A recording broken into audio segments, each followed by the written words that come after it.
Thanks. Hi guys, and welcome back to my channel. If you're new here, welcome to my channel. My name is Kay, and I play random shit, so you don't have to. You won't be able to save everyone. You might not be able to save yourself. Welcome home.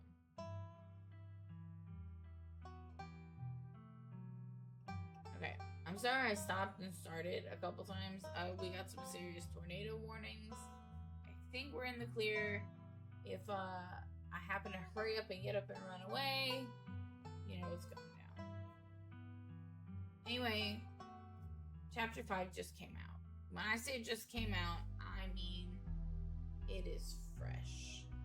Fresh. So fresh that there are no warnings on the website yet, because this game comes with a lot of content warnings. So much. I was going to pick up where I left off, but I don't like where I left off. So I'm gonna go ahead. We are playing medication roulette. I am already exhausted, so I might be playing maybe an hour, but we're gonna go ahead and start over. I'm gonna go ahead and give you the content warning for episode 1. Body horror, realistic gore, death, dead, dying, and injured animals, emetophobia or vomiting. Disturbing imagery and situations, stalking, guns, and cockroaches.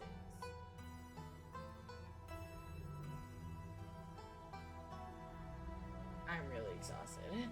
I'm really sorry. I might stop 30 minutes in. Who knows? But yeah, we're gonna start over, but we are starting in hardcore mode. Played this game so many times.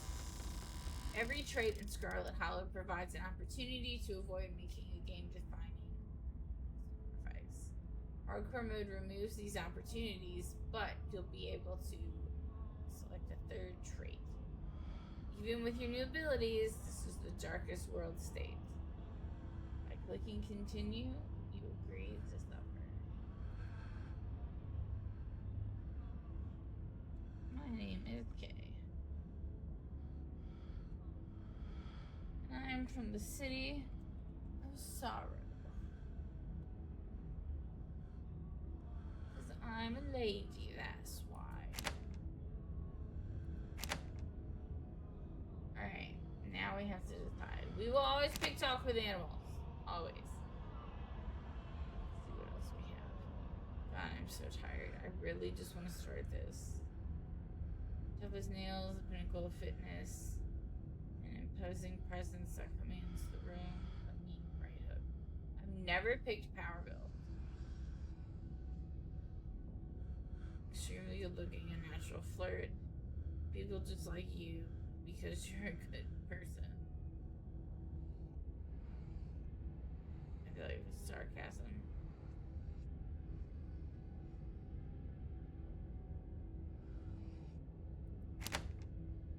We're gonna do these 3, I think, because I've done other ones. T&I is kind of good though.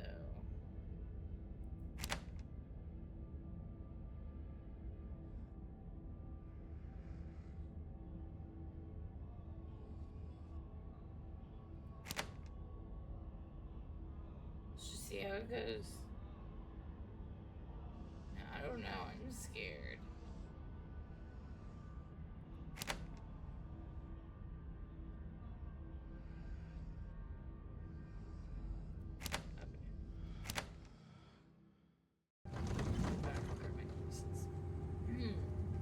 Time for the reading. There's gonna be so much of it.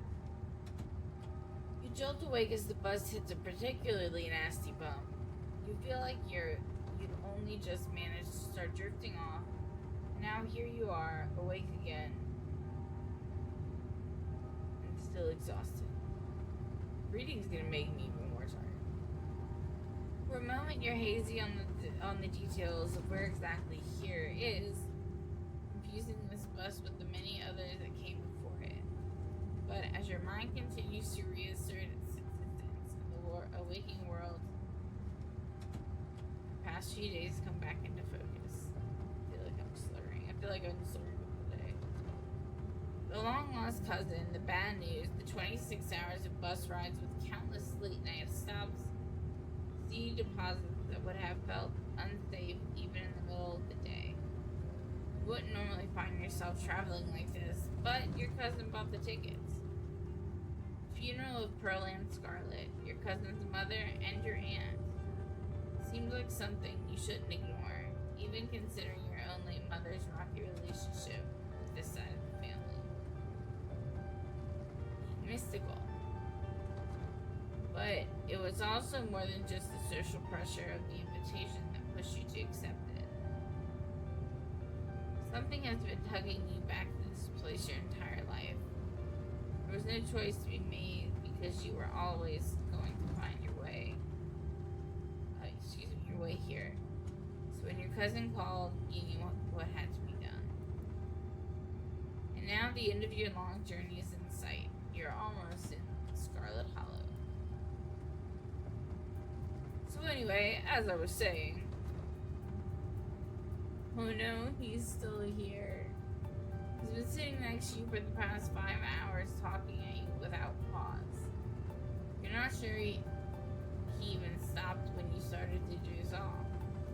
First, you thought he was just being friendly, but that was several hours of difficult one-sided conversation.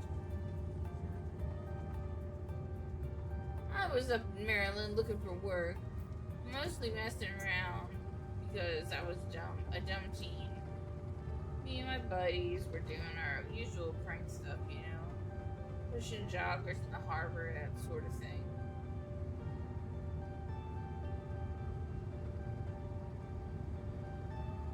You begin to cough, and your eyes start to water on command.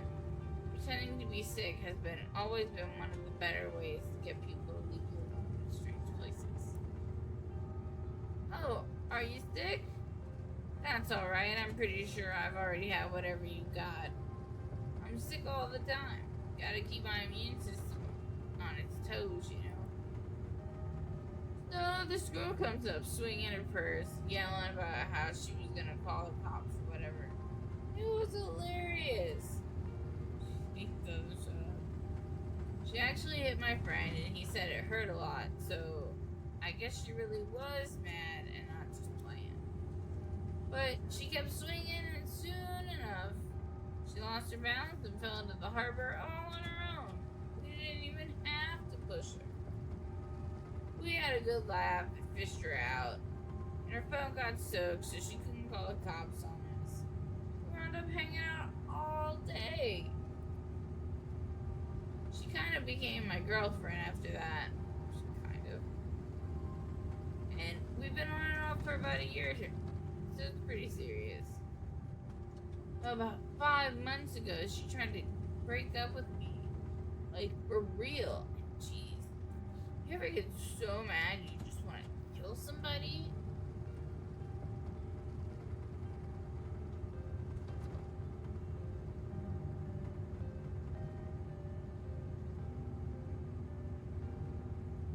Yeah, I've got the feeling. Yeah, I kind of feel like that's, like killing someone right now, actually. Flash him a knowing glare. See, you get it. You never know what a broken heart is going to do until you're staring at it face to face. It can change a person, you know? Makes them think things they've never thought they could. Ha! I honestly could have killed that woman. Anyway, she's giving birth to our son right now, so I'm trying to get him to Virginia to be there for it. But I don't know if I'm, like, into that stuff, so I might just wind up on a bus to New York or stuff instead. I've always wanted to go there.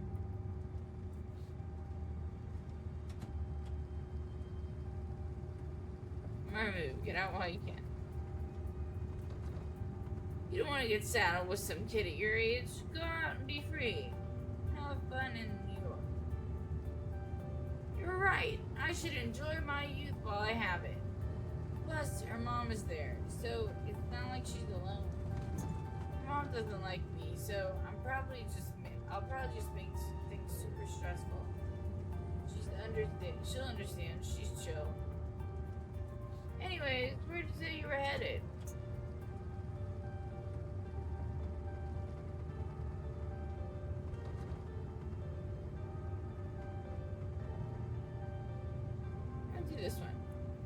I think. I've never been, but I feel like felt it like a call at the back of my mind for as long as I can remember. Some things can only be put off for so long. The young man anxiously shifts in his seat. For one perceptible moment, it's his turn to feel uncomfortable, but he catches himself and heartily laughs. Oh, you must be talking about Scarlet Hollow, right? Or the Holler, as they call it in the mountains. That's the only other stop until this bus turns around, so if you aren't getting off at my stop, you must be headed up that way. Almost nobody ever goes there. I'm usually alone on the bus by now, though actually. I had a couple of buddies who went up there to work in the mine. There's a coal mine up in the hollow, you see, and there's always a job listing or two on the boards around here. I've never wanted to do that kind of thing myself. I like my lungs the way they are. Thanks, but my buddies got desperate enough. The way they are, thanks. Oh, I read the wrong inflection. I haven't heard from them in a while. Now that I think about it, I should see if they're on Facebook. See how they're doing up there. Hope they didn't die. Looks back at his phone, for once focused on something other than you. Well, this is me. It was lovely meeting you. I hope you don't get too bored with me around to talk to. Here, I have something for you. The stranger rifles through his pack before presenting you with a dripping bag of peanuts. They're boiled peanuts. I got them at a gas station a few buses back. I noticed you haven't eaten much, so I figured you could use them more than me. Plus, they dripped all over my bag, so I don't want to carry them anymore.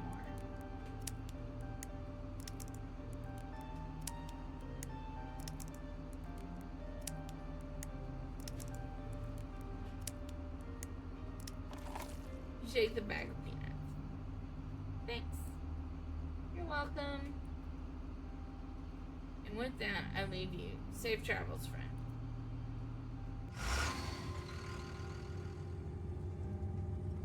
Throat is dry.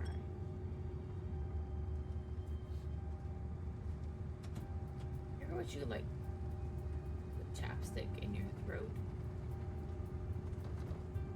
Maybe you can finally get some sleep. Next stop, Scarlet Hollow, into the line.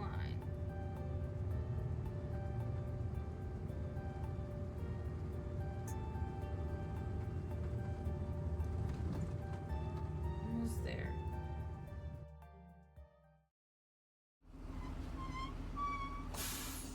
The bus finally comes to a stop. It brakes. Its brakes squealing as it deposits you in front of the Scarlet Hollow bus station. I like how it arrives Monday at 11 and it departs Monday at 11:01. The sign, at least, reads bus station, but calling it that feels disingenuous. At best, it's a kiosk, though for a small town like this, you're amazed there's so much as a road, let alone a bus that drives on it every week. The driver quickly shuts the door behind you and starts the engine, kicking up dust clouds as he pulls away, eager to leave you and this place behind.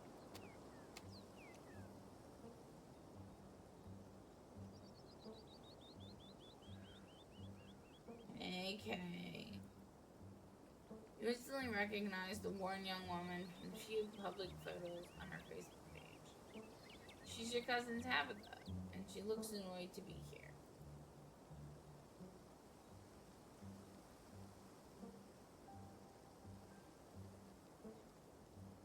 Hey Tabitha. Come on, let's get back to the estate. I don't want to spend any more time down here than I have. Your cousin turns and motions to an old BMW parked near the bus kiosk. You follow her, clamoring for the dusty relic.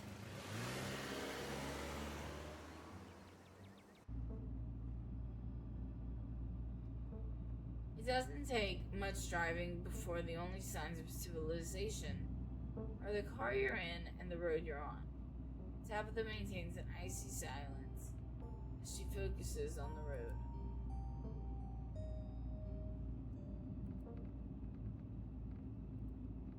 How are you holding up? Fine. You don't have to hide how you're feeling around me. We're family, even if we just met. She sighs a particularly heavy sigh. Probably the one just like the one my mother does. Look, I appreciate your concern, but I'm fine, really. So, the funeral, it's on Sunday, right? Yeah, like I told you.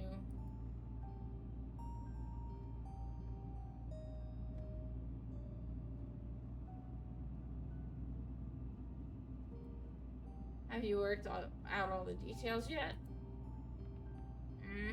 Taken care of. Don't need any help.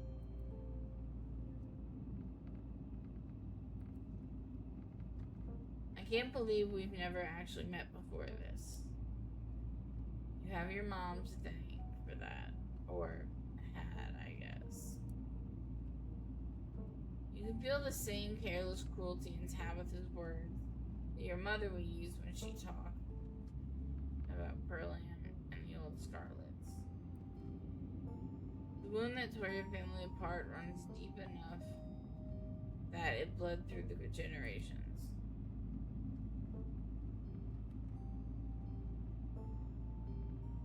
Well, of course, we're always gonna pick one of these. You sound like my mother right now. She hated this side of the family so much. We don't have to become our parents. There are some things in life we get to choose. And she chose to leave.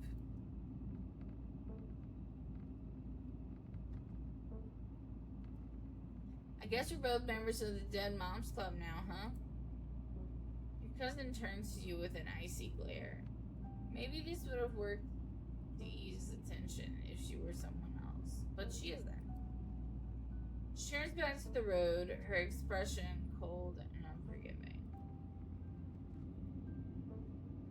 You decide to sit in silence with your cousin as this car eases up the steep mountain road. Steep mountain road.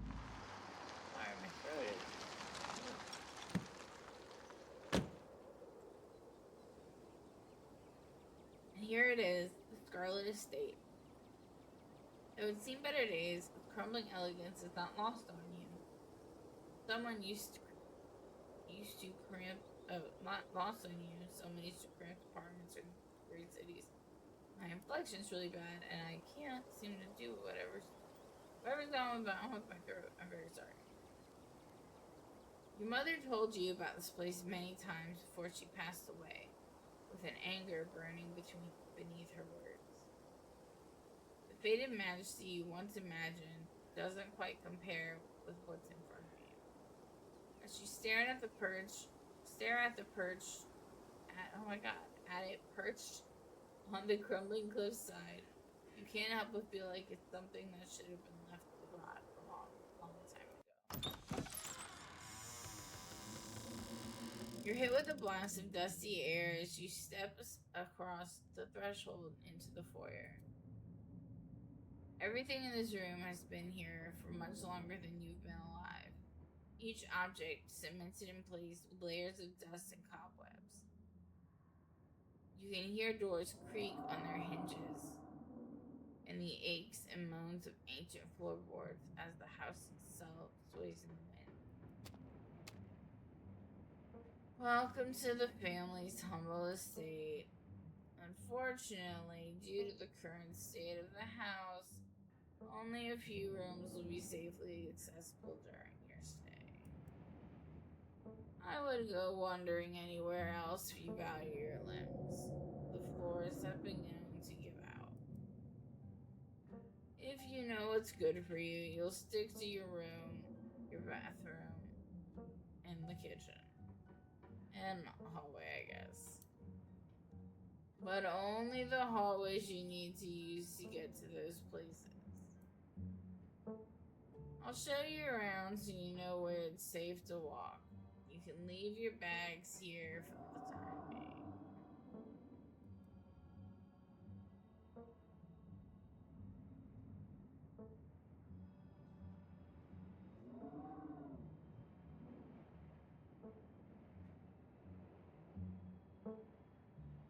Of course we're gonna lie. It's beautiful. I don't think I've ever seen ever been in a building that feels as powerful as this. You're lying through your teeth, but Tabitha doesn't need to know that. In fact, not only does she not need to know that you're lying, but she won't know, ever. You're a very good liar. It is. The estate was a prized jewel in this region for a long time. It's quite a magnificent piece of architecture, even now. Shall we take the tour? Follow me. You put your bags down and follow Tabitha through a long, dusty hallway. You delicately steps over holes and tears in the floor, and you do your best to trace your steps. Kitchen. On Wednesdays, a woman from town comes in and does the cleaning. Her name is Janie. I wouldn't recommend socializing with her. She'll talk your ear off. If you need any food, there's fixins for peanut butter and jelly. Don't touch my mac and cheese. Or my ice cream. Those are off limits. Oh, and you can also access the garden through here. But it's pretty wild, so I wouldn't if I were you.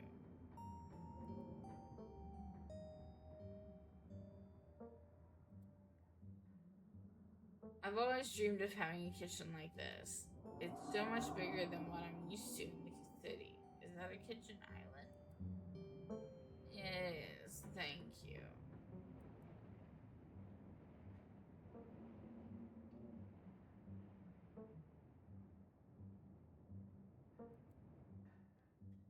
I might want to eat something other than PB&J this week. Is there somewhere in town we can get groceries? What aren't you fancy? Yeah, there's a general store. There's also a diner.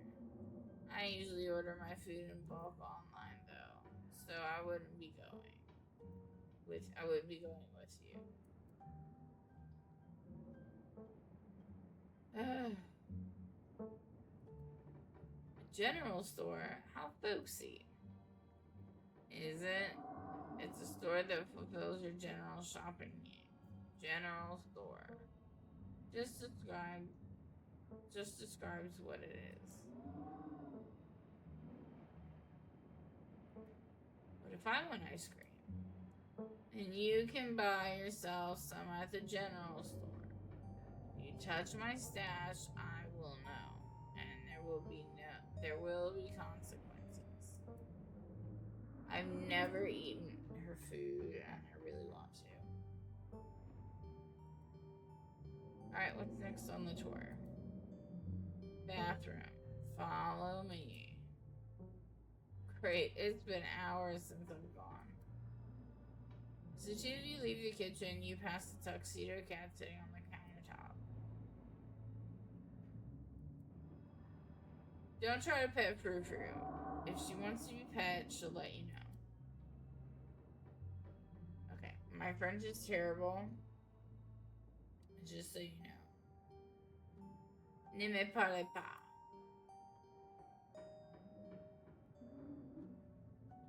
Sorry, I don't speak French. I'm sorry, little lady. Je ne parle pas français. Of course, how typical American. I shall debase myself by speaking your tongue, but only so that I might insult you directly to your face. You uncultured swine.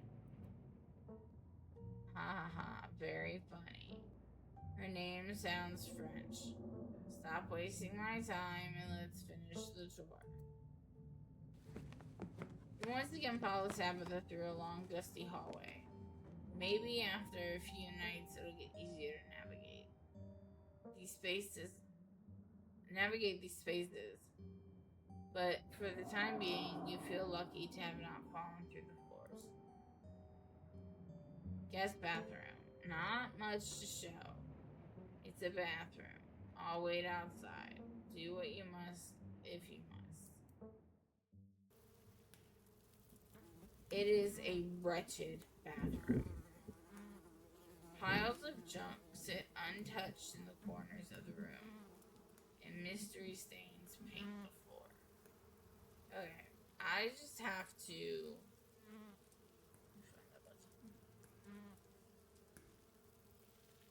Okay.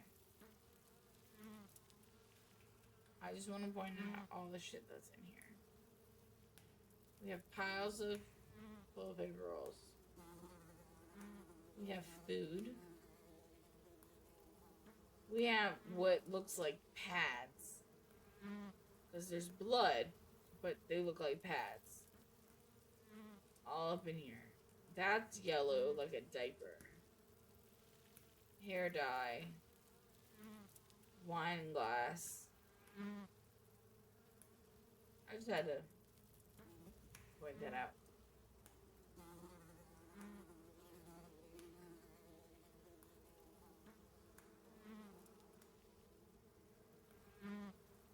Who exactly uses this bathroom?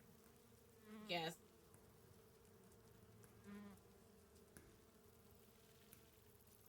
Are you sure the toilet works? Yes. Why wouldn't it? The water bills get paid.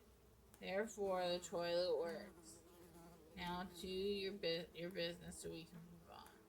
I want this toilet in my bathroom. I love the tank at the top.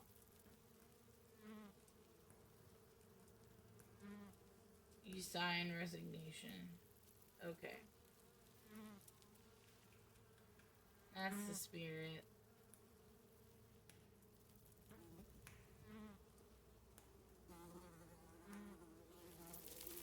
Scram, fellas, the jig is up.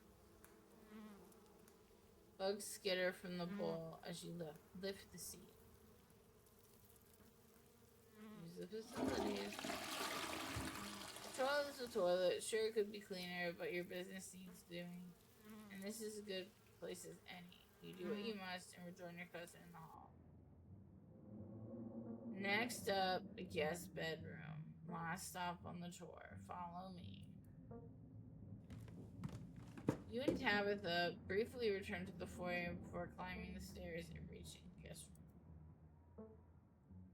This is where you'll be staying. The linens are fresh. I had Janie wash them last week. I had to endure a half-hour rant about our kid to get her to do it. So you better be grateful. An unmistakable stain coats this room. Someone has died here. No people have died here.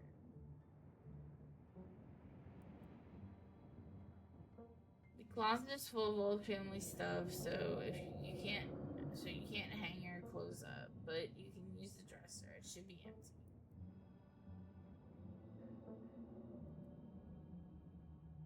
People have died here, haven't they?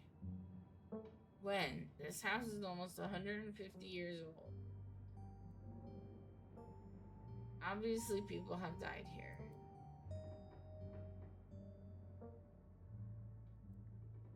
This is great. Way nicer than I'm used to.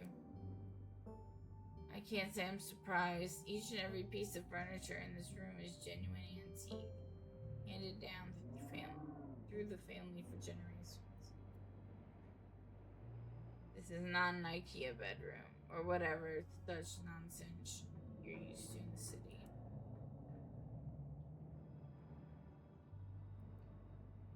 I guess I'll start to get settled. Follow me. I'll take you back to the foyer so you can collect your belongings. This concludes our tour. I'm afraid I must return to my duties, so you have to entertain yourself for the rest of the day. Don't expect to see much of me.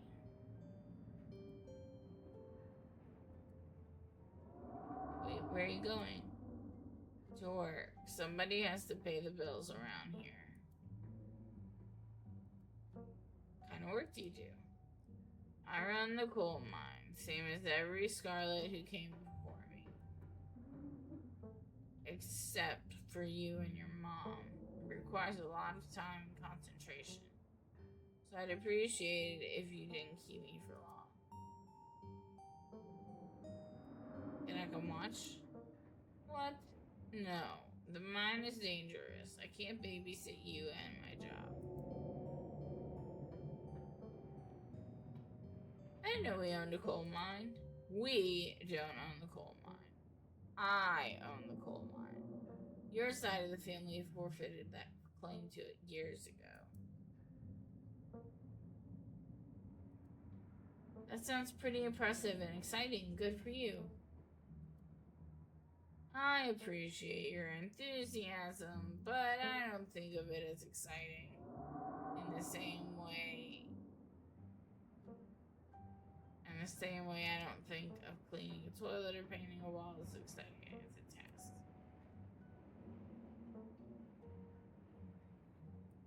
That's seems like a good way to look at a job. Instead of convincing yourself you have to be doing the thing you love most. It's okay to just have a job.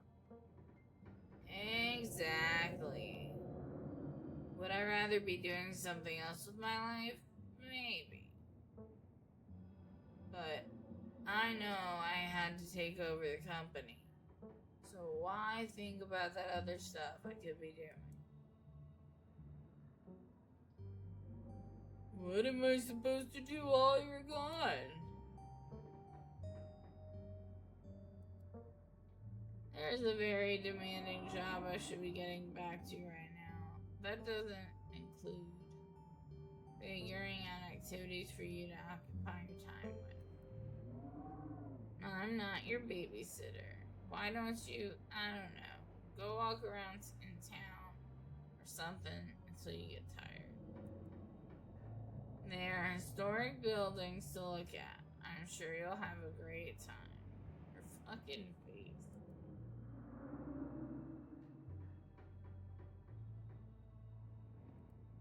You asked me to come here, but you're acting all pissed off that I actually came. What's going on with you?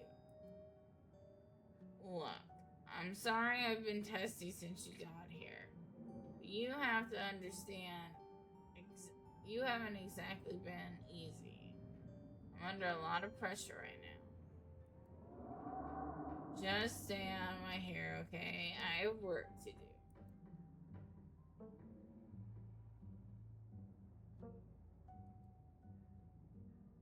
Alright, I won't keep you, but we should hang out when you get back. We'll see. There's a lot that needs to get done this week. Your cousin leaves through the front door. And now it's just you and this sprawling decrepit estate. Straight for the Forbidden Wing. You tap the gong, there's no one stopping you from going into the Forbidden Wing of the estate. Except for the locks and chains sealing them shut. An insurmountable obstacle for most, but a mild inconvenience for you. As the lock falls, the doors moan open, revealing the entrance to what once must have been an incredible lavish ballroom. Faintly in the distance, you can hear the quiet notes of an old piano playing from another room. The Forbidden Wing is yours to explore.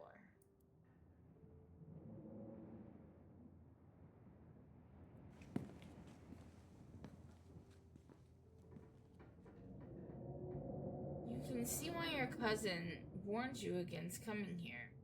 It's clear that the chaos of nature is doing its best to reclaim this place. Years of detritus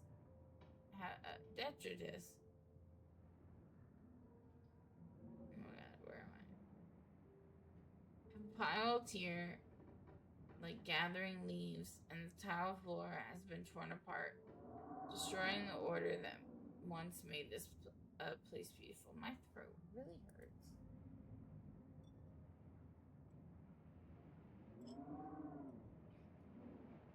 The piano you heard from outside the ballroom has grown louder. Whatever it is nearby.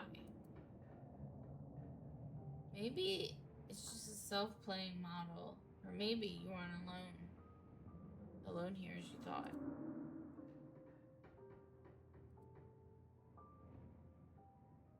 As far as you can tell, there are 3 exits to the ballroom. There is, of course, the end you came through, and on your far right is a door beyond a broken floor, a dead end. Across the room from where you entered is the 3rd and final exit, a glass doorway. You can just barely make out behind a pile of broken furniture. You have to investigate it more closely. As you approach, the playing grows clearer. Without a doubt, the piano is behind this door.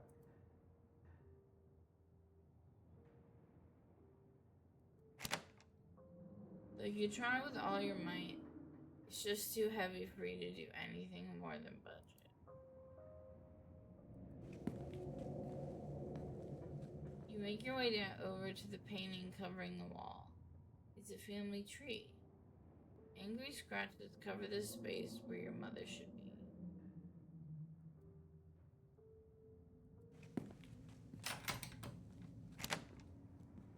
You return to the entrance of the sealed wing and carefully reattach the locks. After what you've seen and heard in the ballroom, you weigh how much longer you should even stay in the estate on your own.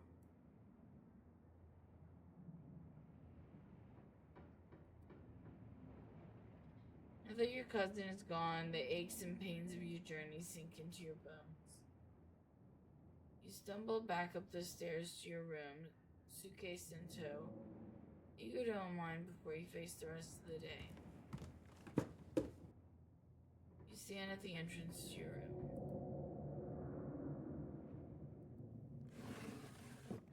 You drag your suitcase over to the dresser and open the bottom drawer. A possum lurks within. It is quiet but angry. Afraid. My friend, I know hurt. Afraid.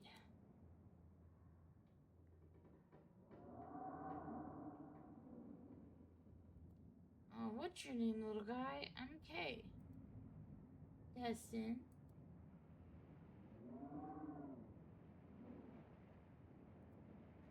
There was the piano playing in the forbidden wing. Do you know who or what was playing it? Dustin shivers. Bad place. Not safe. Dustin, no visit.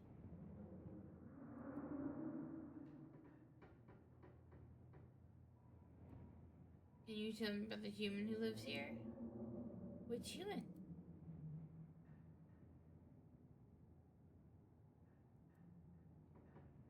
But Pearland died. Only one human lives here.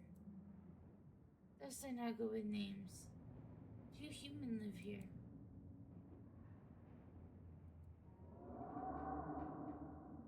Okay, Dustin, can you tell me about the 2 humans that live here? One human sad, one human scary. Can you tell me about the scary human? Always watches, eyes hateful. Can you tell me about the sad human? Cries, give Dustin bad sleeps. Never mind, thanks for the help, Dustin. Okay.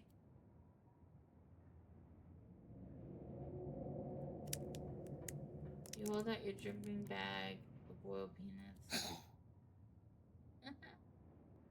Afraid death comes for Dustin. You close the drawer, you might as well leave Dustin be. You open the top drawer next. It's empty. As good a place as any you find to put your clothes.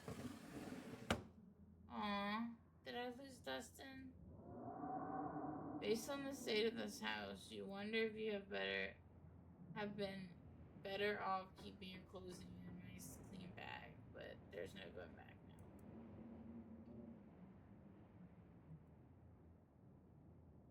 You can only imagine how beautiful the garden must have been in its heyday. If you owned this place, you'd totally get out there with a shovel and some gardening gloves and whip it into shape. You'd go out and pull weeds, chop trees, carve topiaries, and do whatever you need to do to return it to its former glory. And once it was all done, you'd sit by the fountain, which of course would have little goldfish in it, and drink a floral tea while enjoying the bird song. Yeah, you'd definitely do that, just not right now.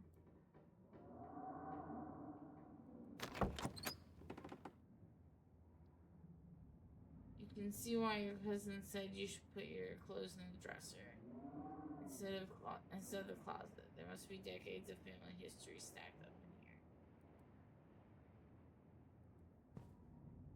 Of course, you're sharing a room with the creepy doll. You pick it up to examine it more closely. Its foot breeds property of Alexandra. No one needs to carry this around with you.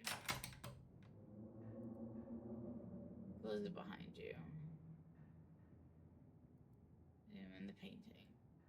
This must be an older relative of yours, judging by the dates on the inscription.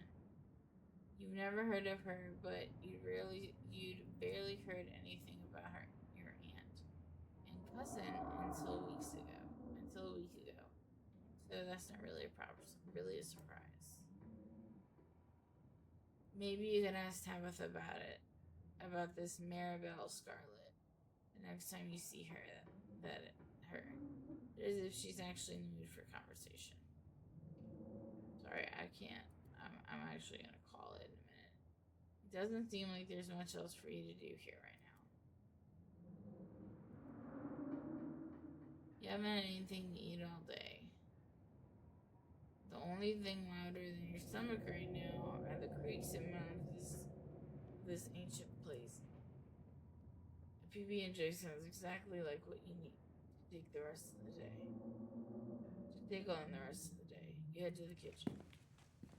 Okay.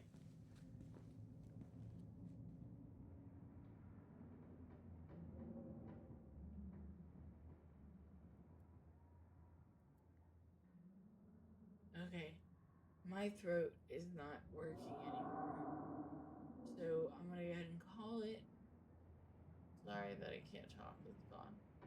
But I'll see you guys in the next video. Okay, thanks, bye. And welcome back to my channel, or welcome to my channel. Good morning, if it's that time of day for you, it is for me. And we are going back into Scarlet Hollow. I did start the game over because I didn't like where my last save point was. But chapter 5 is out, and we are working our way towards it. I'm so excited. If you hear any screeching in the background, I do have my fire alarm with me. That would be Nova. She does not know how to bark. She screams. So, just for warning. But we are on hardcore mode, and we are hopping right back in. I've been up since 5:52 this morning. I woke up with a start, and I could not go back to sleep. So, it's now 8 o'clock, and we're gonna just go into it.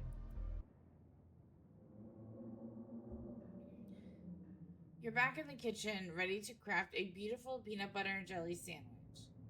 It's a daunting task, given the state of the place, but the aggressive growls of your stomach outweigh your fear of food poisoning.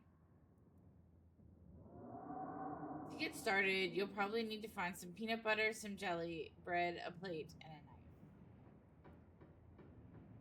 knife. Let's go talk to the cat. Ruru hisses at you as you draw near and remains firmly in place. You might want to You might want to talk to me, but I do not want to talk to you. Go away.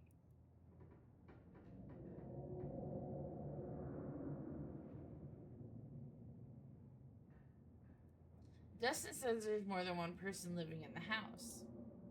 Ugh.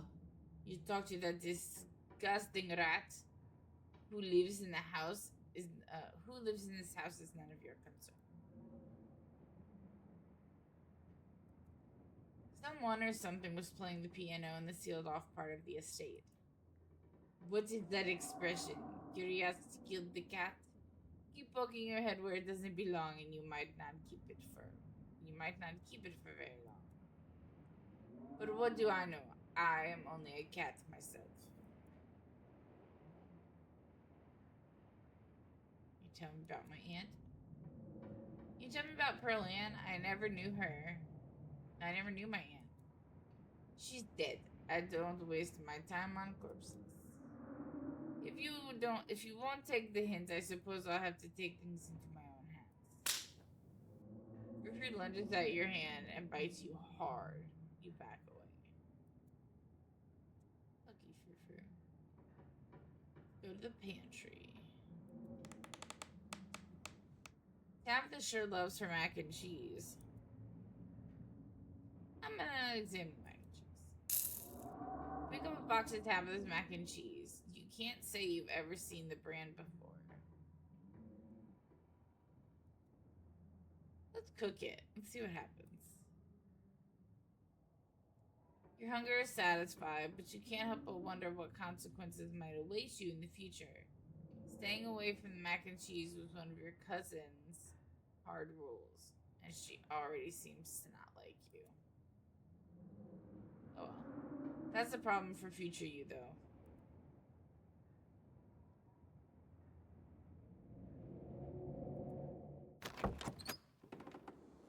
The garden was reclaimed by the wilderness long ago. It might not be very safe, but who's to stop you from venturing deeper?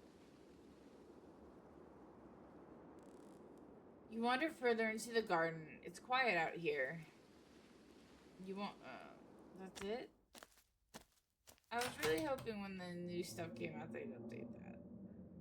You head back inside and close the door behind you. Done here. Congratulations, you've eaten and have a full day ahead of you. What do you want to do next? Might as well go to town. There's not much left for you to do here other than head out and explore the town. You do just that. If you'd have known you'd wind up having to walk all the way to town, you probably would have just asked Tabitha to leave you at the bus stop, especially with how unhappy she seemed to see you. I've never picked the mac and cheese before, so I'm really curious how this is gonna go. If only you could wipe the slate between the two of you clean and bury some of the tension. Though, maybe her mother's funeral isn't the best time for something. Then again, maybe it's the perfect time.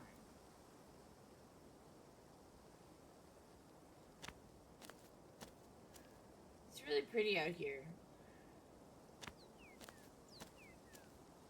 Finally, you made it back to town.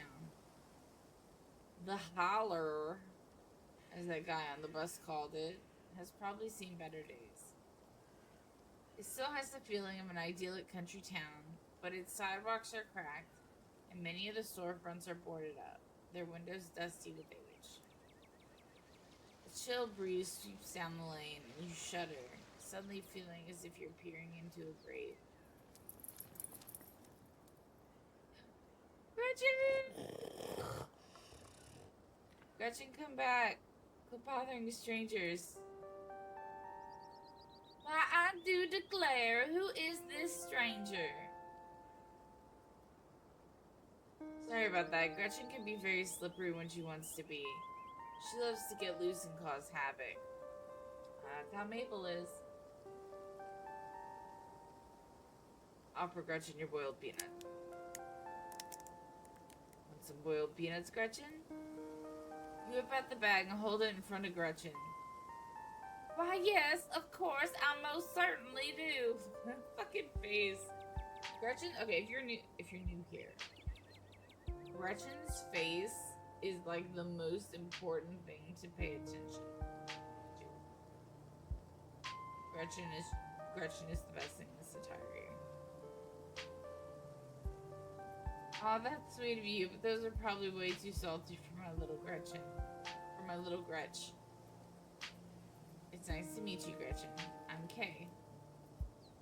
Oh my, I can't remember the last time I met a newcomer who was so wonderfully polite. It's a pleasure to make your acquaintance, Kay. Huh, that's funny way to introduce yourself. That's a funny way to introduce yourself. I'm Stella. Not often I see a strange face up in the holler. Every now and then there's a new crop of coal folks. But you don't look dusty enough for that. You aren't in town for the funeral, are you? Scarlet funeral?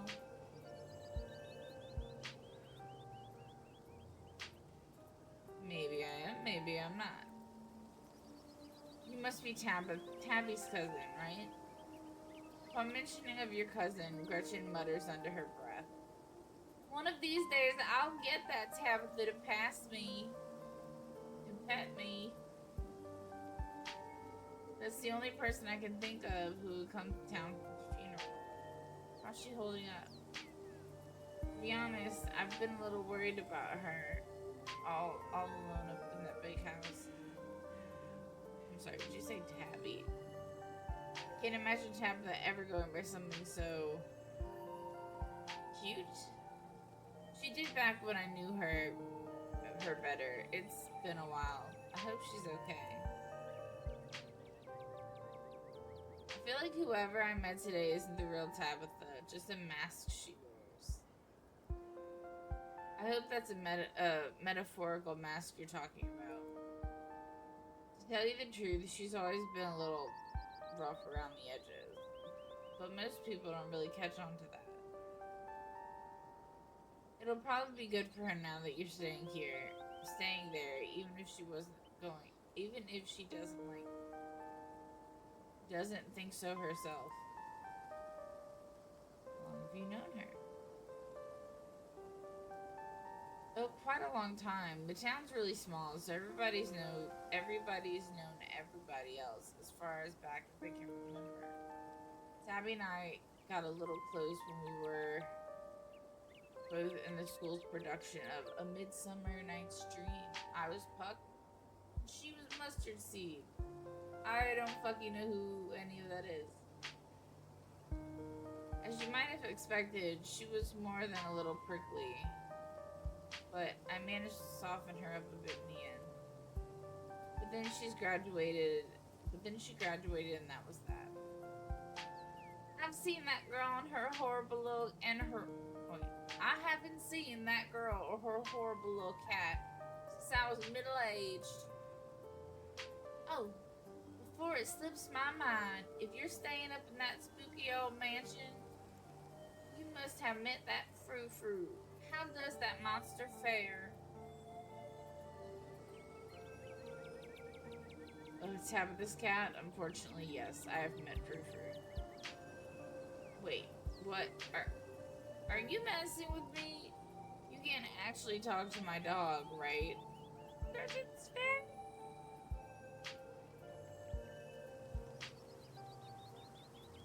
Alas, you have discovered my dark secret. My dark and terrible secret. I can talk to animals and animals can talk to me. Your dog sounds like a Southern belle when she talks. Yeah, of course you're joking. You and Stella maintain silent, awkward eye contact. Well, next time you see that devil, please send my regards. And do let her know that not only do I still draw breath, but I very much still plan to outlive her. Gretchen is my favorite accent. I know I'm so bad at it. I'm from the fucking South. I'm from New Orleans, and I don't have an accent. And it's really hard to try to have one. Oh, if you just got to town, you must be starving. I was just on my way to the diner for a coffee, and they've got amazing biscuits. My treat. biscuits? Your treat? Oh yeah. Awesome, let's go. The pleasant aroma of greasy breakfast food hangs heavy in the air. In contrast with the empty, lifeless atmosphere of a family estate, the diner is filled with the comforting din of human life, all of which grinds to a sudden halt as the patrons realize that a stranger has entered the establishment.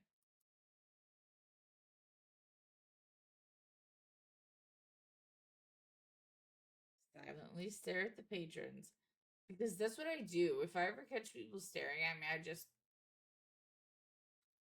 what the fuck you looking at?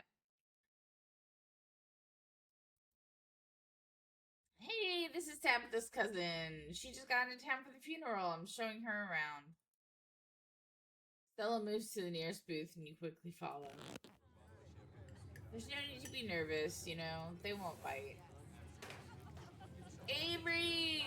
I love Avery. Hey, Stella, I went ahead and fixed you up a coffee. They quietly place a cup of coffee in front of Stella. And here's some bacon for the little lady.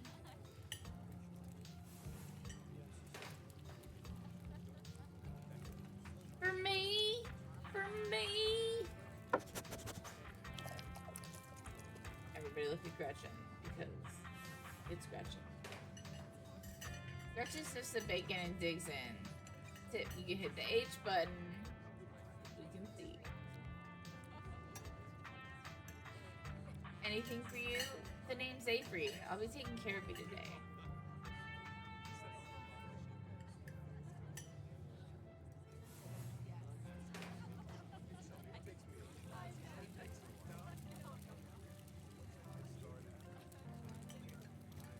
Could I have a biscuit and a coffee, please? I heard they were really good. Best in the kind. Avery pours the fragrant brew into the empty mug in front of you. They linger after pouring your coffee, turning to you nervously. Oh, and sorry for your loss. I think Gretchen's done. Before you have the chance to respond, they're gone. Glad you took my advice with the biscuit. You won't regret it. Anyways, the funeral's not till Sunday, right? I think I read that. I don't know. That gives you quite a bit of time to slum around town. I'm trying to think of if there are any cool events going on this week. There's always the reading adventure at the library, which is supposed to be for little kids, but I do it every month anyway. Oh, and I'm pretty sure Avery's throwing a party Saturday night, so that's a fun thing to look forward to. And there's the weekly Sunday potluck. That could be right after the funeral too. So it'll be a special occasion. I love her Mothman shirt, by the way. Is the potluck a church thing? Would it be weird for me to come from as a member? I don't know. The Sunday thing is coincidental. It's actually hosted by the library. Not too many people go to church around here, if I'm being honest. Isn't this like the rural South, where everyone goes to fucking church? That's gotta be unusual. I know. We must seem like such heathens. But there are plenty of God-fearing folks in town. They just aren't the biggest fan of the local church. Well, the building's okay, but the pastor's another story. There's just something a little off about the guy. A little creepy. You'll get what I mean if you ever meet him. I'm warning you about the pastor now. He looks like he touches small people. There's more to him than that, but that's the vibe. And unfortunately, you probably will. Anyway, those are all the big events I can think of. As for the day-to-day, any idea how you want to kill time for the rest of the week?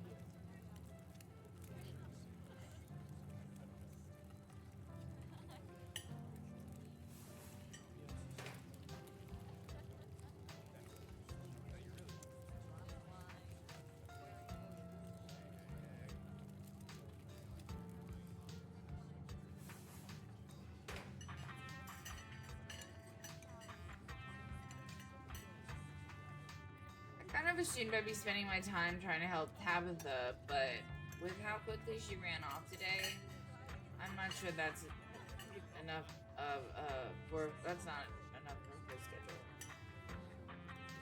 That's really sweet of you, but you're right. Does definitely still leave you with plenty of time to go.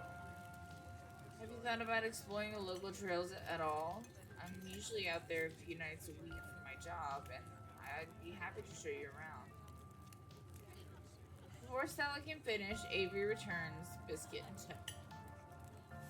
Is there nothing else coming for me? Gosh, if I had known that plate of bacon would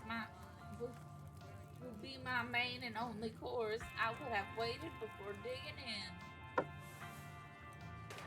Here's your biscuit. Winnie said it's on the house. She sends her condolences. Thanks, it looks great. You pick up the biscuit. It's delicate and fluffy. It nearly crumbles at your touch. The warmth emanates from its surface. You don't even need to taste it to know that it is good. Divinity given buttery form. You take a bite. It melts in your mouth as if it's not. If it was nothing but butter suspended in a thin matrix of dough. Truly. This is a perfect biscuit. Whoa. Really good biscuit. Wow. So glad you like it. Avery lingers at the table for a moment. So, has Stella mentioned she's famous? Oh, Avery, I'm not famous. What? Fire alarm. You're the only person I know who's been on the news. If that's not famous, then I don't know what is. Stella sighs. I'm a YouTuber. Me too! What kind of videos do you do?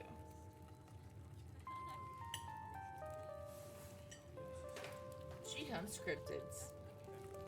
You should really check out her channel, Kay. It's amazing. They called you by your name, didn't they? They should know your name. How do you know my name? Oh, sorry. It's just that most people in town know about you. Sorry, I'm sure that must seem creepy. It does. Well, I guess the cat's out of the bag. The Holler's a small place. Everybody knows everybody, and that includes extended family.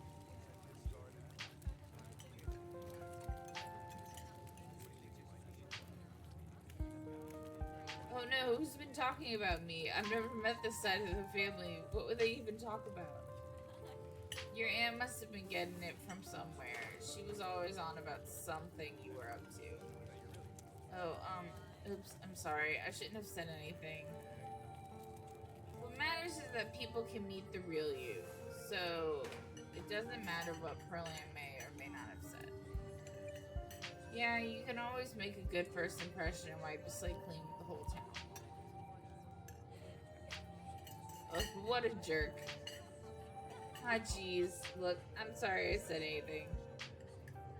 Trust me, a lot of folks feel the same way. Pearland was a gossip and would do this sort of thing with everyone.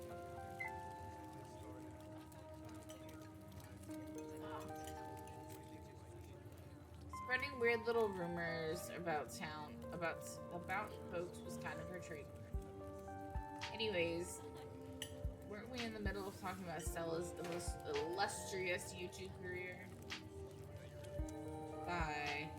Oh, very sad. Guess we were, weren't we? think the best video to start with would be that river one, you know, the controversial one. Oh yeah, the Catawba River Runner. I didn't expect much out of that footage at the time, but it really would be. But it really wound up doing good. Wound up doing numbers. So the River Runner is a cryptid that's only known for a single sighting. 2 Boy Scouts thought they saw something big and weird in the Catawba River. And that's all I had to go on. But then I wound up catching this on camera. Stella pulls out her phone and shows you a clip of something in a river. She's going around my room chirping. Some folks said it was a beaver, but if that was the case, it'd be at least twice the size of any beaver I've seen. I also had people say it was a dog, or even a capybara that must have escaped from the local wildlife sanctuary. It was a mountain lion. Oh, it was a mountain lion. I could smell its stink from miles away. I'm still not sure what it was, and I'm the one who saw the thing with my own 2 eyes. Gretchen thinks it's a mountain lion. He just decided to share Gretchen's insight with Stella and Avery. Gretchen seems to think it's a mountain lion. Aha, very funny. You might have gotten me earlier, but I'm on to you. You're not going to trick me into thinking you can talk to my dog. As for your theory, no way. It is absolutely not a mountain lion. There are no mountain lions this far east. I did a whole video on the Appalachian mountain lion myth and found Jack Squat. And there's no reason one would be swimming in the river like this. They're not fans of water. And the body is too long. No way. Personally, I'm a fan of the capybara theory. Me too, not gonna lie. There's always people keeping those things as exotic pets. Kind of a sewer gator type situation.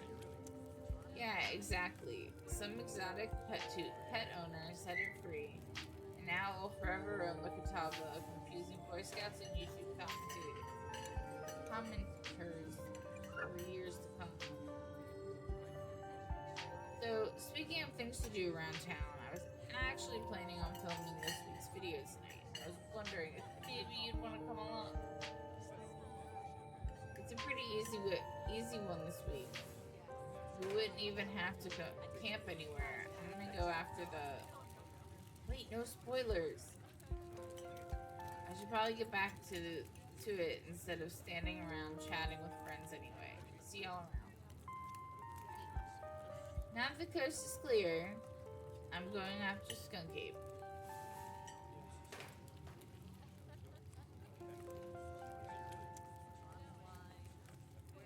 Isn't that just worse Bigfoot? Huh. It's definitely one of those lesser ape type cryptids. And one of the smellier according to some sources. They say you should be able to smell it before you see it. Skunk Ape, by the way, is originally in Florida. This is set in, I think, North Carolina. It's near, obviously, Appalachia.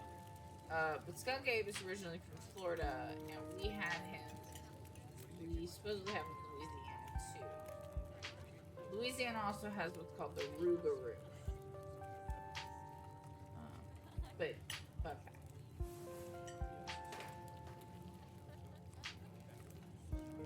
I don't know about you, but I find the idea of discovering something previously unknown to be excitement enough, even if it's just worse Bigfoot. Most Skunk Ape sightings are from Florida, but while I was doing research for last week's video, I came across the report where a lady from a town over claimed to have seen one on her deck, playing tug of war with her dog. And as I leave no stone unturned, I decided it was worth investigating. So what do you say? Want to tag along? Hold the camera for me while I narrate against the darkening sky, that sort of thing.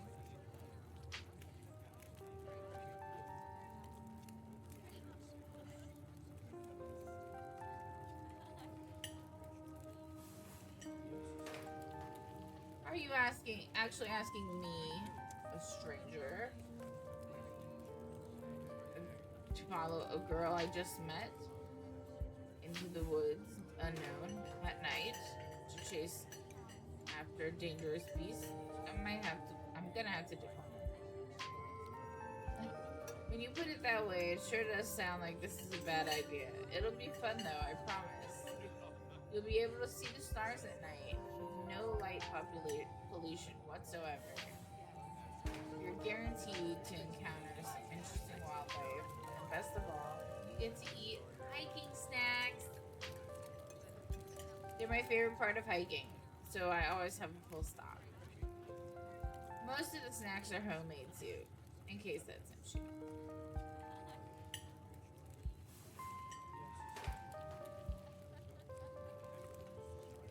You're not going to let us go until I say yes, aren't you? Fine, I'll come, but those snacks had better be good.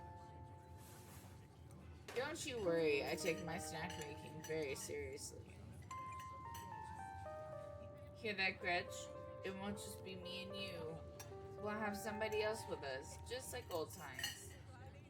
I miss those two. Our videos are terrible. You know, that gets me thinking. I wonder if they'd be down to come along with us. Get the old gang back together. So I guess Kanika has to close out the general store tonight, so I'm pretty sure she's a no-go. But Reese, I think there's a decent chance we could get him to come out of his cave, if he's up for it. You mind if I make a quick call? Stella pulls out her phone and dials it, waiting while it rings. Reese, dude, what's up?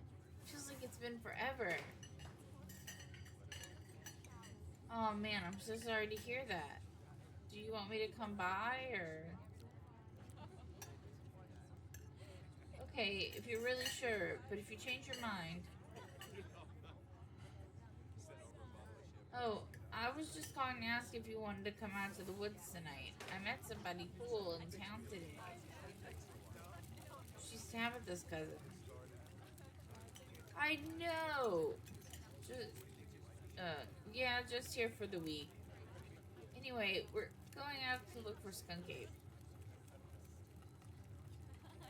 We could take the easier trails if that would help. Dang, man, that sounds awful. I hope you take it easy tonight. I'll swing by sometime this week and we can have a more low-key hang. How's that? Yeah, I'll bring her. Talk to you soon. Bye, bud. Reese, there's always something off about that boy. I never did like the smell of him. Looks like it's just you and me, pal. Did he ask you to bring me to his house? Why? He's excited to meet you, of course. I think you'll find most folks in town are.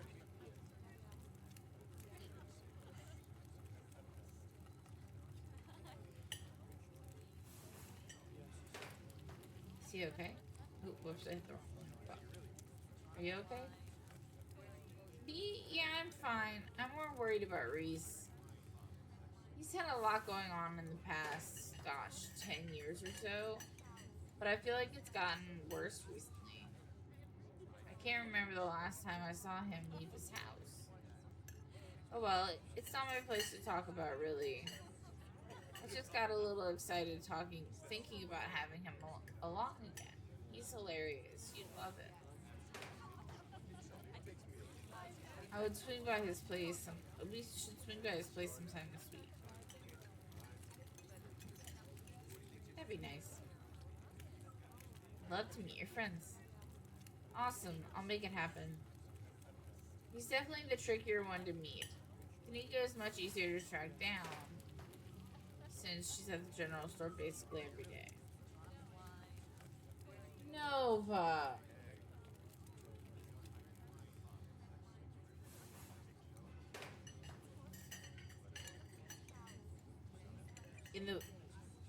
I'm listening to the people talking in the background. I just heard someone say, I wonder how many bodies.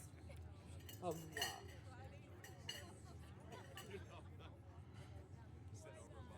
But friendship can wait. We've got a skunk ape to hunt. So we should probably head out if we want to make it up the mountain before it's too dark. Come on, let's blow this popsicle stand. You pause before getting up. Maybe it's time to make a good first impression. After all, it seems everyone in town has heard awful things about you from your now deceased stand. Leave a tip. You reach in your pockets and pull out a single crumpled dollar bill and a quarter. As long as you don't get sick of peanut butter and jelly, your meals will be free while you're here. Share the wealth while you got it, you think to yourself. You leave the money on the table and follow Stella out of the diner.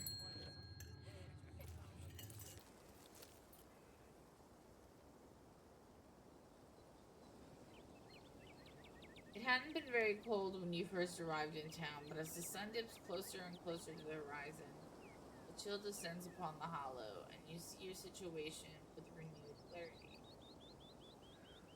You're in a new place, far from civilization and the people you know.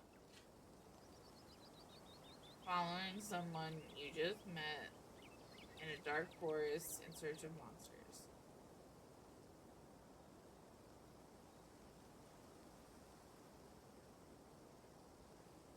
That's what I hear. I have something like up, like I have a video thing in the background, and it's me that I hear. Let me see if I can stop that noise.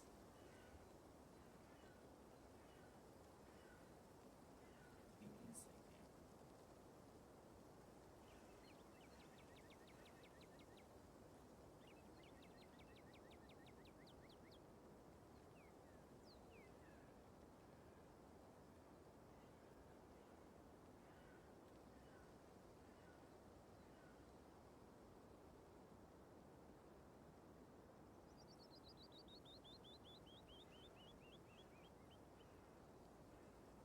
Okay. That's good. Alright, now we're good. We're good now. You feel a sense of foreboding. Go to your chair. Go to your chair. Go to your chair. Go. To your chair. What? What? What's up? What? You need to learn to be patient. You feel an overwhelming sense of foreboding, which seems only natural considering where you are. Your instinct screams at you to leave, but at the same time, you're curious to see what the night has in store for you. You decide to go with the flow, to keep putting one foot in front of the other, and not dwell too much on the strange feeling. Bear with me, I'm sure she's gonna scream any minute. Gotta love this brisk fall weather. This past summer was the hottest on record since last year at least. You know how it is these days. Each summer is the hottest yet until the next summer, which always finds a way to be so much worse. Bro, it's so true. It's just nice to feel a chill in the air and see the leaves change like normalcy is restored, if only for a moment. Sorry if that was a bit of a bummer. We should talk about something more fun, like skunk apes.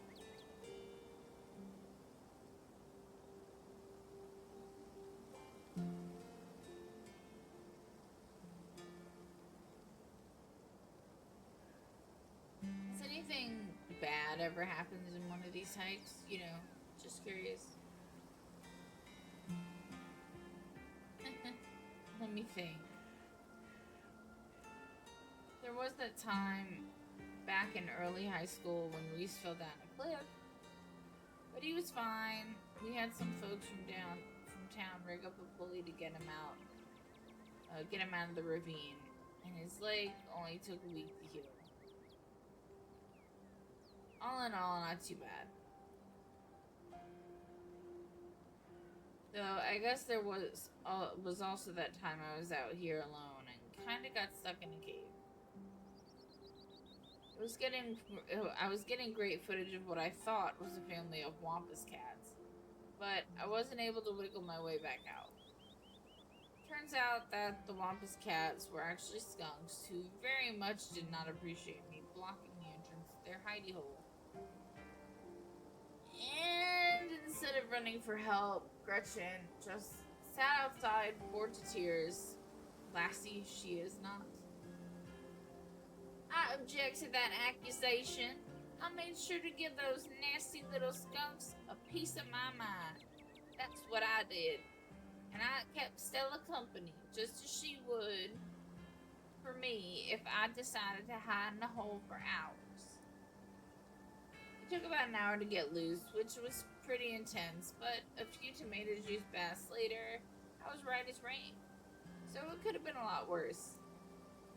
Oh, and there was that time I accidentally stumbled onto old Duke's property and nearly got my head shut off. But that happens to everybody sooner or later. I barely counted.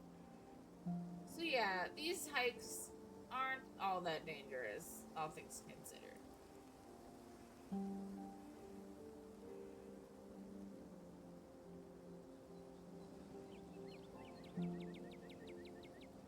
I'm sorry. Did you say you almost got shot? Are you sure it's safe here? You know, I'm a little surprised to see you getting cold feet. I know we just met, but I had you pegged as pretty adventurous. I really wouldn't worry about Duke though. He might be a little jumpy, but he means well, and these trails are a ways off from his farm. Duke's a sweetheart, Kay. You don't need to concern yourself about him. And if it makes you feel any better, I've been out on the trails with him before. The man sounds like a truck crashing through the woods when he walks. We'll hear him before he hears us. And the wildlife isn't anything to be afraid of either. The worst I've seen up here is the occasional black bear, and even they scare easy. Sure, sometimes worrying can help you prepare for something, but we're as prepared as we can be. I even carry bear mace. And if you're as prepared as you can be, why give in to your anxiety when you can have fun instead? Anyway, all this is to say, we're good. Don't worry. Do you ever hunt things that aren't cryptids? You know, like ghosts, demons, werewolves, that sort of thing. Yeah, for sure. I used to go after all sorts of spooky stuff. I never had much luck though, especially when it came to ghosts. Back when I first started doing solo videos, I'd go into all sorts of old abandoned buildings, hoping I'd stumble across some sort of activity. But nothing ever happened. It was always just me and my camera in an old house getting worked up over a gust of wind or a creaky floorboard. When all's said and done, I've just got a lot luckier with cryptids. Well, you're in Appalachia. I want to believe in ghosts so bad, and I can't rule out the possibility that there really are true hauntings out there. But if there are, I sure as heck haven't seen any myself.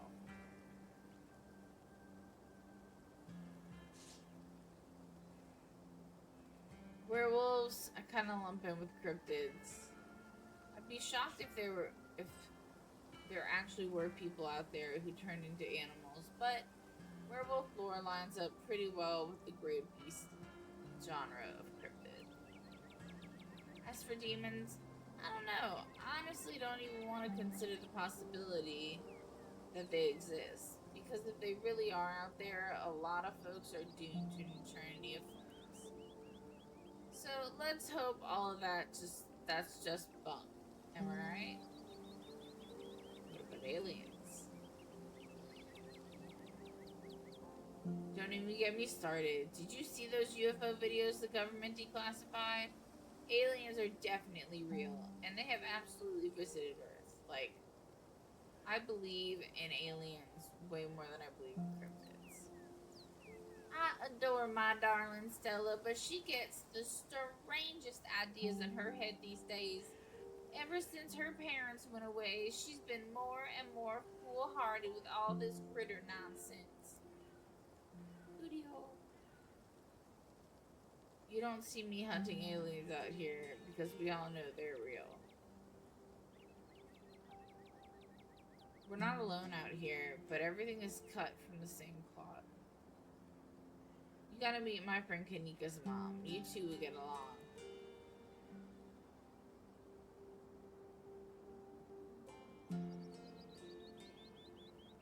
What's the weirdest thing you've seen out here? Other than anything cryptid related, of course. Oh gosh, that's a good one. Let me think. Well, there's always the deer I see stealing baby birds out of a nest and eating them. That's pretty messed up. That is really messed up. Like, grossly messed up. Grotesquely messed up. But I think most people know about that these days. I've seen tons of videos of other deer doing it, so I'm not sure if it counts as weird anymore. Oh, Tetanus Lake. That's definitely the weirdest. It's a 5-foot deep, 30-foot wide pile of old cans and bottles and assorted garbage with grass and trees growing on it. So you could barely tell it was there until you stepped on it. It was practically solid ground with how much it had been compressed. But you could still fall through it if you weren't careful. Hence the name.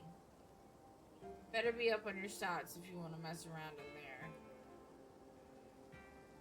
It's all stuff from the 50s too, which is super neat. I salvaged a few bottles that I keep on my dresser as a little souvenir. Did you hear that?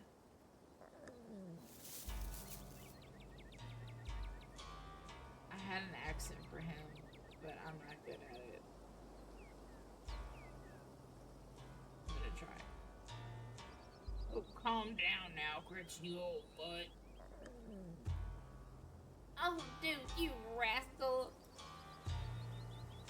Ooh, sorry for getting spooked, Duke. I thought you were some creature of darkness. Not really, just old Duke. Now, what the hell are you looking for way out here? Skunk ape. Sorry I asked. Who's this you suckered into coming with you? Wait a tick, you aren't. What's that? Yep. Duke hurts my throat. I see. Welcome to the holler. My condolences. I'll keep you in my prayers. Another stranger opportunity for a salty introduction.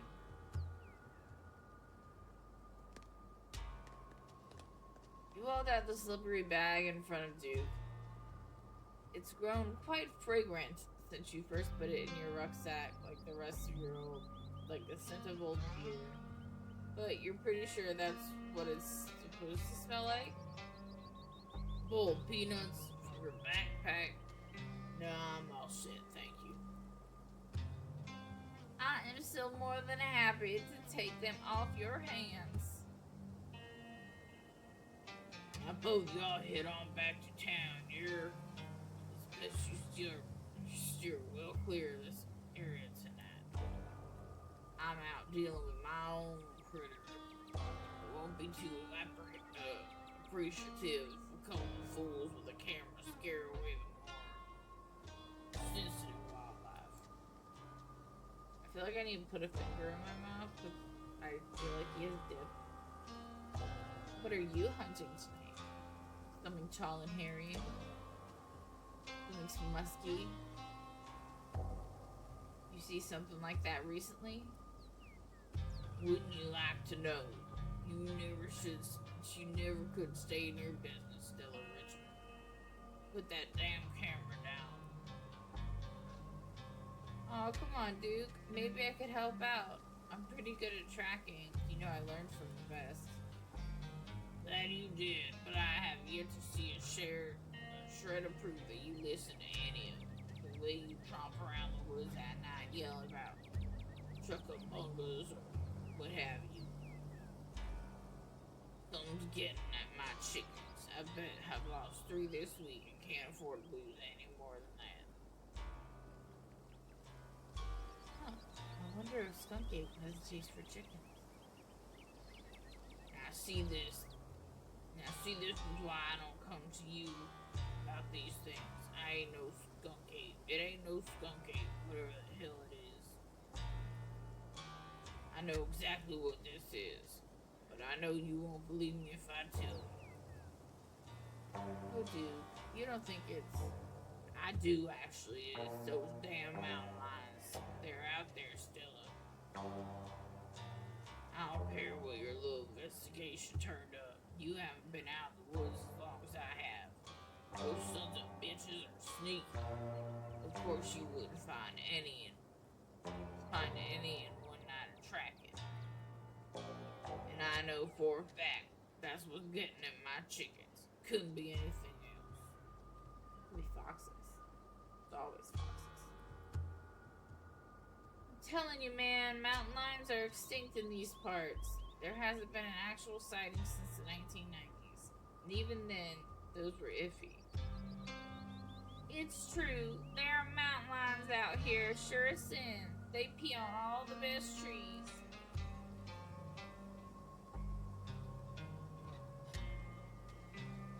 The best thing, I can't believe you go out there on your YouTubes saying some river mouse monster spotted by a couple school-age Boy Scouts has been 100% confirmed yet.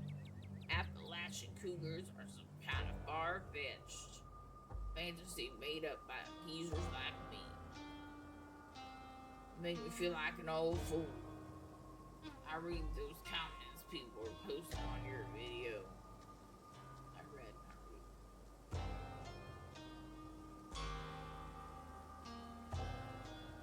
I'm sorry. Oh, I'm sorry, dude.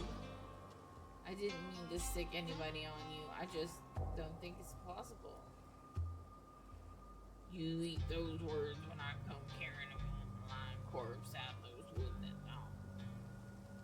If you don't want a face full of buckshot, I suggest you run home and stay out of the woods tonight. I feel like he talks like, oh my god. Is it a sling blade? I have to look it up.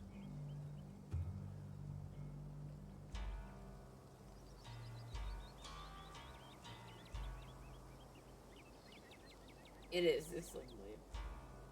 That's what I feel like he talks. I can't do that, but that's what I feel like he should sound like. That or, I'm gonna show my age here, but Ernest, when he dresses up and acts like this guy, it was the Christmas one, Ernest Saves Christmas, and at one point he's got Santa hidden under a tarp, and he's acting like there's snakes in it, and that's the character that I feel like Duke sounds like. As Duke's words leave his mouth, an existential dread begins to pull at your chest. Something is waiting for you deeper in the woods. Hi, welcome. No, this is like my 4th playthrough, maybe 5th. But chapter 5 just came out, so I'm starting fresh. And we're gonna play through, and then we'll get to chapter 5. And I'm so excited about chapter 5. I've been waiting. Have you played?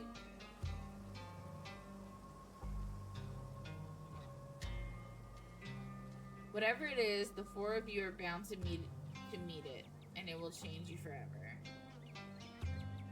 I love this game. This has become one of my all-time favorite games. And it's funny because I hate Slay the Princess. I do not like Slay the Princess, which is, I don't know if you know, the creators also made. But this game, yeah, I'm trying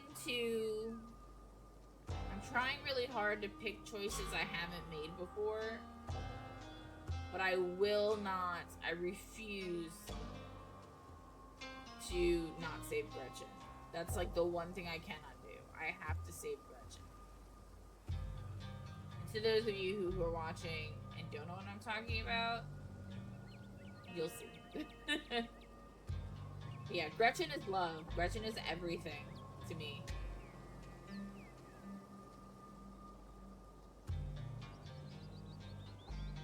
I don't think this night ends well. Oscar himself. I didn't know that.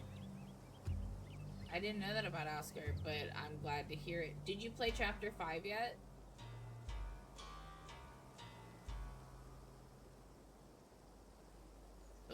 How would you know? I go hunting in these woods all the time.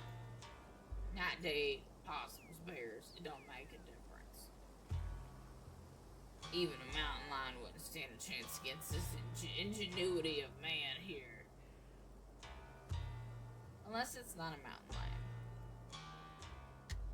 Oh, don't you get started again. If your daddy could hear you now going on about ghouls and goblins, using what he taught you to run around these woods like some kind of paranormal investigator.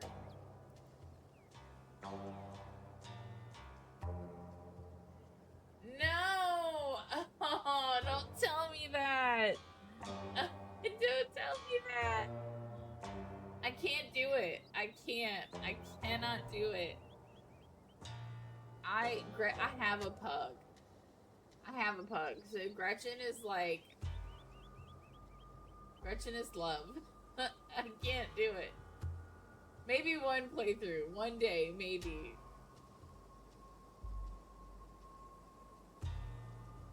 Do you want to be legacy girl? Want to be his legacy girl? And besides, you know my boy Bo and me are headed down to the state fair to show off Big Benny this week. We'll be gone days. And the chicken coop might as well have a big old all-you-can-eat sign on if I don't nip this in the books tonight. Yes, I'm playing hardcore.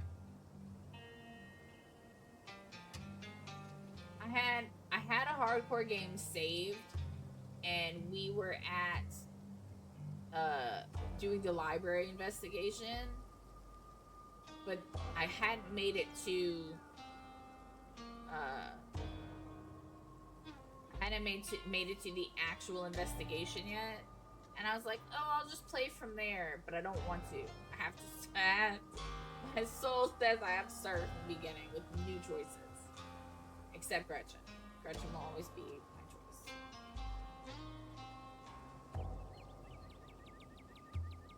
You know how I feel about my chickens. I couldn't take it if I lost any more of my poor little ladies. And you know I have to put out a video by tomorrow evening.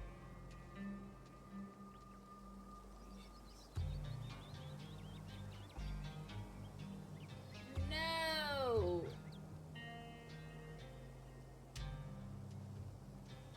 Well, then I will have to play not hardcore mode next time.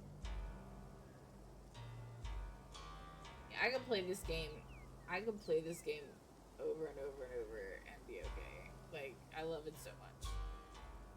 Have you played Slay the Princess? Estella and Duke both proved themselves in their stubborn insistence. The feeling from before gains form and clarity. Something fated has been locked in stone. Somebody here is going to die tonight. Yeah, a lot of these scenes are with Oscar.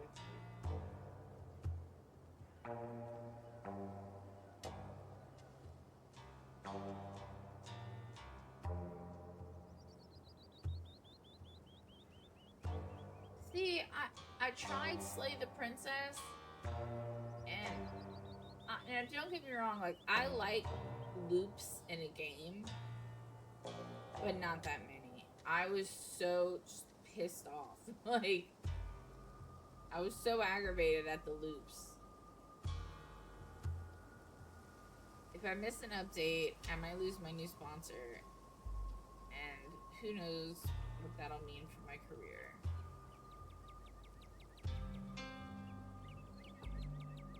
We all need to get out of the woods right now. If we don't, somebody's going to die tonight. Why even try to warn them? Fate is fate. There is no resisting it. You know this. And just I have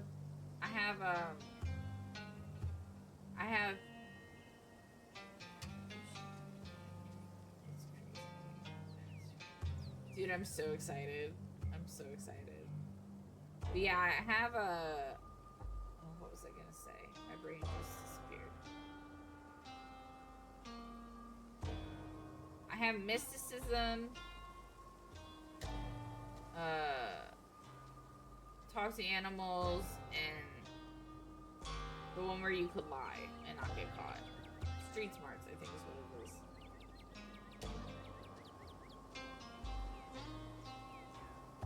And what's that supposed to mean? Are you trying to threaten me? Yes. To leave before something bad happens to you. Okay, I think you've freaked Duke out enough for one evening. Maybe we should leave the poor man his wild goose chase. I'm not freaked out by your friend's theatrics, but if it gets you out of my hair, sure, I'm greatly disturbed. Now run along home and stay out of trouble. I put so much air in my cheeks when I do that. As you and Stella return to the trail, she carefully looks back the way you came. I need some water, because talking like Duke hurts like shit.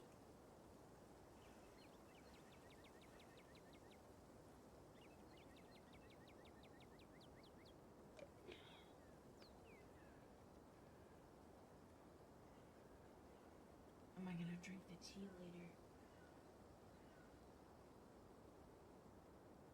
There's an option to drink the tea? Do tell. I don't mind if you give me spoilers, honestly. And if anyone sees them, well, when I put this on YouTube, no one will know what you're telling me. So, it's all good.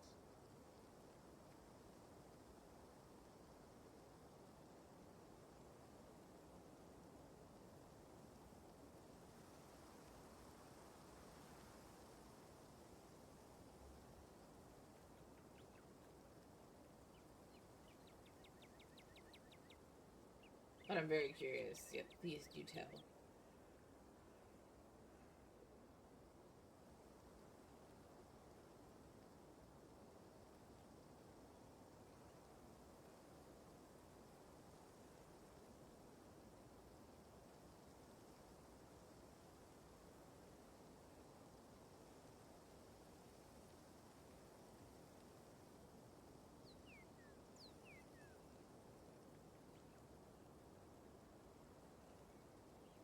Okay. I don't trust Sybil.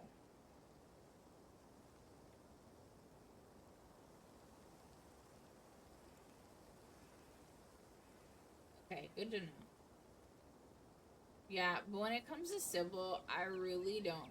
I don't think I trust her. Okay, the coast is clear. There's no way we're letting Duke edge us out that easy. Come on, I know a trail that'll let us get around him.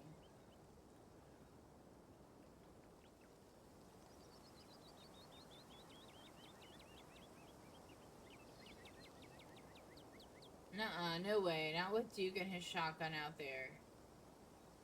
I think my head intact. I like my head intact, not blown up to pieces. Thank you very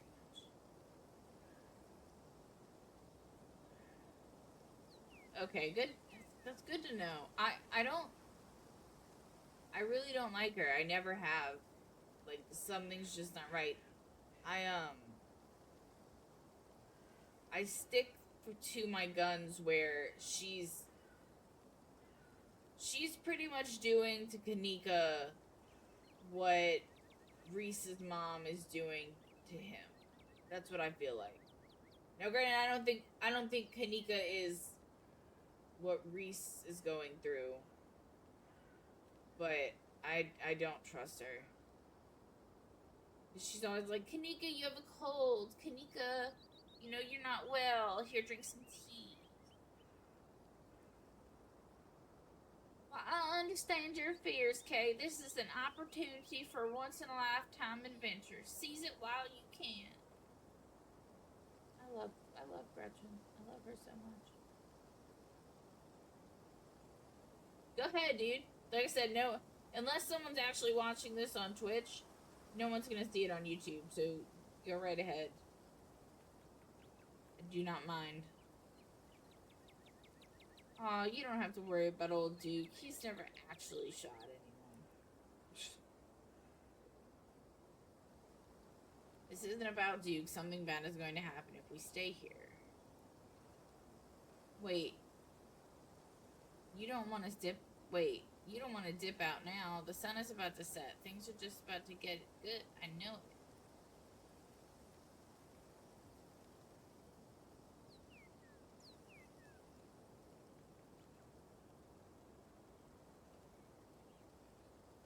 Tabitha's probably getting worried about me. I should really head back. It's okay. She knows me. We'll just explain that you were with me, and all will be forgiven. Because if you definitely don't want to try and head back without me, not when the sun is starting to go down.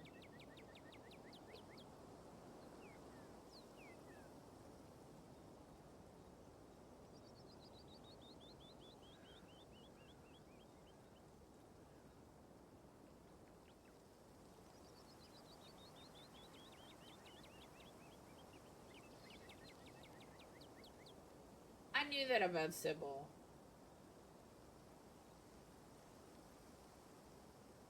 Well, I know Kanika's her kid. I mean, I know that.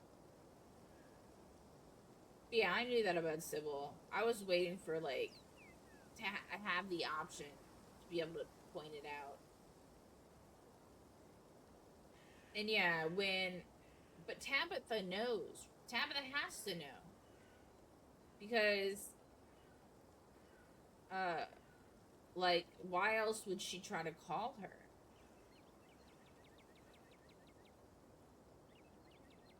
So I have a question, and it could be a spoiler, and that's fine. But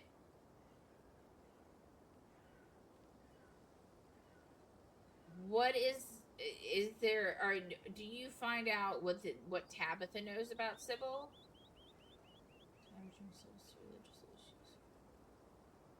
Okay. Okay, that makes sense. That makes a little bit of sense.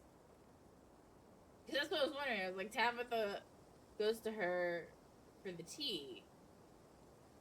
So, do you find out if Kanika knows what the tea is doing to her?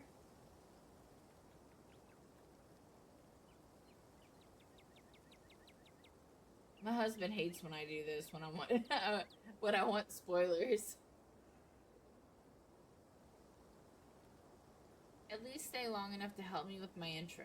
It's been forever since I had anybody but Gretchen around to hold the camera, and her paws aren't really suited for the job.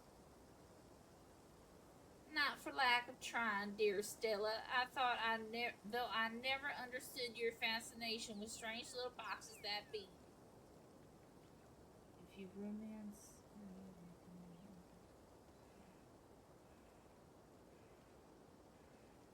Ooh! Thank you for telling me that. I never knew who to romance. My last playthrough, I tried to romance Avery, but it didn't really, like, seem to get me anywhere. And then playthrough before that, I tried to romance Reese.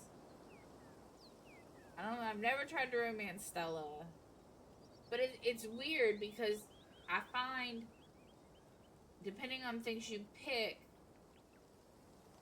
in the game, you don't even have the opportunity to romance.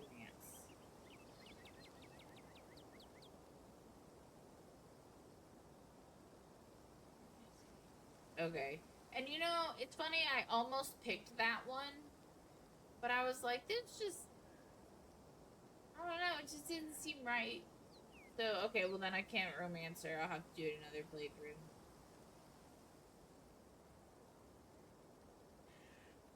I can never get anybody else to say yes.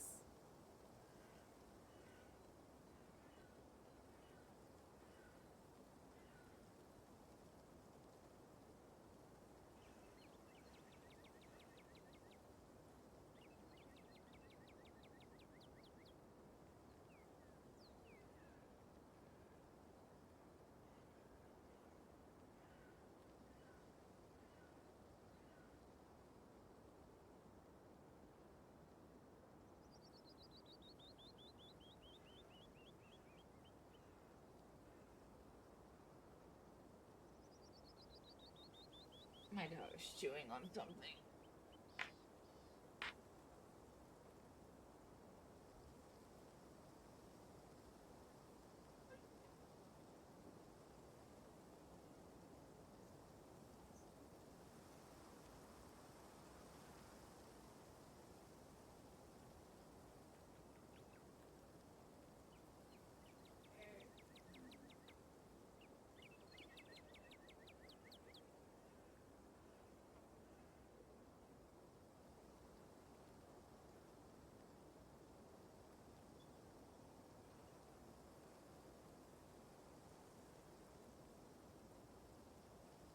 You live in here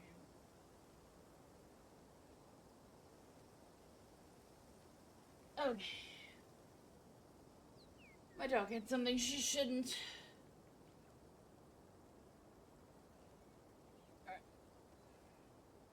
That sucks though about not being able to. Well, I didn't have the hot trait when I tried to romance Avery. I mean, it might not have gone any further, maybe. No, but I'm not going anywhere.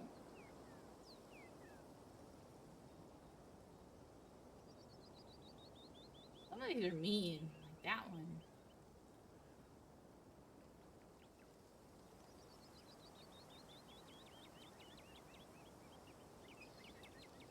You can squeak all you want. You're stuck in here.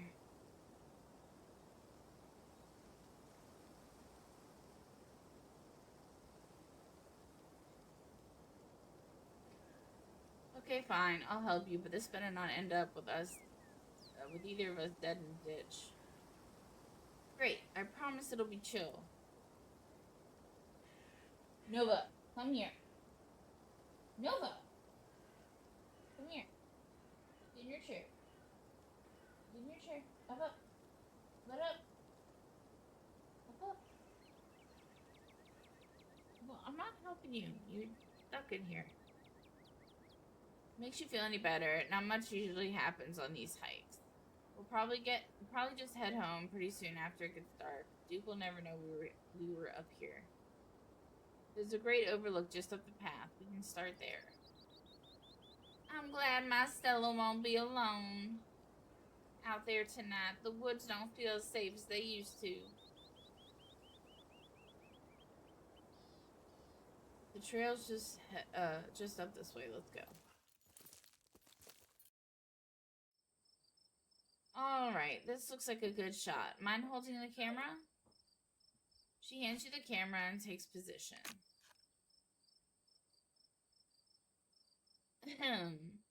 As night falls, my new assistant, the mysterious Kay, and I find ourselves on a high hill in the Blue Ridge Mountains, where we'll begin our hunt for the elusive but yet pungent skunk ape. Though mostly encountered in Florida, this possible relative of Bigfoot has been spotted all along the southeastern edge of the United States, including right in this very county. Here's hoping to get a glimpse again. Well, we'll check out once we're on the trail. Until then, stay searching, Stellars. And keep digging, Gretches. I can take the camera off your hands for now. We'll be able to start the tracking scenes once the sun's all sets all the way. What if you're still there? What does romancing Stella get me? Like, does it get me anywhere? And were her and Tabitha a thing? I have so many questions. I need chapter 5 to answer them. In the meantime, we get to take in all this gorgeous scenery. Duke may be gone, but that feeling in your gut still lingers. Something terrible awaits you. Something unavoidable. Though what exactly is wrong in these woods still eludes you. There's something wrong in the air. It feels oppressive, dark. You don't happen to mean stinky, do you? Do you think you're smelling the skunk cave?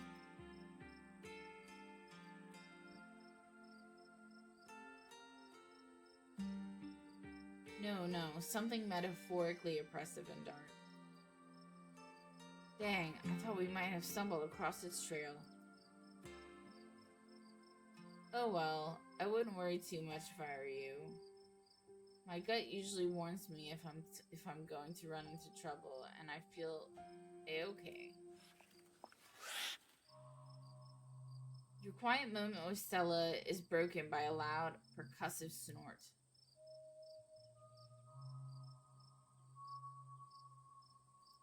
Death has come for me at last. Goodbye, cruel world.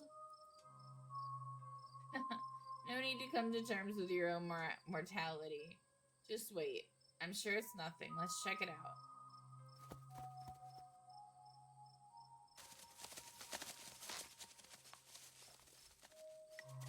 As you and Stella hear the footfalls of animals retreating into the woods, she reaches for her flashlight.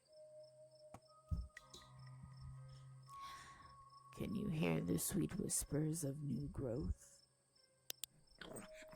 A single deer remains, staring down the beam of light while Gretchen whines and pulls at her harness. The acorn becomes the oak, becomes the rich rock that swaddles the acorn. The cycle that is stretched is not the cycle that is broken.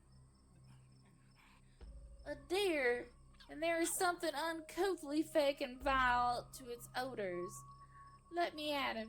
How dare he infringe upon my dearest Stella's personal space? Let me at him. Dude, I don't even remember what the swear jar is supposed to be for. I just started streaming again like 2 weeks ago. I just started streaming like 2 weeks ago again. And, I honestly don't remember, like, what the swear jar is. I have to remake everything again. Because I don't think it says for you if it tells you what the swear jar means. Thank you for spending the points. Yeah, I don't even remember what the swear jar means. No, it's swear jar. It's okay. I don't remember what it's supposed to mean though. Like, what is there a punishment, or I have to? It's okay. That happens to me too. I don't remember. I made that so long ago, and I need to, like I said, I need to edit a bunch of stuff. Yeah, but I don't remember. Your souring husk will feed the coming world. This is good. And then it's gone. Jeez, Gretchen, calm down. You're gonna get hurt. You're gonna hurt yourself. Oh my, it seems I was consumed by a blinding rage. How very unladylike. What must you think of me? She cannot handle deer. When she gets like this, I usually have to pick her up and hold her. She has a bad habit of slipping her harness when she wants to go after something. My pug is the same way. Mabel is a mess. You're too much of a potato. And they don't make harnesses to fit potatoes, do they? Dude. I cannot express how true that is. Like, finding a harness that fits Mabel is beyond difficult.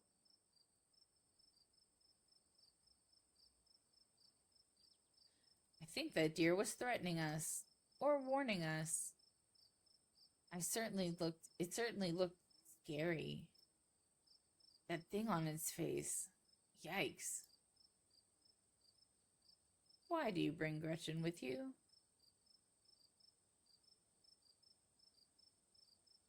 Why do you bring Gretchen with you? She doesn't seem like the safest choice for a hiking companion. Excuse you? Though after that outburst came over me, well, I suppose I could see the merit of your concern. I actually find her to be quite the opposite. Sure, she wants to chase stuff, but I usually let her when I'm not on one of my cryptid hunts, so I can't hold that against her. I'm gonna be lurking like the other fellas. The other fella in here. Okay, I didn't know there was another fella in here. But thank you, I appreciate it. Never mind, they dipped. Anyways. That's fine. I appreciate it. God damn it, Nova. I'll be right back.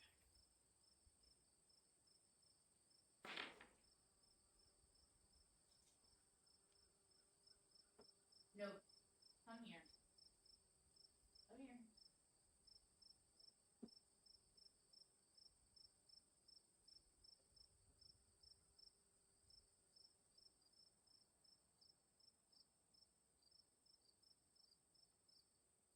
Stay in here, damn it.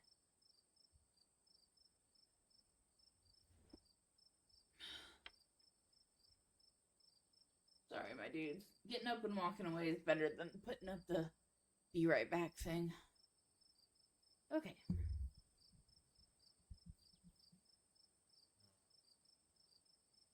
I'm just happy she's still so feisty even at her age. Pugs aren't actually known for their good health.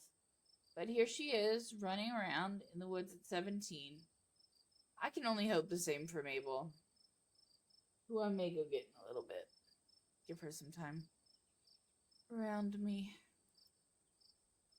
And I feel like the fresh mountain air and exercise have helped a lot in that regard. You defy the laws of nature, don't you, Gretchen?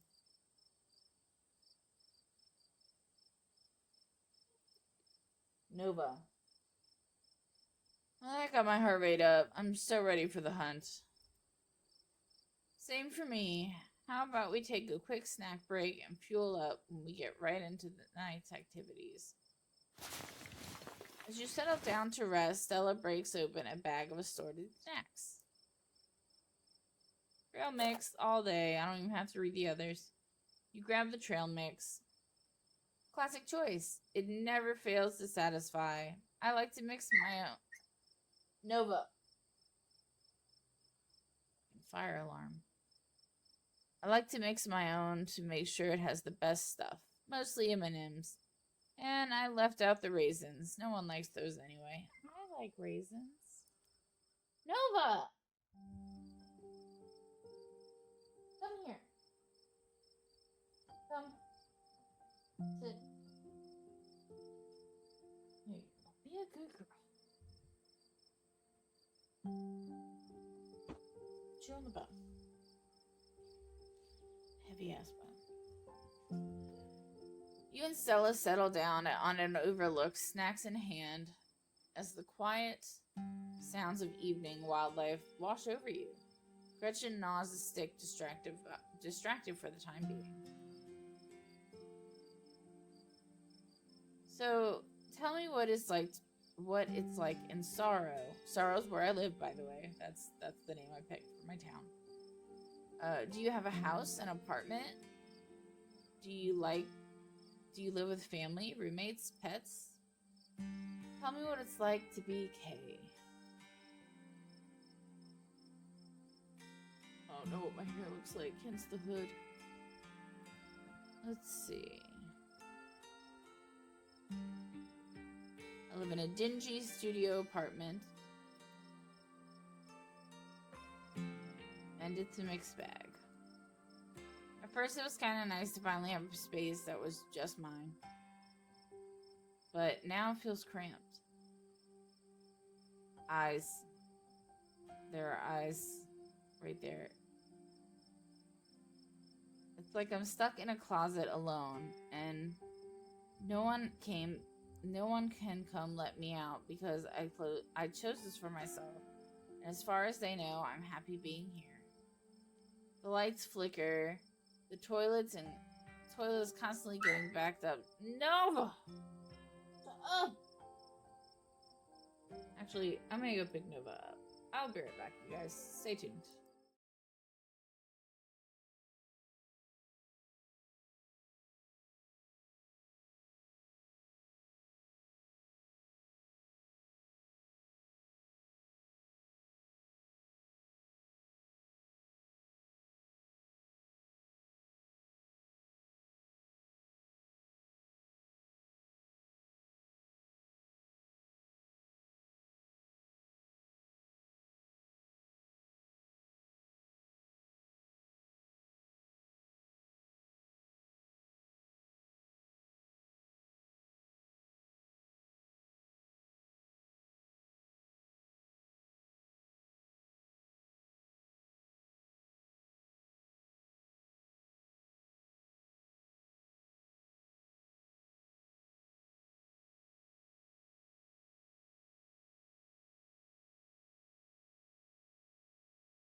I'm so terribly sorry that it took a minute.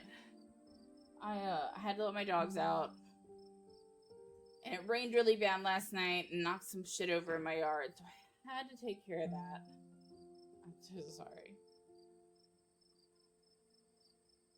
Now, where was I? The lights flicker, the toilet is constantly backing up because the landlady upstairs keeps flushing her cat's litter.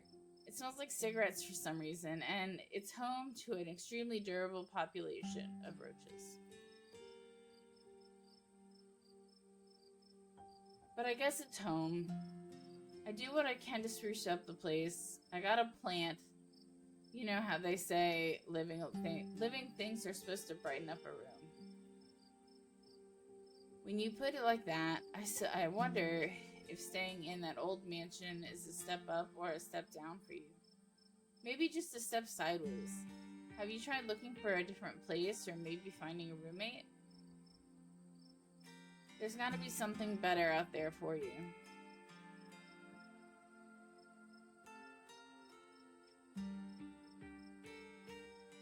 I've been saving it for something better.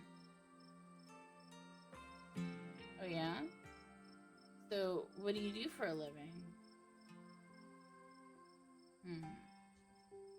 I am a streamer because I'm disabled and this is all I do. Oh, no way, a fellow content creator. I guess we've got a lot in common, Kay. What are the odds? What sort of streams do you do? I can't read it. Valstron? Val? If you are there and you hear this, what happens if you romance Stella? Does anything happen? Does it go anywhere? I play video games.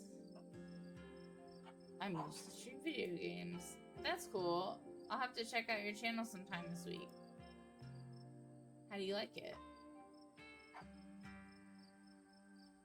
I wouldn't trade it for the world. Most people I meet tend to raise their eyebrows when I tell them what I do, but I love it. It's also very true. It might not be much, but it makes me feel like I'm taking control of my own destiny. Believe me, I can relate. I don't think I'd give up what I do for anything. Dude, based off of what I know about YouTube, the fact that you have that many followers is a big deal. A crisp breeze passes over you. You can't shake the feeling that you're being watched. Yep, right here. Right there. For anyone who's curious. Right there. Right there. It feels like a presence you felt at the back of your neck for as long as you can remember. Only now it's present. Closer. You scan the tree line, but whatever might be out there is nowhere to be seen. Yep, now it's gone. I think we're being watched. It might be Skunk Ape. Do your best to pretend it isn't watching us. We don't want to scare it off. What about you? What's your story? Gretchen and I live in a little house just outside town. It's actually the house I grew up in, so it has a lot of pleasant memories attached to it, and I'm glad I could keep it in the family. My great-great-grandfather built that house, and he must have done a great job because it's just as sturdy as it's ever been. Oh my god, I can't. Ew. Do you live alone? Yeah, the place used to belong to my parents, but they're not around anymore, and the holler's a small enough place that other folks don't need roommates.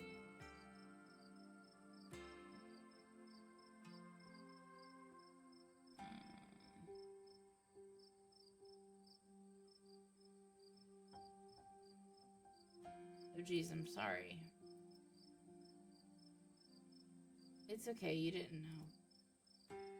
And I've done my morning. You don't have to watch your tongue around me or anything. Life goes on. What were they like? Did you get along? They were amazing. Two of the nicest people you'd ever meet. Interesting, too. My dad was a bit of a regional legend among hunters and trappers. He was always out in the woods on the trail, or something. Oh my god, a little bit. And we certainly had some interesting dinners because of him. He had to learn how to fend for himself since his family didn't have much growing up. He always made sure I had food and that I knew how to get it if I ever found myself too far from a grocery store. I could make us a pretty good salad with just what's in this clearing if I had to, though it wouldn't exactly taste great. My mom was the local vet, the lady all the farmers in the county knew to call if their animals were in need of something. I'm reading really stupid. Even the smallest mouse would get the proper care in her hands. I'm sure she's most of the reason Gretchen here is one of the oldest dogs I ever met. So yeah, those were my parents.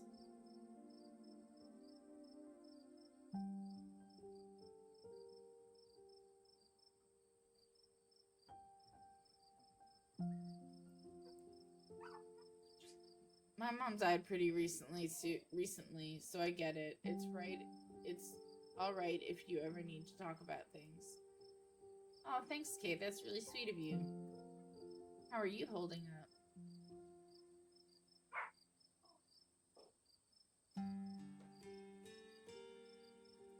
I don't feel much about it. It was a long time coming, so I made my peace with it. I get that, but even so, I'm sorry. We're both too young to have to deal with this. Dude, the Dead Moms Club, when I saw that, like, the first time, I laughed so hard. I lost my father when I was in 8th grade, and I'm 36 now. But it's funny because I'll talk to people about it. I hated my dad. He was a horrible, abusive piece of shit. But it's funny because, you always start off with, oh, well, I lost my dad, or I lost this. I have to cut people off because they're always like, oh, I'm so sorry. And I'm like, I'm not. Dude's rotten in hell.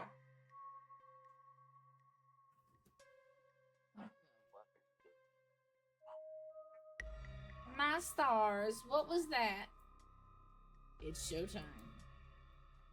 Whatever lurks behind the tree line is something best left unseen. But the events of this evening were already set in motion long before you stepped foot in Scarlet Hollow.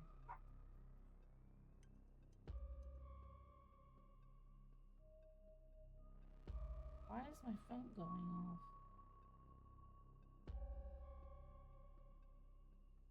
Jesus.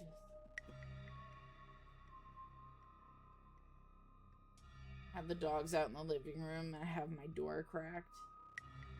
I can hear all the shit they're doing. There's no turning back now.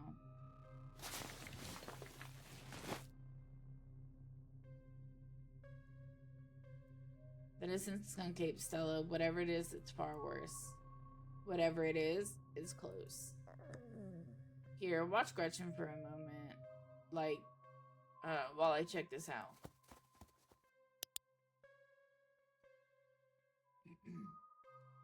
You and Stella inch towards the tree line as she shines her flashlight into the woods.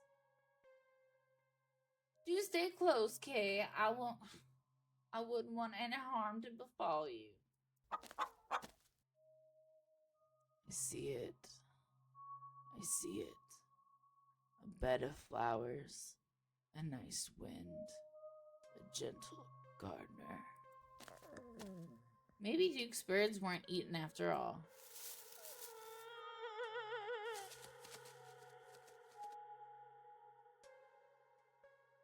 What the hell was that? Hold on, I gotta play that back. Holy shit. I'm guessing it must be maybe 2, 3 feet tall. Doesn't look hairy either, so I think we can rule out skunk ape. But whatever it is, it has to be one of Duke's chickens. It looks like it's headed north. Let's go after it.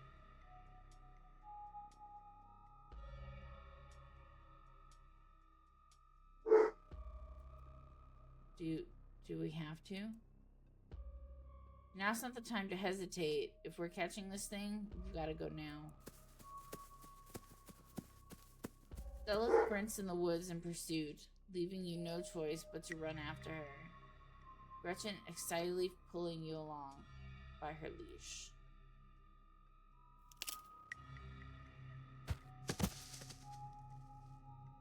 Stella! Oh. Stella! Stella! Ow.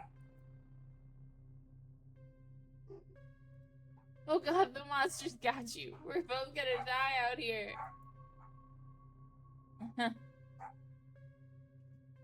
It's okay. Settle down. No one is being attacked. I just tripped and on something weird. Lost my footing. Just like my Stella to get overexcited and lose track of herself.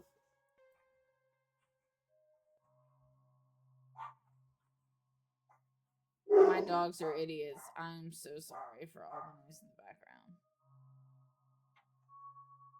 No. Oh no, that poor thing. It must have been one of Duke's.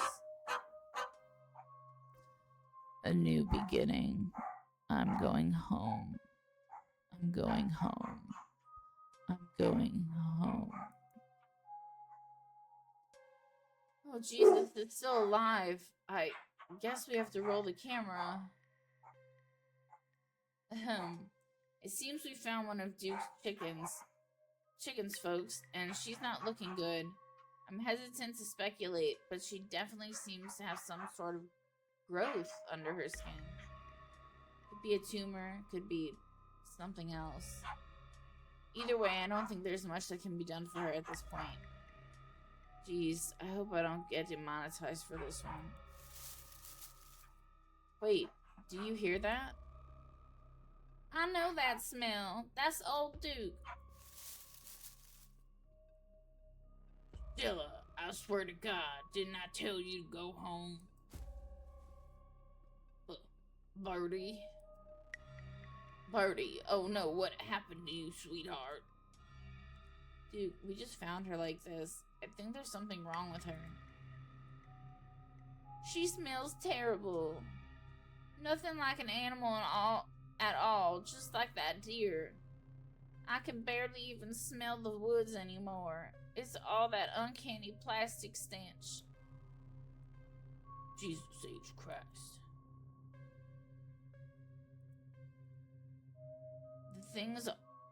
The things all of those animals have been saying tonight, it's like they're going through some kind of religious experience. The hell are you on about? What a horrid thing to witness. It's like they've all gone mad. If this happens to me, I wouldn't want to live like that. I feel like that's foreshadowing. You were joking about being able to talk to Gretchen earlier. You're still joking, right? We should maybe talk more about that later. Duke, we saw the thing that got a hold of her. Got it on camera too. I don't know what it is yet. A gnome or something? You know there ain't no such thing. It's not of this world, that's for certain. What a disgusting thing it was. Unappetizing in every sense of the word. Examine the chicken. You stoop down to look at the chicken. Don't let Gretchen too close. She'll try to take a bite if you don't stop her. I would never. Something about this bird doesn't smell right. You hold Gretchen's leash close to your chest. She squirms against her harness. Good God. At first you thought it might It might have been a tumor, but this is something else. The skin is stretched, taut, the growth pulsing beneath. She could still get better. Maybe she just needs the thing to pop, and she'll be right as rain in a couple days. Happened to me once, and there's not so much as a scar these days. I don't know, it kind of looks like there's something in there. It smells like it should be buried somewhere deep. My senses scream out that this is an abomination. Oh, Stella, please don't get too close. Can you hear the birth that dwells within me? Can you hear the way it roars and thunders? Whatever it might be, you know better than to investigate this lump any closer.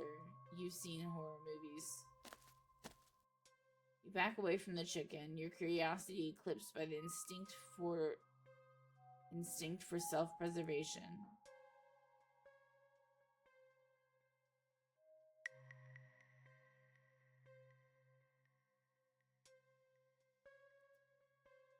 Do you think she's become an egg?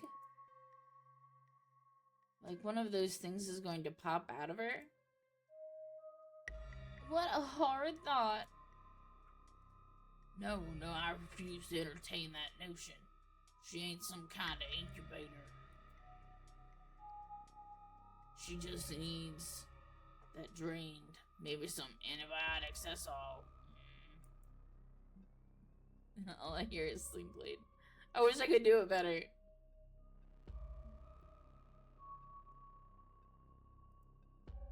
Do you think we should put her down? Maybe it's for the best. Going to sleep is sometimes a mercy. Something wrong with your head. We are absolutely not putting her down. We're getting her help. As you, Duke, and Stella take stock of the situation, sound begins to wrap around you. Gently at first, barely a whisper, but then a guttural moan, and then another and another, until suddenly you find yourself surrounded by a chorus of groaning misery. There's something out there, all around us. I can smell it. There are so many of them. I think we should get out of here. Agreed. We've all had enough excitement. Come on, Birdie, let's get you home. Are you guys hearing this? She starts filming again. As Duke scoops up the injured Birdie, the voices in the trees intensify. It's like you're all suddenly surrounded. The strange sounds coming closer, growing bolder. This place is cursed. What the hell is that? This place is cursed. The gardeners come to mend and nurture. Let me blossom and sprout. Let me become. You feel a tightening in the leash, pulling at you from behind. Don't you step another foot closer, or I'll shoot you. Don't think I won't. The man hesitates, and the thing steps forward, fixing what seems to be its eyes on Birdie, tucked under Duke's arm. Stella, there's another one. The leash is drawn fully taut, and then there's a sudden looseness.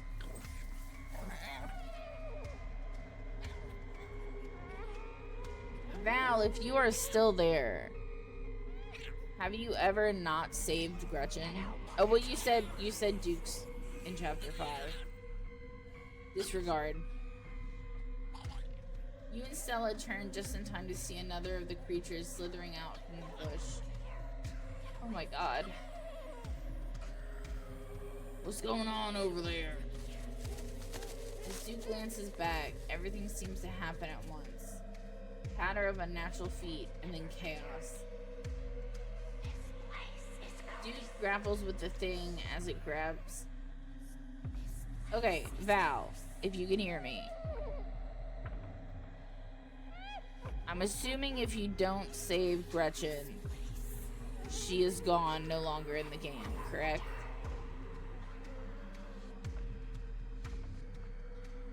Duke grapples with the thing as it grabs at his shotgun, pushing the barrel out of the way. As it grasps for Birdie with oddly jointed limbs, while Stella stares in shocked silence, as it paused watching as the other creature attempts to wrestle Gretchen in the darkness, her desperate cries going unheeded.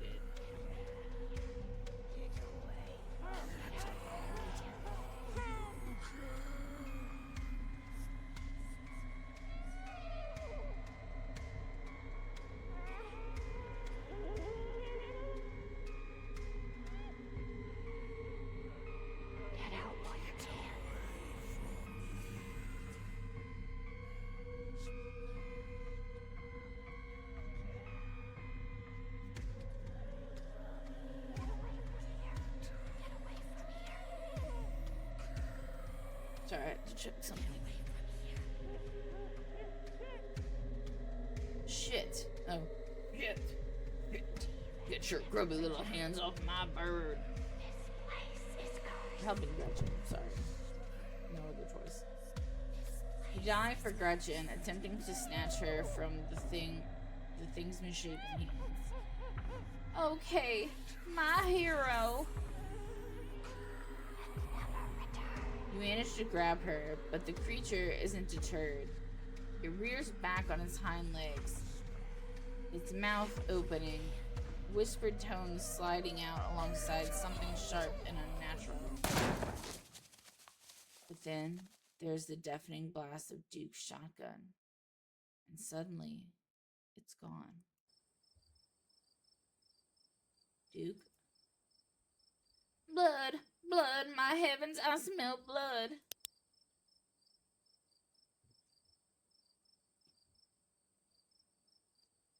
Oh my god. Oh my god, what do we do? Okay, first thing first, I grab Gretchen. There. Step 1 is done. Gretchen is safe. Great. Okay, step 2. What's step 2?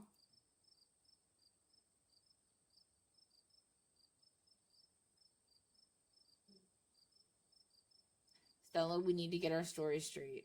Duke had a hunting accident by himself. But people need to know about these things. Duke's family deserves closure. The town deserves to know what's out here. Maybe the cops will help.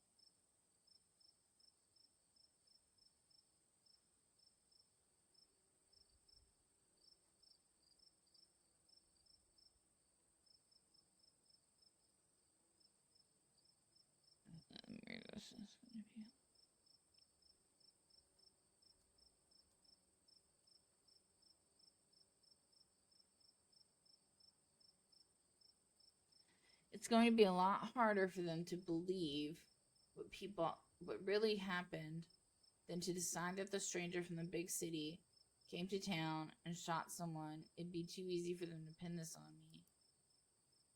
You're right. I barely caught anything. But if we got more footage, if we got a clear shot of these things, maybe if we followed the blood trail.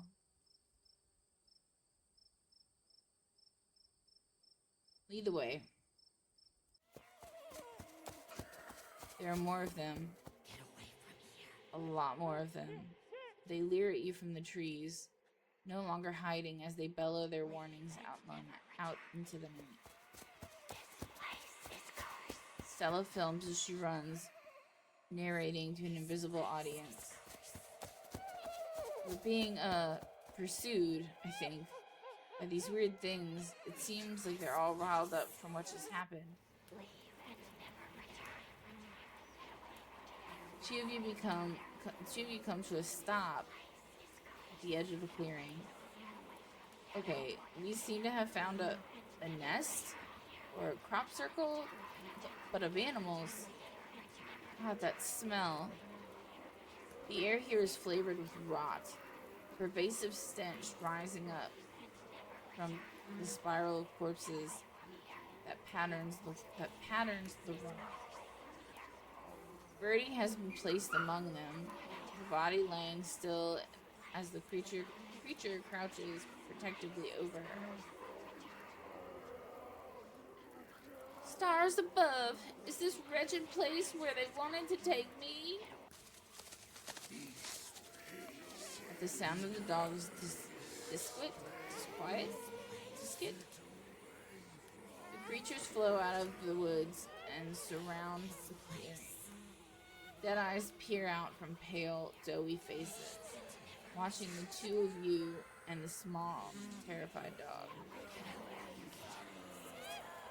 Should we try to get Birdie? That didn't go so well earlier. You know, I think I have enough footage. Should we take a few steps back from the clearing, then turn and start running together, back through the woods, driven by a deep animal instinct to get away from whatever these things are. They're everywhere. God, how many of these things are there? They reach out to you from between bushes and tree branches, grasping for anything they can get a hold of. Their howls filling the air. We're almost there.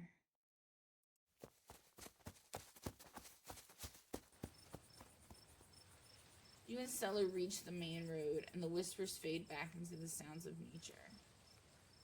It sounds like they've stopped following us. That horrid stench is certainly gone. Yeah, they're whispering, get out, this place is cursed. Don't come back, I think they also said. Are you sure we shouldn't call the cops?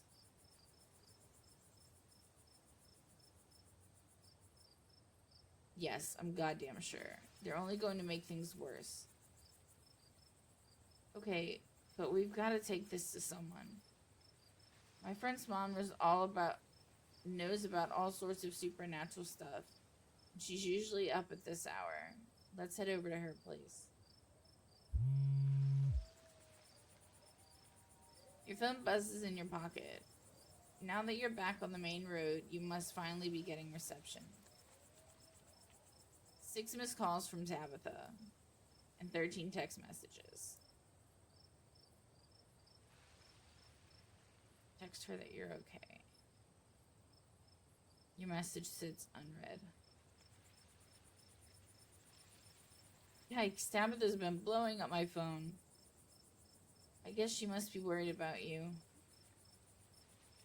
My friend's place is on the way back to Tabby's, so we should be able to stop there first.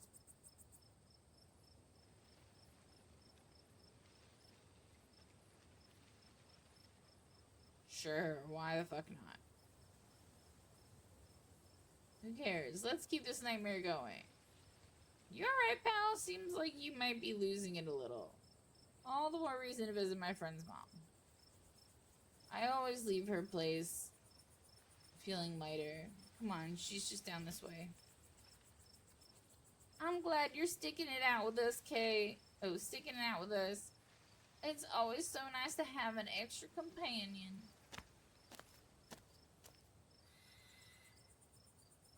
I hope she's still awake. There's something foul creeping up behind us. Okay. Jesus. You and Stella turn to see a shadowy figure staring at you from across the road. You didn't hear it approach. Welcome home. You're finally where you're meant to be. Before you can respond, the door behind you swings open. An older woman stands in the entryway. Go home, Wayne. I can't help you tonight. You look back, and the figure is already gone, disappeared into the shadows of the night. I'm sorry about that, Stella. Some people just can't be helped. What brings you out here so late? And who is this?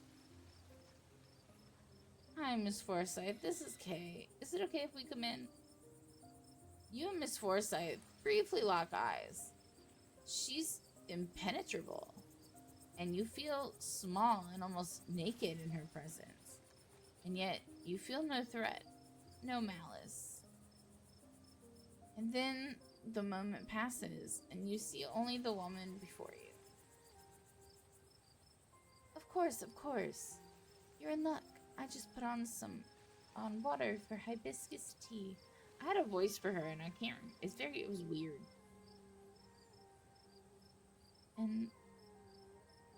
And for goodness sake, you can call me Sybil. You're an adult after all.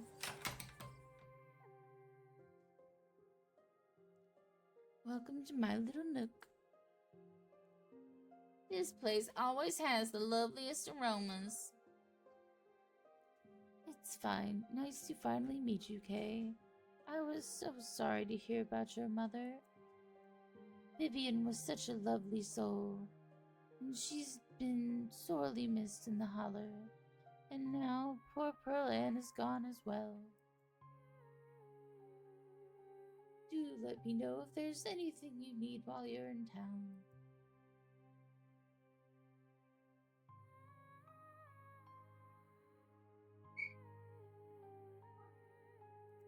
How did you know my mom died? Oh, Pearl Ann was a chatty woman.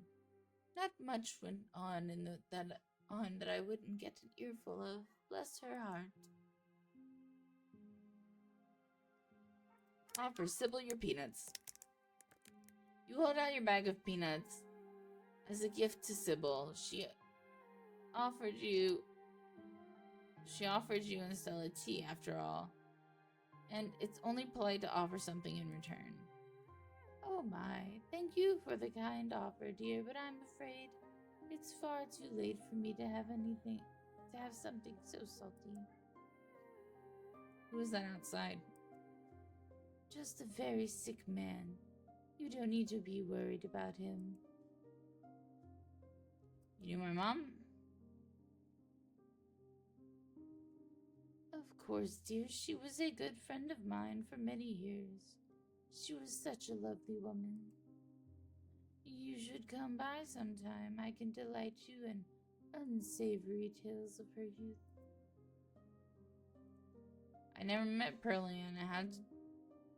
You don't have to pass on your condolences to me. I have no feelings about the woman. That's fair, child, but it seemed like the right thing to do. We need your help. Yes, I suppose pleasantries can wait for another time. What's got you here so late? You seem in trouble. Hold on.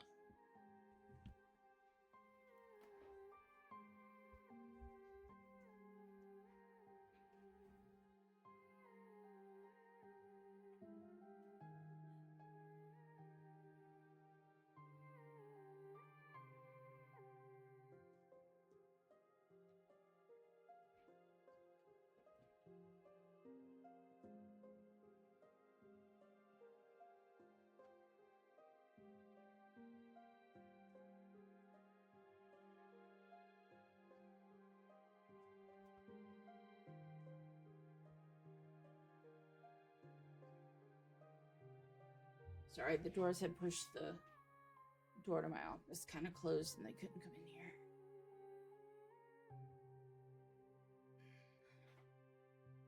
Right. You know about weird stuff, right? Unexplained stuff. Go on.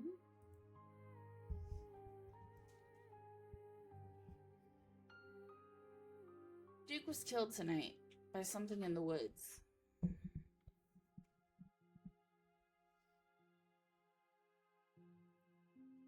Oh, my lord, have you contacted the police? No. It just didn't seem believable. That's why we came here first. Those things out there, I don't even know how to describe them. Here, I can show you. Stella pulls out her camera and turns the screen towards Sybil.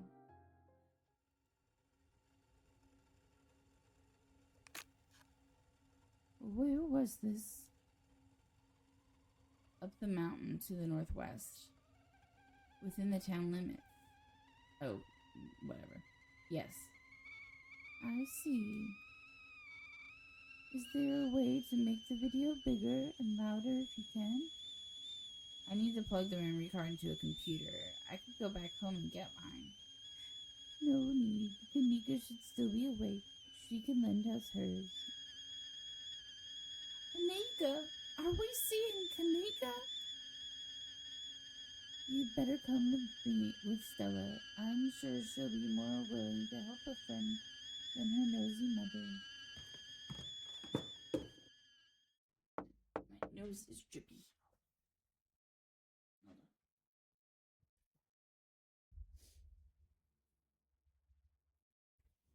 on. Okay. Kanika, come on out. We could use a little help. What, Mom? Oh, hey, Stella. Oh, hi, Mark.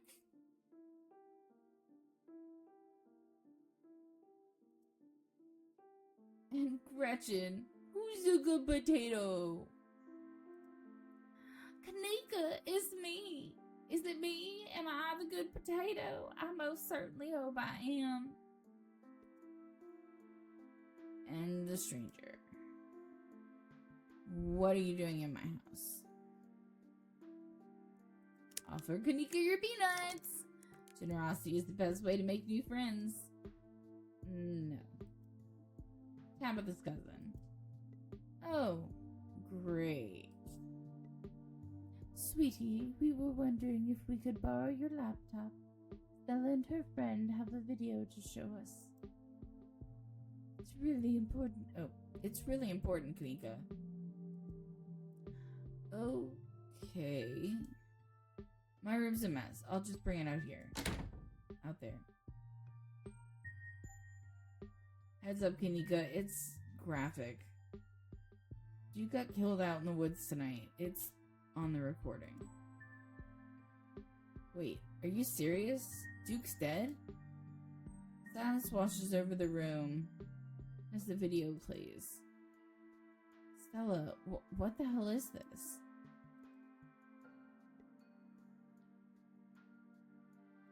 This is far beyond my ability to contribute. I'll leave the thinking to you humans.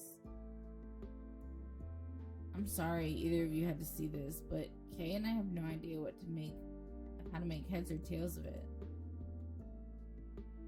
Stella, are you okay? I'm fine, really. I'm okay.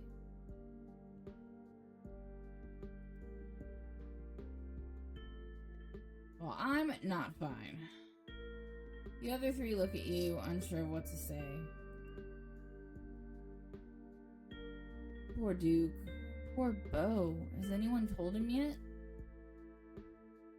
Right now, we're just trying to pull ourselves together. I'll call him later tonight. But for now, we have something far more serious to discuss. What happens in the woods, we weren't supposed to see any of that. You're not wrong. My grandmother used to talk about pale creatures called ditchlings. She always said they were a terrible omen, a sign of suffering to come. Mom, come on. Whatever's doing this is serious. Stop scaring Stella and Kay with this tally-po crap. Kanika, sweetie, let your mother talk. She always said they never hurt people despite that grisly scene in the woods. But Duke is dead. Then, if these are ditchlings, his death was an accident, or my grandmother was wrong, and she was very rarely wrong. What are you doing? Hands up.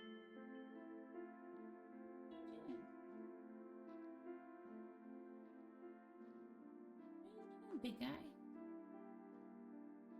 Did y'all open the door to my office?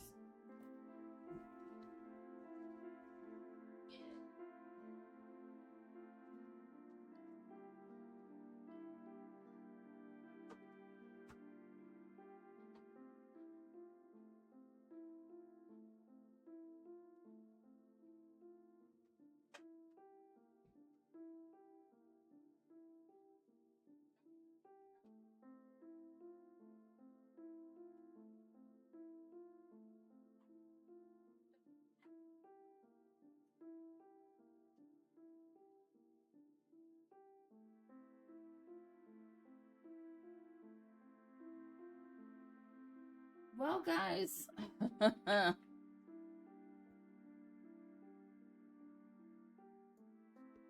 couldn't find my Apple Watch. Well, I found it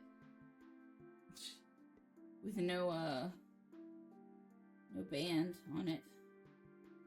That's fun. Okay. For those who don't know, I have 5 dogs.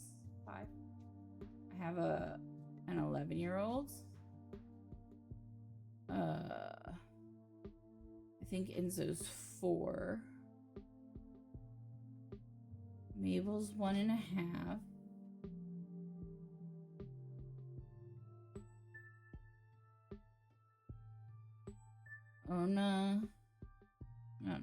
Nova is almost a year. I think she's like 9 months. And Bugs is 18 months. Should be everybody. 11 is Barrett. 4 is Enzo. Yeah, that's all 5. I have 5 dogs. One of them was supposed to be a rescue, got him healthy, and find him a home. But he's like, "Let me push. You wanna say hello?" My dogs are my life, dude.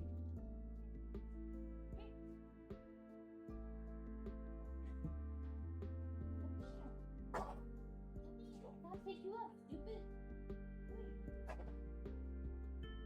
As Enzo hacks in the back, probably eating my watch band. Abel, come here. Enzo, I can't pick you up. Abel, come here. Come on. Come here. Okay, whatever. Alrighty. Back to where we were. Just as birds flock before a storm, the ditchlings congregate, where tragedy is soon to fall. To see so many in one place. Sybil holds her silence. Jesus, Mom, haven't you already been through enough? Haven't they already been through enough? Do you really need the spooky window dressing? I don't know how to take that phrase. What if it's something important? What if it's important window dressing? Okay, I know when I'm outnumbered.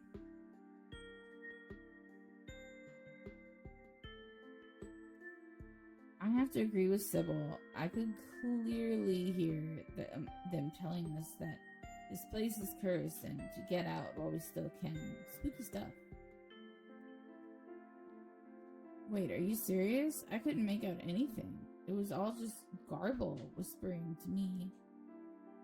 How interesting. Are you sure you're not just subconsciously rewriting your memories to match my mom's theories?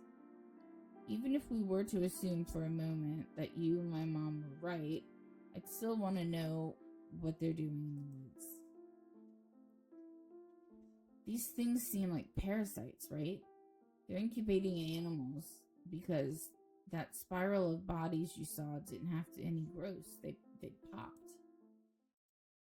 Oh dear, I'd forgotten entirely about the tea I'd put on. Let me fix you up a couple of cups.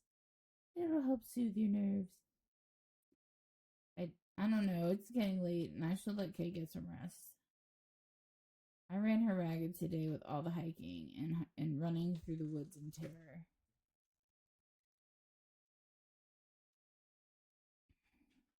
I can keep going. I'm still wired. Okay, maybe it's that I'm eager to get home and start doing some research. I'll ask around on my usual forums to see if anyone has information on ditchlings. Is that what you called them?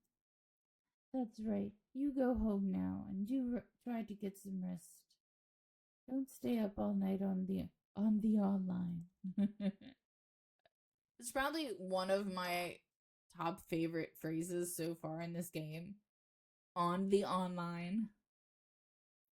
Let me get you some of my house-made peppermint tea to go.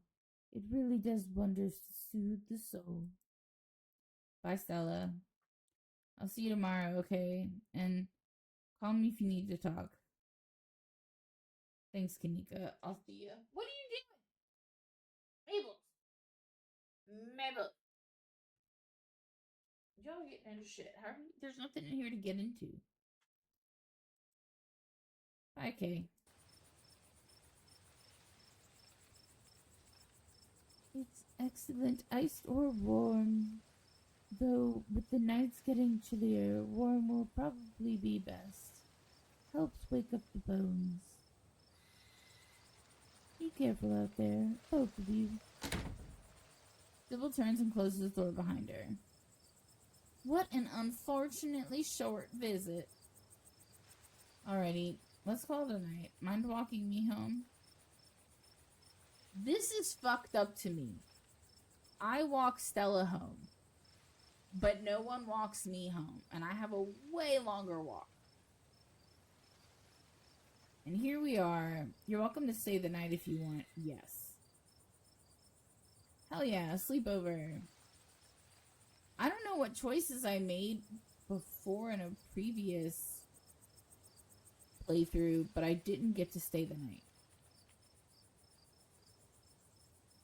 Hell yeah, it's been so long since I've had an honest-to-God sleepover. Awesome. If I'm being honest, not being alone tonight is a weight off my chest. It doesn't take long for Stella to fix up the guest room for you. While it's certainly smaller than its counterpart at the estate, it's far better cared for. It's so exciting to have a guest. I can't remember the last time we had company. Make yourself at home.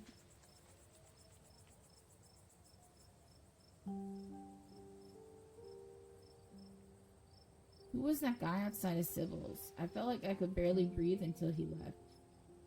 Wayne? I haven't really gotten to know the guy. I think he works in the mine. It might be worth looking into him.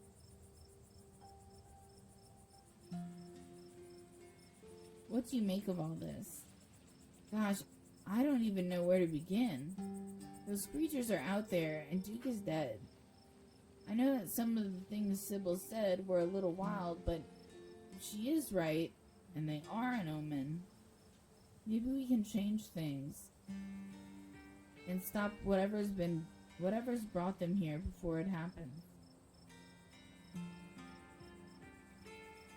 I'm sorry, Stella. I just don't believe in magic. These ditchlings are definitely real, but there has to be a more rational explanation than the occult. Maybe. We'll have to see what tomorrow's research turns up. This whole ditchling myth might be the best lead we've got. I should probably try calling Tabitha. Right, she'd probably like to know you're not dead. Get some rest, Kay. I'll see you in the morning. I'm on the verge of passing out myself. What an exciting, if terrible day. You pull out your phone and call your cousin. It rings for a moment before she picks up. Where the hell have you been? I texted you back as soon as I had reception. Did you? I didn't notice. Do you know anyone named Wayne? You feel a slight, palpable hesitation before Tabitha answers. I employ over 100 people. I'm sure I know a Wayne. You hesitated before answering me about Wayne. It's late. It's late, Kay, and you never came home. I'm sorry that your random questions and accusations caught me off guard. Now, are you going to tell me where you've been or not? There was someone playing the piano in the sealed-off wing of the estate. Are you serious? I specifically told you not to go in there. It's dangerous. Ugh, and I'm sure there wasn't actually anyone playing the piano. You probably had just heard a possum or something. Yeah, a possum playing the piano. The estate's infested with damn things. Oh, there's actually a possum living in my drawers. His name is Dustin.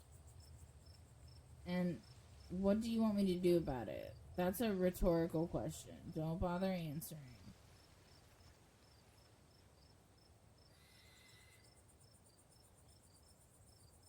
Sorry, I met this girl in town. We hit it off. We went on this night hike to find cryptids. Ah, so you met Stella then. Ugh, that explains everything. She's gotten you all worked up. I'm going to bed. I'll collect you tomorrow.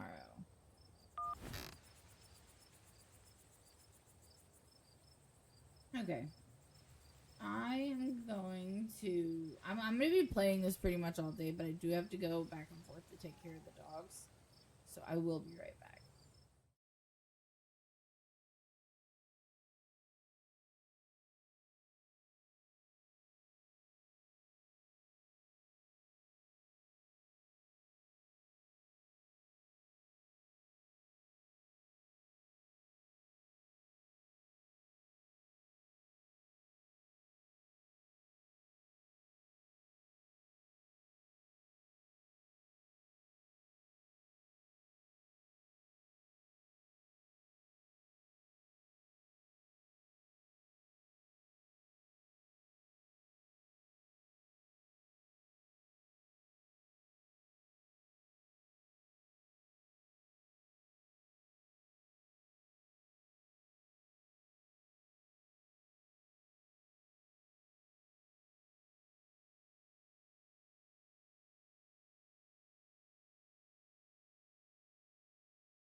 Okay, so sorry about that.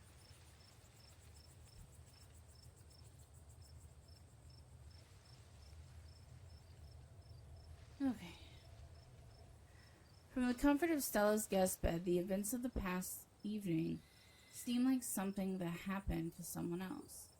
Though you can still clearly picture the terror you felt in those moments for now. For now, you're safe and you're warm. Eventually the sun will rise and chase away the monsters and make them seem like nothing but bad dreams. Maybe tomorrow, if you're lucky, you will wake up in the normal world and have a relaxing week in the mountains with a new friend. Mabel, shut the fuck up. He's wearing a cone. Get over. Bugs! Bugs! You're not think that. No. Sorry. It's a nice thought, but deep down you can't help but worry that things will only get worse. From behind closed doors, you can faintly hear the sounds of quiet sobbing. And I believe this is the end of episode 1.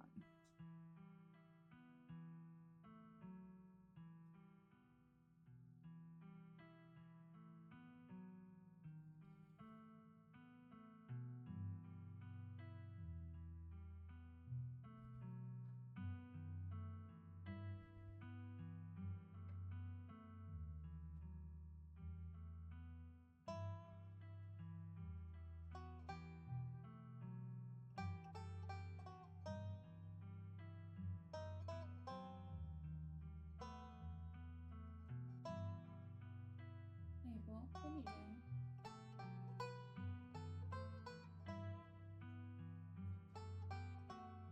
Poor Stella.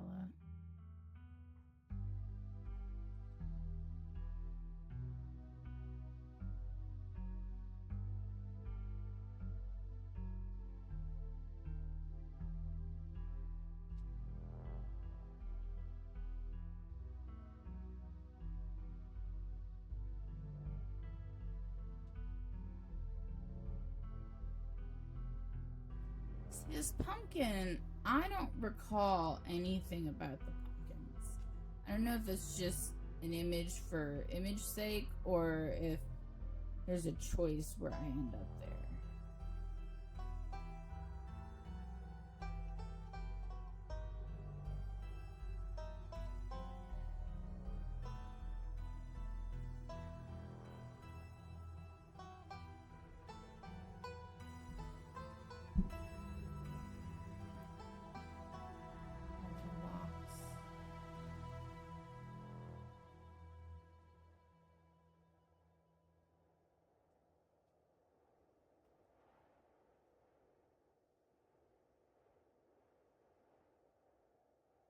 And there we go, episode 1.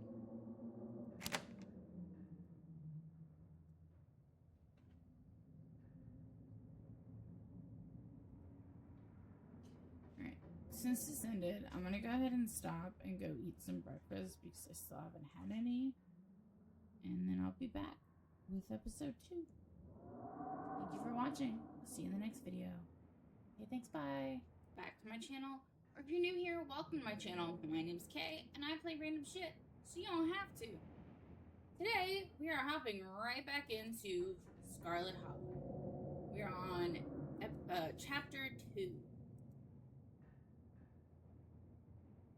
No, that's not what I want to do. No, I want to return. Alrighty, and let's hop into it. The previous episode is up on Twitch. And yeah, we're gonna go into episode 2. No, we don't need that. Continue. Would you like to see a recap? No. You open your eyes. The sun has risen, the birds are singing. You're still alive. For now, you are safe. Your gaze wanders across the unfamiliar room to the window in the woods beyond, and you wonder if the monsters are lurking just beyond the trees, ready to pounce as soon as you leave the comfort of your new friend's family home. Before I forget, I just want to give you guys a warning. I plan on playing all day, except, when I stop for food and stuff like that. But I will have to throw up my be right back sign to go take care of my dogs because they're out. I'm not leaving them in crates. They're, the whole spiel. So if I have to pop away for like 3 to 4 minutes, it's to take care of my dogs. You can't help but remember Duke slumped against a tree, pieces of him scattered across the clearing. A knock at the front door. Your morbid thoughts are interrupted by a distinctly unhappy voice filtering through the house. and past the closed door of your bedroom. Where is Kay? Where the hell is Kay? Excuse me, I had to burp. Oh, hey, Tabby. There's a fresh pot of coffee on the table if you want some. No. I'm just here to check in on my cousin. Let's make this quick. I have a lot on my plate today. You're barely decent. It might be mildly scandalous if people saw you like this. Saunter out half clothed. I would. You might not be fully decent, but you're not about to let that stop you from being a part of this conversation. Ugh, put on some clothes. Oh, I said it the wrong way, but whatever. Morning, how'd you sleep? Gretchen excitedly looks at you and wiggles her tail. Dude, the pug tail wiggle is just the best. Because there's no booty. It's like the tail is completely its own person. I simply must say what a joy it is to see that you are finally up. I do hope you're well rested and that you don't mind our most unfortunate guest.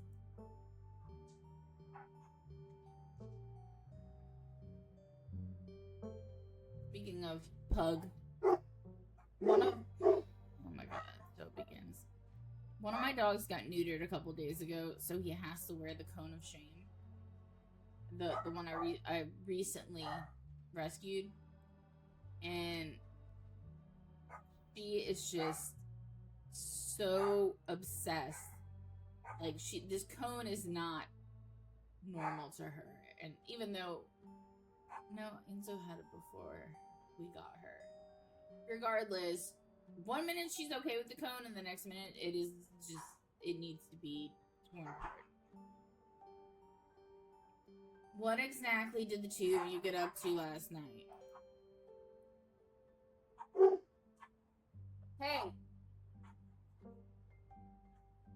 Enzo, come here.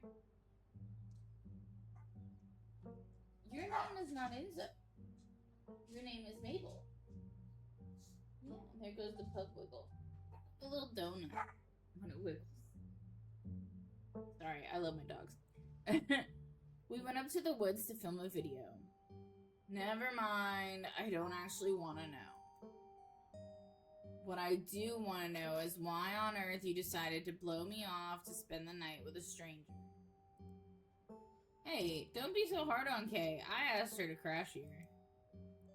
And last night was a lot. Tabby, there's something horrible out in those woods, and I don't think anyone in this room wanted Kay walking up that mountain alone last night. Stella, would you mind giving me a moment alone with my cousin? And while you're at it, please stop calling me Tabby. We're not in high school anymore. Yeah, alright. This is her fucking house. You're not gonna let her treat my dearest Stella like that, are you, Kay? Isn't this Stella's house? Why are you bossing her around? Come on, Tabby. No berating guests in the Richmond household. Whatever. I don't really care if you're here for this. You've been in town for less than a day, and my stress is already through the roof.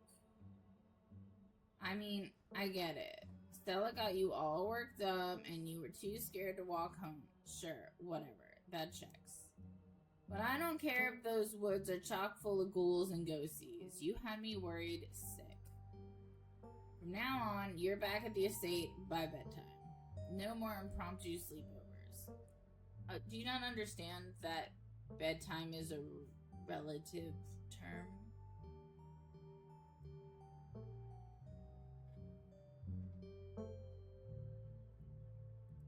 I go where I'm supposed to go.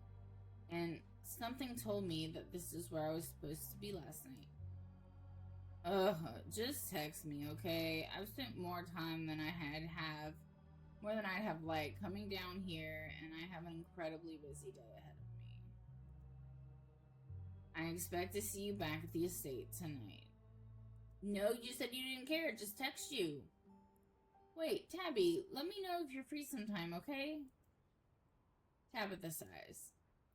You're relentless. We'll see. But don't get your hopes up. Hey, you good? Sorry about Tabby. She totally blindsided me.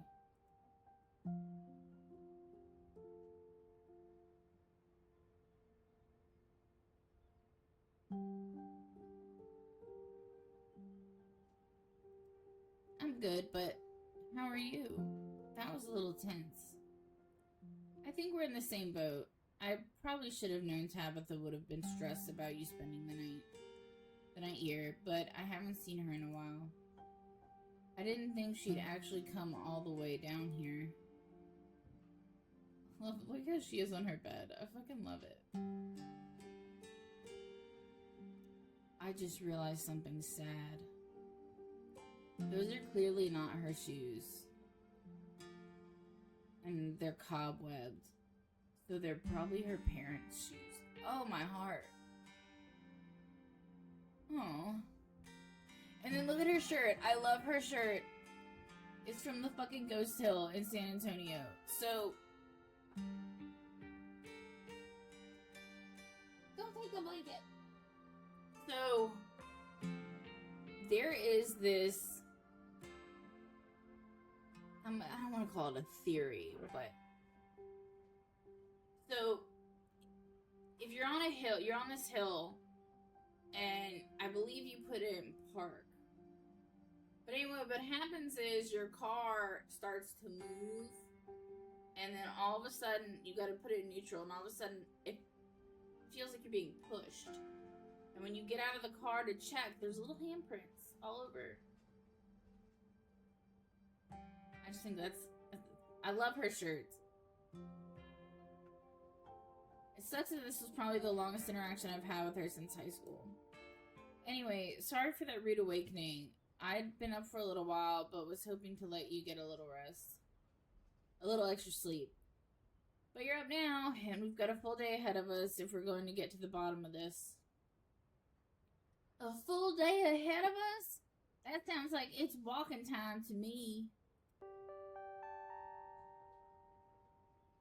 How are you so chipper? You shouldn't be okay right now. I guess I'm just pretty good at compartmentalizing things. What happened out in the woods last night was horrific, but right now we have something important to focus on. I'll have time to process what happened to do when we get to the bottom of things. You shouldn't just bury your feelings like that. What happened to Duke last night would mess with anyone. I get that, but I'm fine, really. At least for now. I can process this in my own time.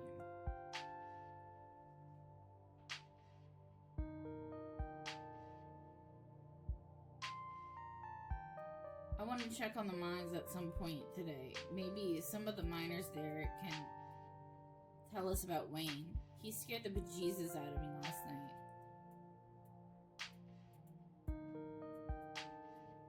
Definitely. Kanika's waiting for us at the library, so we should head over there first.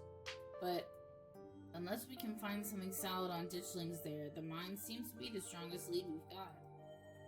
Oh, let me set up a group chat. What's your number? You and Stella exchanged numbers. A text from Stella to you and Kanika. It reads, group chat. Anyways, daylight's burning, so let's roll out as soon as you finish getting dressed. Can I eat first? Don't worry about it, I've packed all sorts of snacks for the day, and Oscar totally won't mind if we eat at the library. Get dressed and head into town. The walk to town was short. Stella's house is barely a stone's throw away from what remains of Scarlet Hollow's once bustling main street. You shudder as you stare down the thoroughfare, both from the chill in the morning air and the all too present memories of everything you witnessed last night. You see that building labeled Town Hall? That's actually the library. Well, it's also the Town Hall, but that's just a small upstairs office nowadays. I guess this town's not what it used to be. That and our mayor's really into going on walks. I think there's actually going to be a meet and greet later this week. Could be just the pick-me-up we need, what with everything that's been going on.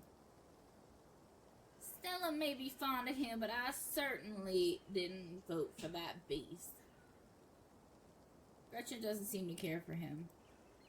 Alright, I know you've joked about it a couple times, but now I'm actually starting to believe you can understand her. Gretchen absolutely can't stand Mayor Jimmy. Oh, hey! Morning, Stella. And same to you, Kay. Speak of the devil, we were just talking about you. Bastards. One of the dogs farted. Fucking left. I have one laying on a cushion, and two were just in here and left. So someone just crop dusted me. Coming from Stella's, huh? Did y'all have a slumber party? Sorry, y'all, but I'm actually in a bit of a rush this morning. I really can't stop to chat. It'll take me a bit to set up, so if you want to catch up with folks or grab something at the diner, you can come meet me at the library when you're done. Oh, sure. See you in a bit, Stella. Cool, see you soon. Huh. She always has time to chat. Did something happen last night? Oh, Stella and Kay just got up to a bit of trouble, that's all. It's not my place to share. Well, it's your place to share, right, Kay?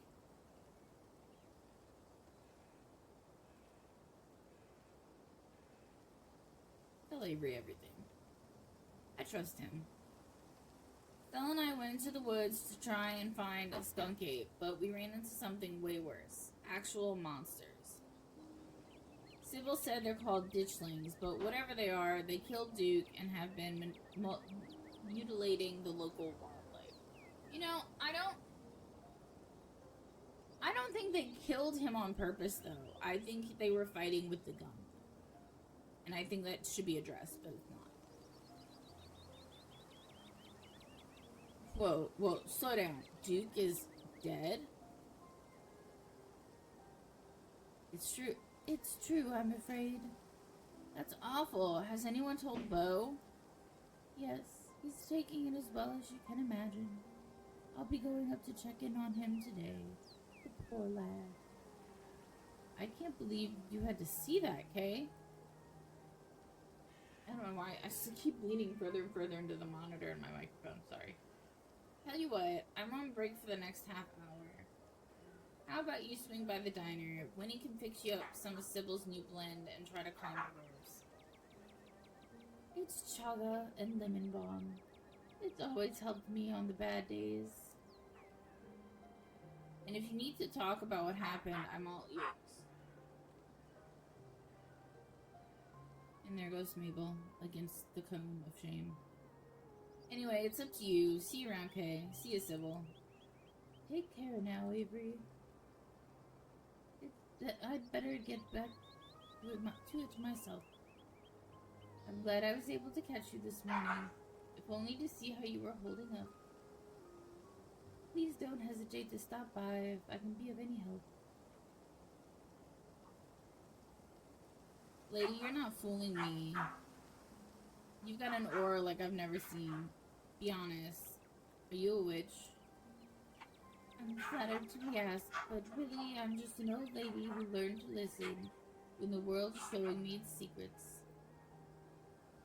But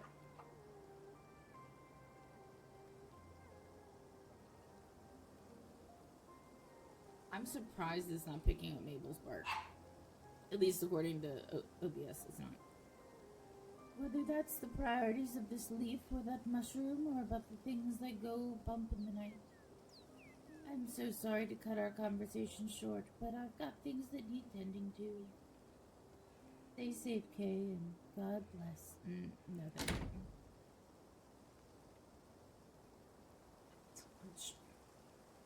I have my fucking hood over my hair because it's a fucking disaster.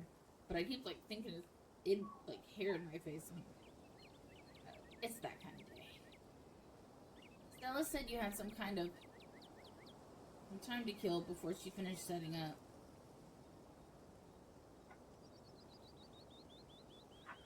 Let's go to the diner. You head towards the diner. The diner is a little quiet today, but the air is still heavy with the tantalizing smell of breakfast.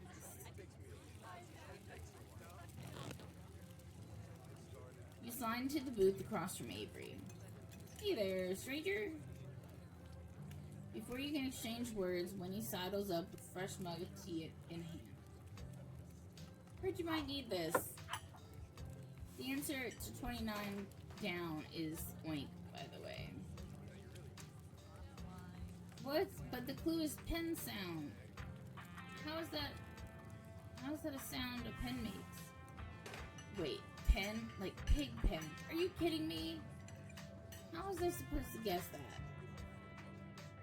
I don't know why you even bother with those things. They're just gonna frustrate you. It's just something to do to fill the time, but maybe it's just with Sudoku. Winnie leaves Avery contemplating newspaper puzzles, returning to her seat behind the counter. So, thanks for telling me about last night. If you want to really get into the grisly details, you can tell me. I won't judge.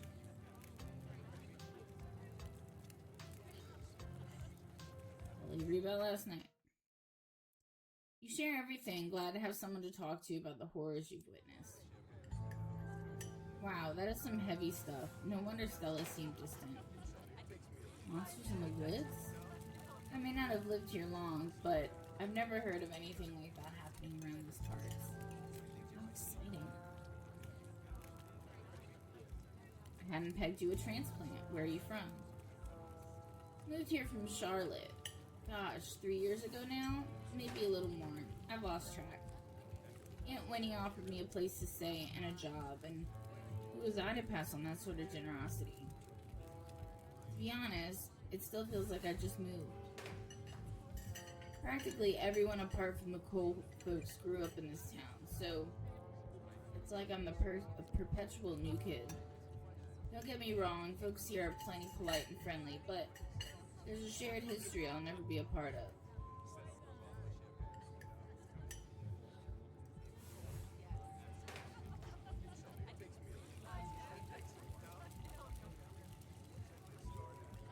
I get it. I felt out of place the whole time I've been here. Folks on the whole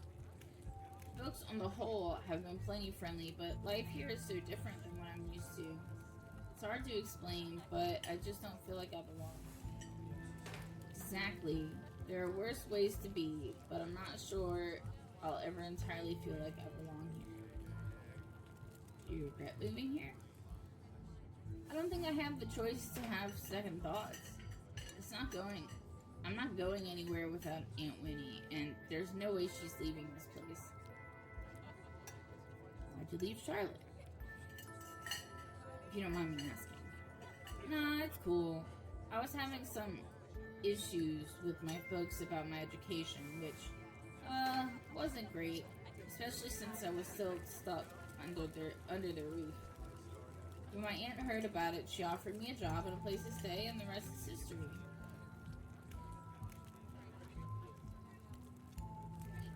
Did you say all of this was exciting? A man's dead, Avery.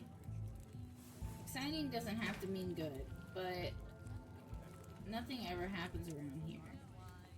Oh man, it looks like my shift is starting. I hope you're doing a bit better. I'm gonna keep my ears open for you. The diner is where everyone comes to gossip, so I hear a lot about what goes on around here. I'll let you know if anyone mentions these monsters or anything else strange or unusual. Avery slips out of the booth, giving you a friendly halfway before disappearing. You leave the diner, ready to continue your day. Alright, so I didn't do the tea. I was told not to do the tea. I didn't do the tea. This is your first time seeing the general store in the light of day. A young man sits at the table by the register, too preoccupied with his phone to care that you stepped in.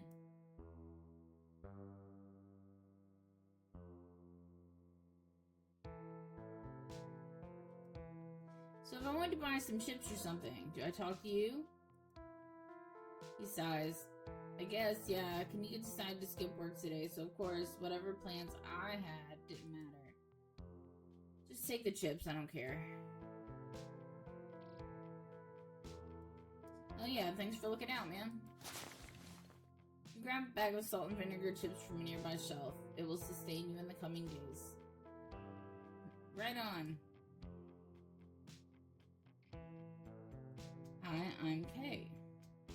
I just got to town yesterday. Yeah, I know, Mom told me.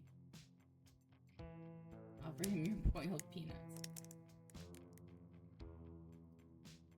Not quite punch a bag of peanuts, curls his lips in disgust and returns to his phone.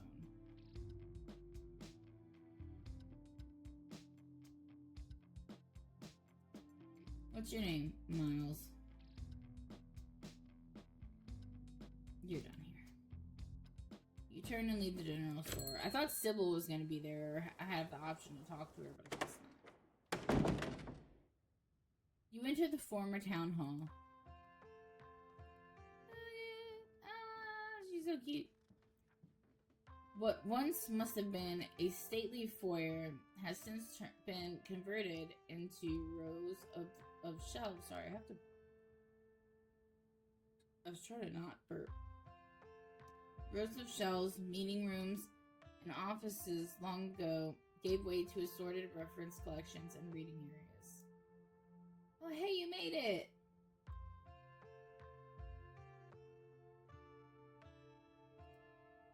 You quietly shush Stella before heading over to her table. This is a library. Glad you found the place. Hey, Kay, you look tired. My goodness, whatever happened to common decency? You can't go around telling someone they look unwell. You look marvelous, Kay.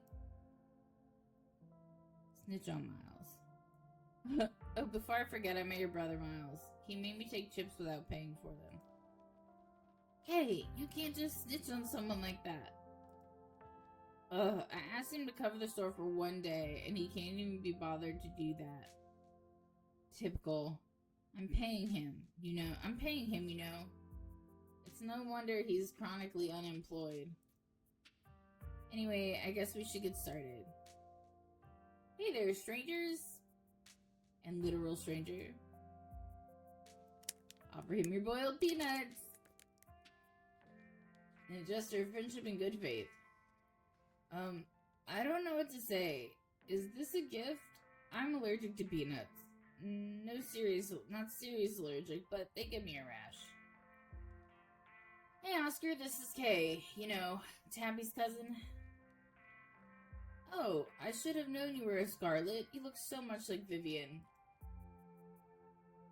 Not that I knew her very well. I was still a little kid when she left. Why, Kanika, are you making this face at me? But that Scarlet resemblance, it's strong. Am I ugly? Because Tabitha's kind of funky looking. I'm Oscar Gutierrez, chief librarian and only librarian. Oscar's amazing. He practically built this library from scratch. Yeah, I'm a little jealous of what the kids around here get to grow up with. They don't know how lucky, how good they have it.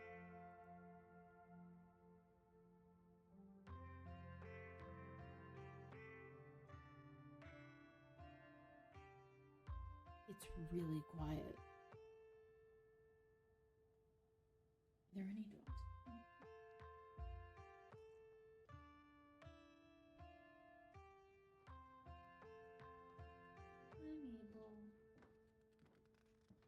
You know what they say, whenever there's no noise, something bad's happening.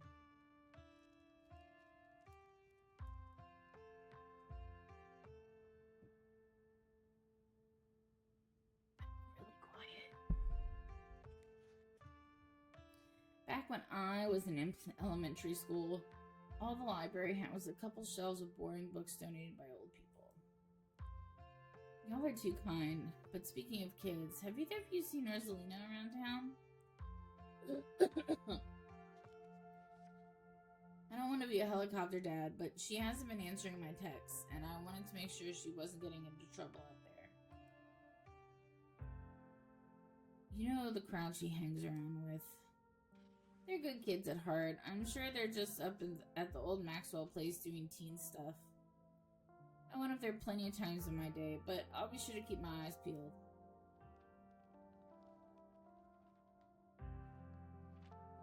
What's the old Maxwell place? It's this great old abandoned spot, and it's practically a magnet for young people. Even honor students aren't free from its call. I can't believe I used to be so reckless. The floors there were like Swiss cheese. I should really have a talk with Rosalina when she gets home. I don't like the thought of teens getting up into mischief with all these ditchlings. Why is mischief capitalized? With all these ditchlings in the woods. Ditchlings? Actually why we came in today. Have you ever heard of them? Apparently seeing one's supposed to mean a disaster around the corner. Doesn't ring a bell. Dang, worth a shot. Okay, if you were, say, trying to predict a horrible disaster, what might befall our town, where would you start looking? Well, they say history repeats itself, so I'd probably try and figure out what sort of disaster this region typically falls prey to. Or should I be worried about something? Mabel, come here. Come here.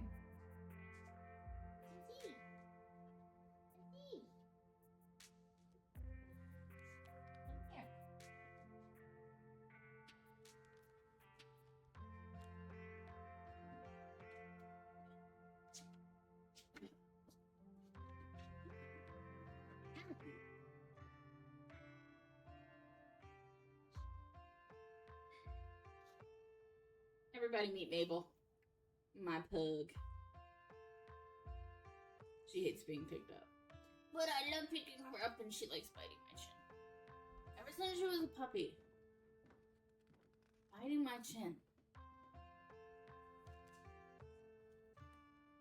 Okay. Resituated. I don't know what's going on with my hair. Sorry, guys. I don't know yet. I'll be right back. Gonna go nab some more books. Behave while I'm gone, Gretchen. Aw, you don't have to worry about her, Stella. You're such a good dog, aren't you, Gretchen? Here, have a biscuit, old gal. Well, ain't you the sweetest thing on two legs? Gretchen inhales the soft biscuit, drool leaking from her toothless mouth as she swallows it whole. I'm pretty sure Stella's barking up the wrong tree, Oscar. I don't think you have to worry about the horrible calamity befalling the town. But she's right about the weird stuff. There's definitely something unusual going on out in those woods. Do you really not feel where all this is going? The moment their whispers made their way to me, it's like everything started to click into place. A reckoning is coming for this town. I'm gonna try calling Rosalina again. I'm sure she's fine, really. Don't mind Kay. She's been hanging out with Stella too much. Rosalina's a smart kid. She knows better than to go around getting into trouble, and will make sure to keep our eyes peeled. Kay, if you see a 13-year-old girl with a black braid and glasses, would you let her know her dad is worried about her? Oscar anxiously wanders off, phone in hand. Got him. Just grabbed a whole mess of local history books. Stella sets a massive pile of books on the table and pulls up a chair. All right. This is going to be so much faster with the two of you here to help out. Got our snacks, got our books. Let's get this research party started. Reading awaits.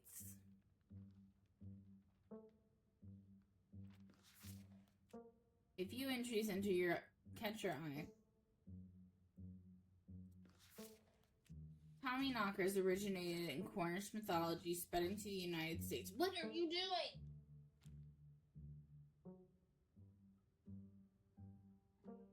Go up here.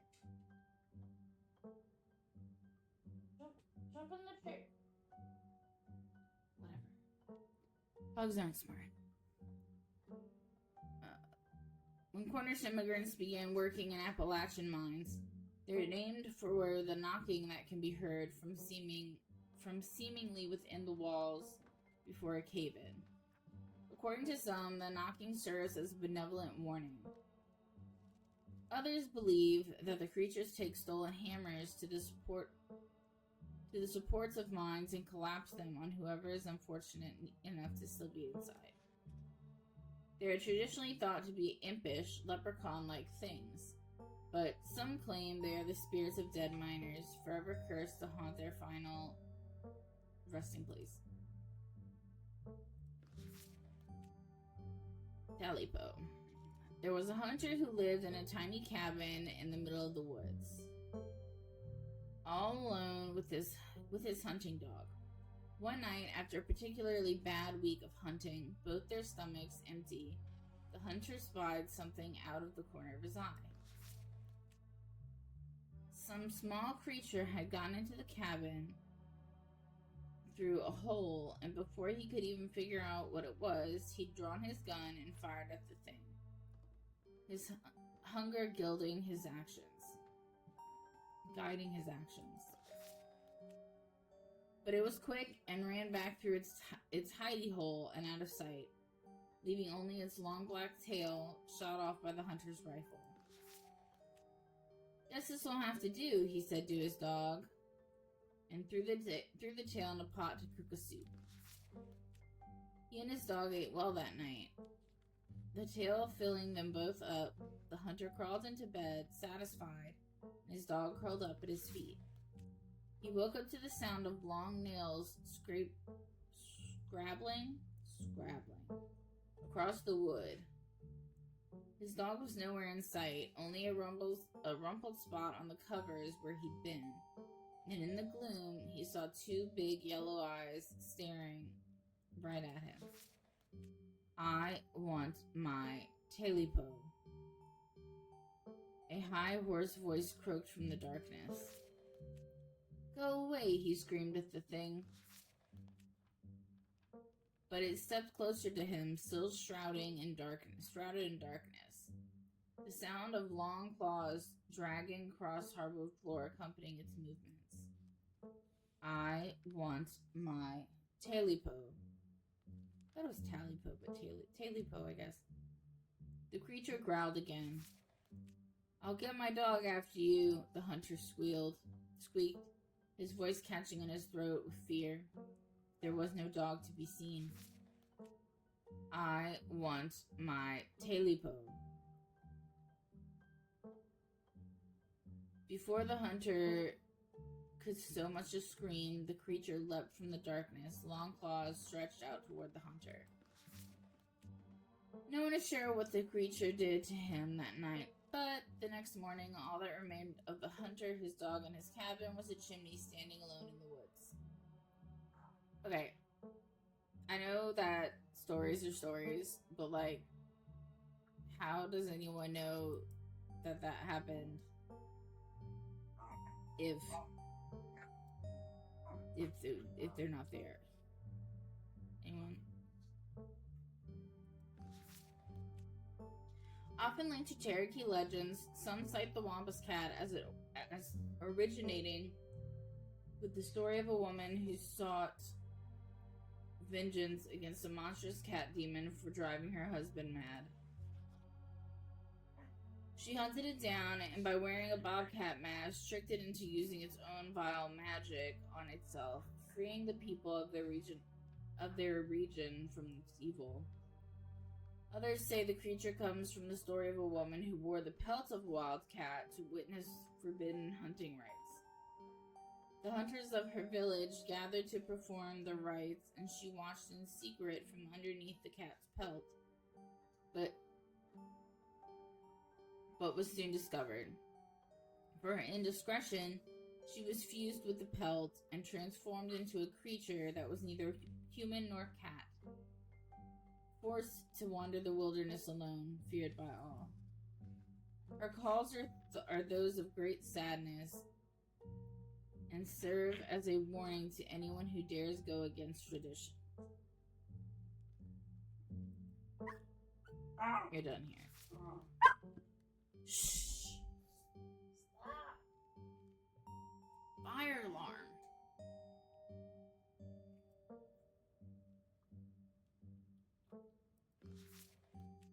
Forced into retirement at age 50 due to a war injury from Shh. Go, get out. Get out.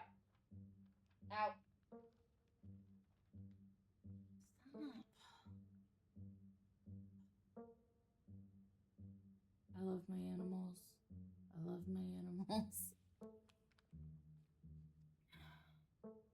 Forced into retirement at age 50 due to a war injury from his time in the Indian Wars, exacerbated by his short stint serving as a captain in the Confederacy, Silas Scarlet also lost his eldest two sons due to that bloodiest of wars, leaving his third son, Andrew Jackson Scarlet, to take charge of the mine. Under his leadership, the mine prospered undoubtedly in part due to the growth of the railroad industry, managed to evade the coal union for decades, making them one of the most profitable mines in the country.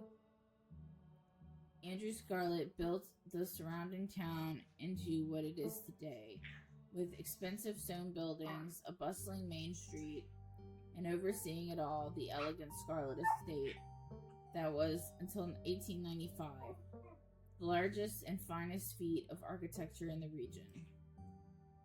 Culminating in the tragic collapse of 1918, it was found that Charles Shaw, the co-manager of the mine, had loosened security measures to increase production during World War I, resulting in a fatal collapse and the death of over 160 men and boys, some as young as 10.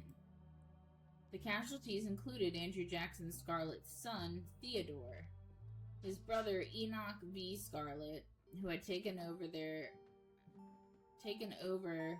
for their aging father during the bustle of the war, managed to pull the mine from the brink of ruin, thereby saving the town.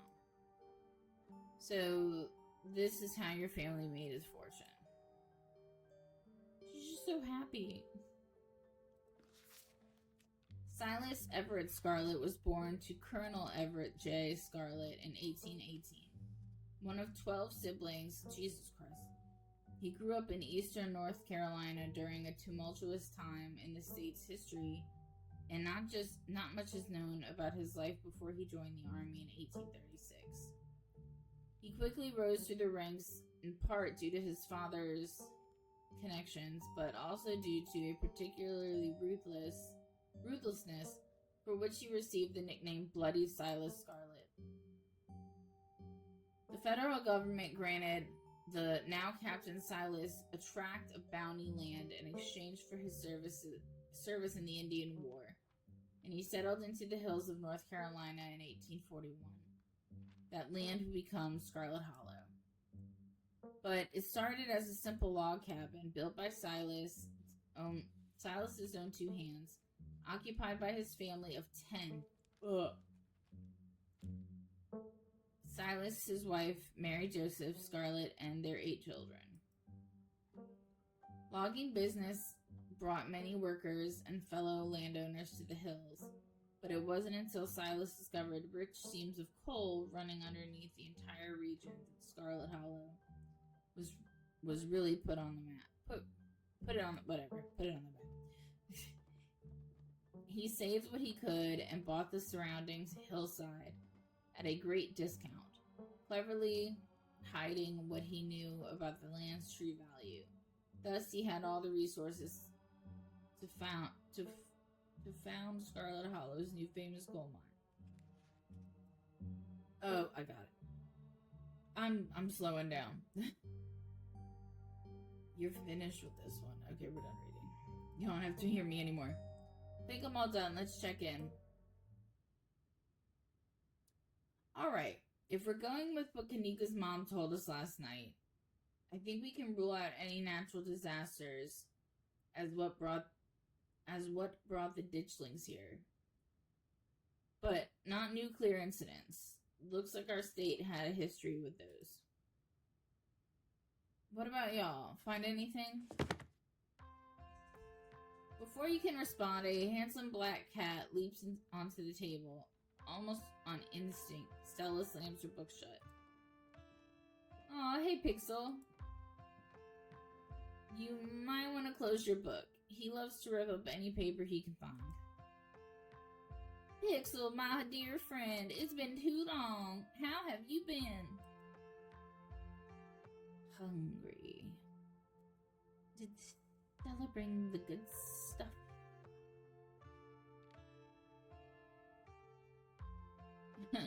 Don't worry, little guy. I didn't forget your treats. Oh, yeah. Snack time. Sorry if Pixel's bothering y'all. Hopefully he hasn't gobbled up any of our books. He can't stand the thought that people might pay attention to anything that isn't him.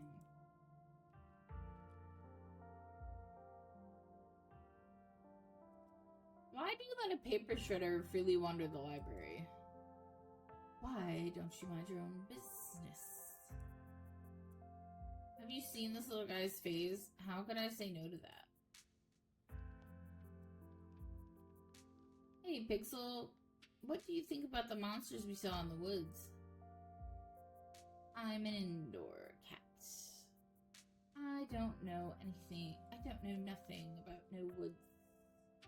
I just hang out at the library, especially now that our house got haunted. Pixel says your house is haunted. What's up with that? Haunted? Wait, Pixel said?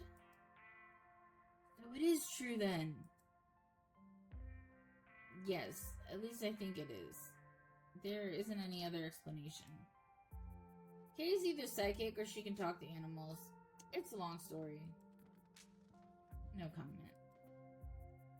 We've been living in the library for a bit. It's been great. Way more snacks. Way more scritches.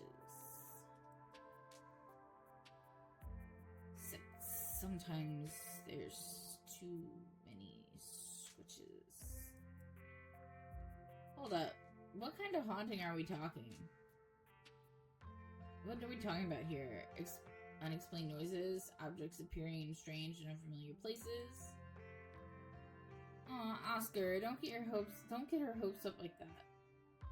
Aw, nothing like that. Sorry. The floor in Rosalina's room, in Rosalina's bedroom, just keeps seeping blood, and I've been a strange figure in the hallway. I've seen a strange figure in the hallway a couple times. Wait, you've seen a full body apparition? Can I see it? Stella, how many times have you gone on ghost hunts and been tricked by shadows? You know what it's going to be. Good lord. What if it's an actual ghost? I believe him. I can practically feel the haunting as we speak. Well, we do live in the annex behind the building. Y'all are more than welcome to check it out. Maybe tomorrow night? Yes, we'll be there. Yeah, that sounds like a fun way to spend an evening. Can't wait to get spooked by some creaky floorboards. And you look at Gretchen and tell that she's seen some shit. Leave Pixel be. Yeah. You decide to leave Pixel be. Cat curls up on the table, fast asleep. Alright, I better get back to shelving. Let me know if you need anything.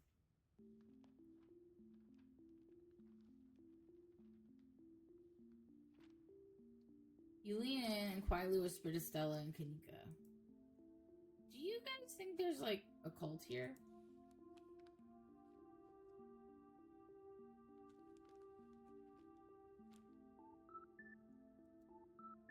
Maybe the ditchlings were, like, summoned as part of a ritual or something like that. I'd assumed the spiral we found was some sort of nest made by the ditchlings, but yeah, Maybe we had cause and effect backwards. I'm writing it down. It's much more likely that thing was a nest than it was some sort of magical ritual site.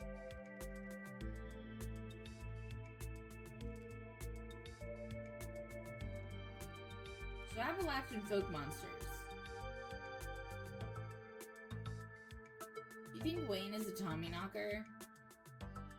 Maybe he's the ghost of a dead miner. Oh, that creep who keeps coming around my mom's tea shop? He snuck up on us last night and called out K by name. There's definitely something wrong with the guy. Like, seriously wrong. But I don't think he's a ghost. It's worth keeping in mind, though. That's fair. Ghosts tend to be tied to a specific place. Though, maybe he's haunting the whole town? He's not a ghost, because ghosts aren't real. I've also seen him, like, touch stuff. My mom used to tell me that Chalipo story back when I was little. I can't believe I forgot that one. It scared me so bad, I didn't eat soup for years. I thought a monster might try and dig it out of my stomach if I did. Oh, I can't read. I love that one. There's this old chimney in the woods when I used to think. There's this old chimney in the woods that I used to think was the chimney from Talipo. The one that was left after the thing did whatever it did. Now, I know that's just because chimneys don't burn down and wooden houses do. That doesn't mean it's not the chimney from Talipo. I've camped out there a couple times and seen some pretty spooky stuff. Oh yeah, I watched that video. You saw raccoons. You're gonna get rabies one of these days chasing after a Talipo like that. What can I say? I like to live on the edge.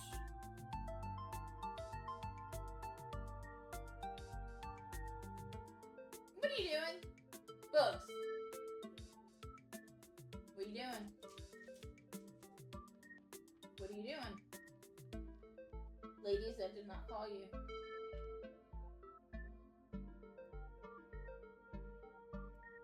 Wampus cats kind of sound like they could be mountain lions. Voice like a woman crying out, somewhere between person-sized and cat-sized.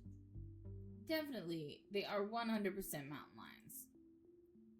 Kanika, you know there are no mountain lions up here. I thought you were supposed to be a skeptic. Oh, Stella, one of these days you'll trust us. But the myths are old, right? Mountain lions didn't go extinct in the Appalachians that long ago. Those legends just haven't died off yet. Almost every cryptid we can track can be tracked down to either a hoax or someone getting confused about a perfectly normal something. And perfectly normal, sometimes both. Bigfoot, for instance, started as a prank, then folks saw bears walking around on their hind legs, got freaked out, and now here we are. You'll eat those words when I get the first clear footage of Bigfoot. If you manage that, I will print out a piece of paper that says Bigfoot isn't real and literally eat it, I promise. Okay, so speaking of Bigfoot, I am obsessed with a show called Paranormal Caught on Camera, and why is it that no one, like, goes after it? Like, they barely get a shot, and they're like, go after it. I would love to be the first person killed by Bigfoot, if it meant that I went after it and I got clear footage. Just saying. I'm holding you to it. Let's move on.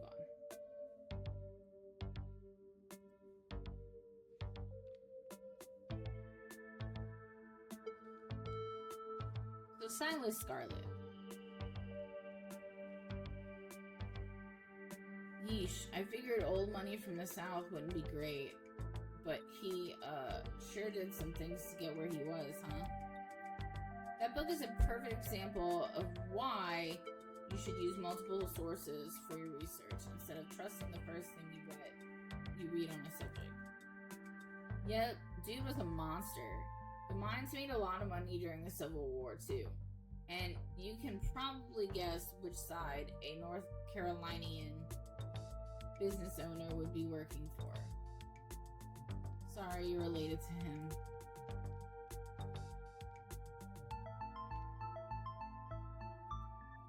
This town is stuck in the past and built on atrocities.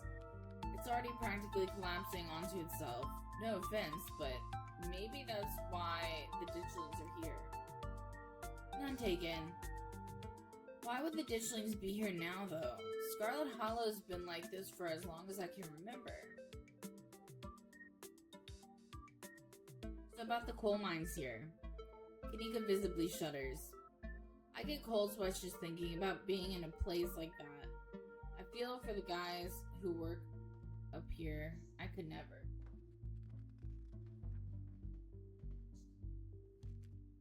Mabel, what are you doing? I don't trust you.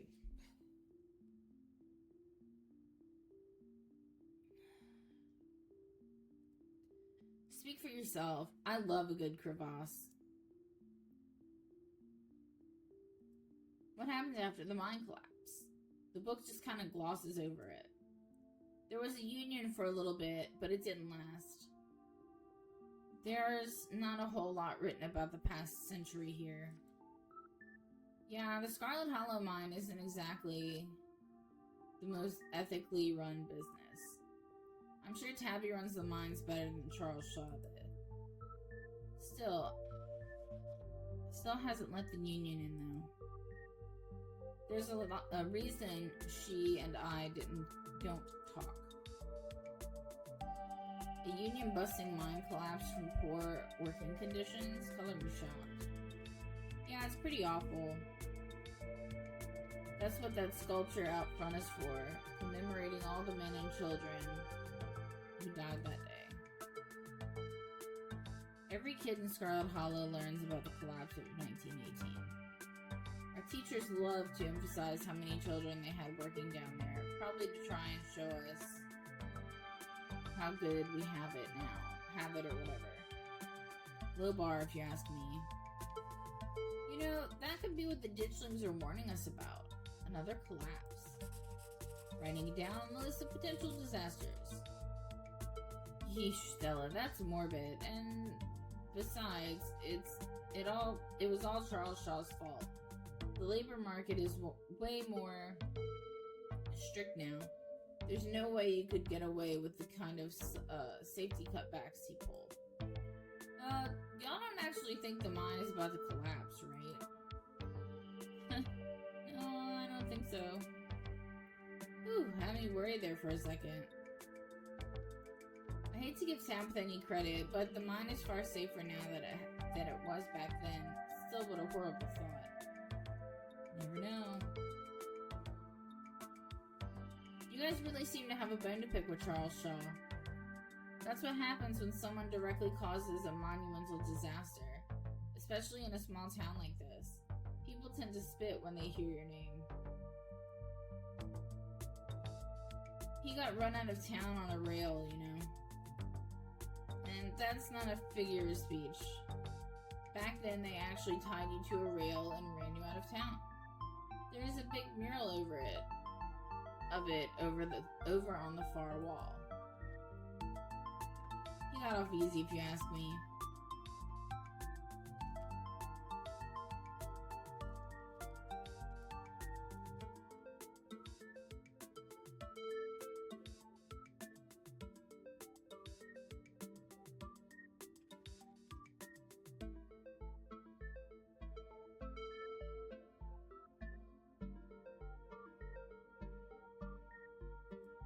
I'm not sure I agree with the collapse angle, but the mines seem important. The whole town is built around them. Yeah, that's fair. They're bound to be relevant in some way. Hard to argue against that, but that doesn't really give us much to go on. And just because something seems obvious, it doesn't necessarily mean it's right or relevant.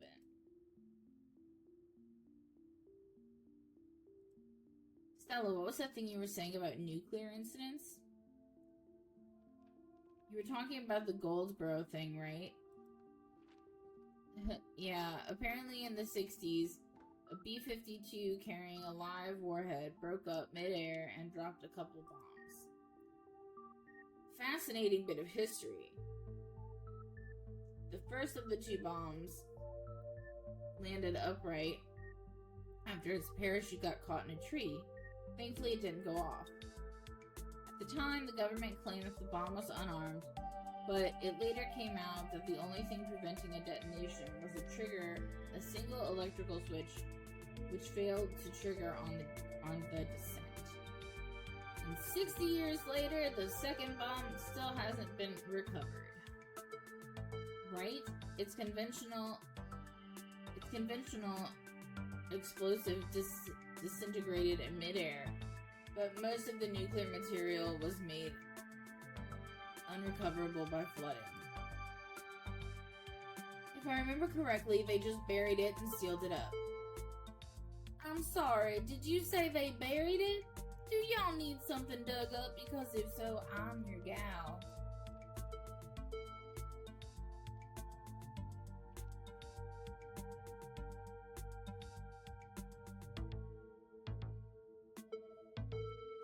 If the bomb is somewhere else, why would there be so many ditchlings here? We shouldn't be looking too hard at the disaster angle anyways. Whatever these creatures are, they're biological. Look, you never know with radiation. We actually know quite a bit. It just melts you. It doesn't make monsters. And a 60-year-old bomb isn't going to explode on its own hundreds of miles away and kill us here. You never know. There could always be a whole underground society of bomb-worshipping mutants just waiting to blow it up. I've missed this.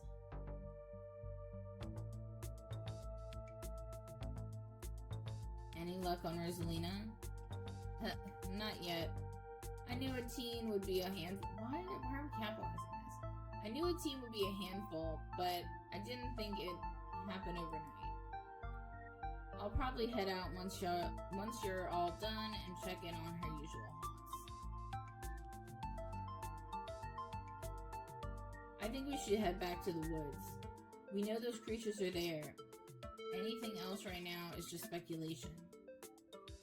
A man died up there last night. I'd much rather we at least try to get more information on what we're dealing with before we blindly throw ourselves into danger.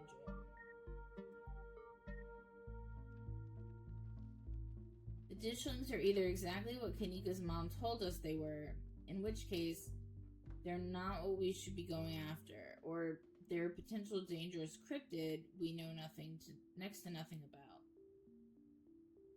We might as well try and learn a bit more before we go back into the woods. There's an awful lot of mine-related stuff in my notes.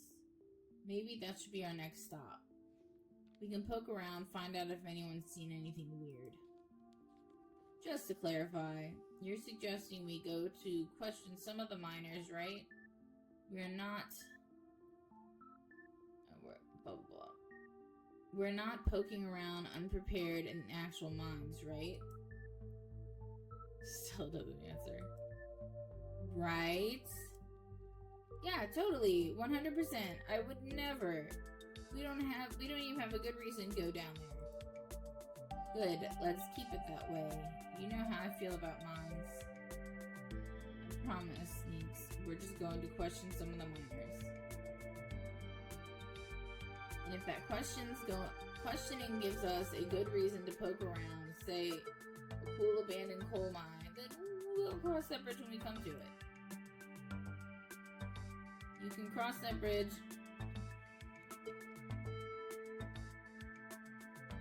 You can cross that bridge when we come to it. I'm not going underground. I'm just messing with you. We'll stick to the surface.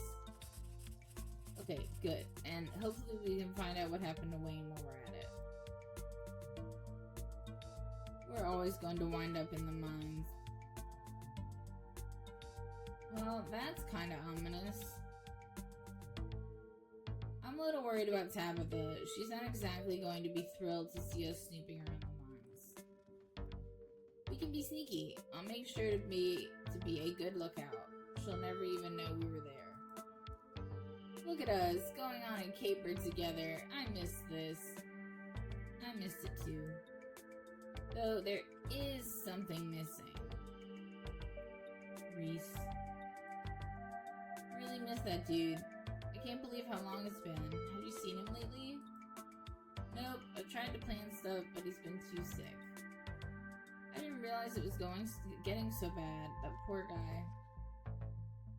You know, we could just pop over there and surprise him. He seemed excited to meet Kay. Maybe we'll finally get him to leave his little cave. Hell yeah, let's do it. See you, Oscar. We'll let you know if we run into Rosalina. Thanks, guys. I'll keep you posted. Reese's home stands at the edge of the forest wall, an isolated buffer cushioning the rest of the town from an unending wilderness. Reese, it's Stella. I brought some buddies too. Shh, not so loud. He's still sleeping. Can I help you with something? The woman in the doorway stares directly at you. You can practically feel her simmering irritation washing over you. Hi, Dr. Kelly. We were wondering if it would be okay if Reese could come hang out. Can Reese come out to play? Nothing strenuous, we promise. I'm not going to wake him up. If he's sleeping, he probably needs it. Whatever you two have planned is probably beyond what he can manage right now anyways. Oh no, poor Reese.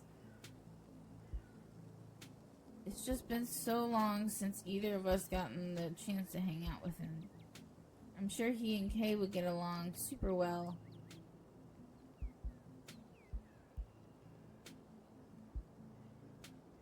Stella's right. We're just going for a light walk, and I've heard such great things about your son.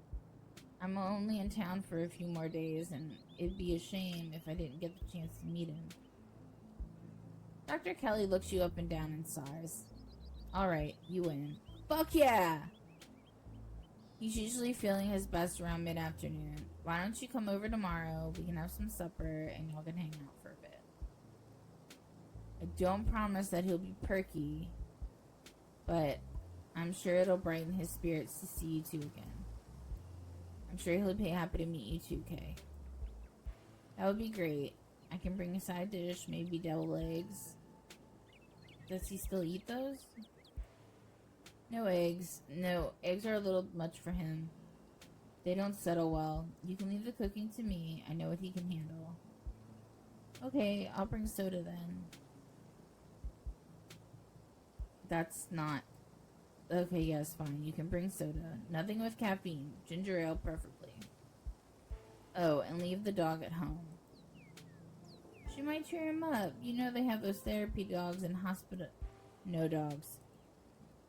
Why, I never. The absolute gall. Thanks so much, Dr. Kelly. We'll stop bothering you now. See you later. I feel like I'm talking too loud. Let me turn this down a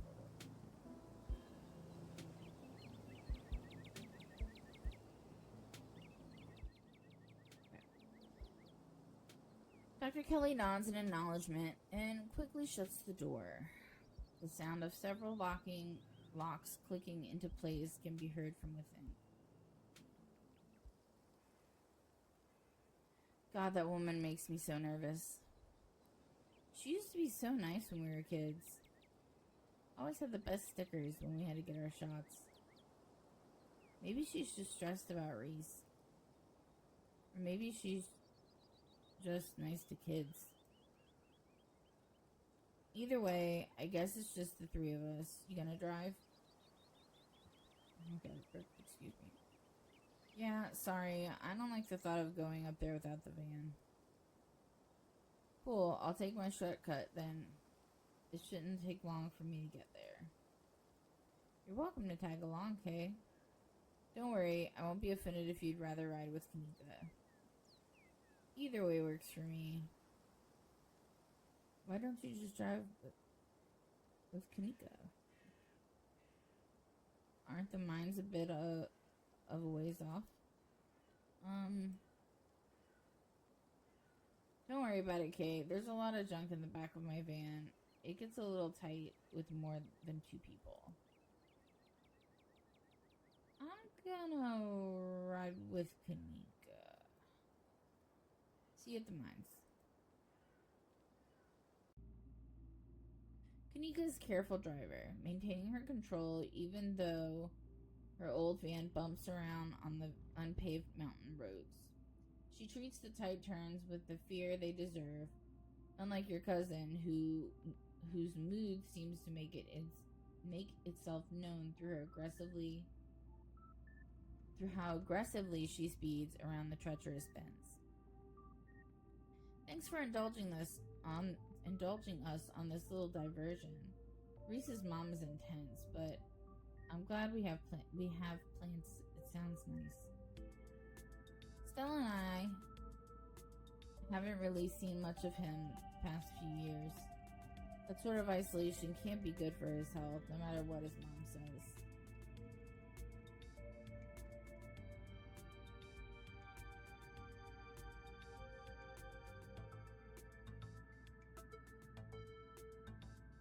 Now she's not around, can you tell me what's up with Stella and cars? That's how her parents died. A car crash. She was in the car too. Just some cuts and bruises, but she doesn't like cars and tries her best to stay away from them. I don't think she's ever going to actually leave this town.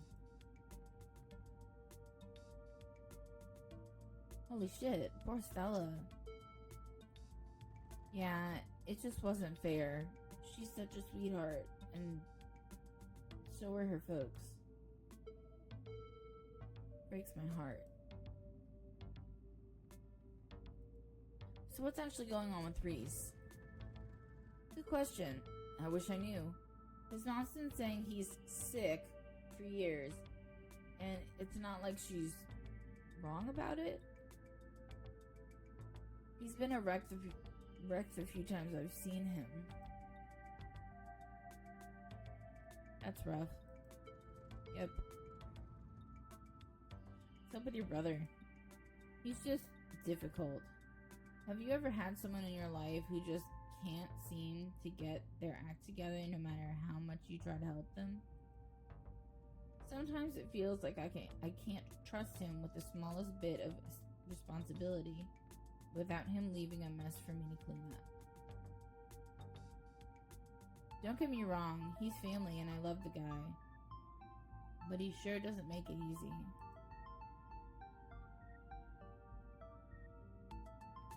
Have you ever thought about living somewhere else? Asking the real questions, huh? I can respect that. Yeah, this wasn't the plan, and it still isn't. I was actually a couple years into vet school.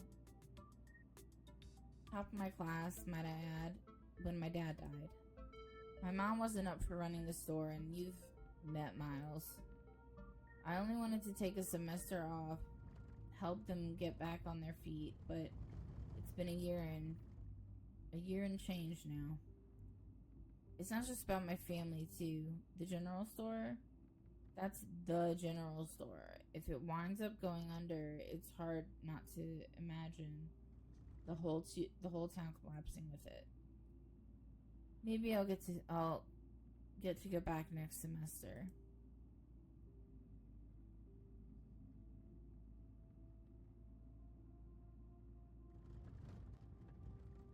Vet school? Just like Stella's mom. You know, I never really thought of it that way, but yeah, I guess you're right. You'd be a great vet. I've seen how you are with Gretchen. Aw, shucks.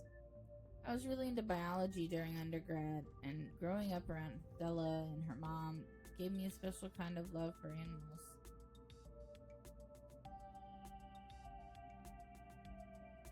Do you have any other theories on what's going on, aside from what we talked about at the library? I don't know. I don't think there's enough information yet to support any strong conclusions. Though I've been wondering if what you two saw was maybe some sort of mutated animal, like a strain of hairless monkey or raccoons or something. Do you know about Morgan Island?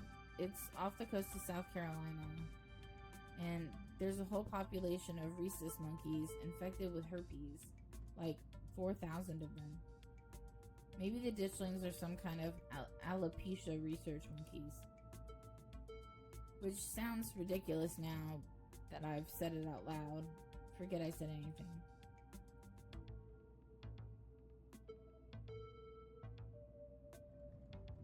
What if they're aliens? That's hilarious. Absolutely not. Are aliens real? Totally. I'm sure there's a life somewhere out there. Do they look like weird little hairless blob monkeys? Definitely not. Our whole hairless bipedal situation is one of the rarest body plans. Humans and other apes are super unique. Whatever multicellular life is out there, it's probably just crabs. And the look-alike that they make it to space, let alone another inhabited planet. Damn, here I go getting worked up about aliens. Sorry, I just have a lot of opinions on them. Can you please drive me out of here, like, now? We could both just leave and go somewhere far away from here, where neither of us need to worry about ditchlings or cataclysmic events. Whoa, whoa, whoa, there's no way I'm crossing Tabitha like that. The fact that she brought you here is a big deal. She doesn't see people. She doesn't have guests. You being here has gotta mean something to her. And if she found out I was the one who drove you out of town, which she would, there's no telling what might happen. The Scarlet still hold a lot of sway in this town, even if your cousin's all that's left of them. And hey, I don't think there's a lot to worry about yet. The ditchlings are just some weird animal, right? What if we stay out of the woods? I'm sure I'll be fine. If we stay out of the woods, I'm sure we'll be fine. You and Kanika sit in comfortable silence for the last few minutes of the ride. You and Kanika arrive at the mines before Stella. Stella's probably going to be another couple of minutes. Oh my god, look at the way she's holding Gretchen. Pant. Hey y'all, how was the ride? Wheezing. I'm gonna put Gretchen down for a second. It's so nice to see both of y'all again. Did you run here? Yep, felt like getting a run in. I didn't want to keep y'all waiting. My poor Stella was scared out of her mind. You would have thought the very hound of hell were at her heels, and all that running rattled my bones something awful. You didn't run into any of those creatures, did you? Nope. That makes sense. They're probably nocturnal. I don't know if I should feel relieved or disappointed. But we're all here. What's the plan? I guess we just go talk to people. I guess so. I should probably be on lookout duty. I'm a bit of a persona non grata in the mines. Tabitha? Yeah, I might have tried sneaking in to talk to her a time or two, many. And Gretchen makes it extra hard to be sneaky. What can I say? I thrive in the limelight. We're probably less likely to get caught if only one of us is snooping around down there. I take it I'm the one of us you're talking about. Tabitha and I aren't exactly friends, and pretty much all the miners shop at the general store. I don't want to make folks uncomfortable, you know? It's probably for the best, Kay. If Stella's on lookout duty and only one of us is going in, what's the third person doing? You know those cheesy rom-coms where someone wears an earpiece on the first date? Whoa, do you have some kind of surveillance rig in the back of your van that I didn't know about? What? No. I have a pair of earbuds with a really good mic. We can just do a group call. Cool. I love to do a good sneak. You're gonna do great. Kanika hands you a pair of earbuds. We can feed you questions if you get stuck, and Stella can give you a heads up if Tabitha's headed your way. Dang, I miss doing this sort of thing with you. You're so thorough. Aw, thanks. I do my best. I guess we could part ways and start the call, yeah? Stella and Kanika break off, leaving you alone at the entrance to the mines. Your phone buzzes. Hey. Can you hear us? Try saying something. Stella and Kanika chuckle on the other end. Alright, cool. Nothing to do now but enter the worksite. Enter. You pass through the unlocked fence and enter the property of the Scarlet Hollow mine.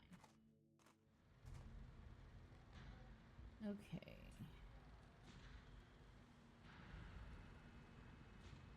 I'm in. Alright, Morpheus. Good to know.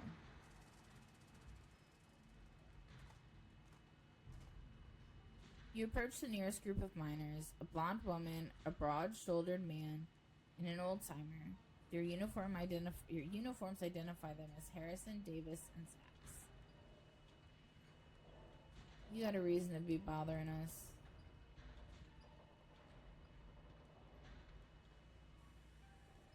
Do you know anything about a guy named Wayne?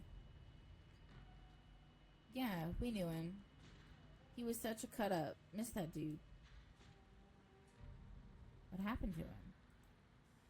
The miners shift for a moment, uncomfortably glancing at one another. Isn't that the guy y'all said was, He's gone. That's all that matters. What happened to him? What are you, some sort of... It's a kip! It's a kip! I haven't watched any of the new South Park episodes. I hear they've been so bad.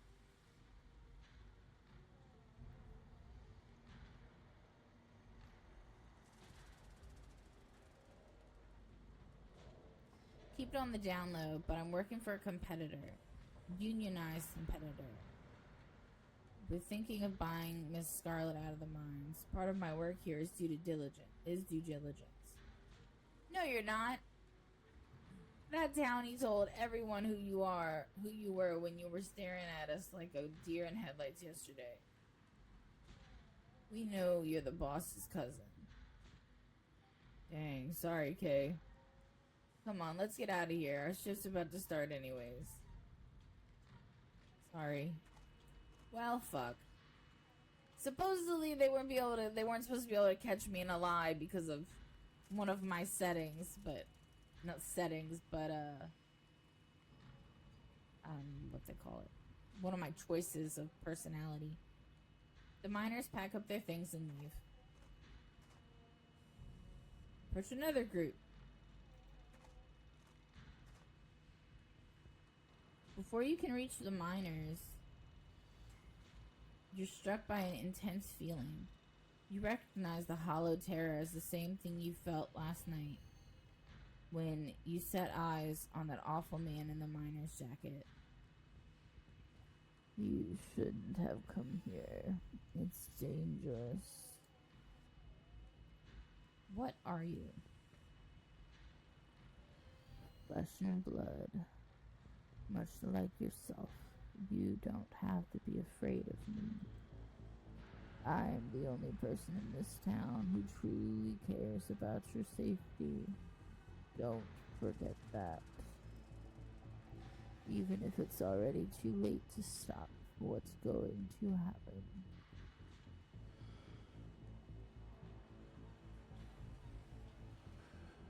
Yeah, where were you alls in the woods? Watching. I would have stepped in if you were ever truly in danger. Before you can say another word, the figure is gone. Hey, Kay, are you still there? We've just been getting static from you. Oh, don't mind me. Our new friend just stopped by to say hello. Whoa, I thought I saw you talking to someone down there. Are you okay? Whatever he is, I don't think he's human. I hate to say it, but with how the call went to static, what if he's a ghost? Like, actually a ghost. You hate to say it, Stella. I don't think anything would make you happier than Wayne being a ghost. Also, ghosts aren't real.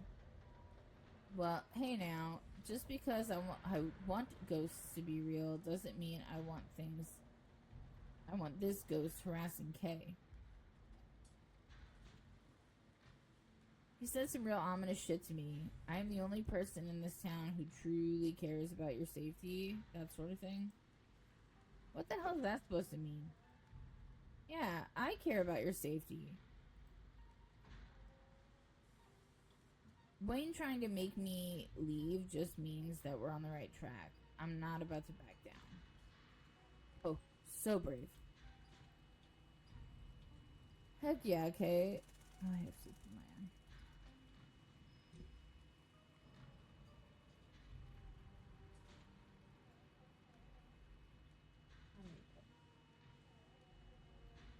We've got your back.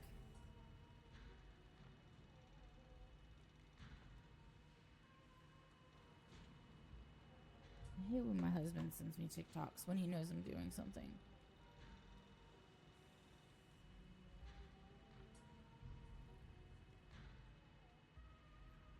Another group of miners. Hey there, can we help you with something? Do any of you know a man named Wayne? Wayne? Do you mean Sam Wayne? What are you talking about him for? Asking about him for?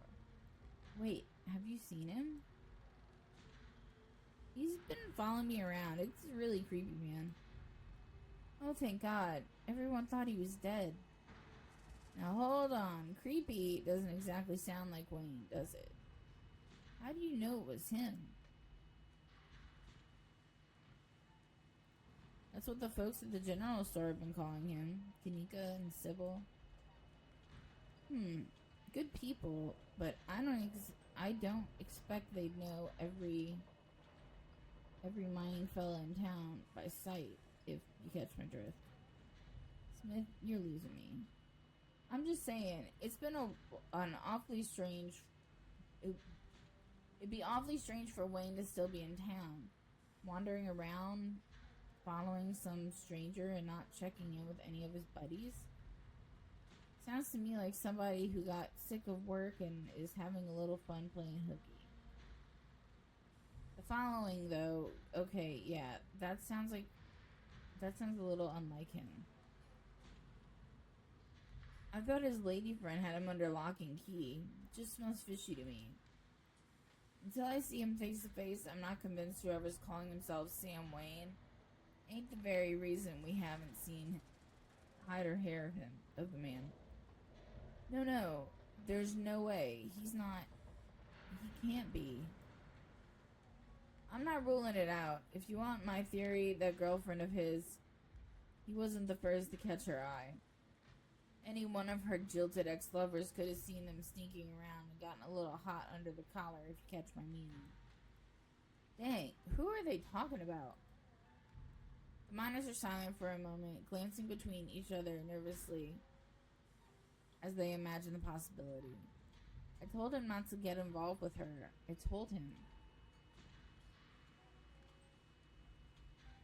Who was Wayne seeing? Well, now, if you don't know there's no way I'm poking that wasp's nest. Forget we said anything. Yeah, I don't want to be next on the chopping block. Come on, don't dangle something like that. Look, I just don't want to cause any trouble. Enough people are losing their jobs as is. I've got mouths to feed. Losing their jobs and in Sam Wayne's case disappearing, we've already said too much. Come on, boys. As the miners turn and leave, you can't help but get the feeling that Isaacs has more to say. Slip Isaac. As the miners pack their things, you scribble your number on a scrap of paper. Hey, thanks for the help. It was great. It was great to meet you all. You reach towards Isaacs and shake his hand, passing your note to his palm. Don't mention it. Should we check in? Just as a heads up, the only group I still see out there is pretty close to the main office. It might still be worth talking to them, but I don't know if I can give you all that much of a warning if Tabitha comes out. I'm gonna do it.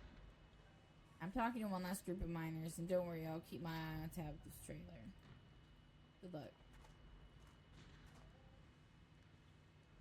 Going around asking questions, huh?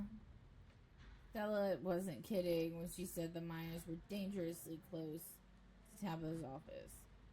You take in your surroundings, making note of any shadows you can melt into at the first sign of trouble. You don't look like you're from the inspector's office.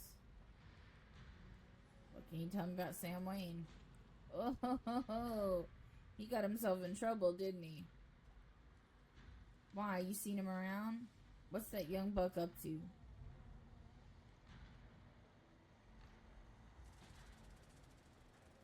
What's he been up to? He's been following me. Well, ain't that an interesting development in his little love story? I wonder, did the boss lady dump him, or is he trying to mess around behind her back? Stella audibly gasps. The thought of a strapping young man like him with that sour-faced broad always left such a bad taste in my mouth. Oh my god, gross. As if you wouldn't fall on your knees if a woman of means showed the slightest bit of interest in you, or any woman at all. Fair enough. Wait, are you talking about Tabitha? Yep. Dang, I figured that's what they were getting at, but it's weird to hear it out loud. You good, Stella? Yeah, I just had no idea.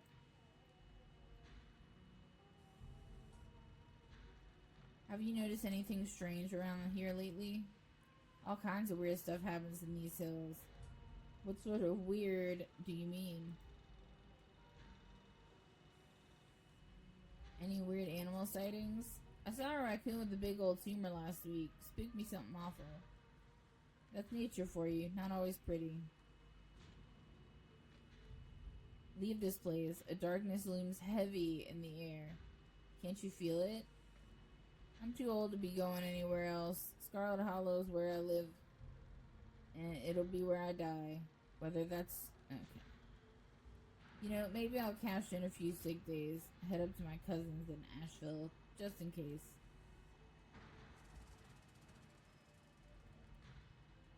Have you heard any knocking in the mines? You asking us if we've heard the Tommy knockers? Of course we have. We're old timers.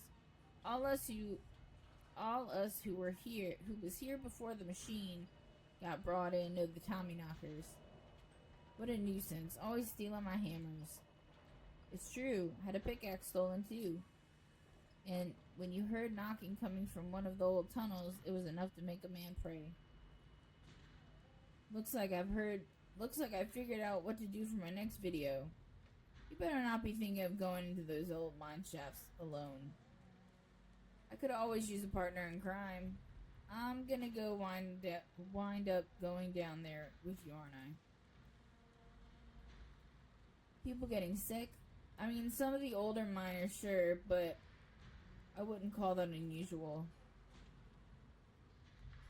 That's all on that front. Sure.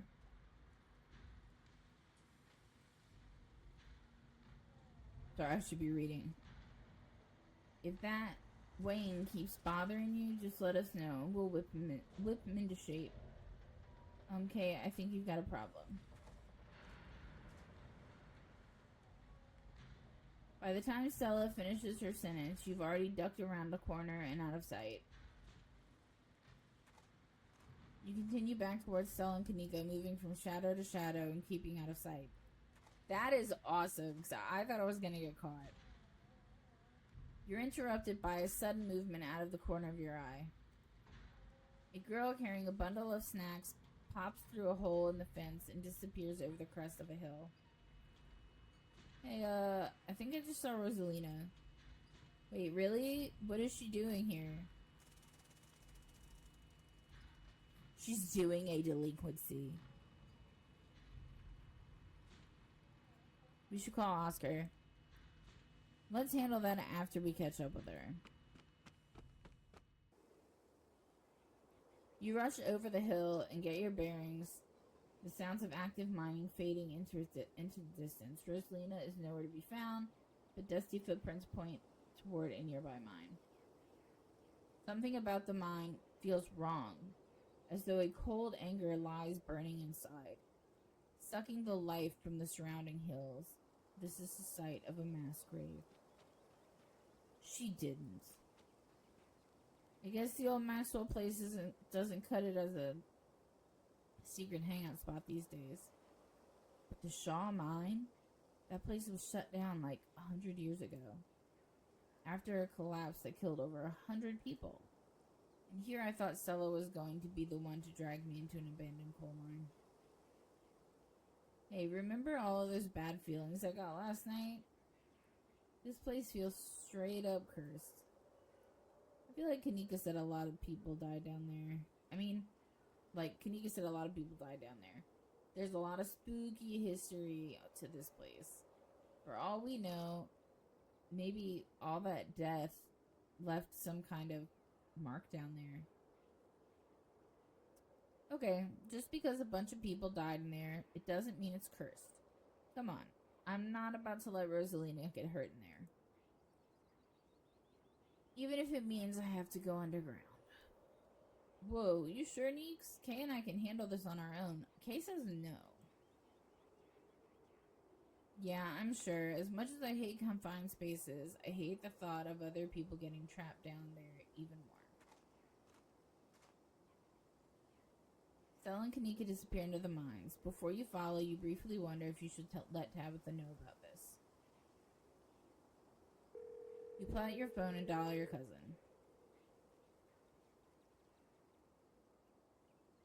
What is it? I'm in a meeting. The kid just snuck into the Shaw mine. I figured you should know.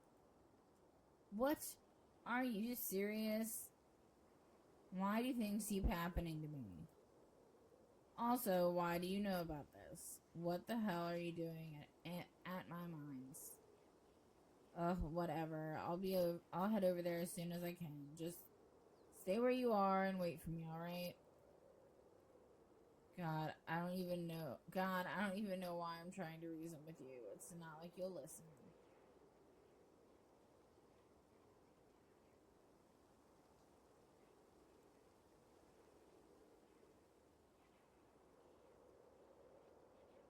No need to get snarky. I'll wait. Good. Tabitha hangs up on you. We're gonna wait. I've never done this. We're gonna wait. You find a tree to lean against and wait for your cousin. Stella and Kanika will probably be fine without you. You stand outside the mines, anxiously eyeing the tree line, hoping not to glimpse any inhuman movement. Ah, there's one right there.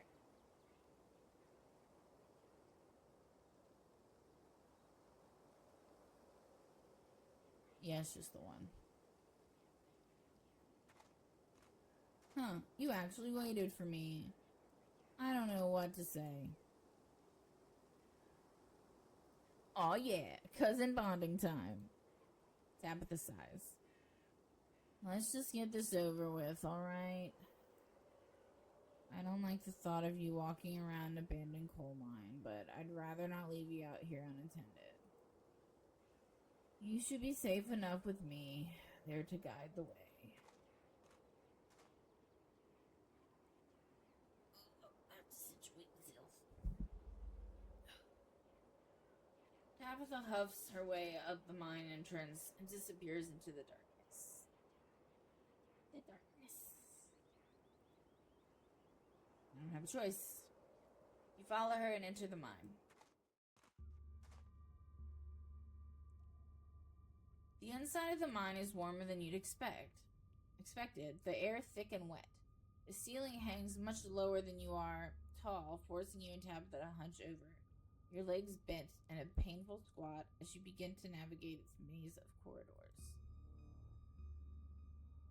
Do you know why the entrance to this place is boarded up? Because there was a collapse 100 years ago that killed a bunch of people. 186 people. 68 people. A man named Charles Shaw decided it was okay to use faulty wood for support struts, and the entire mine came down. It almost ruined my family. Our family. A lucky few died instantaneously, but for most of the souls who perished here, it was slow and agonizing. Trapped under rubble and left to slowly succumb to crush, injuries, or burns, or dehydration. It took a week to clear out most of the rubble and recover the bodies. The few survivors who were dragged out were never the same. I can't say I blame them.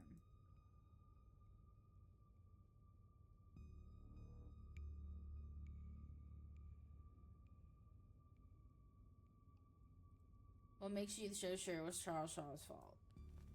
It doesn't really matter whose fault it is. That's ancient history at this point. Then why'd you ask me? Like, why? And why'd you make me tell you? 100 years on, who cares about pointing fingers and passing blame? Everyone involved is long dead. What I care about are the 168 people who climbed down to their deaths that day, unaware of the hand they'd been dealt until they were literally buried by it. None of us know the price we have to pay until our debt is due. Tabitha's ruminations are interrupted by a thunderous knock echoing from deep in the mine. A hateful and broken presence stirs in the deep. It doesn't want you here. That was a warning. We have to move fast before something terrible happens here.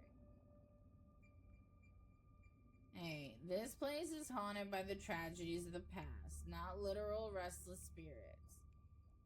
Don't go all ghost hunter on me. Whatever we just heard was probably another delinquent looking for a lifetime ban from the property. Come on, it's time. It came from this way. Tabitha hastens her pace and quickly disappears deeper into the mine. I don't have a choice. You take a deep breath and follow suit.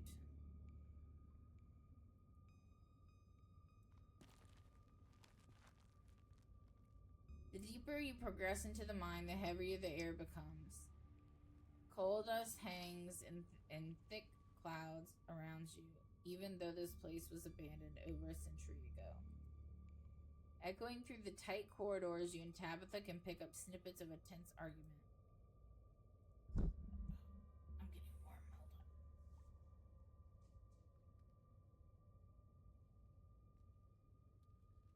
I don't know what my hair looks like, so apologies.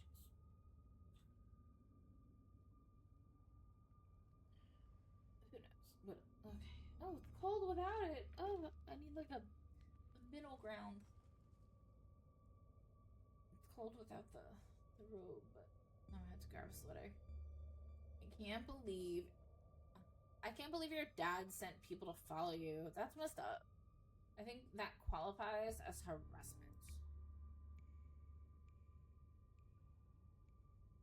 You're right. You're right, Becca. It is messed up. I don't need him telling me where I can be.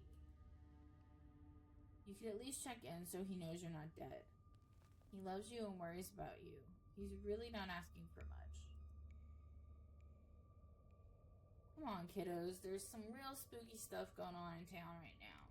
You shouldn't be hanging out down here. We're not kids. Yeah, we're teens. Well, you look like a bunch of kids to me. Are those canned strawberry margaritas? Where did you even get those? Oh no, I know that isn't you, Miles. It had better not be you. Yeah, whatever. It's me. What are you even doing here? I'm trying out accents, but they may not be good. Bear with me. Looks like we found our trespassers. I still can't believe that Stella managed to drag Kanika out here. She avoids me like the plague. What's the deal with you and Kanika? Honestly, I have no idea. I don't hold anything against her, aside from the fact that she's always hated me. She probably just got jealous about Stella, and Stella and I started hanging out, spending time together. But that was years ago. I don't know. So who knows? What do you think of Kanika? I think the two of us are more alike than she'd ever care to admit. Dude, that's how me and my uncle are. My mom's youngest brother. We are exactly the same, almost. There are some things not, but we are so alike that we hate each other. So, I get that.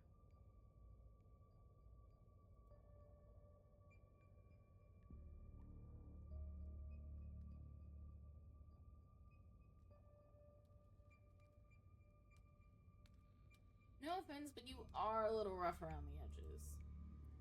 That doesn't mean she has to give me a hard time. Okay, but you should be nicer.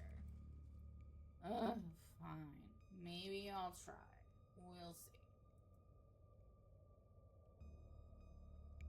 Let's move on. They're close.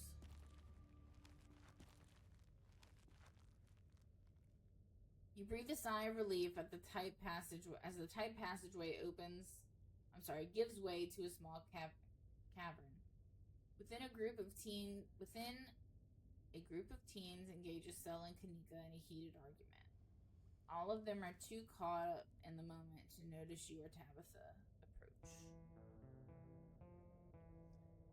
My daddy says, my daddy drives an Aston Martin. My daddy does this. My daddy has a boat. My dad is the foreman at the continuous mining facility, and he says they only abandoned this mine because there wasn't enough coal left. So it's actually really safe, and we can hang out here whenever we want. Bad girl. Wait, Becca, I thought your dad was a charge hand. No, Alexis, he got promoted last month.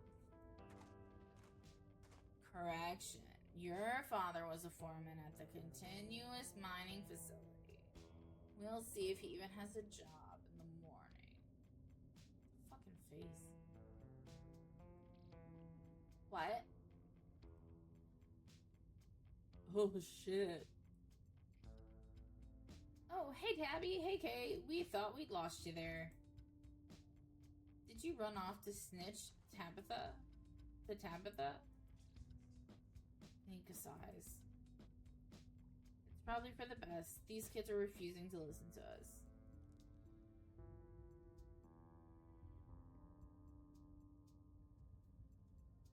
Hey, Don't talk about. What are you doing, people? Don't talk about us like we aren't here. Yeah, we can hear you. Alexis, don't butt in. I'm trying to make a point. Do none of you understand? I feel like I gotta hold my hands. What a boarded up mine entrance is supposed to mean? It means it's closed, condemned, not fit for human use. Oh, come on, this place is way sturdy. Check it out. The teen with the beanie jumps up and slaps the strut on the ceiling. Oh, was that the knocking we were hearing earlier? Oh my god. Zane, cut it out. You're embarrassing us. I'm sorry for Zane's behavior. I don't think he realizes how extremely 8th grade it is to jump up and hit things. Ugh. No offense, Rosalina. None taken. The other 8th graders are totally immature. Not like you, Rosalina. You're chillin' and smart too. Enough. The damage is already done. Now leave. I'm tired of people in this town dragging my cousin headlong into danger. I can't believe I actually agree with Tabitha about something. This is the worst place I've ever been in my life, my entire life, and I would like to see the sun again before I die. Aw, come on, you guys. Maybe it's not a big deal. We used to do dangerous shit all the time, and I still do dangerous things now. Who are we to tell him where they can hang out? I don't know who you think you are in this situation, Stella, but I own this moon. It is entirely within my right to tell them to leave. Much like it is entirely within my rights to tell you to leave. Was your lifetime ban from my mind's not a clear enough message for you? Hell yeah, Tabitha. Tear the sad 20-something to shreds. Hey, I'm defending you, and I'm not sad. Where'd you get that idea? Hi, Boots. I know you can't see everything with that cone on. Hi, buddy. You were sleeping on your bed? Yeah. You were sleeping on your bed. What time is it? Oh, it's nowhere near. It's not time.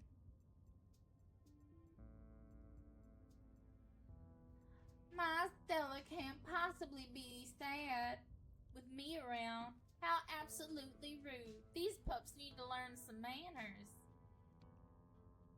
Oh, you stink. You need a bath. Your bath is not.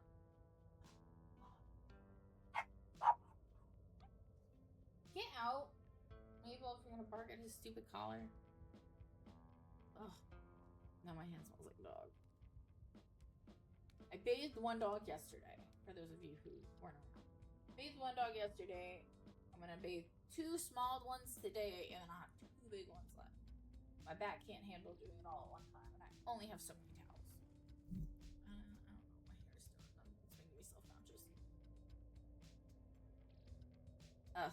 Running a clickbaity YouTube channel where you run around in the woods chasing nothing is extremely sad. So she's sad. So what? Give it a few years and you'll be sad too. The passage of time is inescapable. Look, we just wanted to give Rosalina a good time. Her home life sucks right now. Yeah. Tell him about where you have to sleep, Rosalina. I've been living in the library for the past couple weeks. Dad says we can't stay at our house. I'm gonna try. They've got a hot plate and a couple cots in one of the back rooms. It's actually a pretty sick setup. No, it's not, Zane. Rosalina deserves better. Oh no, this is about your house being haunted, isn't it? No. What? So many voices. What fresh hell is this? Oh my god, did my dad tell you that? Actually, Pixel told me. My cat? It's a long story. I bet he couldn't afford it anymore and is lying to you to save face. What a coward. I'm not doing Zane, I can't do it. Becca, I don't think you can, like, say that about other people's families. Isn't that, like, bullying or something? Shut up, Zane. Oscar usually invited us to check it out when we saw him earlier today. It could make for a fun, non-abandoned coal mine related activity. Just throwing that out there. There's no ghost, Stella. It would be cool if there was, but Becca's right. I just wish he would be honest with me and tell me what's really going on. It's like he doesn't think I can handle it. Like I'm still a little kid. You're all children, and none of you realize how good you have it. Back in the day, each and every one of you would be pulling 12-hour shifts in this exact mine. If it weren't for child labor laws, the 5 of you might have some actual character. Exactly. Rosalina's not that mature anyways. She still sleeps with stuffed animals. I'm 36. And I sleep with stuffed animals. That doesn't mean she's not mature. I still have pork chop, you know. I rest my case. Wait, what did you say about child labor? I'm trying, but I can't.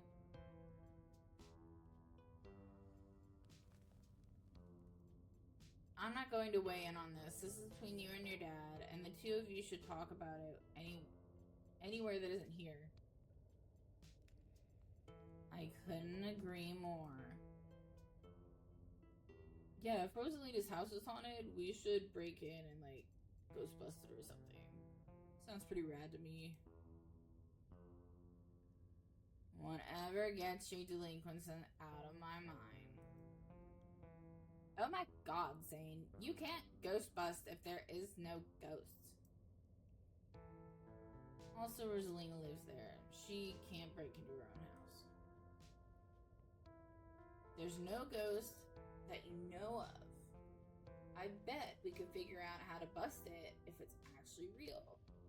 And if it isn't real, well, problem solved. You know, Rosalina, you could always stay over at my house until Stella Ghostbusts your place. We have a finished basement with a pull-out couch. Why are you talking about this like it's a thing? It's not a thing.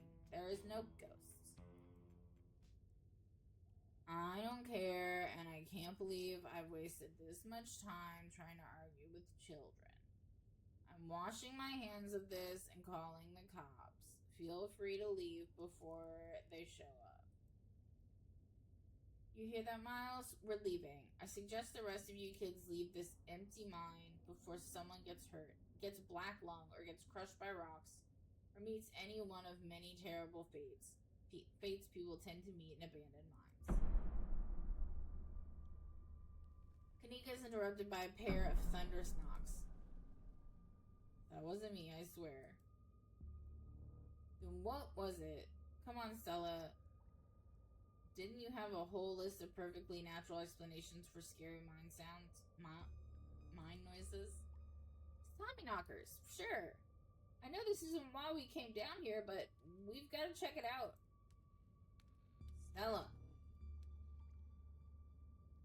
Nobody is going deeper in the mine. Nobody is staying in the mine. You're all leaving. Please listen to Tabitha before my heart gives out. It'll be fun, Neeks. It will not.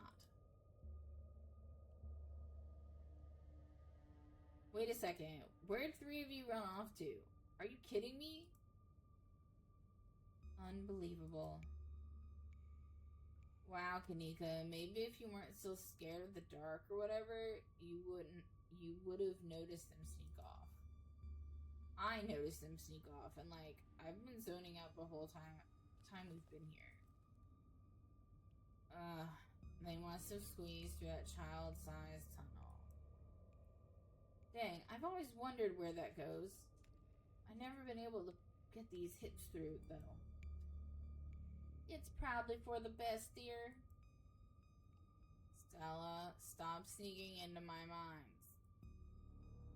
Please, I'm literally begging you. If only all the tunnels down here were wide enough for adults, we could already be done with this little mess, but no. There just have to be remnants of a bygone era. Did you just talk about how child labor wasn't good? Was the good old days a minute ago? I'm trying to get you to leave my mind. Becca's head pops out from the tunnel's entrance. We are not about to let you come in here and ruin our good time. The mine is safe. I've been here a million times. Yeah, if Becca says we're safe, then we're totally safe. Whatever, come on. You two, I know a cool spot this way. Okay, I think I know where that tunnel rejoins the rest of the mines. I'll go look for them, and I want each and every one of you to take the note of the fact that I'm doing this. If those idiots get themselves lost and die, I am not letting their families sue me in the ground. Are those really your priorities right now? Yeah. Do you have a problem with that? I want the rest of you out of my mind. Except for you, Kay. I'm not letting you out of my sight. Yeah, sure. I could never fit in that tunnel anyways. They have crossed the barrier that I cannot, so my time here is up. But only because Stella promised me Ghost Hunt tomorrow. Whatever, I still have to do my dailies anyway, and the service down here sucks. I will happily escort these 2 knuckleheads out. No, you are not about to weasel your way into this, Stella. Oh, come on, Tabby. I've been down here a ton. I can totally help out. Tabitha sighs. Ugh. There's no getting rid of you, is there? Fine, I won't waste my time arguing.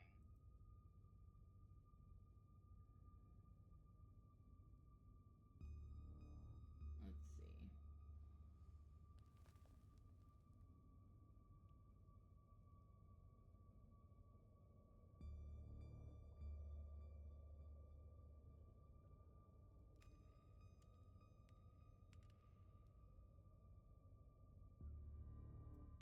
What's the point of going after them? They don't want to listen to us. I don't want to be stuck in an abandoned mine playing cat and mouse all night.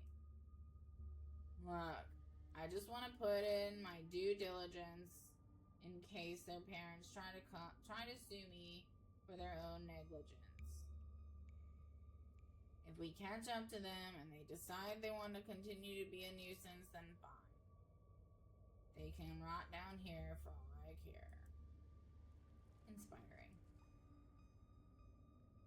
I wouldn't worry too much about it. Their teenage bravado probably start to shrivel away in not too long. And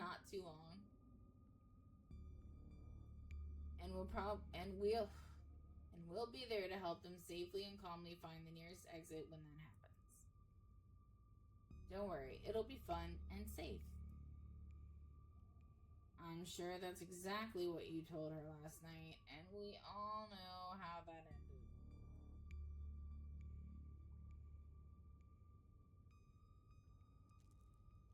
Tabitha, don't push Stella away like that. She hasn't done anything to deserve it.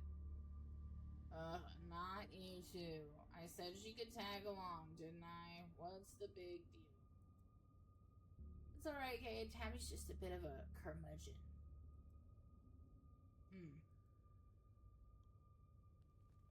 There's no way around it. It isn't just those kids. Something is calling out to us from down below. Noted. Let's not linger any longer than we have to, shall we? Want me to take Gretchen with me? I don't know if it'll be easier to cover more ground without her. Excuse me, I'm a formidable and self-sufficient monster hunting companion. But yeah, it's probably for the best. I don't want a repeat of last night, and who knows if we'll have to do any climbing. I'll see you on the other side, hopefully soon. For sure, we won't be long. Cool. Can't wait to bust some ghosts tomorrow. Kanika, Miles, and Zane head towards the entrance of the mine, leaving you, Tabitha, and Stella to find the remaining teams. Alright, no dawdling. We should be able to catch up with them if we go this way. I don't have a choice. As the three of you move closer into the mine, you hear echoes of conversation bounce across the walls. Becca, why are we doing this again? I thought you thought Tabitha was, like, really cool. Why are you trying to get her all mad? We're doing this because Tabitha is really cool. She doesn't let anyone boss her around, so we just let her boss us around. So we can't let her boss us around. Oh, you hear that, Tabby? Someone thinks you're cool. You think I'm cool? I can't believe she used to hang out with a nobody like Stella. Look at her stupid smirk. Hey. I don't know. I think Stella's kind of cool. Her videos are really neat. Oh, come on. She doesn't even have a sponsor. What kind of a YouTuber doesn't have a sponsor?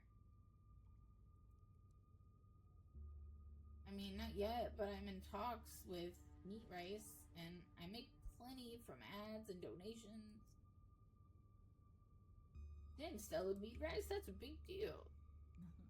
They're on, like, every big podcast.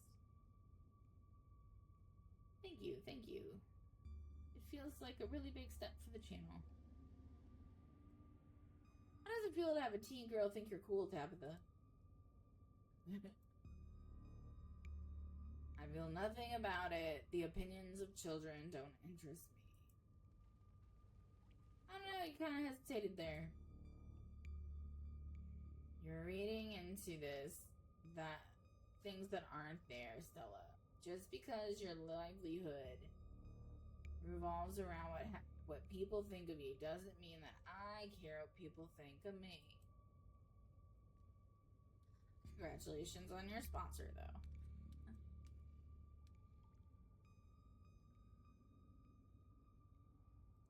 I'm just glad they're not gossiping about me. Yeah, I know they're just teens, but some of that stuff stung. Another knock closer interrupts your thoughts, followed by another. Is it just me, or is that knocking coming from the same direction of those kids? It's not just you. Okay, that knocking starting... Oh, that's the wrong person. Okay, that knocking is really starting to freak me out. Calm down, Rosalina. It's just mind sounds. Did you guys see that? No, it was just a shadow. There's no reason to get freaked out. I saw it. Shut up. There's nothing down here. Stop trying to scare me.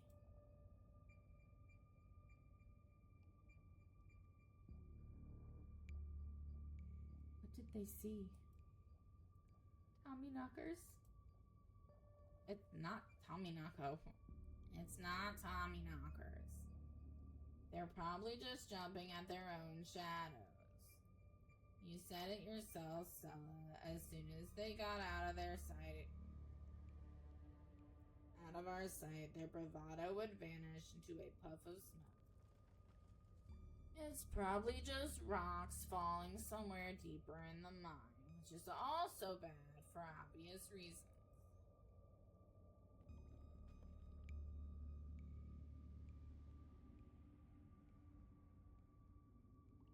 I knew coming down here was a bad idea. Those kids are going to die, and then we're going to die too. Nobody is going to die unless you start panicking. Get a grip on yourself. Are we sure the tunnel they went through is going to meet back up with us? Yes, I'm familiar with all of the old maps of this place. There should be a central chamber not too far from here where everything joins back up. You press on.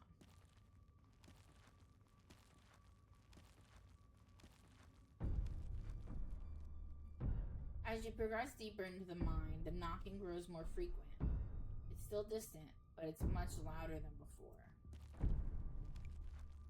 The tunnel ends abruptly in front of you. A century-old ladder is the only way forward. In the darkness beyond, you can still hear the echoes of terrified teens, their panicked arguing bouncing down the pitch-black corridor. The pit radiates rage, a white-hot anger. It hates you, but at the heart of it, you can sense something else. The quiet hum of a darker presence. The heart calls to you, desperate to witness. And here we are. The tunnel they crawled through passes through the chamber below. It shouldn't be hard to find them once we get down there. I've never been this far. Congratulations, Stella. You got what you wanted. Tabitha crawls up to the ladder and disappears over its edge. Alright, let's do this. Can I just stay where I am? Stella hoists herself over the edge and begins to climb down. Let me just stay where I'm at. Give me that option. You walk to the ladder and climb down.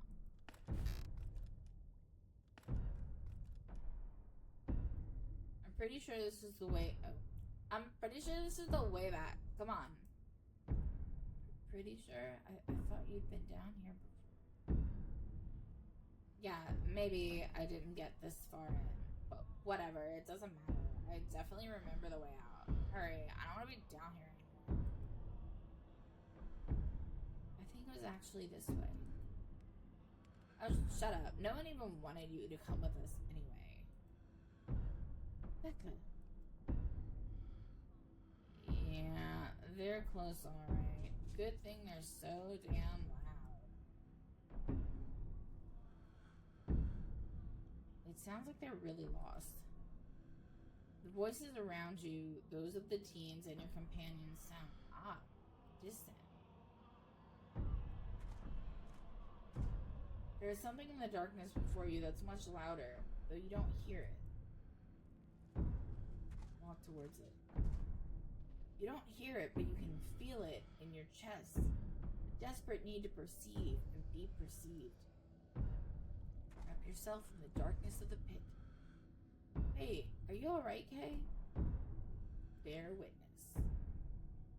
What do you think you're doing? Get away from there. Your cousin dives towards you, but not before the light from your phone illuminates the whatever.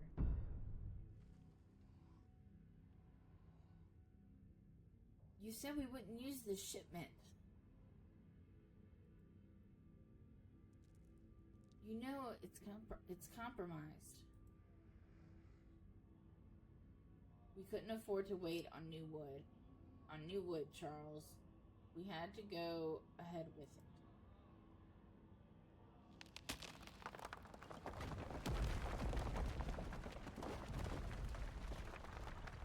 Still sturdy enough. It'll get the job done.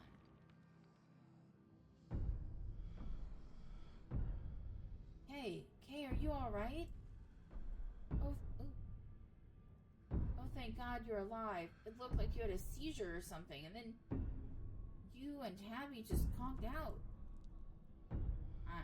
I'm fine. You can barely open your eyes. You're not fine.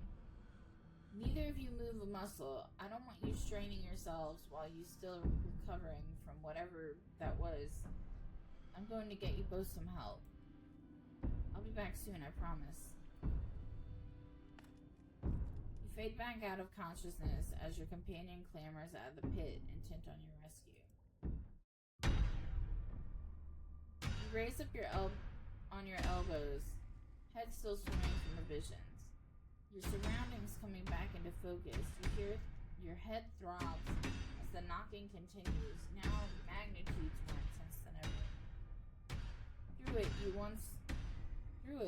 once again hear the panicked voices of bickering teenagers echoing down the stone corridors. Becca, you're not just getting us more lost. You're just getting us more lost this way. If you're so sure, then why don't you just leave? I can't believe I let Alexis talk me into inviting you in the first place. Becca, I'm just trying to help. I said go. Okay, I will. Alexis, you don't have to go with her. You know that, right? Take a side, Alexis. I'm sure Becca knows where we're going. She wouldn't just lie. Sorry, Rosie. The increasingly desperate voices of the teams are drowned out by the thunderous knocking. You can practically feel the ground shaking beneath you. Ew.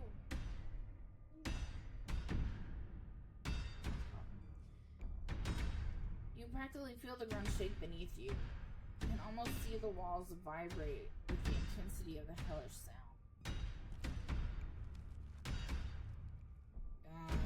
That knocking is not helping my headache. What the hell just happened? Both of us were shown the dark truth of this place. The sins that were committed. The deaths that followed. Hi, Enzo. Not you, Maple. Enzo. Hi, big guy. My dog, that's 100 and... He just got weighed 130. He's still really small, though, for a King Corso. Did you want loves too? Oh, you get loves too? Yeah. Oh. I have so many puppies and I love it. Oh, no. If my camera worked, if it wasn't stupid and, like, if I move it, it'll fall, I would show you the baby.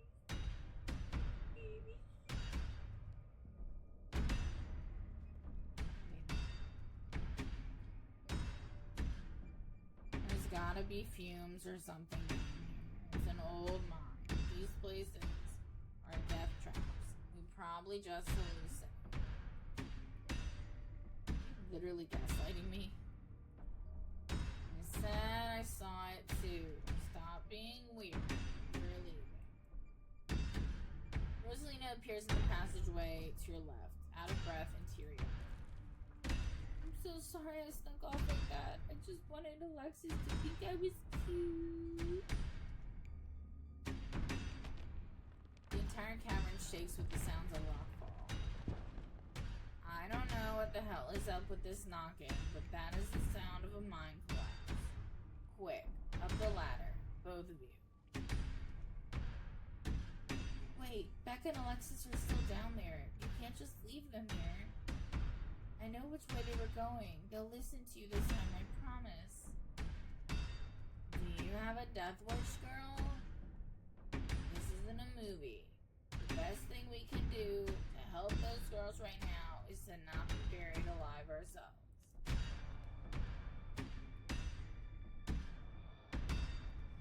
You reach toward Rosalina.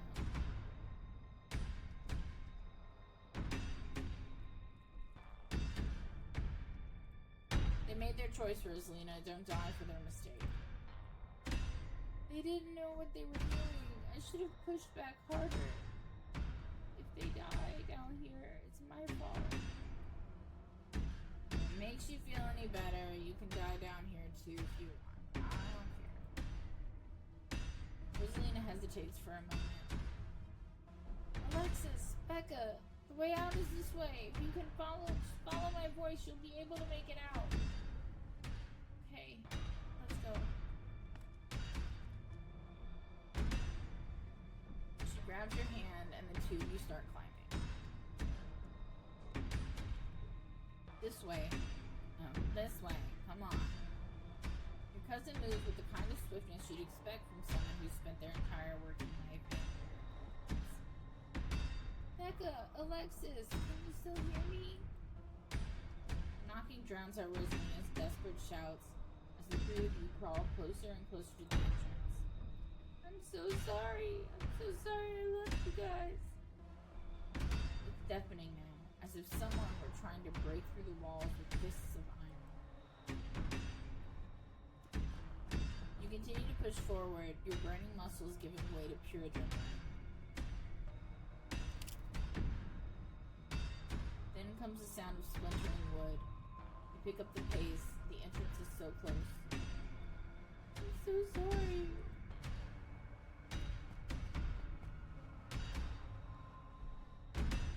And there it is. Freedom. Freedom! The three of you manage to squeeze through the entrance just as the walls of the mine come crashing down. Alexis. She didn't even care about Becca. She cared about Alexis. Do you think the other two... Maybe they got out. It's possible, right? Maybe there's another entrance or something. Or maybe they're still alive in there?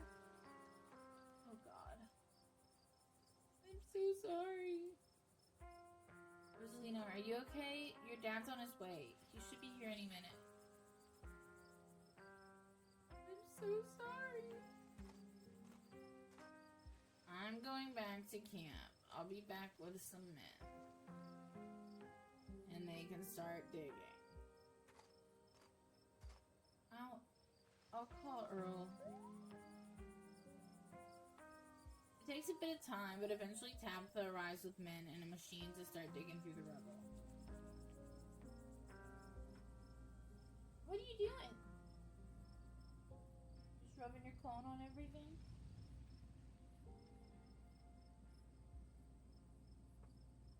You, Stella, and Kanika are afforded a quick, quiet moment to yourselves as the others get to work. Do you think Becca and Alexis are going to be okay? There were survivors in the last collapse. At least Rosalina is safe. Thank God. If you and Tabby didn't pull Rosalina out when you did, you all might have wound up buried down there. I think you did the right thing. You really did. There was a stone carving on the wall of that pit. It gave me some sort of vision. I saw what happened to this place. The Scarlets caused the old collapse. Charles Shaw was set up. No way, dude was a monster. I mean, the Scarlets were monsters too, but they still are. What am I saying? Visions aren't real. Visions can't be real. That would be magic. I don't know, Meeks. You weren't down there. Kay and Tabby had, like, simultaneous seizures.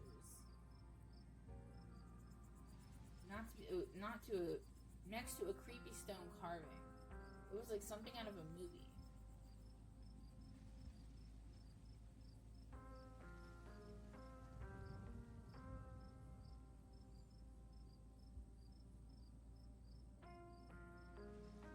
I saw something down there, like the shadows of dead miners.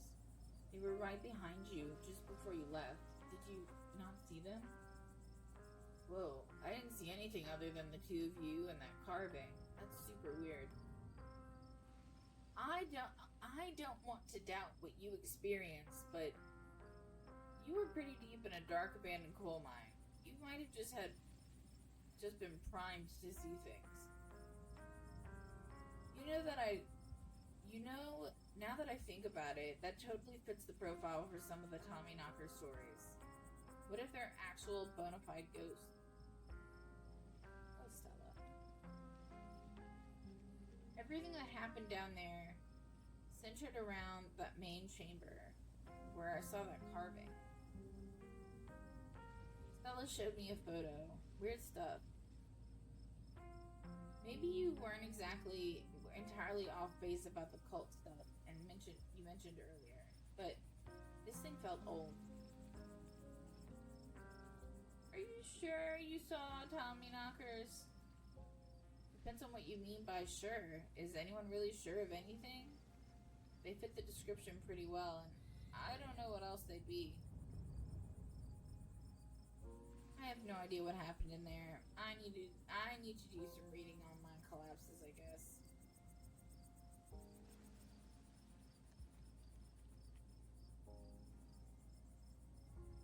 Something's telling me... Oh, I didn't look.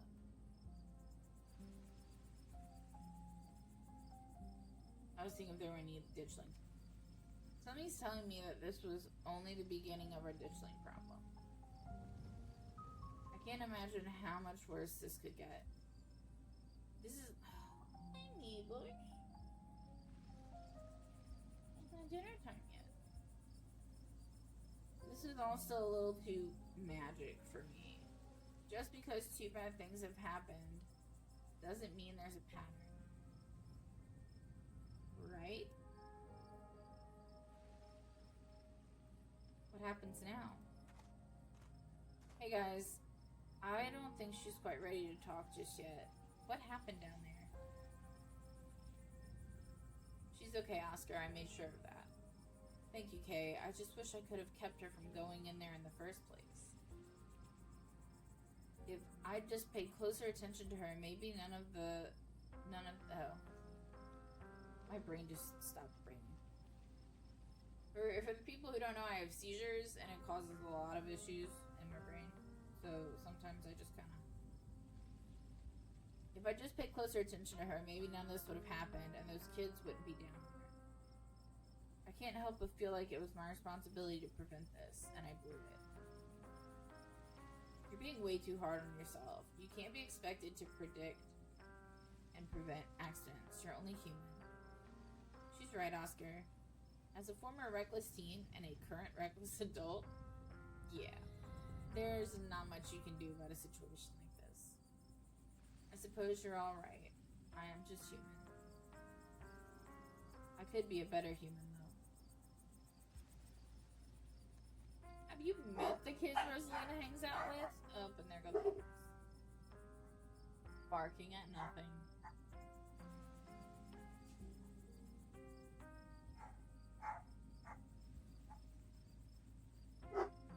I'm so sorry.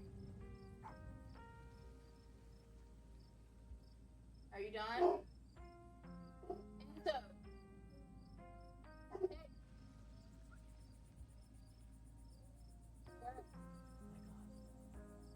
Barrett. Barrett. Come here. Stop. I'm so sorry. This is what happens when I want to stream all day. Fucking dogs. Oh my god.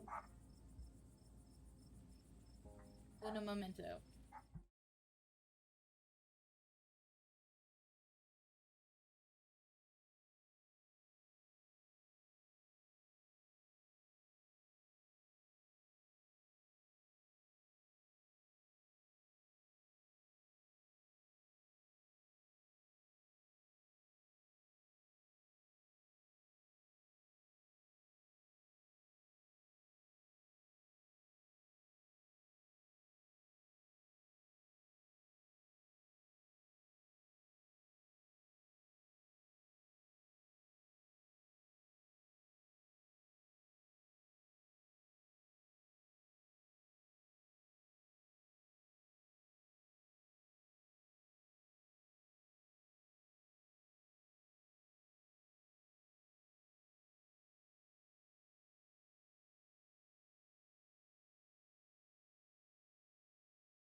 Apologies. Everybody had to go potty, so I took them to potty.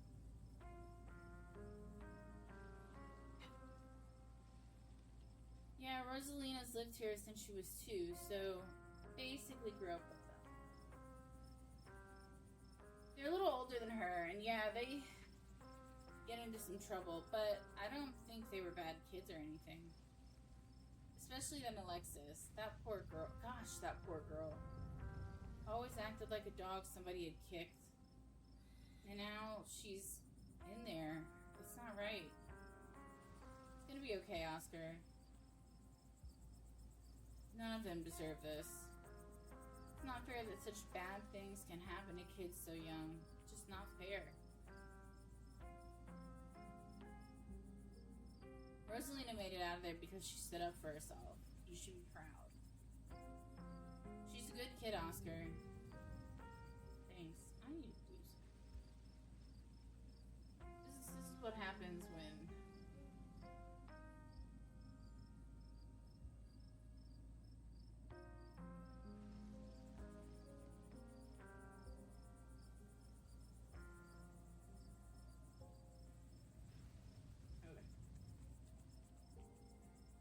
This is what happens when I stream all day. I have to do other shit.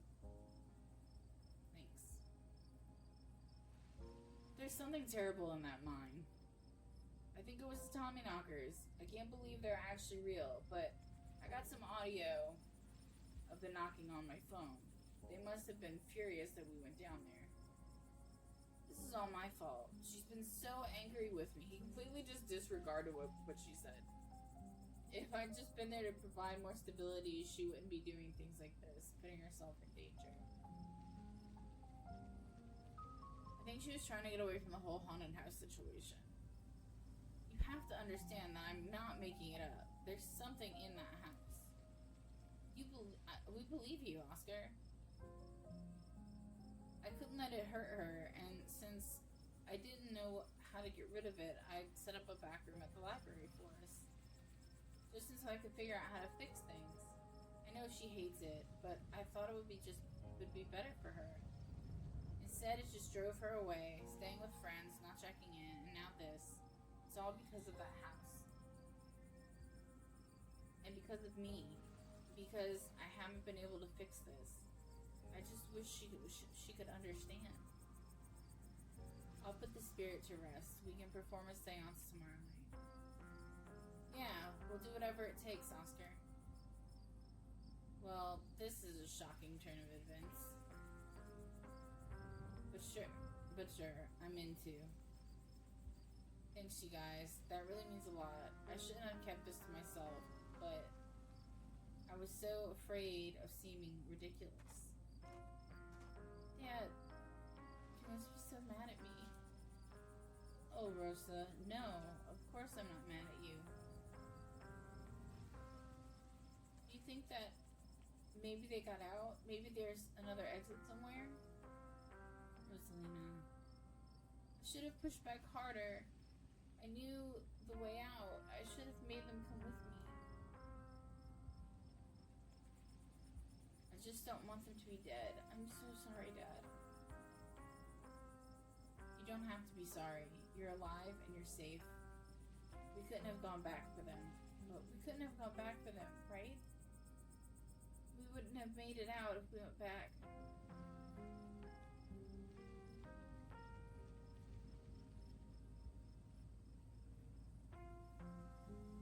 You're right. We wouldn't have made it out if we went back for them. They don't deserve to be down there. Why should I have made it out when they didn't? Is it about what people deserve, Rosa? You have no idea how grateful I am that you're still here. Not fair, Dad. It's just not fair. I know, Rosa. I know. But I think the best thing you can do for your friends right now, until we get them out of there, is to enjoy the life you have. I know I haven't made that easy for you. I know you've been frustrated with the choices I've made, but I'm gonna do what it takes to move us back into our house. We're gonna have a good life again, Rosa. I'm sorry I didn't do it sooner. I'm sorry, this is what it took. I want to know, like, what's going on with the... Okay, she's been there since they were 2. Where did they live? Did they live somewhere before the annex behind the library? And if they've lived there for so long, why is stuff just starting happening?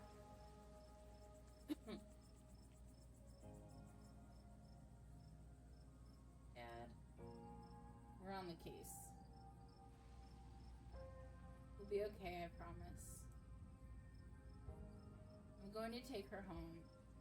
I guess we'll see the 3 of you tomorrow. Thank you, Kay. You have no idea how much I appreciate what you did for Rosalina. As Oscar and Rosalina leave, your cousin exhaustedly saunters over to you. Alright, Kay. My men are set up to start digging. Let's go home and get some rest. Now hold on a minute, Miss Scarlet. Mind if we have a quick word with your cousin, miss? In private? Okay, fine. Just make it quick, and don't you dare try and pull anything on her. She did nothing wrong. Ladies, I'm afraid that means you too. Don't you need to talk to us? We've witnessed this too. Oh, sure, but that can wait. We know where to find y'all. I'm Sheriff Hugby, and this is Deputy Derrickson. And as I've said in a prior recording of this game, in my brain, he is Deputy Derrickson. It just makes me happy. But you can call me Earl. Pleased to make your acquaintance. Welcome to Scarlet Hollow. Hope this little accident hasn't colored your perception of the place. Lovely place to live, if you ask me. Lovely indeed. Now, Sheriff Hugby, don't you think it's a mite odd that these teens found themselves in an old abandoned mine on the very property Kay's family happens to own? And don't you think it's even a mite bit odder that Kay happened to be in there with them at the time of said collapse? I'd be lying if I said it weren't peculiar. It's really fucking not. Though I'm sure you're an upright citizen, Kay, and all this is surely an unfortunate coincidence. Still a good... Why would I risk my life for something fucking dumb? Still a good cop should ask himself these questions. You've got to understand where we're coming from. 2 kids, 15 and 14, are buried alive down there, and maybe they're dead. And if you were on the premises, so was every fucking minor on the premises, so was the owner, so was Stella and Kanika. Like, you're fucking terrible cops. And I worked around cops. Whether or not that was merely coincidence remains to be seen, but we've got to do our due diligence. You're not.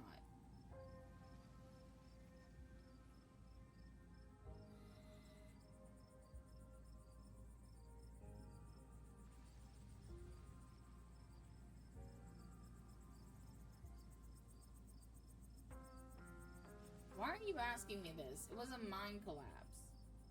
What could I have possibly done that the police would care about? Just trying to gather all the facts. Our duty as officers is of the law, you see. Just being thorough. No, you're not. But I see there's not much to be discussed as of yet. We'll let you know, go on about your evening, but we may be in touch. Have a good one. Because you're fucking stupid. Deputy Derrickson tips his hat to you. The 2 officers wander back toward the mine. Derrickson taking notes as they examine the scene. I completely forgot to give you guys the trigger warning for this episode. Oops. You make your way towards Stella and Kanika. I just can't believe 2 nights in a row. Is it my fault, Meeks? Stella, no. This is all just an awful coincidence. It's not your fault. Oh hey, guess the cops are done with you. What are they gonna do? What are they gonna take you in for being present at an accident? Sorry if they gave you a hard time. Small town cops, you know. Always blame everything on drifters.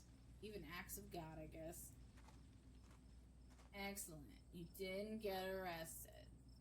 Now come on. Let's get back to the estate. I'd like to get some rest before I have to deal with the fallout of everything that's happened tonight. I'll see you tomorrow. Oh, I'll see you tomorrow, okay, Kay? Please stop trying to get my cousin killed, Stella. Come on, let's go. Tabitha starts walking to her car, pulling you by your arm. And there goes Maple again. How you doing so far? How you doing, buddy?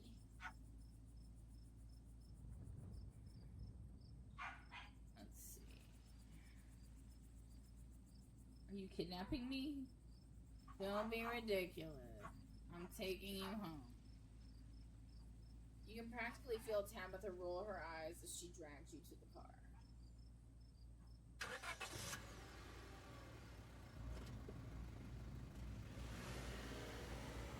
Mabel! Mabel! Come here! Shut the fuck up! Tabitha doesn't say a word as the car cuts along their darkened road. Try to keep an eye on the surrounding wilderness as she drives, wary of what may lurk behind the tree line. So you lied about Wayne last night. Not only did you know him, but I've heard you were seeing him. I'm really not in the mood to field your baseless accusations. Not after tonight.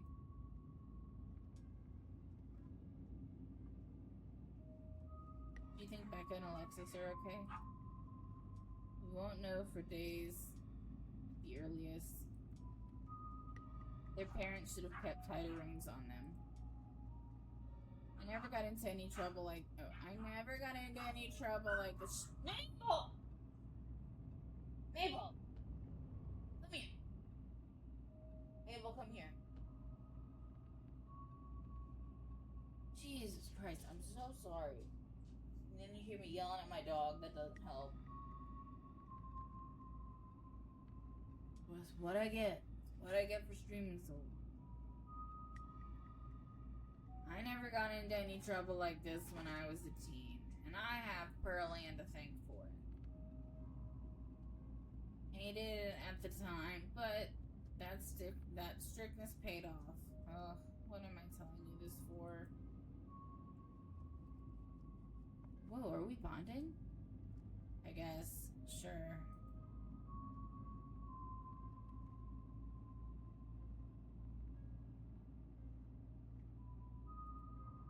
You're right. There are a lot of adults who should have done a better job tonight. Exactly.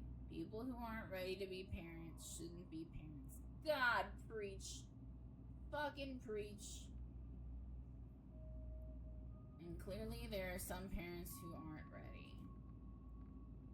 Take the library. Oh, no, not to Oscar. Take the librarian. There are tons of people more qualified to be parents who can't even conceive. And here he is. What was that? And here he is having a kid at 19 and clearly letting her do just whatever the hell she wants. It's not fair. Do you want kids? It seems like that struck a nerve. Lots of people want kids.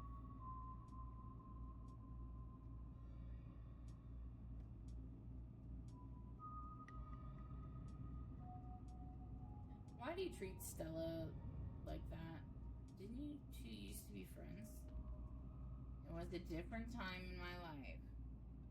I just wish she'd get that we're not in high school anymore. I'm a different person than whoever she thinks she knows. Sorry about today. Tabitha doesn't answer. Sorry for apologizing? Am I talking too much? least you called. I don't appreciate being dragged off like that. It's been a long day, Kay. Are you really going to make a fuss about me bringing you back to the estate? Don't answer that question. I don't have the energy to get into it. Are you holding up? Poorly, but I'd really rather we didn't get into it. I'm doing terribly, by the way, in case you wanted to know. Yeah, me too. I've got to focus on the road, though.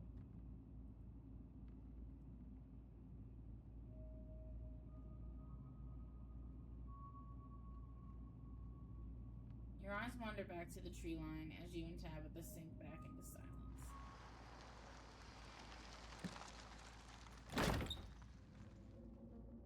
You once again cross the threshold into the estate, the musty stench of the decaying mansion greeting you with its undertones of mildew and rot. Well, this day was a lot more stressful than it needed to be, and I'm sure it's the precursor to a horrifically stressful week. I'm going to bed. I suggest you do the same. Thanks for calling me about the kids, by the way. It was unexpected. And for waiting for me. I appreciate it. I'll see you in the morning. Tabitha turns and makes her way up the stairs, her posture defeated. Turn in. You head up to your room to turn in. You collapse in Tabitha's dusty guest bed, your head empty of thoughts. After your time in the Shaw mine, you barely even notice the dust. Your phone buzzes on the table. Y'all, these are the things, right?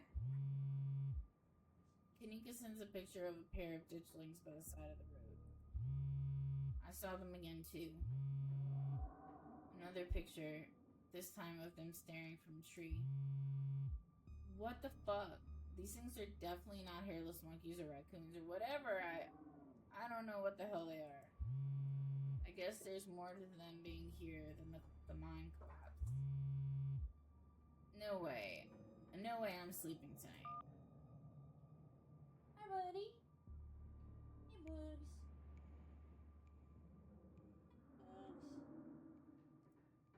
You think about looking out the guest room window, but at this point, you're too exhausted to leave the bed. Hi. I'm Bonehead. The adrenaline from this evening is finally wearing off, replaced by creeping exhaustion that threatens to overwhelm you. Your limbs feel heavy, your eyelids slipping down over your eyes, even as you stare down at the ominous pictures on your phone. If it weren't for the pit of dread balling in your stomach, you would almost feel comfortable as you settle in between the covers, your tired bones sinking into the decrepit mattress. When you close your eyes, your thoughts drift to Alexis and Becca, terrified and alone, if not already dead. Your eyes shoot back open, your heart pounding as the door to your room swings open.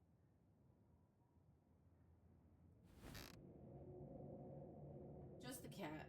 It's always just the cat. Don't read into this. The woman kicked me out. Just want a warm place to sleep. It's nice to see another living being, even one as unfriendly as Tabitha's cat. The comfort of her presence sets your mind at ease and you finally slip into a deep sleep.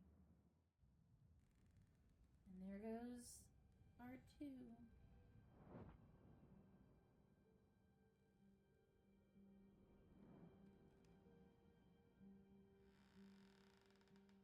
Oh, my lips are like stupid chapped.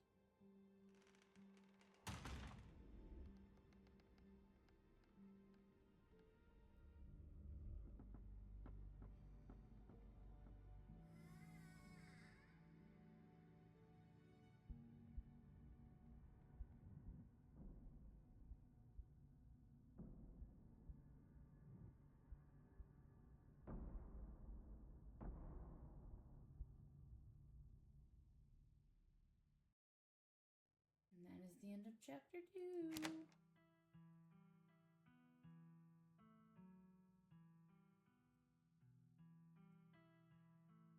Alrighty. For another chapter. I'm gonna go ahead and end this video just because it's almost 3 hours long and I'm slowly learning how to edit. But I'm bad at it. And I found out YouTube only allows so many hours. So I'm trying to put like, this many, and then one video, and then I'm gonna make this many in another video. So I'm gonna go ahead and end this video, and see you guys in the next one. Welcome back to my channel, or if you're new here, welcome to my channel. My name's Kay, and I play random shit so you don't have to. We are hopping right back into Scarlet Hollow on episode 3. Let me do the thing that I forgot to do last time.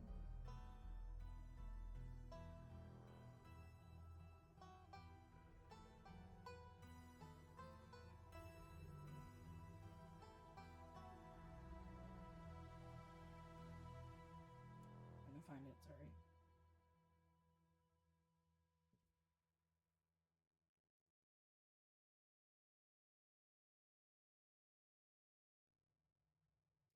Now, into chapter 3.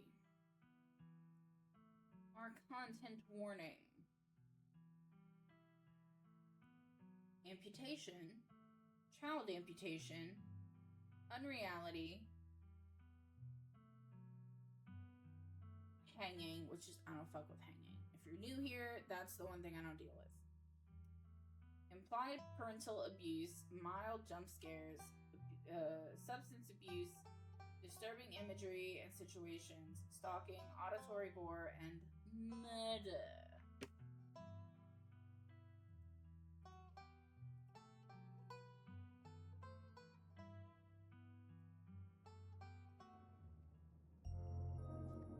Sunshine filters in through the dusty windows of the estate as the dull aches of last night's activities throb in and out of focus. You manage to survive a second night in the town of Scarlet Hollow.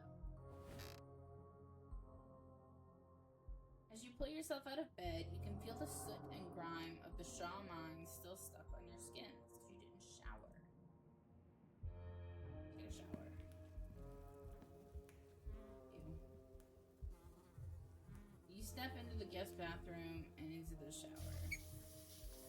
The water is hot and, surprisingly enough, clean.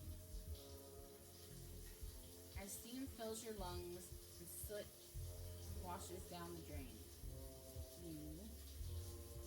We're always gonna go with this one. Every minute feels like another thread holding this town together. It starts to unravel. Thoughts of doom consume you. You're good. You turn off the faucet and dry yourself off. Time to start your day. Check on Dustin. There are 2 of them now.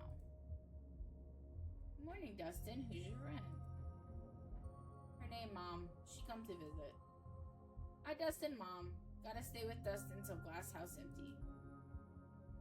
Dustin says you're not dangerous. Dustin is fool. All humans dangerous. Mom, not understand Dustin. What happened to your glass house? Asshole squatter, move in. Kick Dustin Mom out. Squatter tried to eat Mom. Squatter evil. Squatter may be asshole, but squatter not evil. It just tried to survive, just like all creature. Dustin still have much to learn. I had a rough night. Can you console me? Was it because of Cat Monster? Dustin was scared too. Yes, if Cat Monster wants to eat Dustin, Cat Monster will have to go through Dustin Mom. Dustin Mom first. Dustin Mom will kill. Then Dustin and Mom eat like kings. This nature. We gotta go by. Okay. At that. Check the positive. Every time you see that doll, your heart skips a beat. It It hasn't moved, right?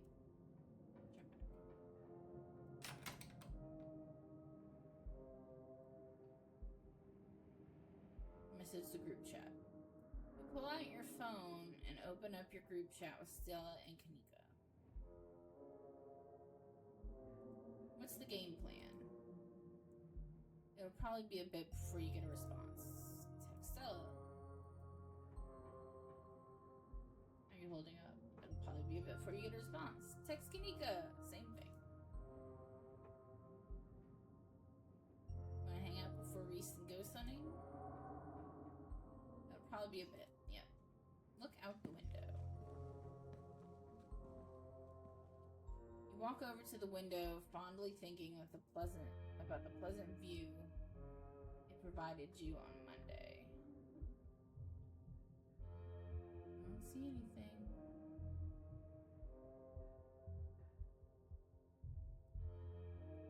It's the same view.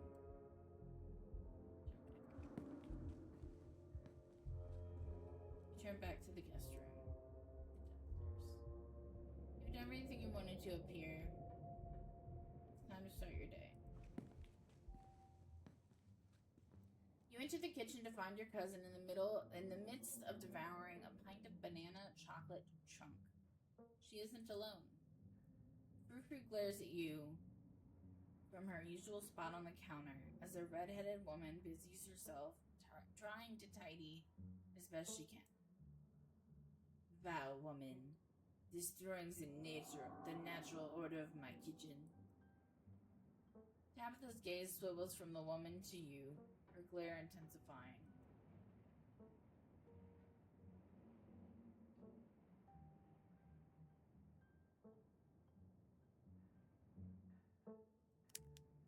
You hand out your boiled peanuts as an offering to the woman in the kitchen. Thank you so much for the generous offer, sweetie. But I'm afraid I'll have to pass. I had a really bad experience with boiled peanuts once in the summer of, 17. Wait, let me think. 16? No, it was definitely 17. Anyways, my husband and Tulip and I were on this road trip to Blowing Rock and... Okay, where did you even get those things?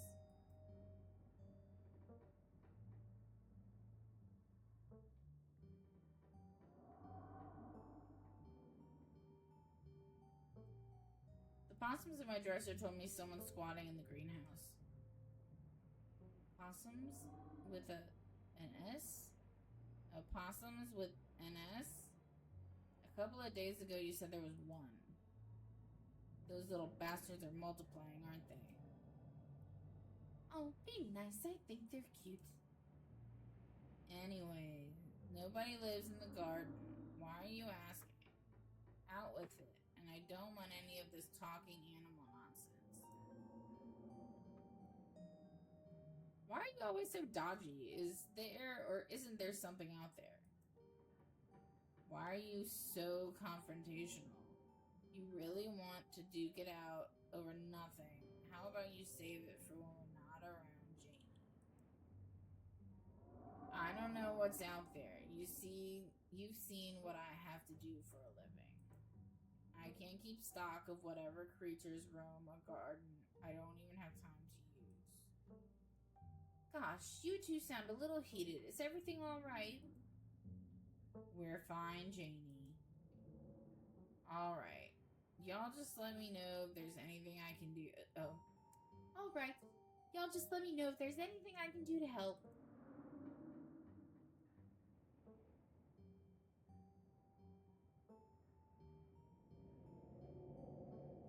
Any update on those two girls? No. Look, you did the right thing last night. Tabitha takes one last spoonful of ice cream, then discards the empty container into a container, turning to you with her trademark scowl. Let's get going. I've got an errand to run in town, and every time I've left you here alone, something terrible's wound up happening. So you're coming with me.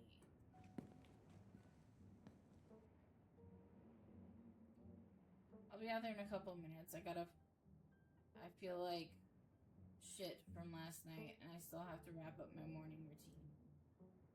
Are you seriously asking for time alone here after you just probed me about whether the garden has a squatter problem? What do you take me for, an idiot? I'm already behind on my day. I don't have time to deal with hijinks. Janie, lock up when you leave, please, and don't go rearranging anything. I'll know. As you ready to leave, Janie approaches from the far side of the kitchen. Tabitha remains between the two of you, impatiently tapping her foot. Oh, okay, before you go, I heard about what happened last night. I heard about it before Miss Tabitha mentioned it just now, and then I heard it again. I just wanted to say that I'm so sorry you got caught up in that. I'll be praying for those poor kids. I can't imagine how scared they must be. Last night was an unavoidable tragedy, but I'm afraid there's more to come. Oh dear, that sounds just dreadful. Have you considered stopping by the church at some point this week? My husband's the pastor, and he's been going absolutely stir-crazy since we've moved here, what with nobody really attending sermons. It'd probably do him a lot of good to talk you through your worries. Wait, you're married to the creepy youth pastor I've been hearing about? Oh dear, are they still saying that about him around town? We'd hoped that would have faded as they got to know him. I'm not sure whether it even came from. He's such a sweet man. He's a good father to our tulip, always focuses his sermons on loving thy neighbor. But maybe it's the folks around here prefer talk of fire and brimstone. Oh well, the offer still stands if you'd like to talk to someone. You can see for yourself whether or not he's as creepy as they say. Enough dawdling. We're leaving. You and Tabitha walk through the doors of the estate and into her car. The ride to town is uneventful, your cousin's unsurprisingly more focused on the road than on making conversation. Alright, we're just popping into the general store for a few minutes. What are we doing at the general store? Picking up tea from Sybil. Oh, I gotcha, we're picking up tea. Yeah, I'm picking up tea. Why are you saying it all weird?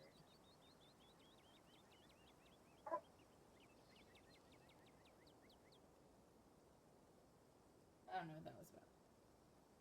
It's okay, Tabitha. You can tell me if Sybil's your dealer. Did you think I was taking you with me to buy drugs? I'm picking up normal tea. We're drinking. Sure you are. You wink at your cousin. Her face tightens into an all too familiar scowl.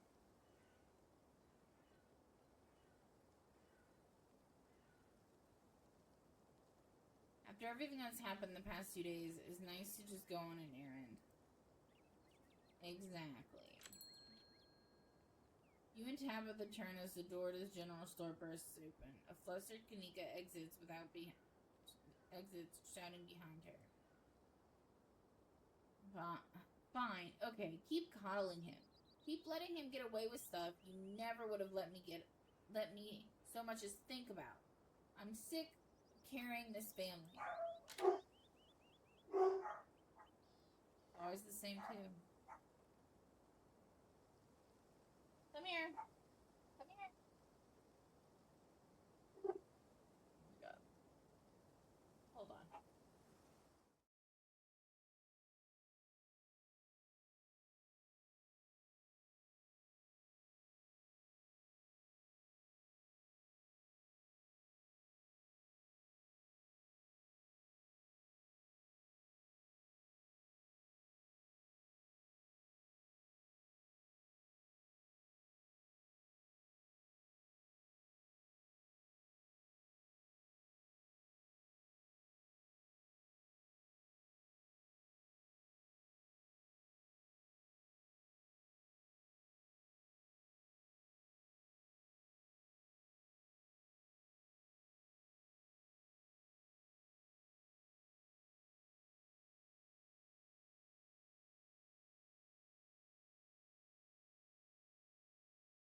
I'm so sorry. Okay. They're in their crates taking naps. No more interruptions. For now. I gotta catch my breath. Kanika storms off, the door slowly drifting shut behind her. Ugh. Other people and their drama. More people kept things to themselves, they'd be a lot happier. No.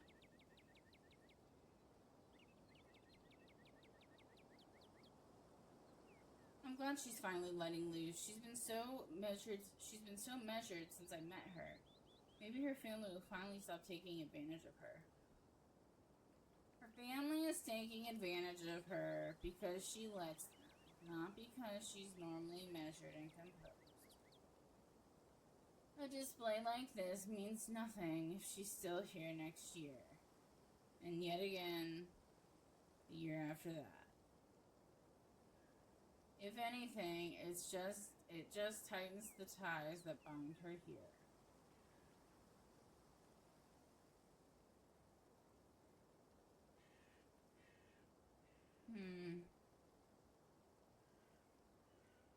I think you're only saying that because you want to leave. So why are you still here? Haven't we been over this already? I have responsibilities. I'm not here. If I'm not here, if I don't do my job, all these lives are effectively over. Come on. Already, let's go. The bells of the general store chime as you cross the threshold. The smell of old wood and steamy herbal tea flood your senses, making you feel instantly at home. Good morning, you two. Hope you're doing well after last night's activities. Morning. Is the new blend ready? Of course. Okay, if you like to keep Miles company, Tabitha and I will just be a minute.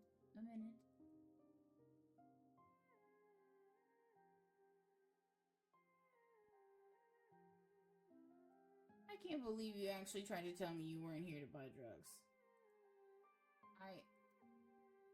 Oh, she most certainly is. Didn't you know there's no better place than Scarlet Hollow to stock up on the devil's lettuce than my little old tea shop? What? I am not some kind of stoner. Ugh. You know what? It doesn't matter. Think what you will. I'm just pulling your leg, dear. Civil motions for Tabitha to follow, and they both disappear into the tea room, closing the door behind them with a tinkling of bells.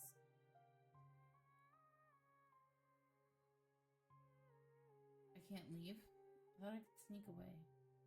Try and listen in. You find a subtle spot near the door and listen. The walls to the tea room are surprisingly thick, and you can only make out snippets of the conversation. I know it longer, short notice. Aren't easy to come by. Is there enough? Just fine. Make sure this is all. Not keeping it. You only have one. Plenty of times. Your listening session is halted as the tinkling of bells announce another patron. Oh, excuse me. Wait, you're Kay, aren't you? My name is Bo. I'm Duke's boy. It's a pleasure to meet you. Mrs. Forsyth called me on the phone and told me you saw what happened to my daddy.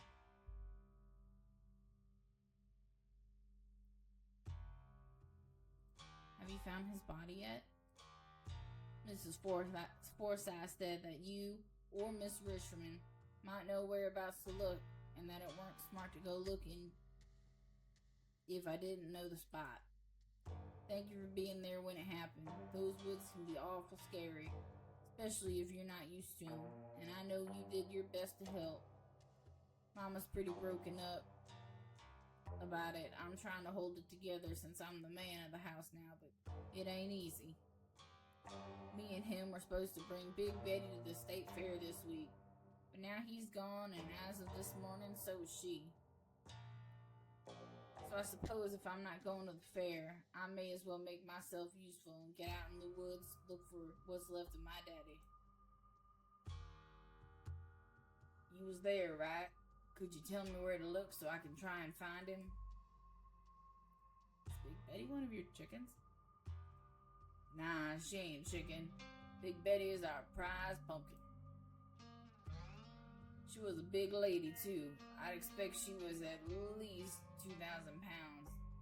Not too easy to move something like that. Could be she rolled off down a hill, but I can't be looking for her just yet. What with everything else going on. It's dangerous up there. I wouldn't go poking around. I ain't a stranger to what these hills have to offer. Daddy always said I wouldn't have nothing to fear so long as I learned how to use my fists. So he taught me how to do all that. These woods might still be scary sometimes, but I reckon there's no better way to show my daddy I've learned those lessons than to go out there and find him.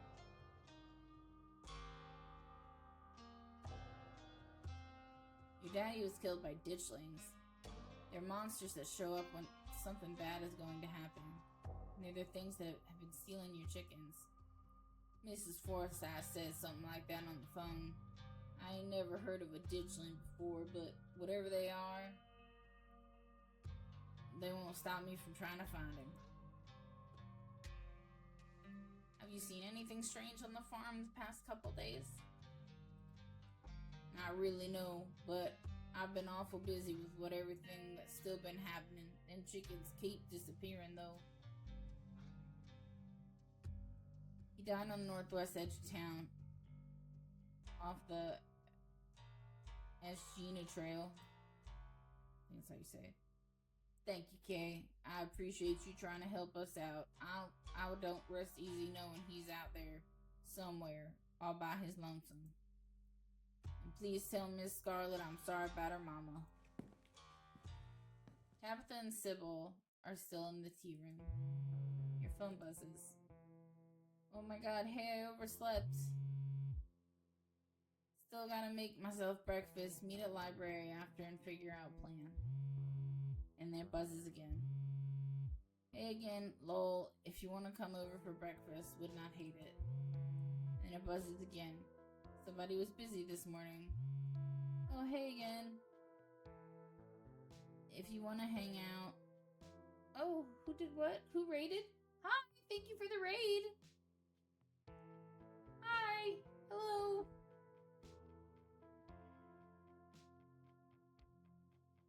Welcome, welcome, and thank you for popping in. Thank you for the raid. It's the first raid I've had since I got back. It's been 2 weeks now I've been streaming. Yeah, about 2 weeks.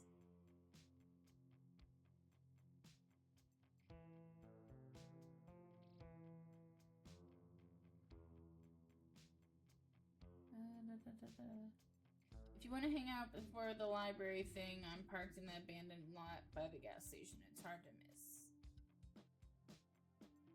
Happy return. Thank you. So this is probably my 5th playthrough, but since the new chapter just dropped yesterday, I had to start over. I had to start fresh. But I am playing in hardcore on hardcore mode. And I was told I'm gonna miss out on stuff. So after this, I'm gonna play again, but not on hardcore mode because I don't want to miss stuff. I think it's called hardcore mode. Yeah, I think that's what it's called. And that's that. You can't possibly get any more texts. Nope. This is Isaac's from the mine. You gave me your number yesterday. I'm out behind the diner if you want to talk. I'm just gonna do the first part of chapter 5, no spoilers, but I had someone earlier today give me a couple spoilers, but they weren't big. I don't think they were super big spoilers. And honestly, I don't mind spoilers unless it's like something crazy. You have plenty of time before dinner at Reese's house.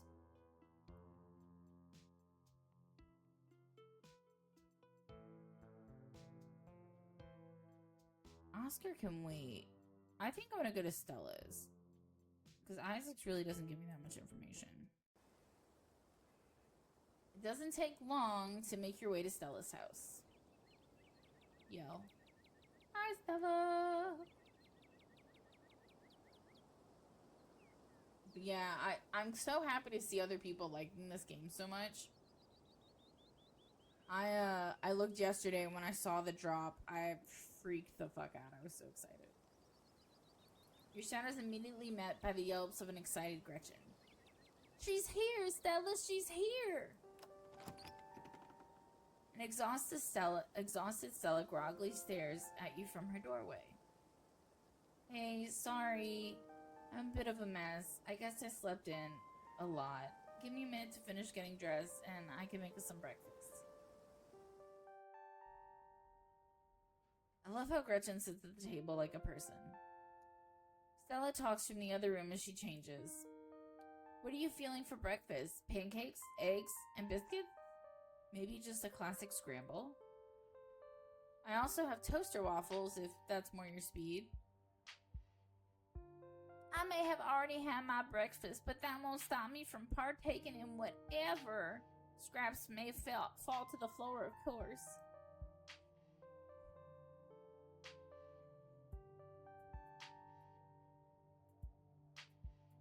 Pancakes. I'm a pancake gal. Excellent. Nothing like a stack of cakes for breakfast. We can even make them together. Oh, can we? Her little ghost hunting suit. I used to have a jumpsuit like that, like Stella's, but I'm afraid mine has been torn to shreds from years of use. I can't imagine her in a little suit. That just makes me so happy. Alright, let's get started. That's a cute jumpsuit. It most certainly is, isn't it? Thanks. It's because we're going ghost hunting tonight. This used to be my lucky getup from back when I used to I did ghost hunting videos. Though I guess you might call it unlucky since I never actually seen a ghost. But hey, after the past couple of nights, maybe we could use a bit of luck. Or the kind of bad luck where we don't find anything, of course. Don't want to jinx us. Thank you for the follow! Thank you! Should we start on food? You'll have to tell me what to do. Ooh-hoo-hoo. Will do. I'm sure you'll catch on in no time. Pancakes are pretty easy. I want pancakes. I don't have any pancake mix. You good, yeah. Thank you! Thank you for the lurk. Thank you for the follow. And do what you gotta do. Pancakes are pretty easy though. The real challenge is not burning them. And not undercooking them. And not burning them and undercooking them at the same time. I feel like she can't cook. But hey, at least the ingredients are easy to assemble. I'll handle the dry stuff if you mix the wet stuff. Stella gives you a handful of pre-measured ingredients, a bowl, and a whisk. And if you don't mind, I'm going to make an egg for myself while you work on the mix. Actually, can I have an egg too? Of course, the more the merrier. Hope you like yours over easy. Anyway, it seems like you got an earlier start than I did today. Anything interesting happen while I was asleep? Did Tabby give you a hard time? And, I don't suppose there's any news from the mines. I met Bo at the general store this morning. That poor guy. How's he holding up? How's he doing? Apparently Big Betty's gone missing? Really? How does a 2,000-pound pumpkin just disappear?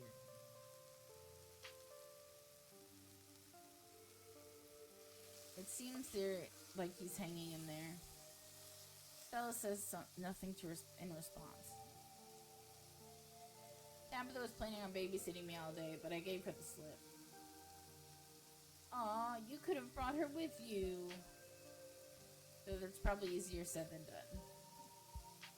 Especially after what happened last night. I bet she's got a lot on her plate. When I talked to Tabitha this morning, it sounded like they'll still be dating all week. Those poor pups. Even if that Becca deserved a comeuppance, I'm so glad the two of you got me out of that cave.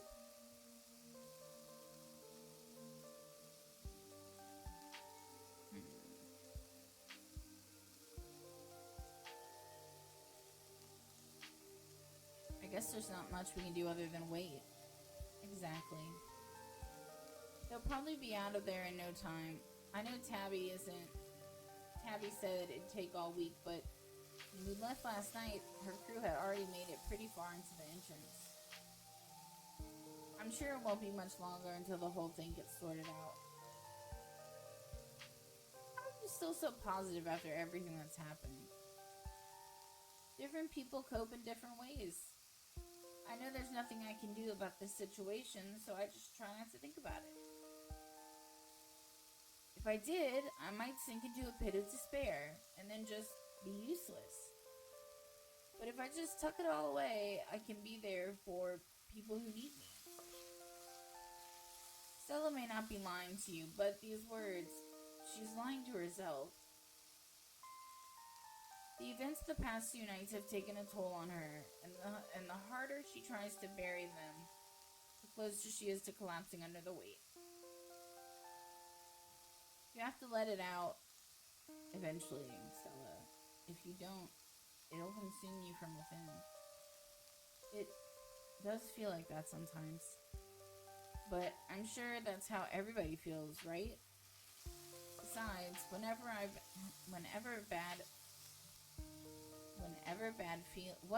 oh my god.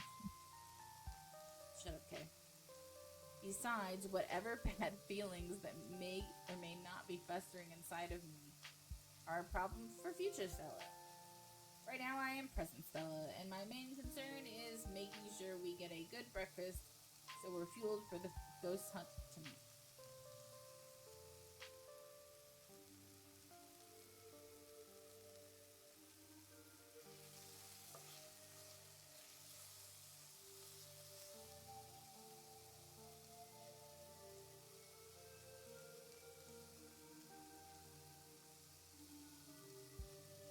I don't know if it really matters how I feel about it. It's gotta get done. Oh, yeah, Oscar and Rosalina are stuck living in a back room. Gotta get done, even if getting it done means finding out that there isn't a ghost. And hey, it'll probably be chill. Ghosts are usually pretty harmless, I think. As long as you're not adventuring in an abandoned mine. I don't see how even a legit haunting could be anywhere near as bad as everything that happened to us yesterday, or the day before. And barring the whole Tommyknocker situation, if those even were ghosts, I've never actually encountered one. Odds are nothing serious happens, and we get a night of well-deserved rest and gentle spooks. After all the excitement of the past 2 days, these old bones definitely need a break.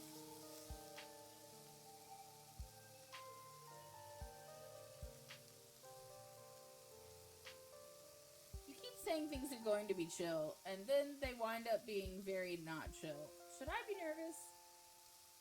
You know, now that you mention it, I guess that's starting to become a pattern, isn't it? Well, even if it's not chill, it's like you said, it's gotta get done. I just realized she has a portrait of Gretchen. Eggs are done. Time for pancakes. Hold on.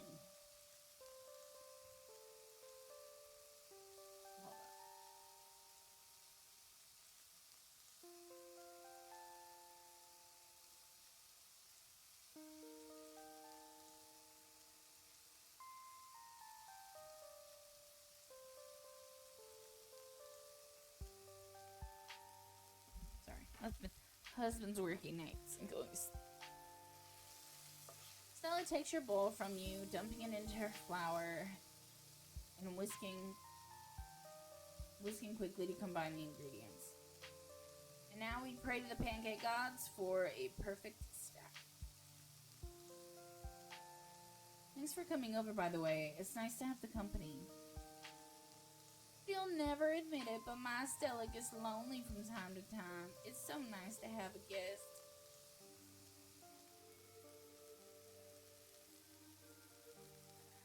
So, not many people get that I can talk to animals. Is there anything you'd like to ask Gretchen? Stella stops what she's doing for a moment to reflect on your offer. Now, isn't that a most fascinating prospect? What would I even say to her? And about what? No, that's an extremely generous offer. But I don't know if I want to pass my relationship with my dog through a translator. It's definitely not that I don't trust you. It's just, I almost wonder if diving into this too deeply would permanently change my relationship with her. When the week ends and you go home, and I've grown too reliant on your powers, what if things don't go back to normal with her? I definitely want to hear her input on current events. I just don't know if I want to rewrite everything else. I must admit that after hearing her thoughts, I much feel the same way. I can't imagine permanently changing something so fundamental to my relationship with my dear Stella. I know, that's probably wild coming from your resident supernatural hunting friend, but Gretchen holds a special place in my heart. And you in mine, Stella. Time for the first flip. I'll need your moral support for this. Stella's face narrows in concentration, and she readies herself to flip the pancake. Woo. Well, the first one is always practice anyway. It'll just be a little lopsided. There are no mistakes in the kitchen, as a great woman once said.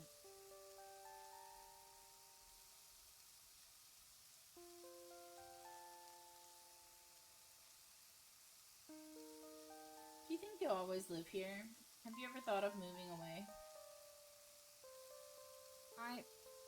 That's hard to say. I inherited this house, you know, so I didn't need to worry about where to live or how to survive. And I know everyone here. I don't really know folks out there. Tabitha? Why do you still bother Tabitha? She's so mean to you. I don't think that's true. She's distant, sure, and kind of terse. But I think that's just her way of joshing with me. Like, the whole banned from the mind thing, she's so funny.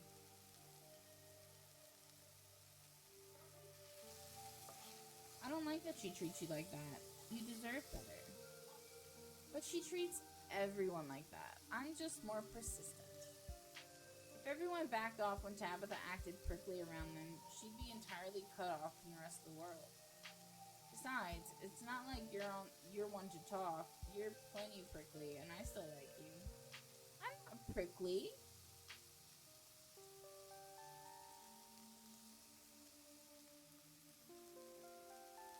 You and Tabitha give off a bit of an ex's vibe. Is that obvious? I guess you could say we kind of dated. It was never really official, and she might tell it a little differently. But as far as I'm concerned, that was my first relationship. Not that she's my type or anything. I'm into all sorts of people. You still have feelings for her? Not romantically, I don't think. I just want to know she's okay, you know?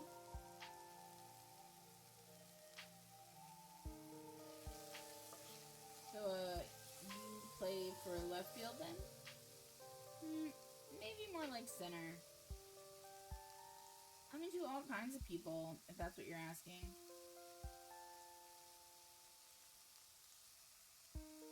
How'd you two split? I wish I knew. It just kind of stopped after high school. I guess we didn't see each other every day, and she was always busy at the mine, so there wasn't much of a chance to hang out anymore. Sometimes I wish I could have done more to keep it going. I could have used someone like her after the big accident. Kanika was at school already, Reese was sick, and Tabitha wouldn't even return my calls. It was, well, it's ancient history. Can't change the past. Kanika told me about what happened to your parents. Oh yeah, died in the car crash. They were taking me to college. I, didn't wind up going. Not much more to be said. Did you ever try to go back to school after that? Stella stares down at the breakfast food sizzling away at the pan. No, didn't have to. Language. Like I said, I inherited this house, so it's not like I needed to worry about where I'd live or how I'd get by.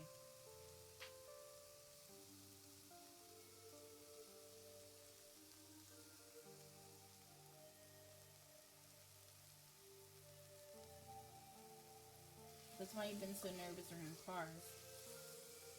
Yeah. Can we talk about something else? You and Kanika seem really close. Yeah, it's nice that she's back in town, but I wish it were under better circumstances. She's so busy with the store, too. I don't know how she does it. It's been nice hanging out with her more the past couple days. So, again, better circumstances would be nice. So, we're actually going to meet Reese today? Heck yeah, we are. If Dr. Kelly tries to turn us away again, we can just sneak in. Nothing will stand in the way of us in friendship. What's he like? I'm not about to ruin a cool and mysterious introduction by telling you. I think you'll like him, though.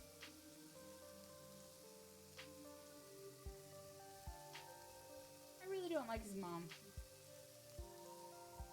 She's definitely a little controlling, but I think she means well. Her whole life is taking care of him at this point, you know?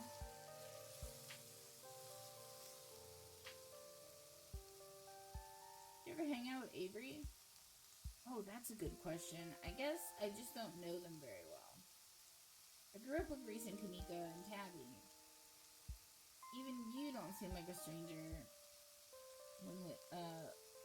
with who you're related to. Avery moved here a few years ago, kind of close on the heels of all that stuff with the accident. So I guess I wasn't really in the right headspace for making new friends. I do go to their parties, but now that you mention it, it is weird that I haven't thought to try and hang out with him outside of that. I should text him sometime. How's the food coming? Funny you should ask. Looks like we're done here. And with that, breakfast is served.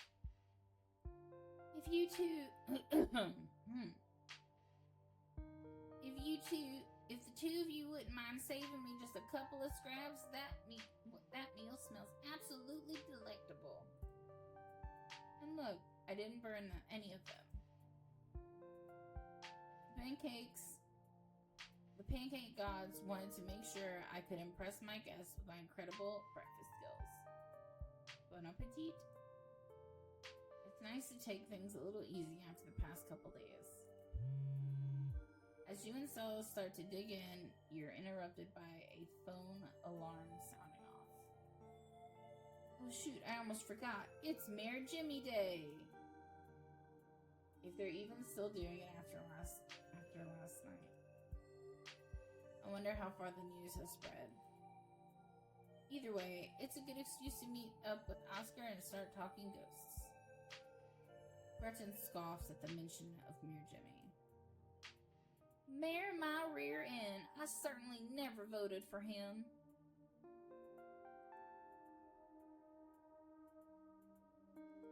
Gretchen says she didn't vote for him. Well, of course she didn't. Gretchen's a dog. Dogs can't vote.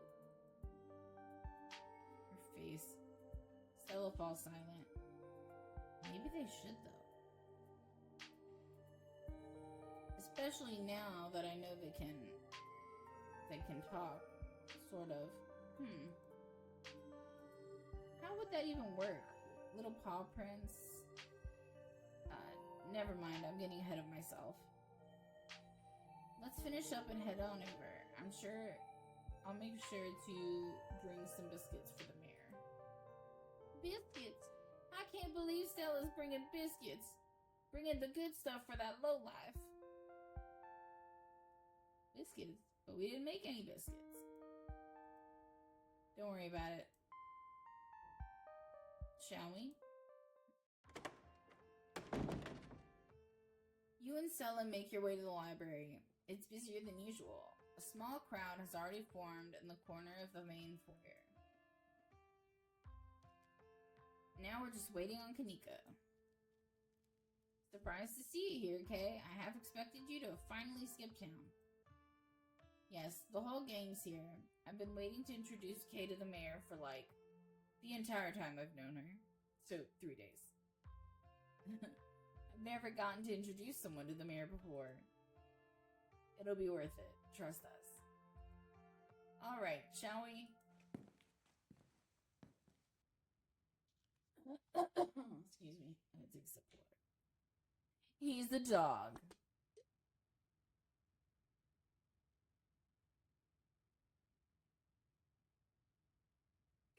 Yeah, clear my throat.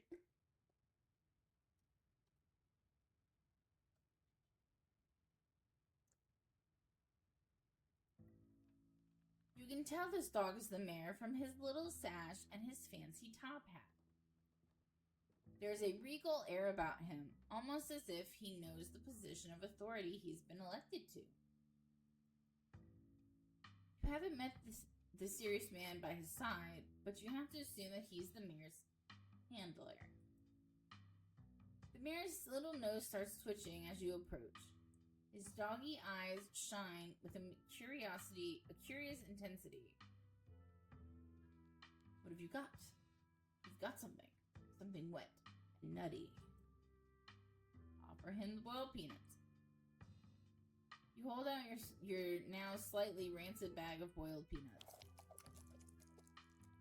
The mayor's nose twitches eagerly at their strong odor, and then he's on them in a flash, ripping through the plastic bag, and devouring the soft-shelled legumes.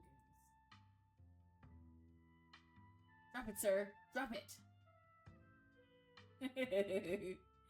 His security detail tries to tear him away, but it's too late. The peanuts are already eaten. Someone with many dogs. That is a very common thing in our house. Thank you for the generous campaign donation. Oh hey, you finally got rid of those things. Thank God. You better hope those nuts settle well. If the mayor gets any tummy trouble after eating your disgusting pocket peanuts, there'll be hell to pay. Well, I never. Now, you see what I mean? Not so much as begging before he dove right for the snacks. I've smelled those peanuts on you since day one, and you never saw me become such an animal over them. You wouldn't let me get them you. Good morning, citizen. I don't believe we've met. He holds out his paw as if to shake your hand. Shake his paw.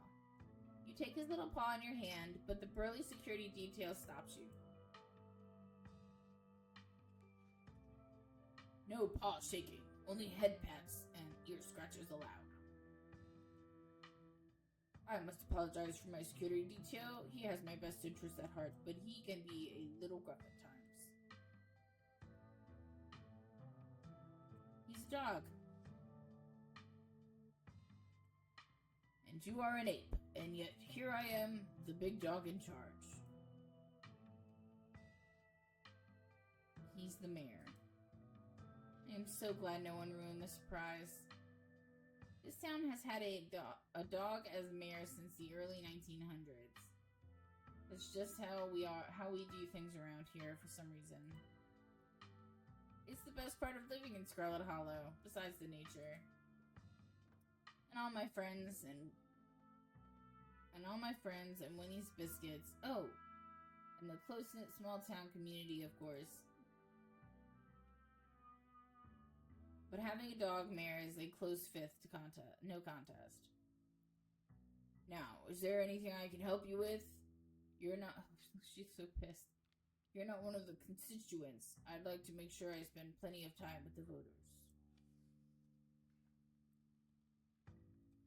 Mr. Mayor, there's something very serious going on in town. We need your help.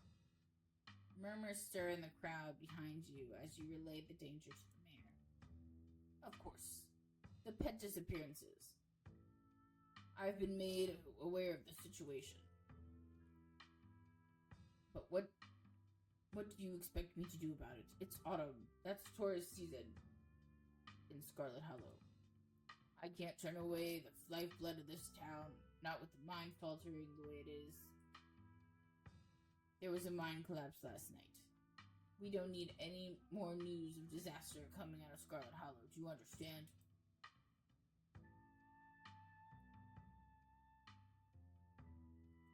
Wait, how do you know what's going on? I'm the mayor. I keep up to date with what's going on amongst my constituents.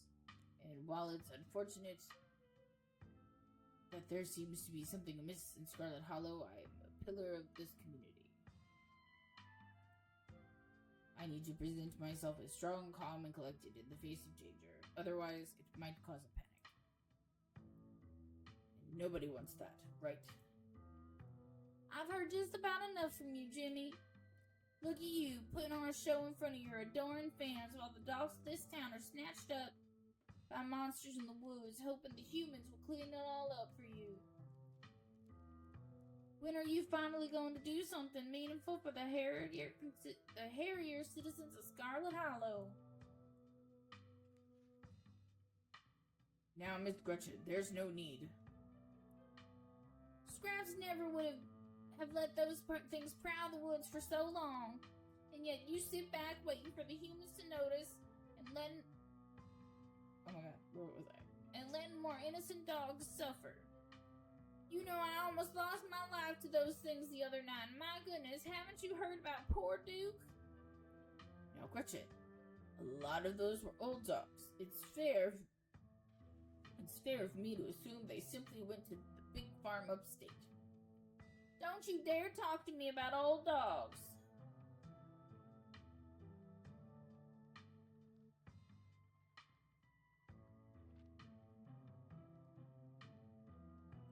Stella, your dog is yelling at the mayor. Wow, really? Well, I'm sure she must have a good reason. Scraps would have been out in those woods at the first sign of trouble, tearing out the throats of any creatures who dared threaten the dogs of Scarlet Hollow. And here he is, posing for the little rectangles, like nothing is wrong in this town. Gretchen squirms and sells arms, straining to get at Mayor Jimmy with no teeth. Hey, whoa, Gretchen, calm down, old girl. You're gonna pull a muscle. Mr. Franklin, I think now is a good time to dispose of this riffraff. Miss Richmond, I'm gonna have to ask you and your dog to step away from the mayor. I should have known better. These two never been able to get along. Okay, you've got to fill me in on the feud later. I've always been curious about why Gretchen gets so fussy near Mayor Jimmy. Stella walks off, still struggling to hold Gretchen at as she shouts insults back at Jimmy. Ingrate, ne'er-do-well, you dog. Kanika is quick to follow.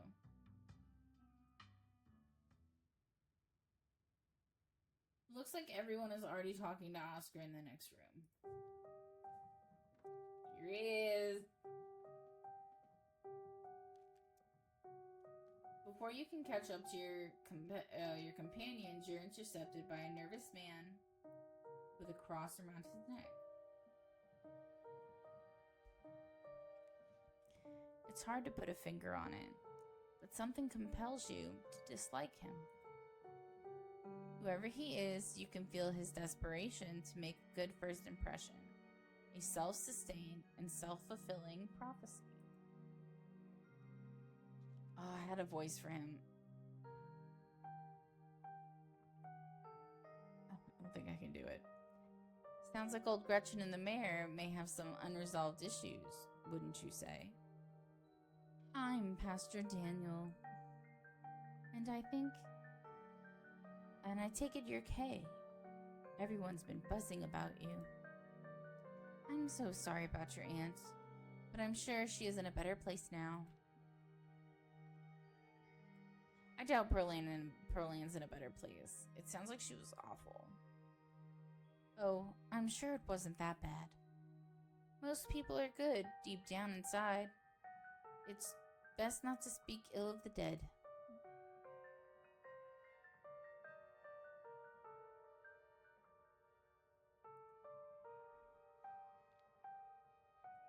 The mayor is a huckster and a fraud. The bastard cares more about tourism than the fate of the town. The pastor goes quiet for a second, his face suddenly white as a sheet. The smile fades from his face as he stares at you intently, studying your expression. You too? He glances to either side before continuing. I thought I was the only one. Please come visit me at the church soon. It seems like we might have a lot to talk about. He hurries off suddenly, quiet and serious. Nothing to do but catch up with your companions.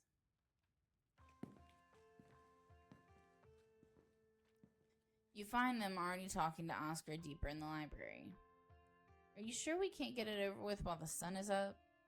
I don't know if I can handle getting scared shitless in the dark 2 nights in a row. I wish we could, especially since I'm not particularly excited about going back in there after dark either, but I'm pretty sure it only comes out when the sun goes down. Yeah, there's no way I'm going in until the spirit is apple power.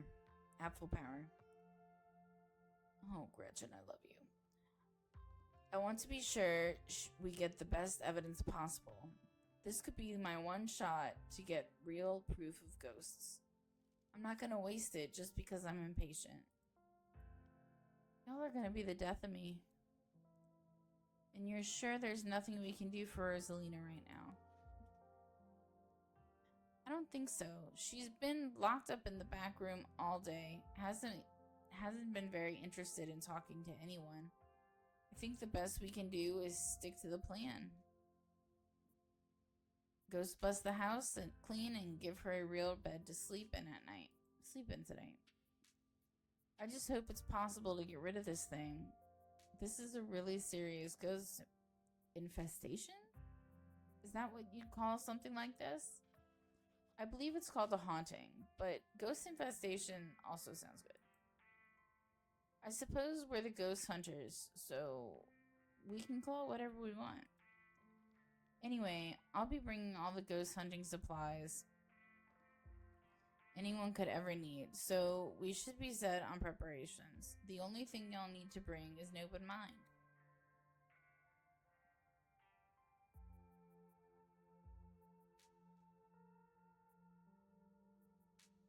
Power of friendship.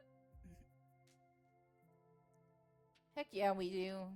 If anime has taught me anything, it's the power of friendship. It's that the power of friendship is unstoppable.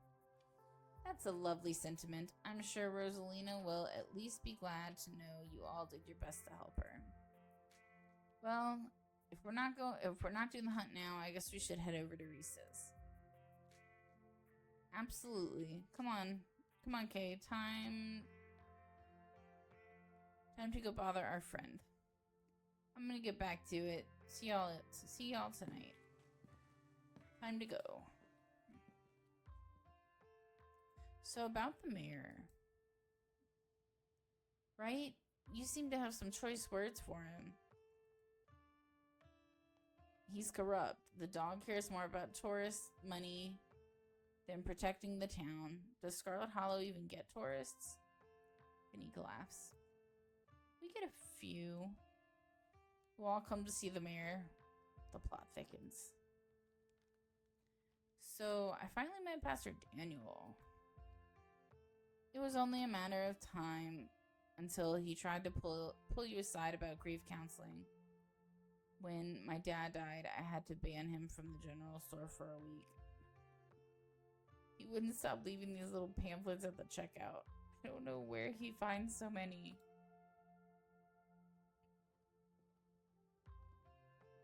I think he comes off a little weird because he shares my gift.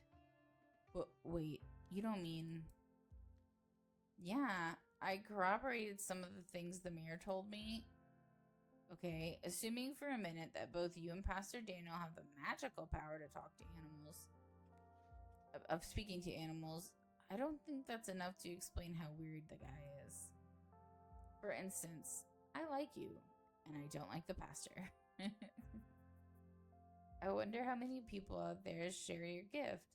There's so many implications. I'm going to continue to pretend that Kay is just really good at reading animal body language. I don't think I can handle many more world-shattering revelations this week. I wonder if the pastor is cursed. I felt something odd when he came up to me, and the way everyone dislikes him seems excessive, unnaturally excessive.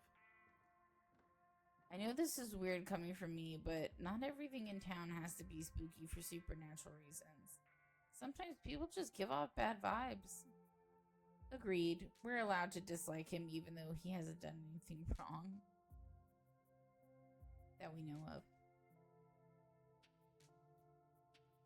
Do you mind if I invite Tabitha ghost hunting? Please don't. Oh my god, yes. Can you imagine how much fun that would be if she actually shows up? Stella, come on. I know you think you have some sort of bond with her, but she's awful. She isn't even nice to you. You just haven't given her a chance. Maybe if she comes along tonight, the two of you will finally get along. No. I'm inviting her. Kanika sighs as you shoot your cousin a text and invite her to the evening's ghost hunt. Alright, you invited her. Let's not get into it. If we're lucky, she'll be too busy at the mines to even show. Aw, don't say that, Neeks. If we're lucky, we'll have another opportunity to forge a bond of friendship between the two of you. What about Avery? The more the merrier, man. Oh, huh. Sure, I guess. The more the merrier, right? Maybe they'll have an extra voice of reason. We don't have to help. We won't be much help to Oscar if we start jumping at our own shadows. Cool. I'll text them on the way over to Reese's. Head to Reese's. Alright, shall we head out?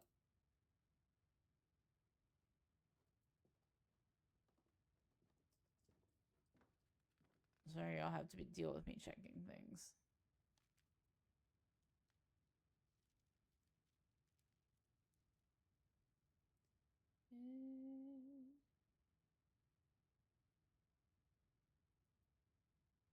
The three of you leave the library for an early dinner at Reese's. You once again find yourself in front of Reese's house. A cold hesitation grips you as the building looms over the hilltop. Though it's only afternoon, it feels much later, the sun already sinking behind the tall mountains that surround Scarlet Hollow. We're a little early. What if Dr. Kelly yells at us? There's no such thing as early when you're hanging out with friends. That's just extra time you get to spend together. Okay, but what if she yells at us? It's too late, the door swings open. Hey! Reese! my god, dude, it's been ages. You must be Kay, right? I've heard a lot about you. Stella's been relentless about making sure I got all the K updates. My goodness gracious, there's something that smells terribly off about that boy. Get away from my Stella, you fiend! Gretchen starts yelping at Reese, straining against Stella's grip. She tries to get between them. Are they here already? I knew you'd show up early, Stella, and you brought that dog. Great. Yeah, I thought she might cheer Reese up. I don't know what's gotten into her. All of a sudden, the dog stays outside. But it's okay, Stella. We can let her chill in my van for a bit. I'll run the AC and leave her some treats. You know, I always have some of those easy chew dog jerky stashed away. The gall, the gumption. This is a violation of my rights. But we go everywhere together. Do you want to come in or not? Kanika nervously tugs Stella away towards her van. You keep her safe from that monster, Kay, you hear? You don't let a feather of harm fall on my darling Stella. Well, what about you, Kay? Are you coming in?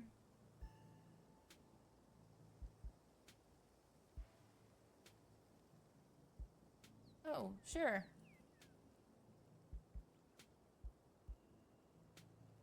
You follow Reese and Dr. Kelly inside. Stella and Kanika aren't far behind you. The house feels cold. Not only is there an odd chill in the air, but the building itself feels too sterile. Uncomfortably tidy to the point where you're nervous to touch anything. If it weren't for the aroma of store-bought dinner rolls baking in the oven and the unsettling artwork hanging on the walls, you'd be half convinced you wandered into a real estate showing. So, can I lend a hand? By sitting down at the table and not puttering around my kitchen. Make sure everything was done well. I made sure everything was done well in advance. So the only thing are the rolls, which shouldn't be long. Then we can have a quick dinner and you can leave my house and go on about your business. But I was kind of hoping to see Reese's new art. We still have some time, right? Time now, right? You aren't seriously considering subjecting your friends to your disaster of a room, are you? It's not that bad. You can still see the floor. I remember when I used to say that as a teenager. Well, preteen. Dr. Kelly raises a single questioning eyebrow. I don't mind a little mess. Yeah, I doubt it could be any worse than the way I keep my room. Yes, okay, fine. As long as you stay out of the kitchen, I don't care what you get up to. Cool, we'll just be downstairs. You won't even know we're here. You make your way towards the basement stairs.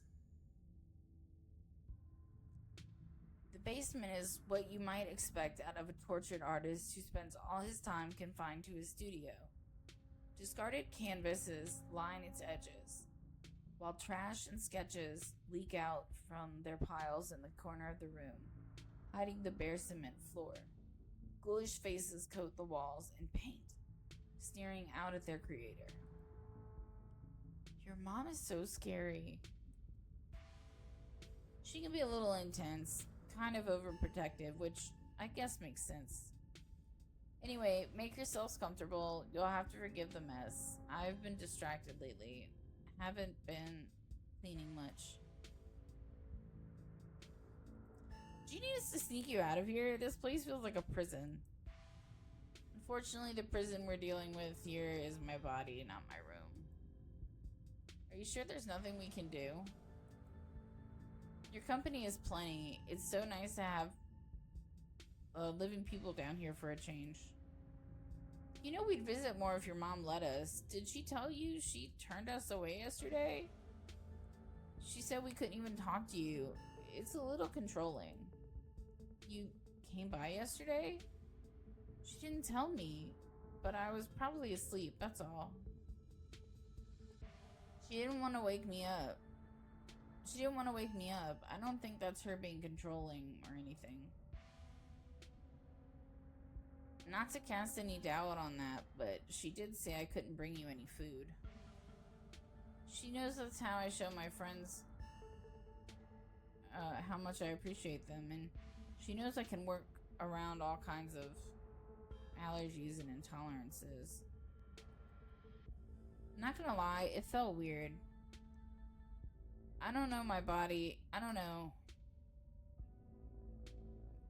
is pretty, I don't know why I couldn't read it, particular when it comes to food. She just prefers to have full control over what I eat, so... okay, maybe that does sound controlling. But it's for a good reason. If I eat the wrong thing, it could really mess me up, so she has to regulate my food. So, has Stella told you about everything that's happening the past couple of days?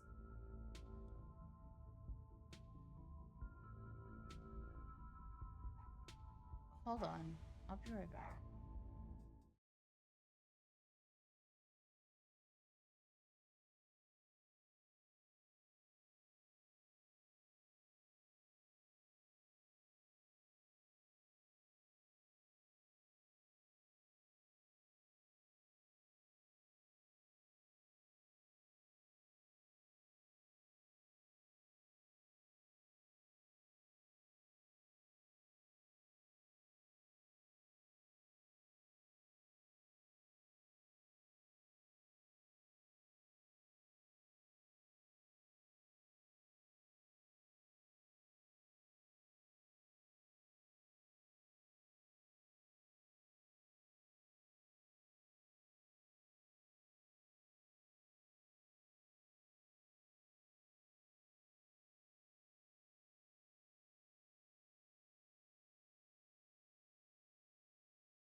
Okay, apologies. I heard yelling outside, and I wanted to be nosy and see if it was my neighbors. Every detail, I wish I could see some of it myself, but, you know. He gestures in futility towards the walls of the basement. Are you sure you can't just sneak out one of these nights? The dog isn't keeping me prisoner here, Stella. I'm sick. You know that. I'm sorry, man. I didn't mean to. There's nothing to apologize for, and I appreciate the effort. Really, I do. There's just nothing you can really rescue me from. That die's already been cast. Sorry. The current floor does not make it easy for my chair to scoot. But we're talking about the past couple of days, weren't we? Do you have any thoughts on the ditchlings we've been seeing? Yeah, they've been coming up to my window at night. Wait, really? Is that why you texted me? That they look like something out of your nightmares? Yeah, they're right here, I think. They're somewhere.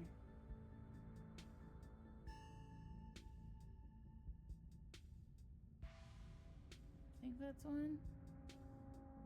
I swear he had some drawn.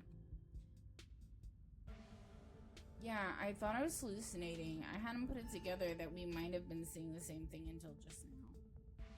I've been sketching them, actually. Tell me what you think.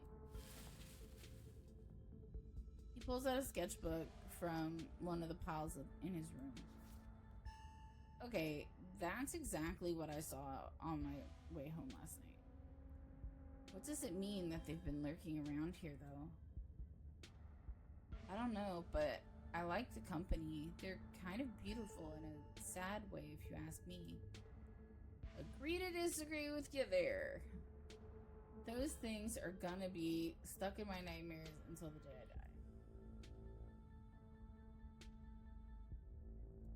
die. What do you think? What do you think's going on with Wayne? Who? You know, that guy who's been following Kay around being all ominous. Oh yeah, that slasher creep. I appreciate the classic Jason vibe he has going on. Here's hoping he doesn't live up to the look for all our sakes. I want to know why nobody's talking about the fucking thing on his fucking head. The sheet.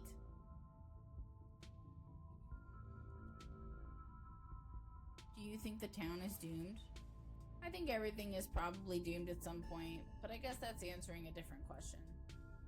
Do I think the town of Scarlet Hollow is on the brink of collapse? Probably not. But it's not like I have a lot of perspective on what it's like up there. There could be rioting on Main Street, and if Stella or the doc didn't tell me, I just wouldn't know. I would probably tell you if there was a riot. Would Dr. Kelly tell you, though?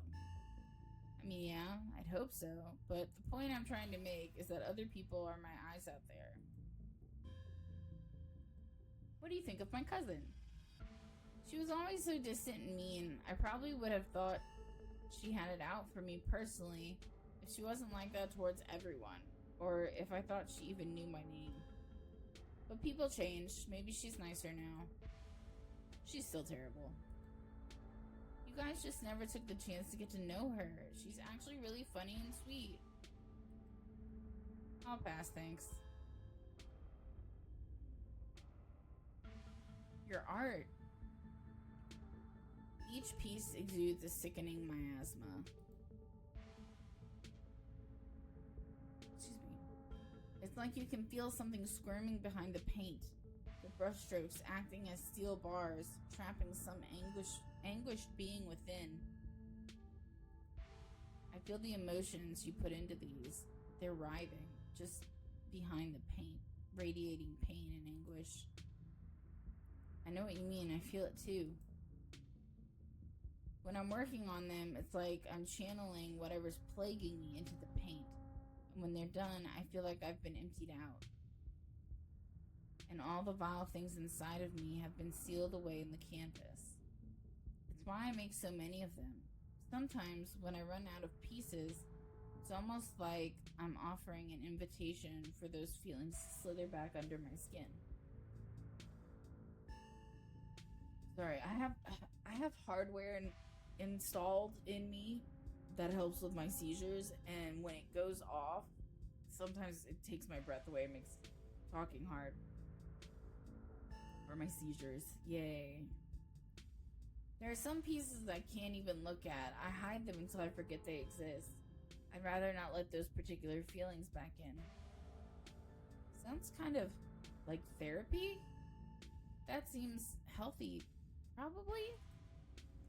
Yeah, art therapy. Sounds like it does you good. Being empty must be better than being full of bad thoughts, right? I think so. It works for me, at least. That's quite a movie collection. You got any Rex? Let me think. Oh, have you heard of Shino-Chi Deathblood? I saw that for the first time recently and it blew me away. Excellent example of both Japanese horror and found footage done right. We could even put it on after dinner if you guys are interested. Damn, I would usually be down for that, but we've got to head to Oscar's after this. We promised we'd ghost bust this place. He's apparently been dealing with a bad haunting. And I feel like we should really be there for him tonight, considering everything that's happened. He and Rosalina both need our support right now.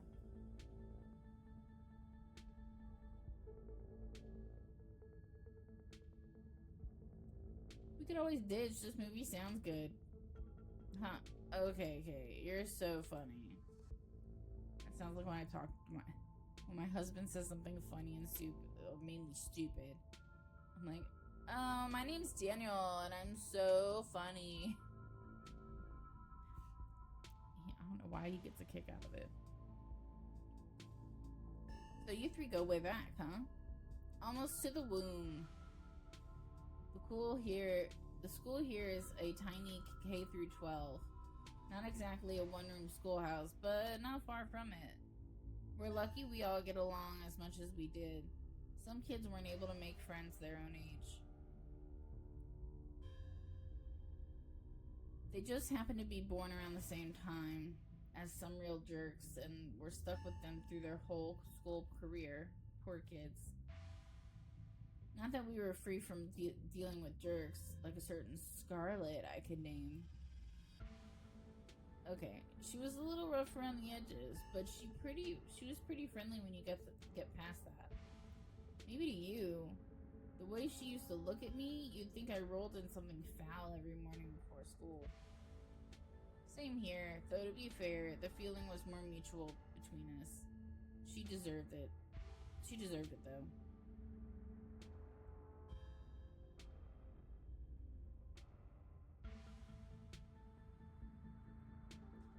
If you need someone to pose for your paintings this week, that's so kind of you to offer. If you're okay with hanging out at weird hours, I'd love for you to come by and sit for me. It's been a long time since I was able to draw anyone but myself, and I'd really appreciate the company.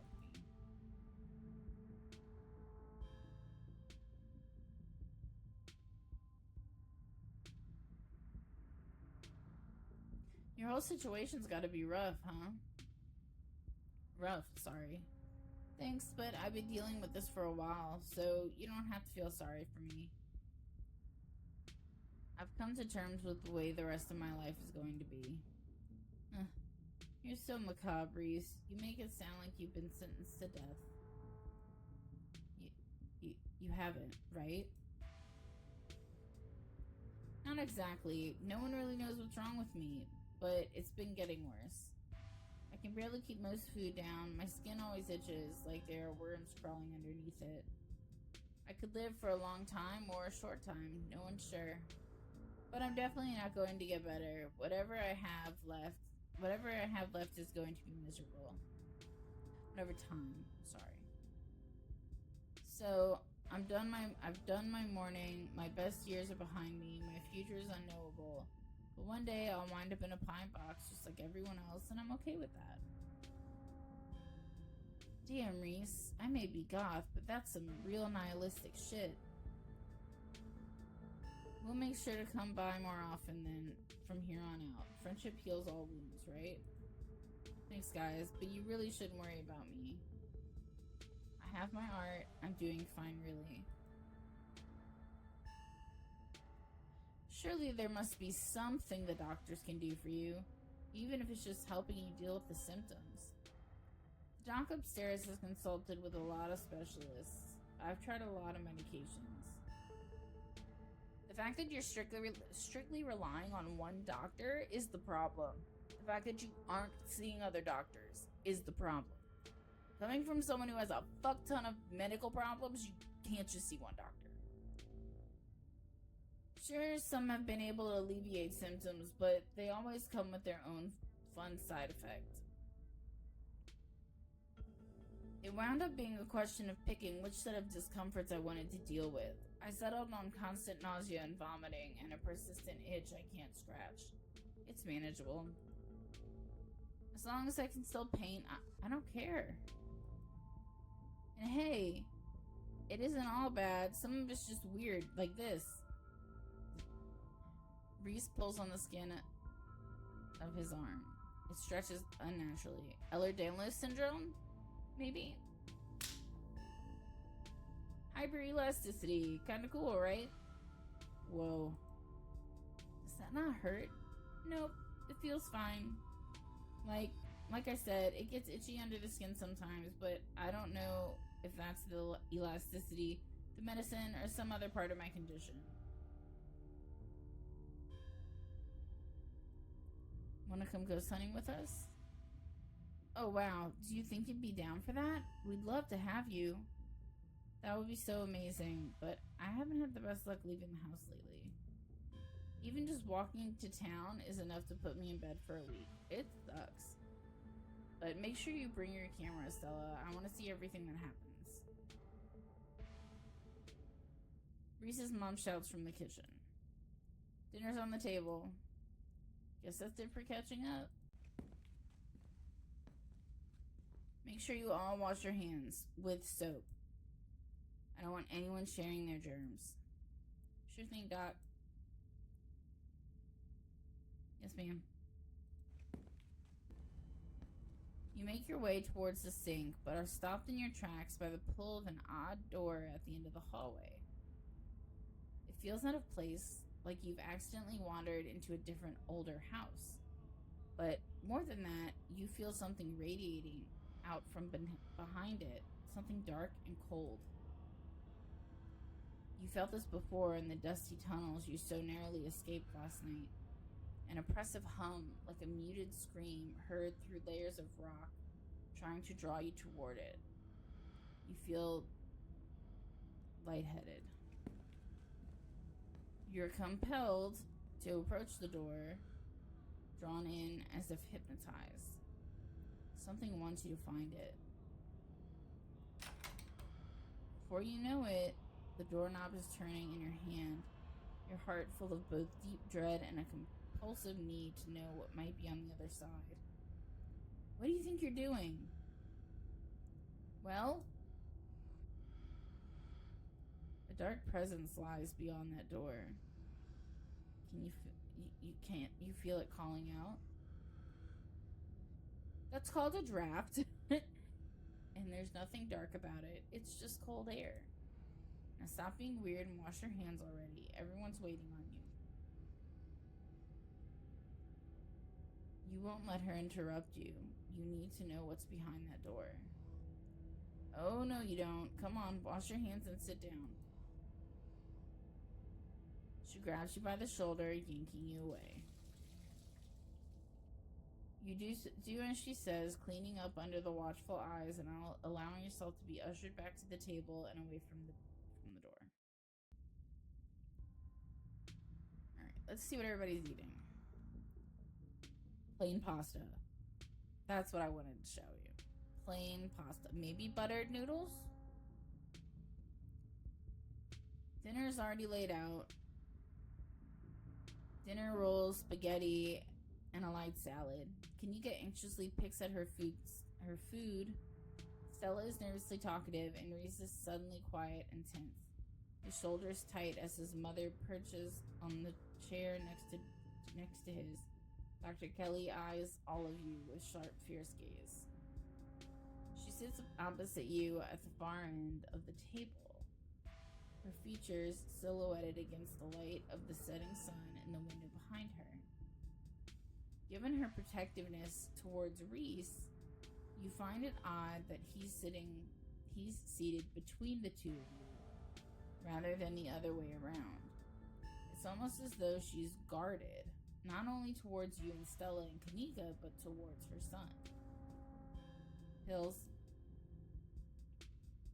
She slides a few tablets towards Reese. He obediently swallows them. This is excellent, Dr. Kelly. Is the pasta sauce homemade? No, it's from a jar. I work too many hours to make my own pasta sauce. Not really. You really don't. Well, you have excellent taste in brands, and if you ever want any tips on easy home-cooked pasta sauces, you know No thanks, Stella. I have the internet if I need recipes. Thanks again for having us, Dr. Kelly. We really appreciate it. You didn't tell me they came by yesterday. You were asleep. I didn't want them to wake you up. But you could have told me. Why? They were coming over today anyway. I would just rather know these things. Noted. Noted, but she won't do anything about it. Her son will remain in the dark.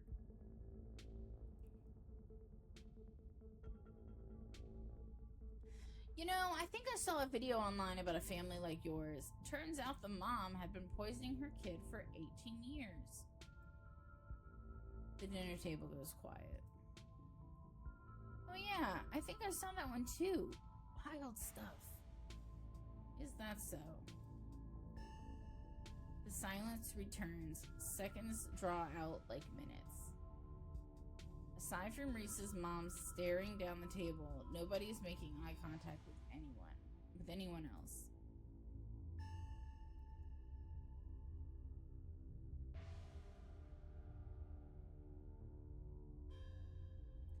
Do you think Reese might feel better if he got to see people more often? No. I am his doctor and his mother. You are someone who met him for the first time less than half an hour ago. One of us is a little more qualified to make decisions about his life. You know, Doc, I feel pretty okay. I mean, as long as I usually do, as okay as I usually do, so still kind of shitty. But I don't think having people over has been as rough on my health as you thought it might be. It's been really nice. Hear that? Reese can hang out with friends again. If you're still feeling okay after dinner, maybe you can come go some with us. Ow! Jeez, Kanika, what was that for? Don't push it, Stella. Just say that next time, instead of kicking me, your boots are heavy. Sorry, Dr. Kelly. We're totally respectful of Reese's boundaries, even though they might seem a little bit arbitrary and strict. They're not arbitrary. These rules are in place for good reason. Tell me how great you feel in an hour when the exhaustion catches up to you, Reese. You'll be knocked out all evening and regretting every minute of this, let me assure you. It's the pills. As if I would regret being able to see other people for the first time in months. I don't care what happens. It was worth it. The more you talk, the less you feel like you're having a conversation, and the more you feel like you're treading on eggshells. Reese is a talented artist. You must be very proud of him. He has a lot of skills, honed through practice and dedication. I can't say I understand a lot of his pieces, but of course I'm proud. Thanks, Doc.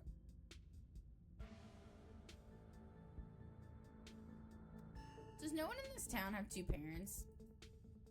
Dr. Kelly's glare intensifies. Small towns are full of drama. People meet when they're young and reckless, and it doesn't always work out long term. Plus, these hills are dangerous, and the job's even more so. Things happen. Not everyone gets some fairy tale ending. You can find happy endings anywhere, though. It doesn't have to be perfect, but people can still be happy even if bad things have happened to them. I guess living in denial is a kind of happiness, sure.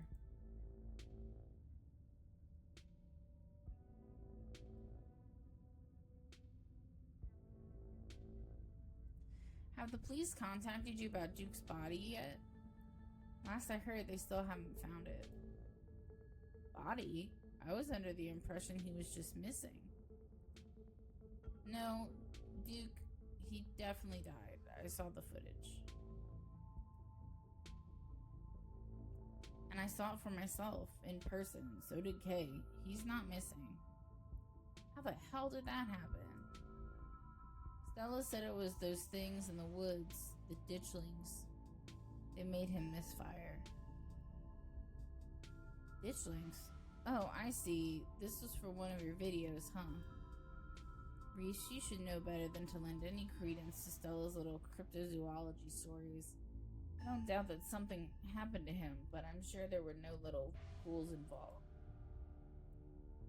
I've seen them, Mom, outside my window at night. They're real. You don't have to talk to me like I'm a kid. I might be sick, but I'm still capable of reason, okay? Are you sure they aren't just raccoons or... Stop. Stop doubting everything I say. Stop trying to rewrite things. I tell you to Rewrite things I tell you to fit what you think should be true. There's weird shit going down in Scarlet Hollow. The tension at the dinner table reaches breaking point. Alright, that's enough. Dr. Kelly's interrupted by Reese before she can finish her thought. So, we were talking about watching a movie sometime this week, while Kay is still in town. We'll have to see how you're feeling. I can handle a movie, Doc. Yeah, well, just sit downstairs in the darkness. Yeah, we'll just sit downstairs in the darkness. Reese is used to that. I'm sure he'll be okay. You're always overestimating how much you're able to do, Reese. This is why you keep getting sick. If I get sick, so what? It's not like that's ever going to change. I'm sick every day, and I'm not getting better. I don't want to spend the last few miserable years of my life holed up in the basement alone, just because seeing my friends has been deemed too strenuous. I'm an adult, for God's sakes. I can't believe I have to ask for permission from my mom just to have friends over. Reese stops mid-sentence, wincing in pain, wrapping himself in his arms. Don't say things like that. I'm doing everything I can to try and fix. Silence as Dr. Kelly's eyes shoot open. Reese? Reese abruptly pulls himself from the table and leaves. Damn it. I knew this would be too much. Okay, first of all, bitch, everybody acts like that when they're stressed. And a lot of people, should I say, get tummy aches. And like me, when I get stressed, I have to poop. Period. So, yeah, that shouldn't be looked at as abnormal or too strenuous. You pissed him off and he told you.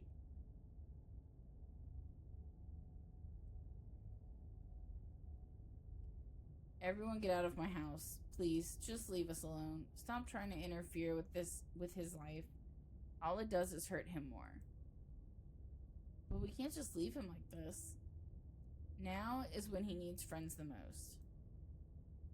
Now is when he needs me the most. I am his doctor and his mother, and he needs a lot more doctors than you, bitch. I know you care about him. I know that. But he knows it too. And he knows it too. But all any of you would do is get in the way. So just leave, please.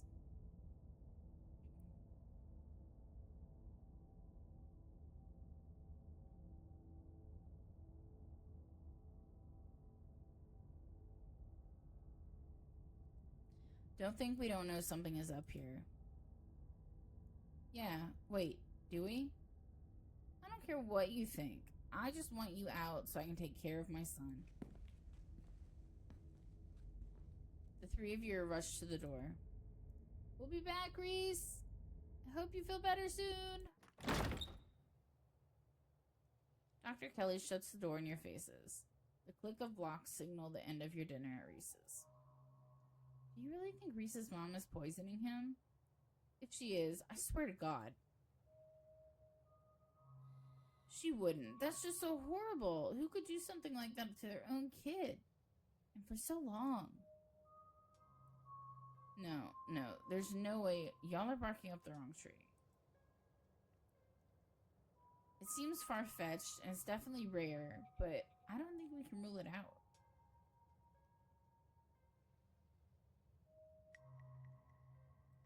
Did either of you get the impression that Dr. Kelly is afraid of Reese? She never turned her back towards him. Are you sure she wasn't just being overprotective? I'm sure that's all that's going on, and she has every right to be. I mean, the poor guy took 2 bites of food and got sick immediately. No, he started getting sick because he was stressed out. Can't imagine what that's like for both of them to go through. But what if she was being overprotective? Yeah, but if she was being overprotective, she'd have sat between us and him, not had her back to the window. That's interesting. If anyone should be afraid of anyone, it's that house. Reese should be afraid of his mom. I think you're both reading into things too much. Dr. Kelly is good people. Look, I'm just saying, maybe there's more to their dynamic than just him being sick. But it's not like there's much we can do about it now. We could probably go back and forth on this for a while. Let's grab Gretchen and get going.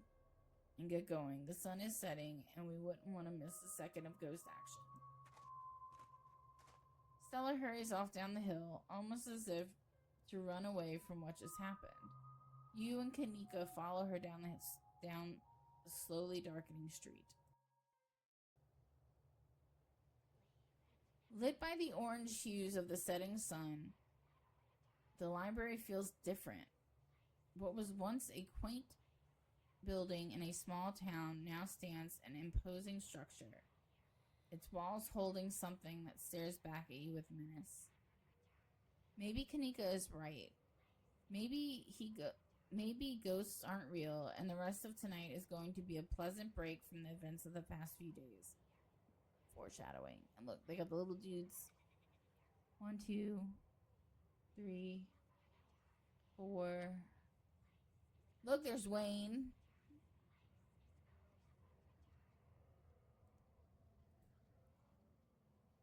But you know that's not the case. There's something old and powerful in there, and you can feel it stir as the sun sets and daylight fades away.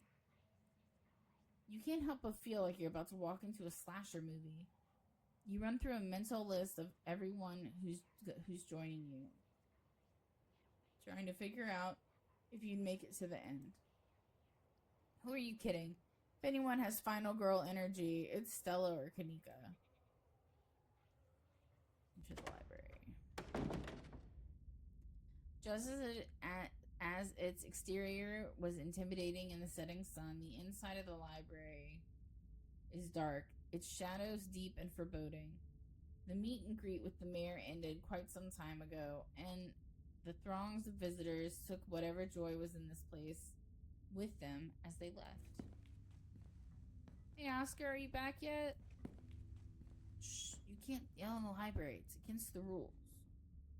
This is where we're gonna save, because I'm fucking hungry.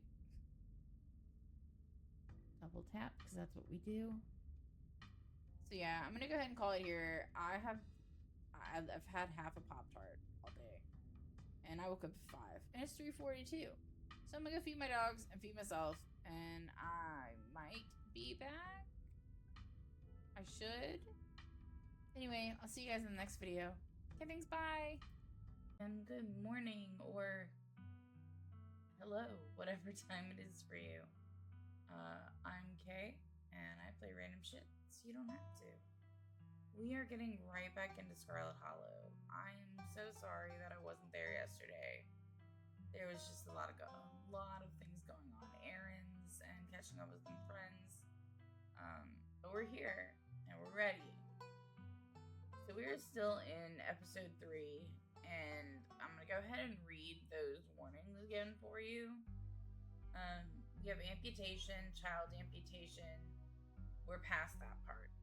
Unreality, hanging, which is what I do not fuck with if you're new here. It's too much for me. I can't handle it. Implied parental abuse, mild jump scares, substance abuse, disturbing imagery, situations, stalking, auditory lore, and a murder. Let's go ahead and get right back into it. I'm excited to get to chapter 5, since that's the one that just came out. But yeah, let's go ahead and get into it. We are playing on hardcore mode, and I was advised by someone that if we play on hardcore mode, we're missing a lot of stuff in chapter 5. So I will be replaying this game at some point, and I'm gonna be streaming it for you guys.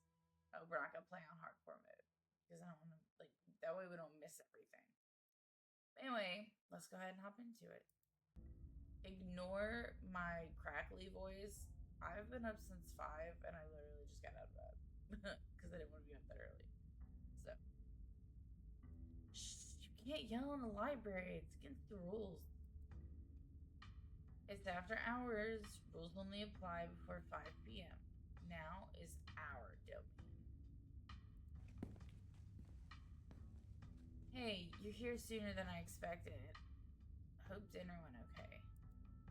Yeah, it went okay. Reese wasn't feeling up for a longer hangout, unfortunately. I'm sorry to hear that. It's okay, it just means we have more time to hunt ghosts. I've come fully loaded. Got my EMF reader, temperature gauge, spirit box, infrared camera, UV light, video cameras, salt, flashlights for everybody in case the ghost messes with the electricity, parabolic microphone, sharpies and paper for automatic writing, matches, and candles for rituals. Voices are gonna be hard for me this morning.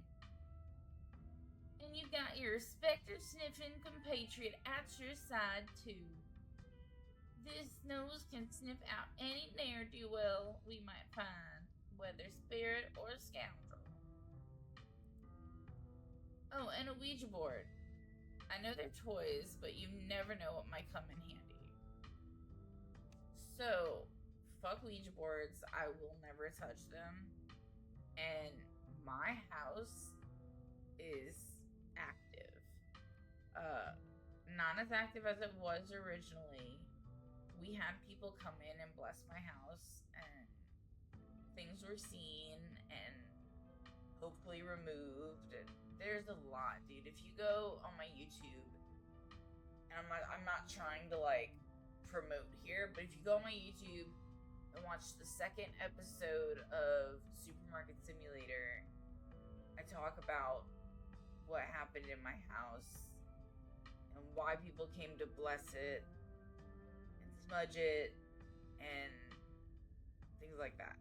Which, thankfully, since all that happened in my house is not like it was, which is great. We removed some items that were left in the house when I got here because that was posing a problem. But yeah.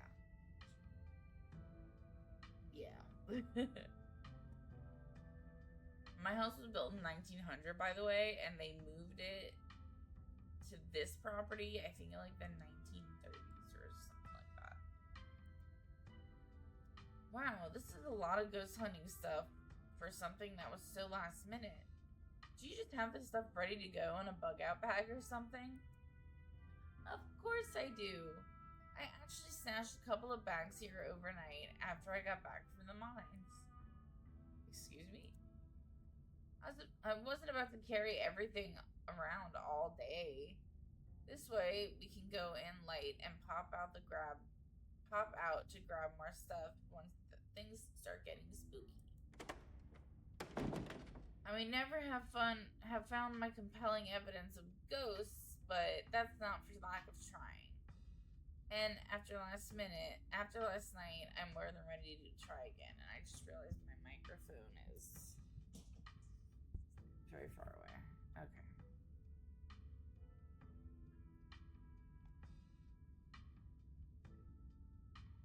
I'm trying to move wires around. Bear with me. Okay.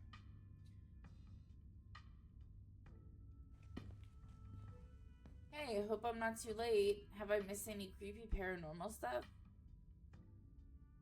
Avery, glad you could make it. The more pairs of hands we have, the more equipment we can carry. Sure thing. Sure thing. Always happy to offer a hand or two. I hope you aren't taking this as seriously as everybody else. I need someone else to be rational with.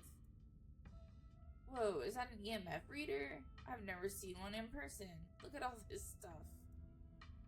I thought about getting a certain, I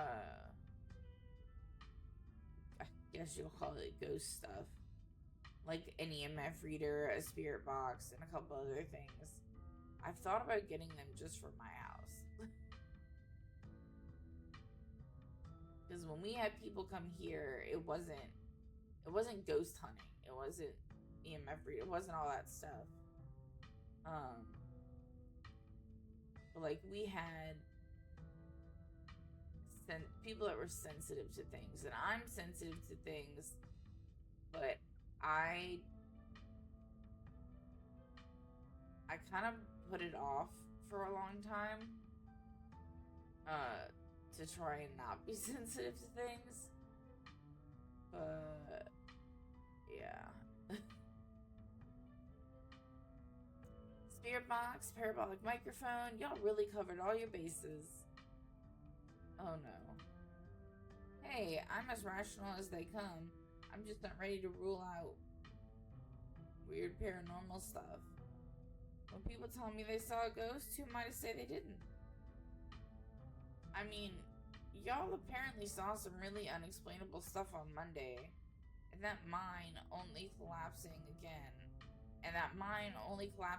after 100 years while y'all were there. I'm just saying, anything seems possible right now.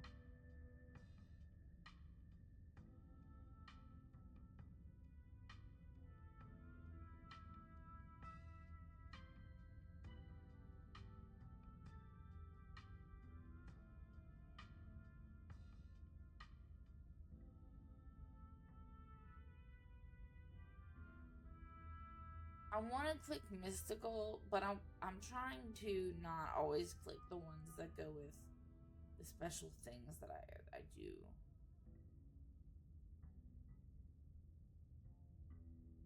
Last night was weird. I don't know what we saw. Same here. It was so dark and cramped in there. I can't be sure if anything I heard or saw wasn't just part of a long drawn out panic attack. Good thing I got audio of the knocking. Real proof that we had a paranormal encounter. Or proof that the rocks were shifting around us, preceding a cave-in. One of these things is just slightly more likely than the other. But that's what got... oh my god, I can't read this one either. But that's what's so great about this stuff. It's fun to be terrified, you know? Yo... Don't rush off ghost busting without Zane. No way was I gonna forget your promise, Stella. Zane, glad you could make it. I'm gonna fuck around with Zane's voice for a while because I can't get it right the way it is in my head. Like I said, I'm real sorry about my voice. It's that morning voice. Y'all know what I'm talking about. And it's dry. I was confronted with my own mortality for the first time yesterday, so I'm desperate for answers about the afterlife to use my troubled mind. Now let's go mess with some ghosts. Yeah, I can't do it. My oh my, this certainly is a lot of humans for one little old ghost hunt. I do hope this means my dear Stella will be safe this evening. And that whatever foul creatures lurk in the shadows choose to prey on someone else. I can't even do Gretchen's voice. my body's just like, no. I hope my house is big enough for 6 ghost hunters at once. If this is everyone, we can go ahead and... That's everyone. Wait, what about Tabby? What about her? She's not here. Let's get started. I guess she can catch up to us once she gets here. Well, if y'all are itching to get started, it's through the back. Follow me. I'm not doing Pixel's voice. I don't think I physically can right now. Hey, human. Kick ghost ass, okay? All my stuff in there. I think today, at least this morning, might be a not a voice day. Little butthole. I'm obsessed with cartoon little buttholes on animals. I don't know why, but it's just so funny to me. Looks like the sun has almost set. This is when stuff usually starts to kick off. I haven't been back inside for a week, so I have no idea what to expect. Hey. There's no way you're doing this without me. Rosalina, we talked about this. No, you talked at me about it. I'm sick of other people making decisions for me. I just want to be able to live in our house again. I'm going in there and sleeping in my room tonight, no matter what.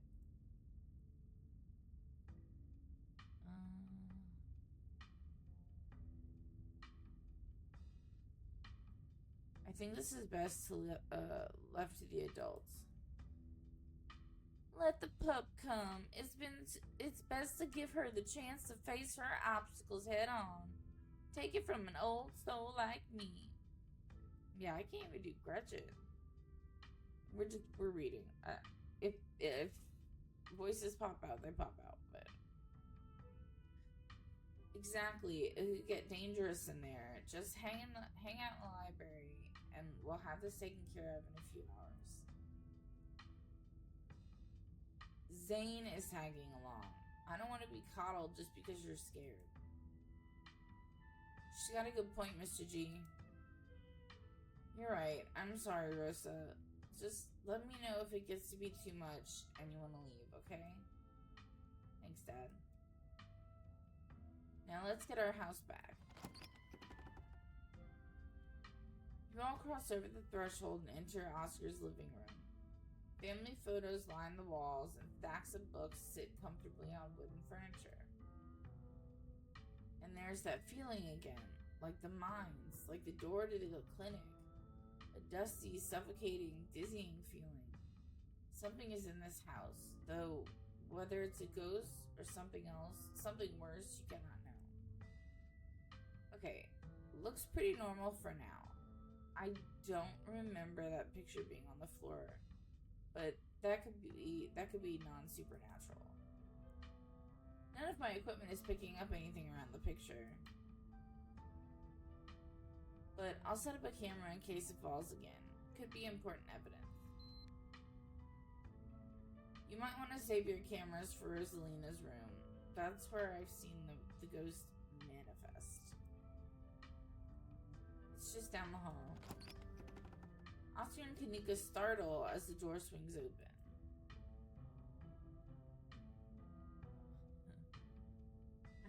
Let's see if I can do Tabitha. I want to hold my nose. Hold on. You're not taking my cousin along on any more of your little hijinks without me. Tabby! I can't believe you had the audacity to give me the slip earlier today, Kay. After I explicitly asked you not to. At least you did me the courtesy of letting me know exactly where you'd be tonight. So I didn't have to waste my time looking for you. Yeah, that's part of my throat, man. That was partly the reason I took a break yesterday. It is bad today. I want to do voices so bad, but my body says no. And my seizure hardware is making it hard for me too today.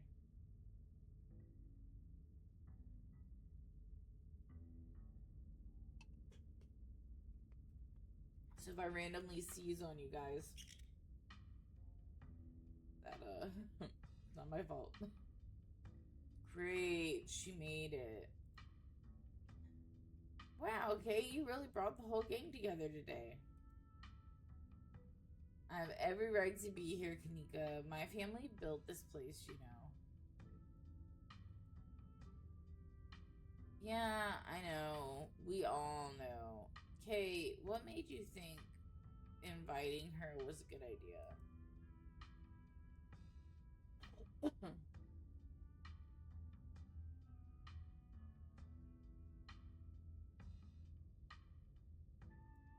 She just wants to make sure I don't get hurt. Yeah, I'm looking out for my cousin. If y'all are going to drag Kay into dangerous situations every night, you'll have to deal with having a chaperone. Got it?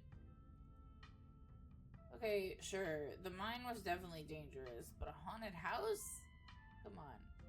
This is one of the least dangerous things someone can do. It's basically a slumber party. I don't know, Kanika. I usually don't see much action out in the woods, and, you know, Kay and I both wound up in a pretty hairy situation Monday night. I don't think we can rule out the possibility of grave danger.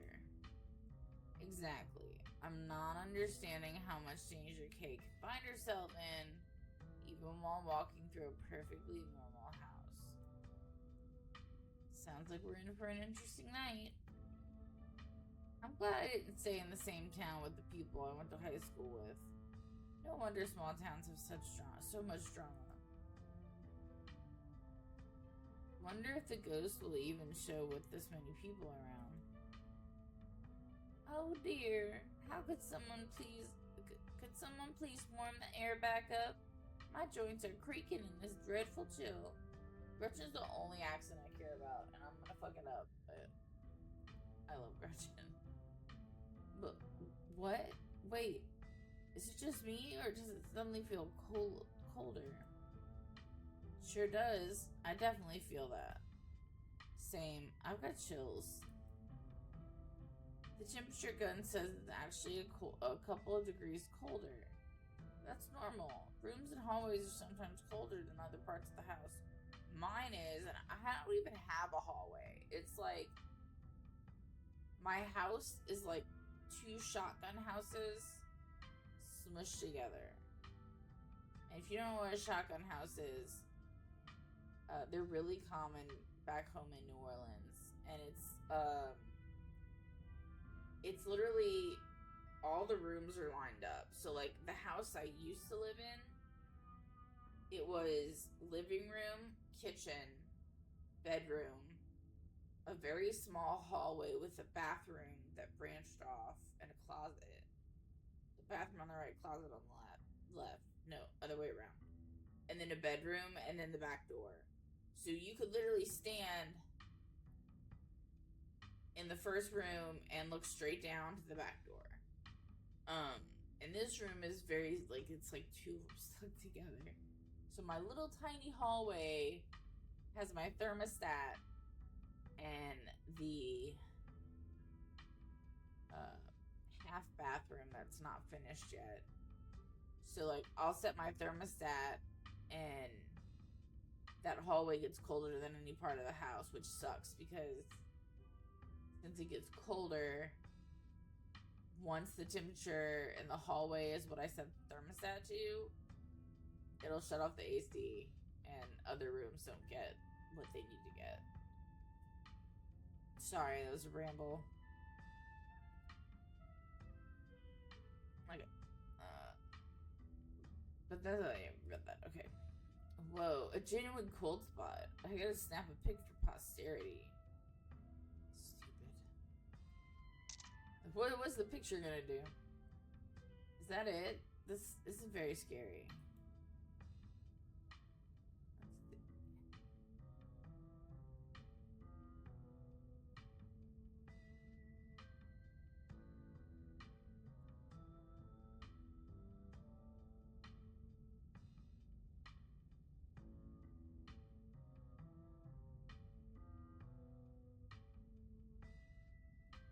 Alright, gang, I think we'll cover more ground if we split up and search for clues.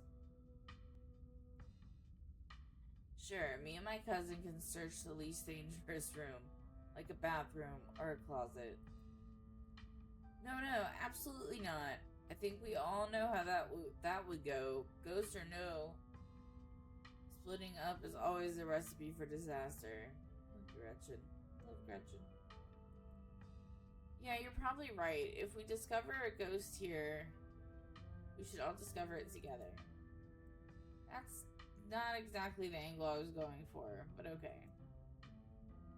Yo, once we find the ghost, how are we gonna get rid of it? Like, how does one bust such a thing? Well, they they don't have smudge. Like, they don't have sage or Palo Santo, and those are very helpful in cleansing.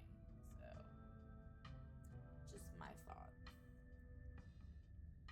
Well, my ghost hunting kit has symbols from every major religion, assorted holy books, a bunch of salt, and some jars for ectoplasm. Now, see, salt is very good to have. Especially if you take your salt, like, smash up eggshells and mix it with salt and bless it. Then that's what you do. When we had the blessing at my house, we had someone who was Christian do blessings, and we had, I guess you'd call them Wicca practitioners, and they also blessed. So we got like double the blessings, and we surrounded my entire house in blessed salt. Just fun information. Well, my ghost hunting has... Oh, I read that already, sorry. And if worse comes to worse, we can always use the Ouija board to politely ask it to leave. That is not how it works. Ouija boards are toys. The only power they have is scaring kids at slumber parties. Bruh, no. Fuck Ouija boards. That sounds like fun to me. We might as well try it, right? What's the worst that could happen? We make the ghost mad and it gives us some evidence? Sounds like a win-win. No. My husband, every couple weeks, will talk about Ouija boards and bringing one into the house and fucking with it. And I get so upset because it's not happening.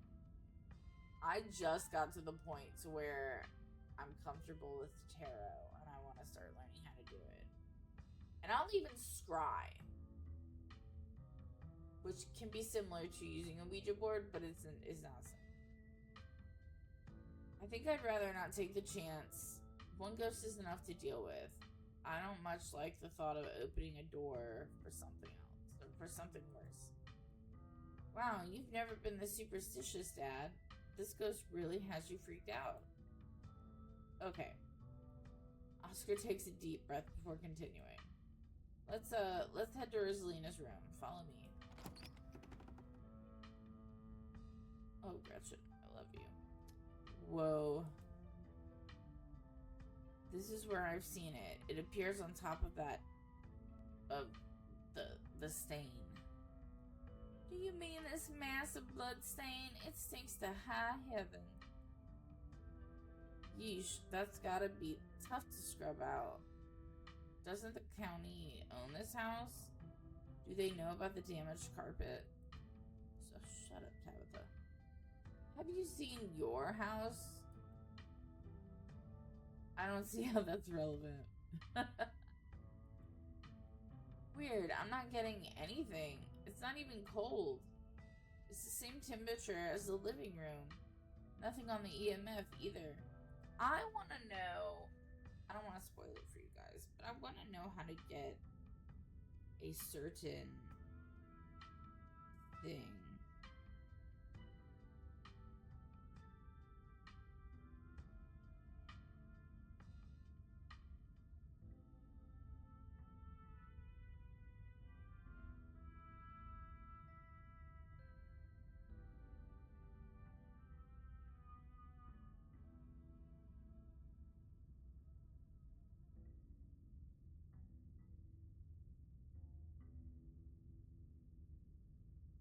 Let's see.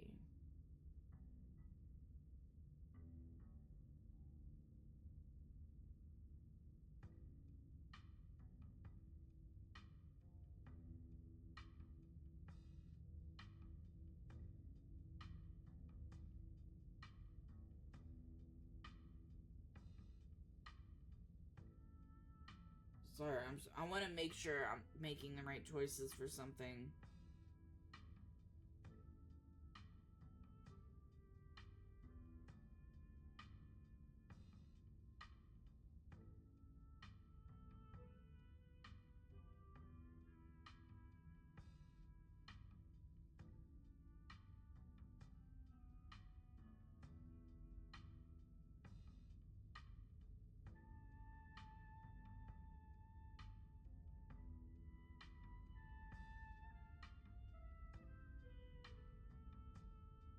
Okay. So I may have not made the good choices previously. to make her do what I want her to do. Okay. Anyway. Then your equipment is wrong. The stain is definitely paranormal. I've scrubbed it out too many times. Too many times to count. It just keeps coming back. It's just a stain, Dad. Can't we just cover it up? I don't mind sleeping in here. Maybe we have to scrub it out first. Could be that the paranormal stuff will activate if we give it a reason to. Oh, good idea. I've never heard of a bleach-activated ghost before. You don't use bleach to clean a carpet, Tabitha. Whatever. How was I supposed to know that? Not everybody gets to learn how to clean things. What? If y'all are offering free carpet cleaning, be my guest. The stain is an attempt at expression. There are no words, no decipherable patterns, but you can still feel it. A cry for help from something that has lost its voice.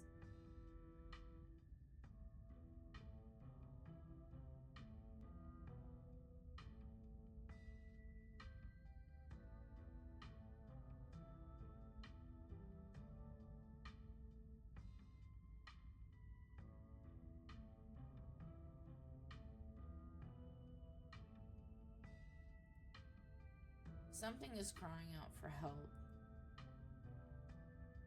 Huh. You might be onto something, Kay. I wonder if the blood spells something out on the floor underneath. Have you tried tearing up the carpet? In a house owned by the government? Nope.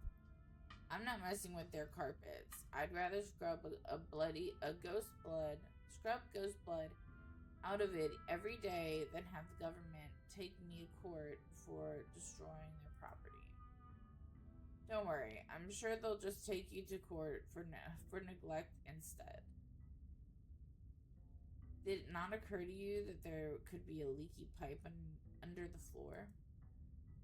I hate to agree with Tabitha on anything, but some kind of structural damage does seem likely. Tearing up the carpet doesn't seem like a bad idea. Only one way to be sure. Oh, God. Stella excitedly starts tugging at the corner of the carpet. Are we digging? Let me help. This is my area of expertise, after all. Oh, dear. You're doing the government a favor, really. We'll cover for you. You don't have to sweat it. Stella pulls back the carpet, revealing a hatch, the floor around it stained in reddish brown. Okay, maybe I don't want to sleep in here. We're not going down there, right? Of course we are. This is even better than finding a message. But there's no basement in this house. At least we weren't told about a basement. And look at all the red stuff oh my God. And look, all the red stuff is coming from underneath. Oh yeah, this is super haunted. Super haunted, alright. You've got a basement chock full of ghosts. I can just feel it. Still no readings though. None of the equipment has made a sound. Of course not. Y'all know last month was super rainy. It's clearly been a long time since anyone stepped foot in the basement, or crawl space, or whatever it is under that hatch. There must be a leak that flooded the whole area under the house.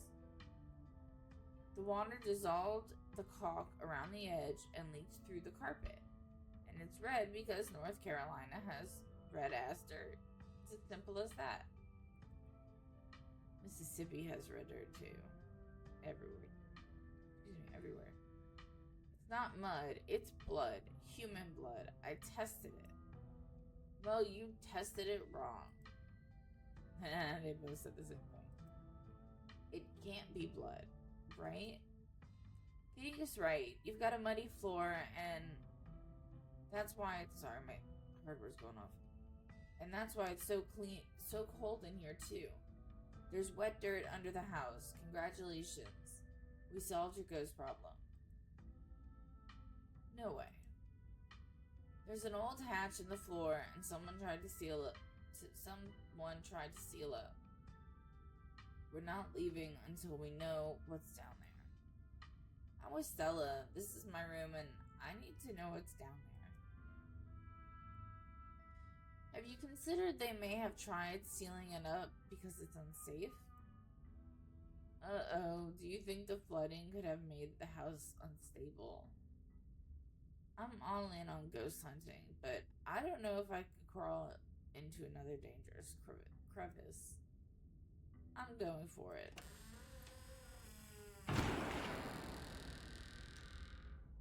You come into Oscar's living room. You can't tell what time it is, and your friends are nowhere in sight. At least physically. This is Oscar's living room. Spiritually and mentally, you've been ripped away to some other place. The building feels colder, and there's something about the air that feels wrong. It's stale with an undercurrent of mold and earth. It makes you feel claustrophobic, as though you're in a coffin. Each breath depleting what little oxygen is left. How did we end up back here? Where is everyone? Did we pass out again? Was there a gas leak in the basement or something?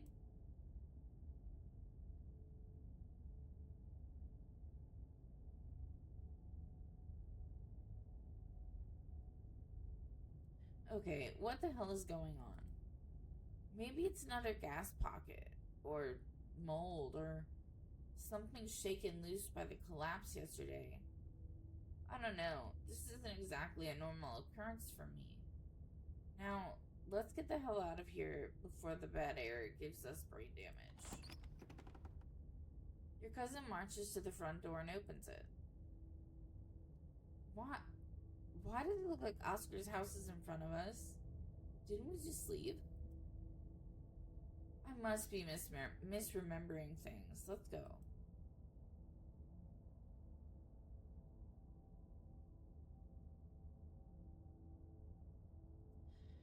What if the others are passed out in Oscar's house or something deeper into the library?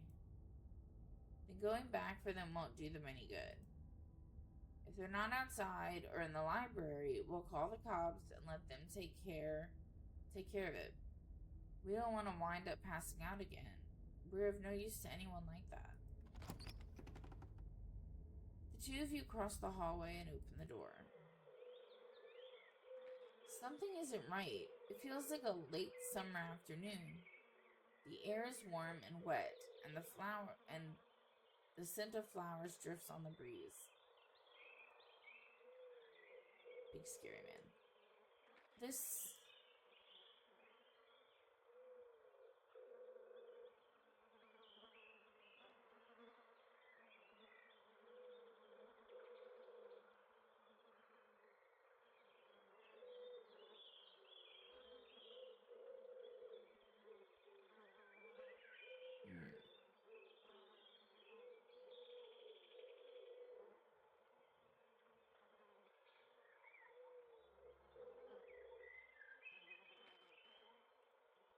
Do you see that creature behind the thorns? That's one of the bad omens Stella and I found in the woods. Ew.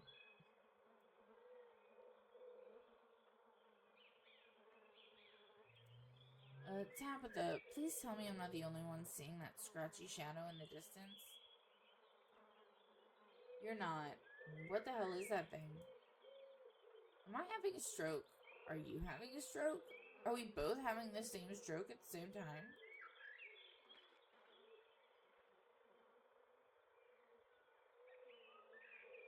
Call the cops. See what happens. Let's call the cops.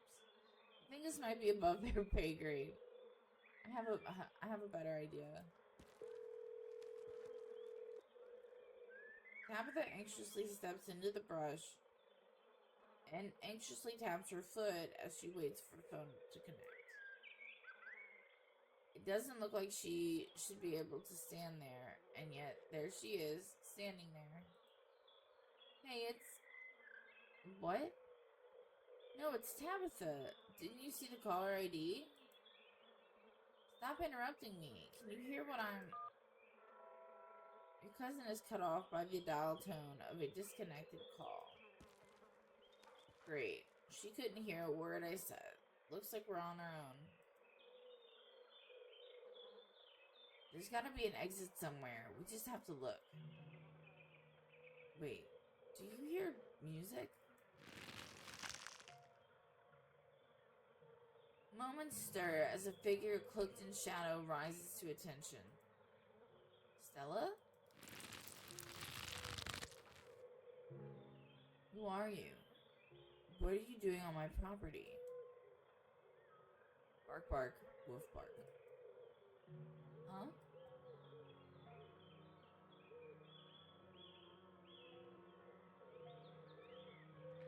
Eddie, it's Charlie. What? Did you say Eddie? No one's called me that in a long time. It's Edwardine now. I'm not a child anymore. Edwardine. Eddie, you've got to be kidding me. This isn't Stella. This is the lover.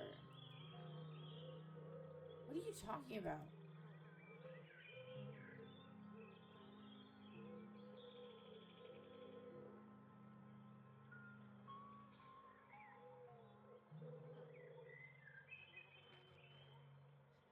Look, I'm just telling you what I know. And what I know is that this isn't Stella right now. This is the lover. Okay, fine. I'm going to pretend that you didn't say anything then. I wish I could say the name. You should have stayed gone, and you probably shouldn't have showed up here, of all places. If you're caught, I don't think you understand what Father might do.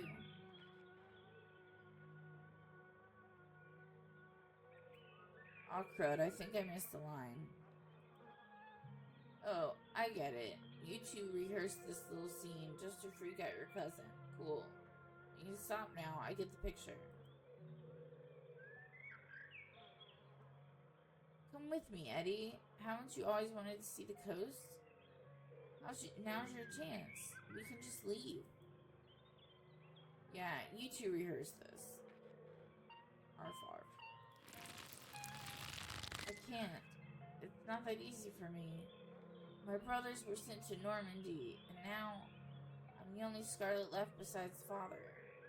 I have responsibilities, Charlie.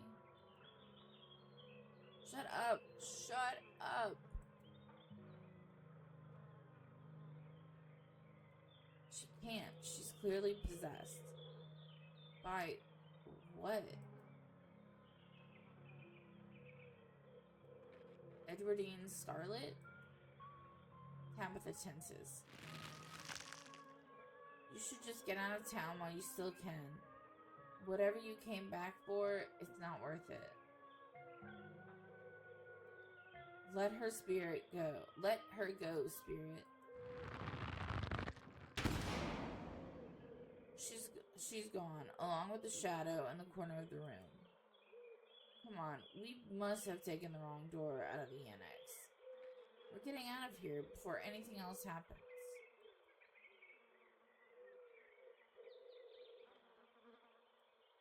We have to go after Stella. Absolutely not. We are not being drawn deeper into this weird garden greenhouse, whatever it is. She yanked your arm, pulling you back the way you came. Where did the annex go?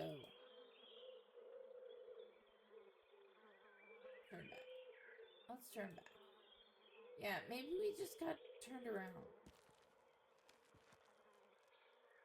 The two of you turn around only to be met with the same door.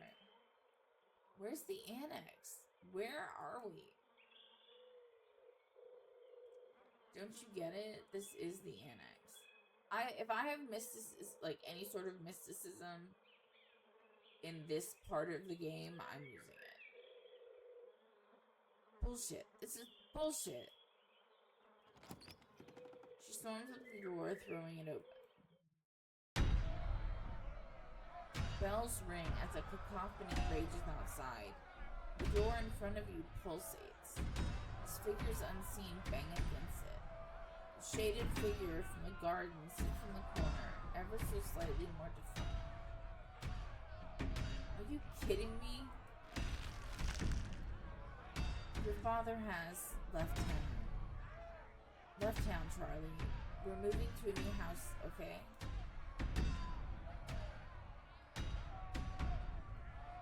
I don't want to leave our house. I like it here. Daddy should come back. Why did he leave? I'm going to have to deal with you doing this all night. Am I going to have to deal with you doing this all night? You can't come back. We've got to live somewhere else now. That'll be fun, right? There'll be new kids to play with. I hate the sound that they make while they're possessed.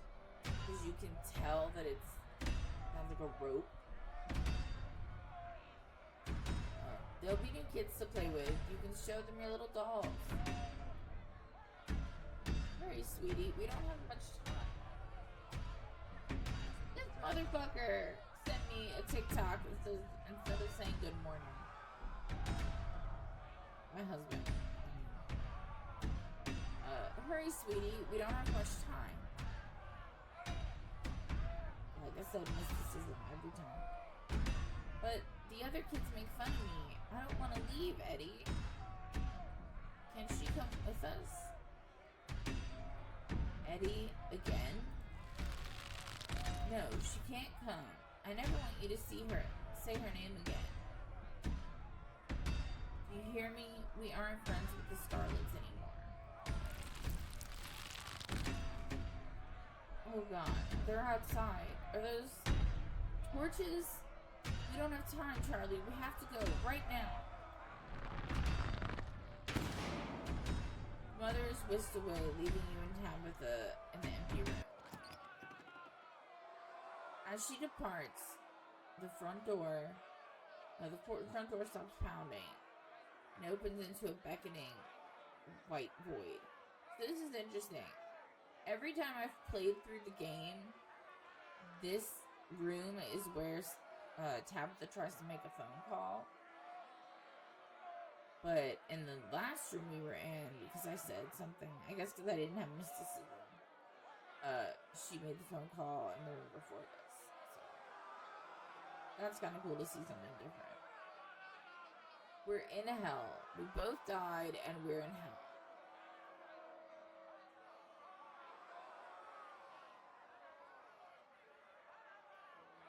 Are we supposed to be Charlie? Is Charlie the ghost?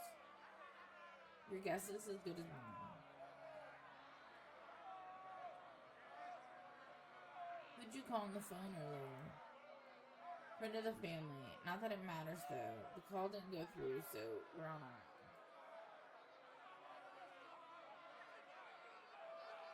There's so many ditchlings here.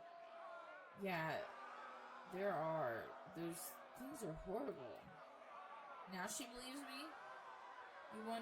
No wonder you were too scared to come back to the estate on Monday. This is new dialogue for me. Okay, let's put our heads together. What do we know? We know that we can't leave, and we know that we're not possessed, at least as far as we can tell. And whatever we saw in this room, at least, happened right after the Shaw mine collapse in 1918. I think the only option on the table for us right now is to keep going. Is to keep doing what it wants us to do. Maybe it'll stop at some point. Or maybe we'll figure out a way to escape.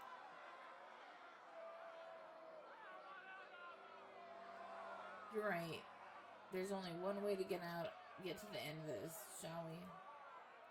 Yeah, let's get this over with. You and Tabitha walk up to where the pounding door used to stand and step into the void.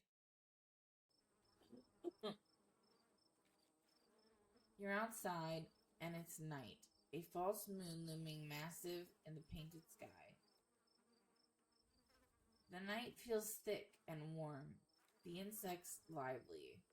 Their calls unnaturally tiny. Everything feels warped and wrong. It's like you're listening to a record fished from the bottom of a pond. Ugh.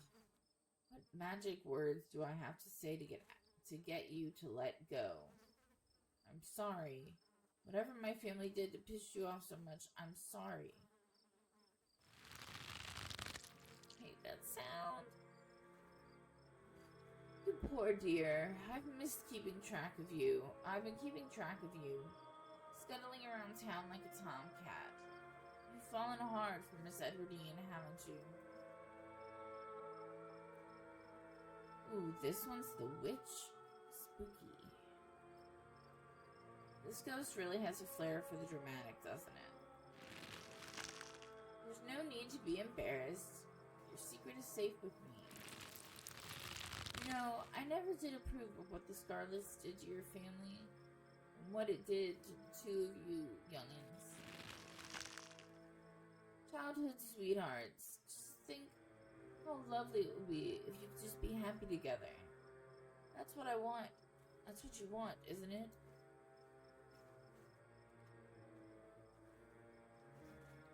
Don't talk about my family. And I don't need life advice from some old broad. Old broad?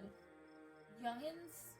Whoever we're talking to has been dead for a really, really long time. Yeah, it's the youths. The youths. For you New Girl fans out there. I'm sorry, but now you've realized the young lady doesn't plan on leaving with you.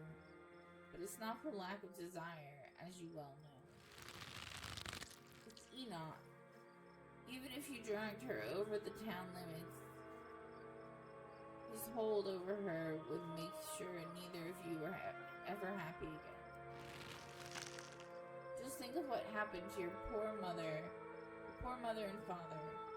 Do you want that to be the two of you? I need to turn this down. Computer volume's way too loud.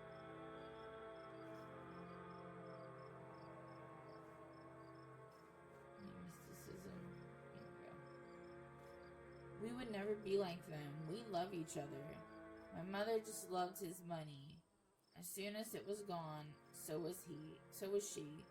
And then all he loved was booze. Me and Eddie aren't like that.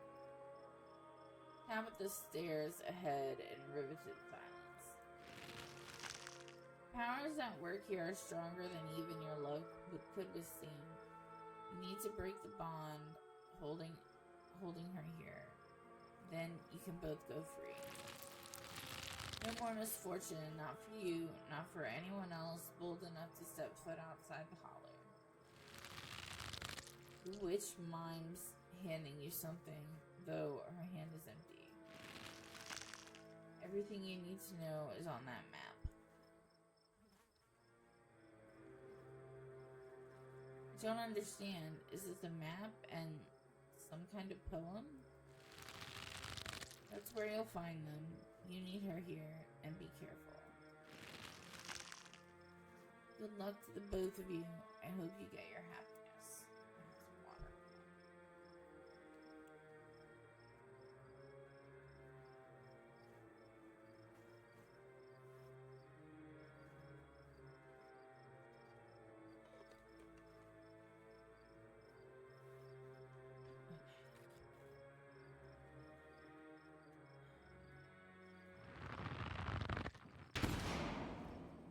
She's gone. Tabitha sighs. Okay, let's find the way out. Unless you have any ideas, I don't think there's anything else we can do until we get to the end. Or until we die, whichever. Before the two of you can leave, a smell hits you. Sweating, suffocated flesh, with a tinge of the saccharine. I'm gonna go with saccharine. Saccharine sounds right. and stomach-churning scent of decay. There you are. I would have found you sooner. The president clearly doesn't want me here. He doesn't seem to have the same issues with these miserable little parasites.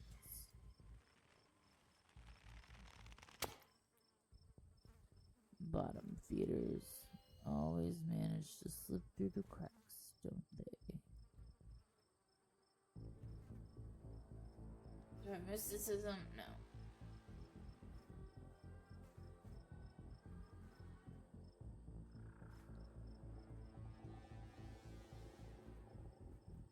How did you get in here? You say that like it would be hard.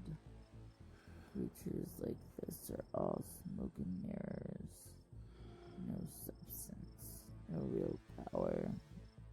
Just enough to keep you both going in circles. Tabitha grabs your arm, her grip tight and nervous. We're getting out of here. What an unfortunate situation you've been dragged into, Kay. I don't think that girl is any good for you, Stella. What's her name? It seems she's skilled at finding trouble. Maybe I should pay her a visit soon, if she makes it out of here alive. If Wayne cares so much about our safety, I don't know why he doesn't, pull us out of the situation. Tabitha bolts for the underbrush, desperately pulling you along. Stella? Tell me now, did you kill Sam Wayne? Absolutely not. I'm telling you the truth. Please stop asking, and if you see that thing again, just ignore it, or better yet, run away. She isn't lying. If Sam Wayne is dead, Tabitha had nothing to do with it. Now, come on. If it got in here, there must be a way out.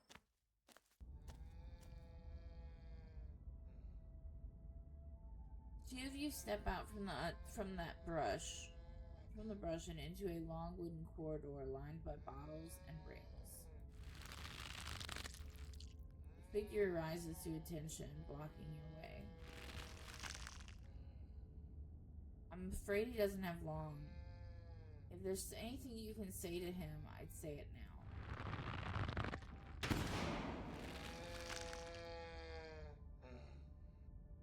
As the caretaker is swept away, the room pulls itself to you. You find yourself looming over a deathbed. Father lies in its center, looking pitifully small. I don't like that noise he's making. It really did fuck me up. I'm sorry, boy. Sorry I let my troubles drive your mama away. And sorry those troubles mean I'm leaving. I'm leaving you all alone. Mysticism? You're getting what you deserve. Alright, you're definitely channeling Charles Shaw Jr., which must be who the ghost is. It's the only thing that makes sense. Damn it, Junior. How many times do I have to tell you? I tried to stop it from happening, but that damn snake, Enoch, went behind my back. Oh, what bullshit. Not for that. For what you did to our family. We should have started over someplace new, but instead you became the son of a bitch the Scarlets made you out to be. I think Charles Jr. makes a good point. You're right. I've been using the excuse for too many years. At a certain point, a man has to accept what he's dug when he's dug his own grave. They may have run me out, but they didn't put the bottle in my hand. Still. They destroyed our legacy, boy. Both our names are cursed with that history. I'll be dead and gone soon, but I won't be able to rest. Not until our name is cleared. Not until you can pass on this name with pride. This is my only request, Charlie. Go back there. Tell people the truth. Try to find proof. I don't know what you'll have to do, but please. I know I ain't been the best father, but I'm no murderer. I'll see what I can do. Get some sleep. I'll see you in the morning. Damn it, boy, I may not have till the morning. Promise me you'll go back. At the very least, show that Enoch bastard what for. I promise, I'll go back. You watch as the father's body seizes and falls through the sheets, taking the rattling pile of bottles with him. This ghost is so full of it. Your cousin steps forward and disappears through the hole left in the bed, leaving you to follow her.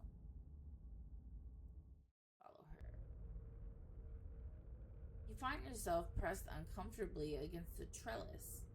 A small castle sits off to one side of the wall, and the bars of the prison loom over both all of it and all of you.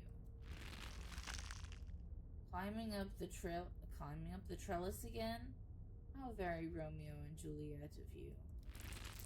No need to run off. I won't tell the old man, though you've gotten sloppy. You should try to be more careful if you don't want him putting you in an early grave. What the hell is the entity? Why should I know? I don't have your weird thing with people's names. No, not one of her brothers. I'm a prisoner. Another victim of the Scarlet's lies. Like you, Charles Shaw. I'm not him. A mere generation makes no difference. His blood runs in your veins, does it not? And now it runs in hers. Yes, it seems your little trysts bore fruit, and oh, will you ever be in trouble when the old man finds out? I read that with the wrong inflection, but whatever. Tabitha's eyes go wide. How do you know that? Who are you? Shh. Let it talk. I think this might be important. You know, you shouldn't have to keep dangling there. Come inside. You'll be able to hear me through the door just fine.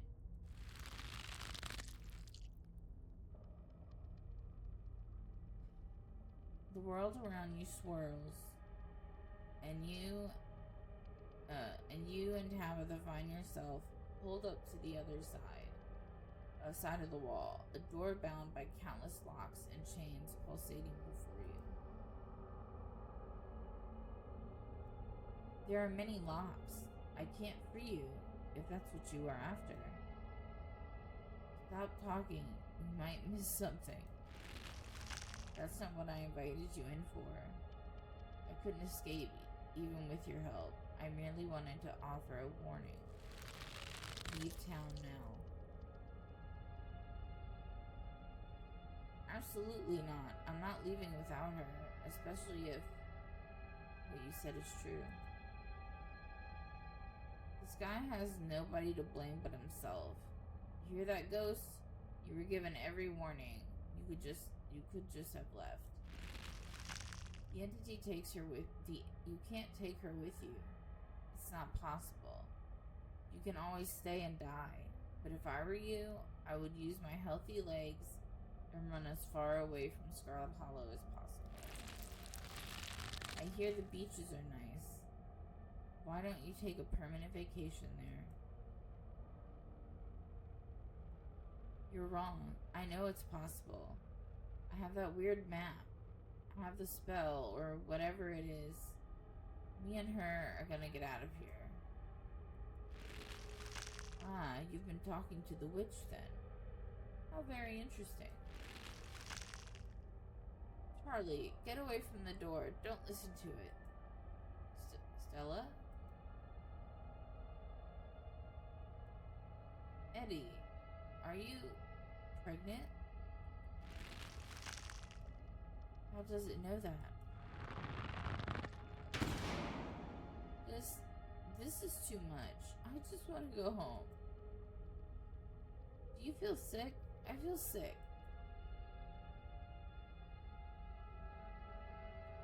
Tell me everything. Why are you riveted by that conversation? Charlie isn't related to us, if that's what you're asking. I know that much, I think. But I guess there were some family secrets I was never let in on. I was just surprised. Come on, the quicker we get through this, the quicker we'll be out of this ghost place, hopefully. You and Tabitha walk after Stella into the darkness.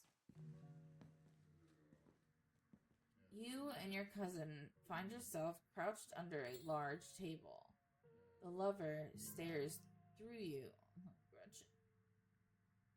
Stares through you as indecipherable murmurs and shuffling feet echo from the ends of the table. Excuse me. Oh, I don't know why, but this feels so much worse than the last room. Yap, yap, yap. I'm not making dog noises. Sorry. They're so lovely. Are you sure I can keep one? You must have worked very hard on them. Of course, it's a present. When you look at it, you can remember all the fun we had. So now you and Stella are both doing baby voices.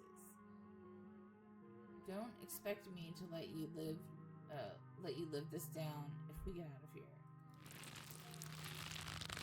Try to keep it away from my brothers.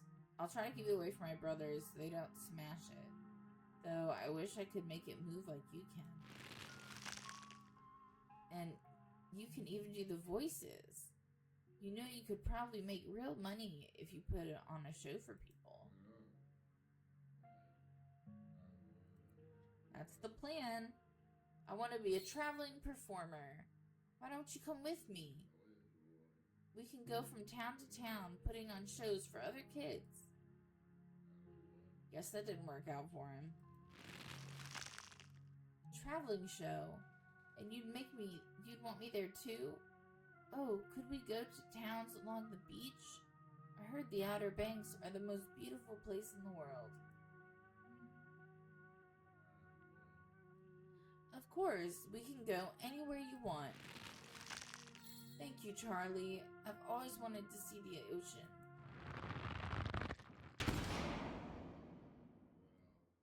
There, are you done now, Charlie? Can we leave? Everything crashes to a thunderous black before you or Tabitha can get into another world. Pretty sure I know what scene's about to happen, and I hate it. Yep. I hate it so much.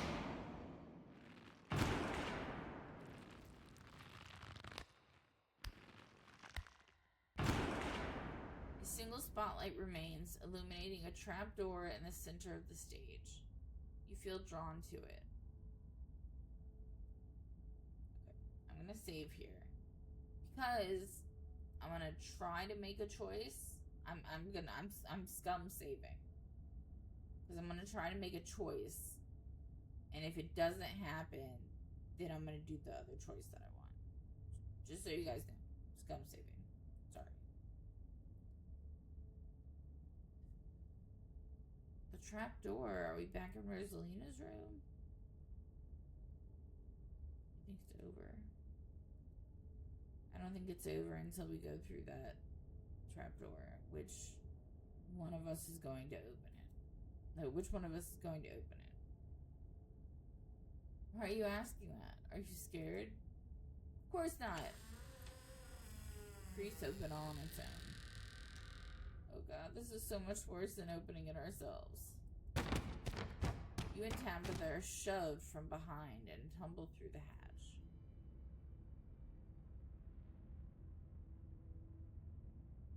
It took some digging, but it's there. The map was right. That means there's hope, Eddie. Whatever it is that Enoch did, we can undo it. We can be happy together.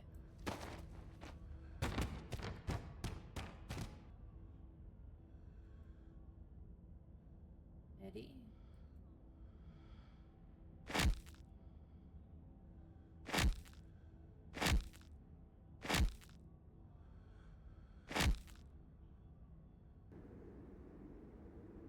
Oh god, I'm actually going to be sick this time.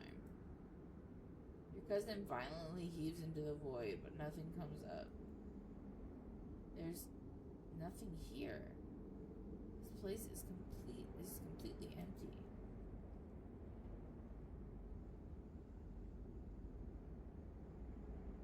How do you know we're not related to Charlie?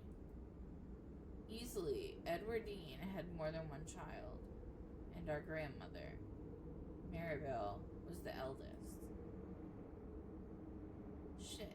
Okay, maybe. I don't have a neatly constructed logical argument for why he can't be our great-grandfather.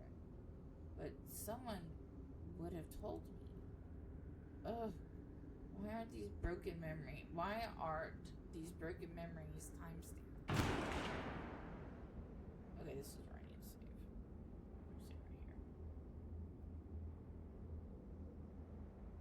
Save right here. What now? Do you repent? Do you repent for your crimes? Their names are back to normal. They must be in character. They must not be in character anymore. The beat's getting weaker. You must all answer for the crimes committed by your scarlet blood. Or maybe it's getting stronger. I hate it here. I hate it here so much. Until you do, I cannot die. I want to die. Please. I have been alone in the dark for so long. All I ask is for some of your years. To pay for the years that were taken from me. What are you saying? My life was stolen from me. I want some of yours. It's only fair. No, it's absolutely not fair. You've got to be kidding me. Neither of us had anything to do with what happened to you. Sins of the father are to be laid upon the children. One of you must forfeit. It doesn't matter which. Bullshit.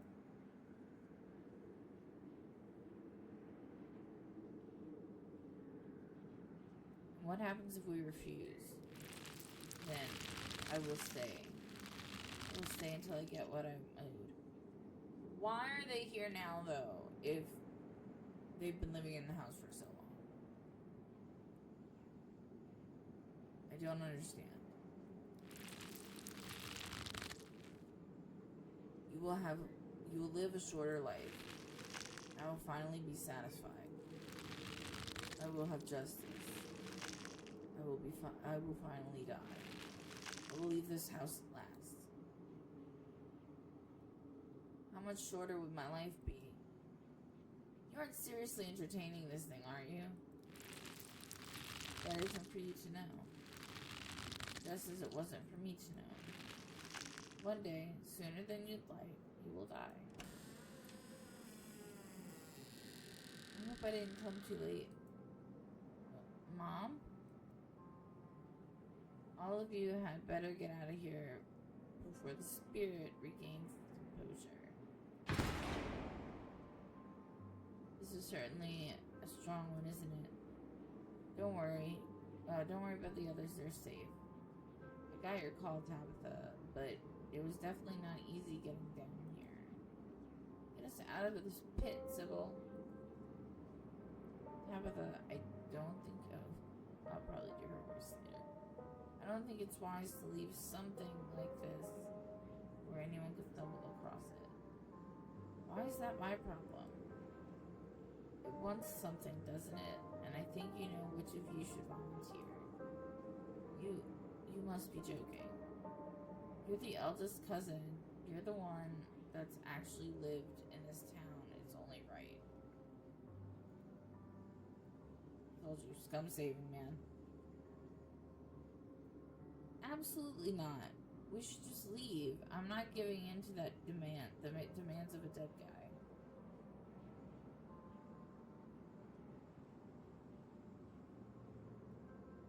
I agree with Sybil, Tabitha. You should be the one to handle this. Absolutely not. Neither of you are going to make me do this. I know you can get us out of here, Sybil. Sybil eyes you carefully from across the room.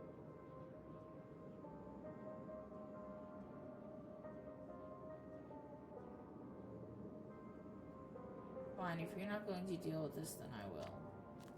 You take a step toward the spotlight. As you move forward, you feel Tabitha's hand on your shoulder.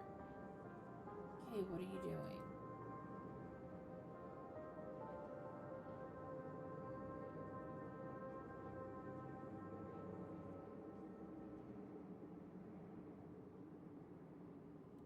It's okay, Tabitha. This is what families are for.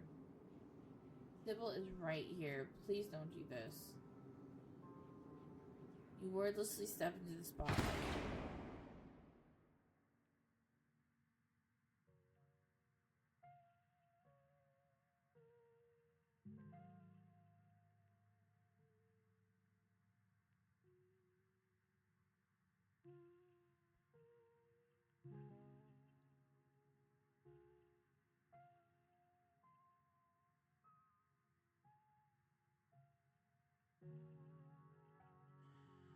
I didn't make it happen.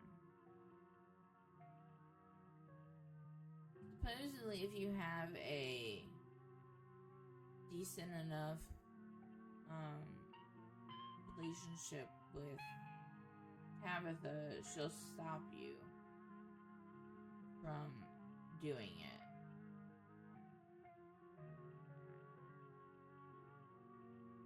And that apparently didn't happen.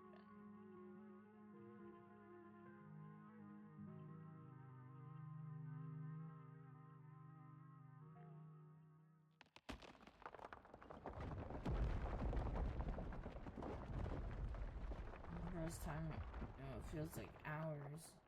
The earth around you feels solid, but also soft. You feel it pressing on the sides, cold, and growing tighter by the second as the soil settles.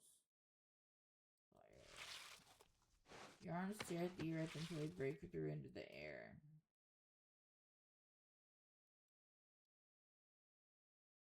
As you gasp for breath, you take a look into the pit behind you. Charlie's notified remains stare up at you and broken at the bottom of the pit. You're only able to maintain your gaze for a moment before exhaustion overwhelms you. With the last of your strength, you hoist yourself up. Okay, yeah, we're gonna load. Go back. Because I don't want to do it. I don't want to do the old thing going into the rest of the playthrough. I was just trying to see if she would do it for me. Absolutely not. We should leave. Blah blah.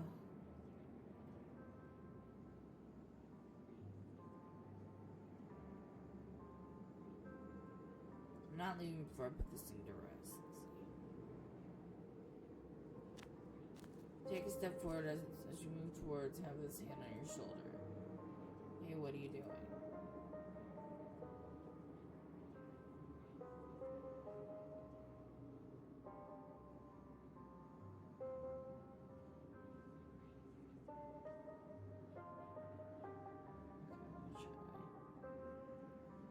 Oscar and Rosalina going to live if I don't do this?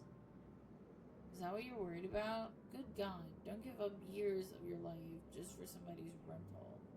I own properties. I can let them rent from me. I'll even throw in a discount. What if someone wanders into the annex and gets stuck in this library for impossible rooms? We'll close up the library. It might just go away on its own. Who knows? Why give up something like years of your life to some ghost who might not even be telling the truth?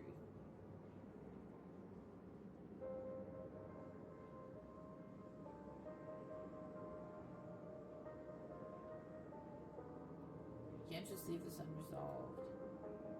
The bill's right here. Please don't do this. No! Sorry guys, just I don't want these choices.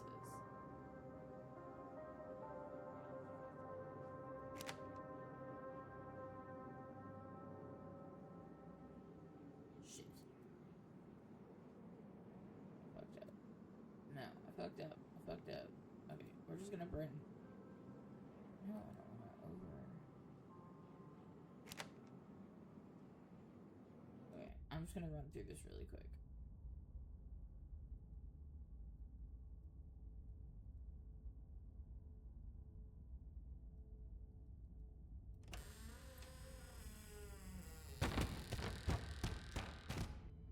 Sorry guys, I fucked up.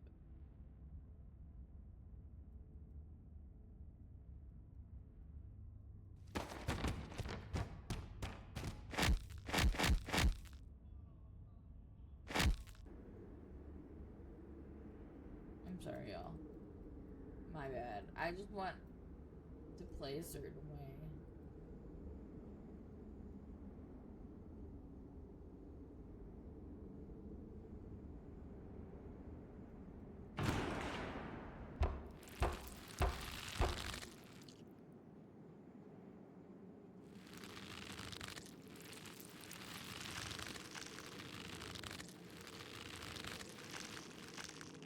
Sorry, y'all. I'm just trying to run through and get my video since I fucked up and save.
You fumble in the darkness, grasping the air in front of you. Your palm meets wood with a solid thump.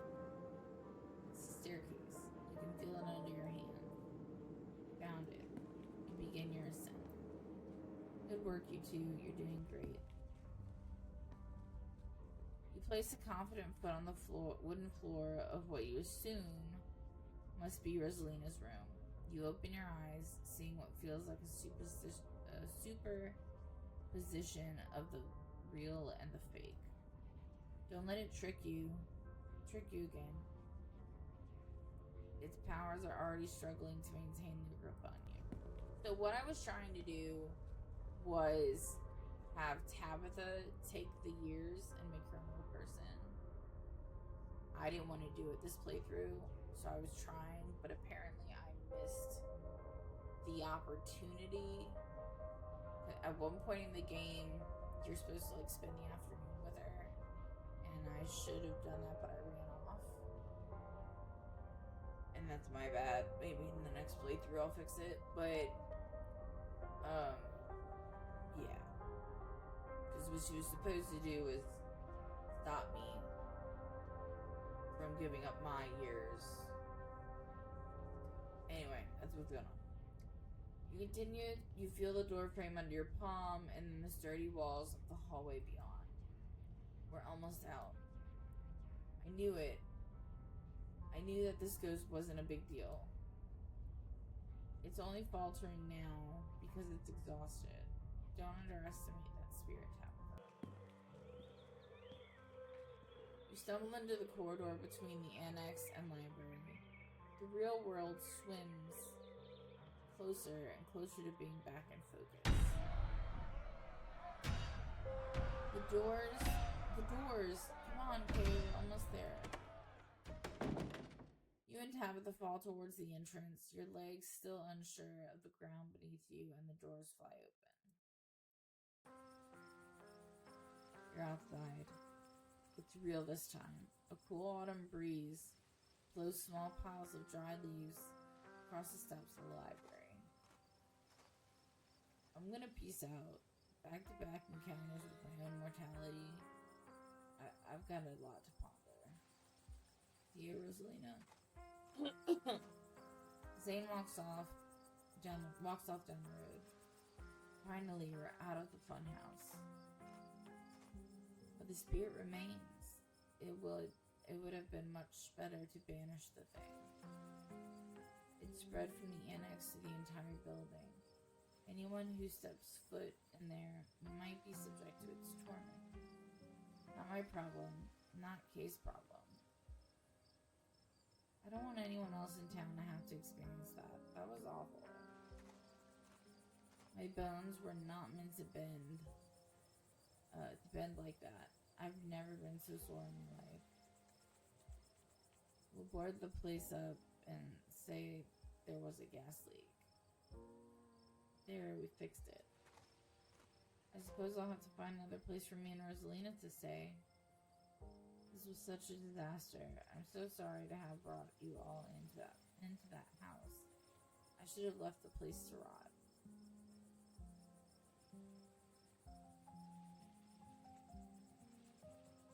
Okay, let's see.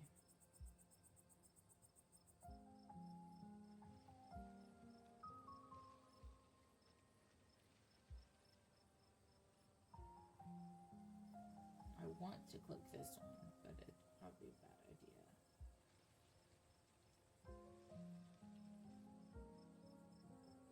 I wasn't about to give up part of my life to make amends for something I didn't do. Neither was I. The things that Ghost was upset about happened way before we were born. Why should either of us have to pay that price? Excuse me, Tabitha, you've been reaping the rewards to your family's actions for your entire life. Reaping the rewards? What are you talking about? The only reward I've reaped is working myself half to death, keeping this town afloat. Do you think it's easy to run a coal mine? Do you think it's easy to have grown up with Pearl Ann as your mother? Was I supposed to make things even harder on myself by making it another sacrifice? Yes. Damn. Easy for you to say. You weren't given a choice tonight. It's okay, Kanika. It's just a house. We don't even own it. And even if we did, that ghost was asking for quite the down payment.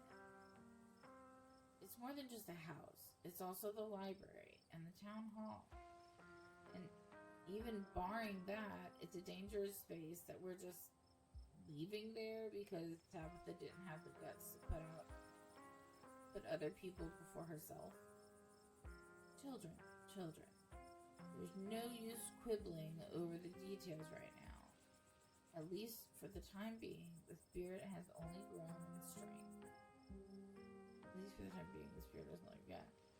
If either Kay or Tabitha went back in there, I can only imagine its demands of them would be that much steeper. There's no walking this back. I've never heard that phrase. Great. Then we all, in principle, agree. It's done. Let's move on.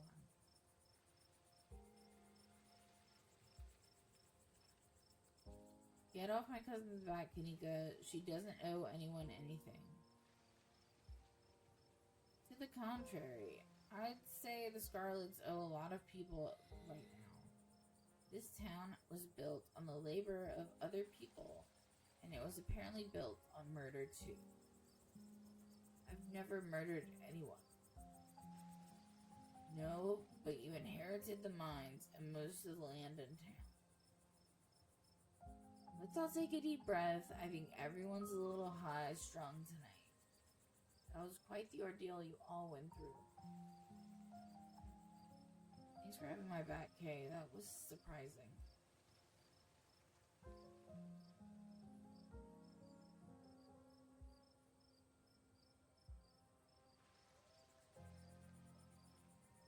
Is there room at the estate? Your cousin grumbles. I don't usually do this kind of thing. The properties we own are for the miners, but there is a house that's vacant right now that might be suitable. You know the old Maxwell place? What? You can't be serious. That house is falling apart. Look, I'll tell you what.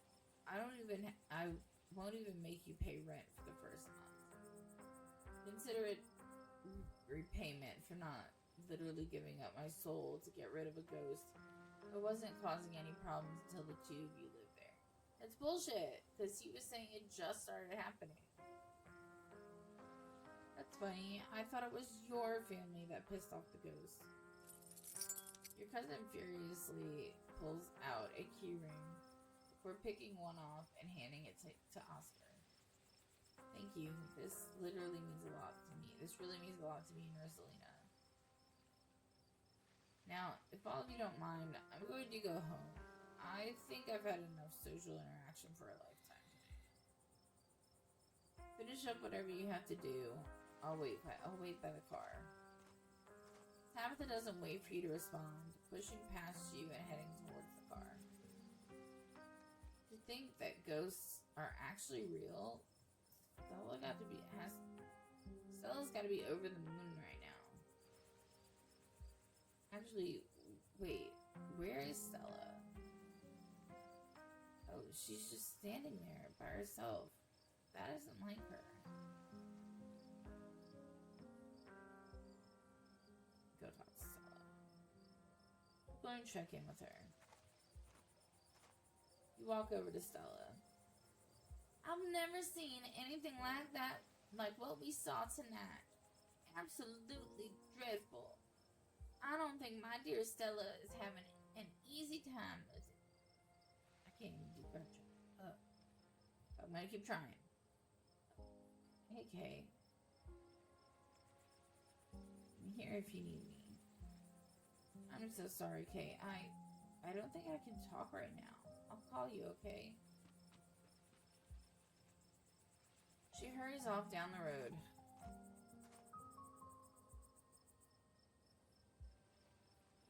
I think she took the brunt of things in there. No wonder she's having a hard time right now.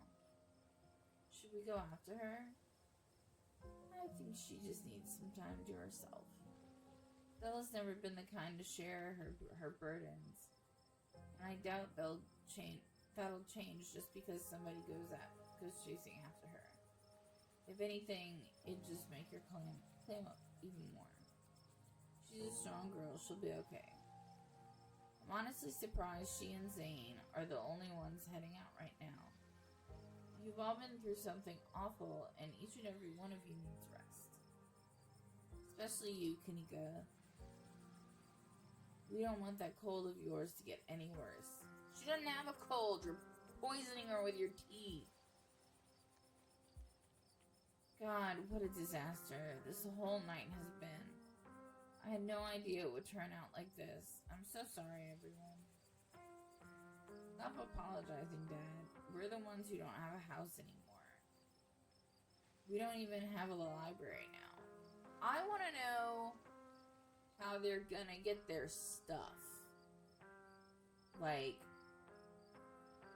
are they gonna be able to, like, they can't go back there to get their stuff.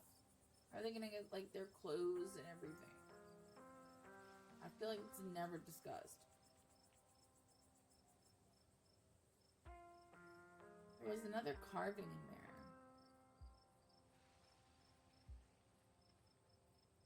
I wonder if those things are tied to everything that's been happening. Everything supernatural that's been happening. Yeah, I wonder. One is a coincidence, but two of them on back-to-back nights? I'm sorry, I'm a little lost. Have you been finding carvings around town? This is news to me too. I'm sure everyone here could stand around theorizing about this and that all night long. There'll be plenty of time for that tomorrow. I ran into Wayne in one of those rooms, and he vaguely threatened Stella if I kept poking around. Wait, are you serious? That creep threatened her? Should we be worried about her? He also crusted Ditchling with his bare hands. Bullshit. It was with his foot. It was pretty scary. That's just another reason we should keep our distance. Stella's smart. Hopefully she'll be okay. Did he say anything else to you? We don't need to trouble Kay for any details. No one pay any mind to that man. He's just a drifter. He'll be gone soon enough. In the meantime, steer clear and he won't make trouble.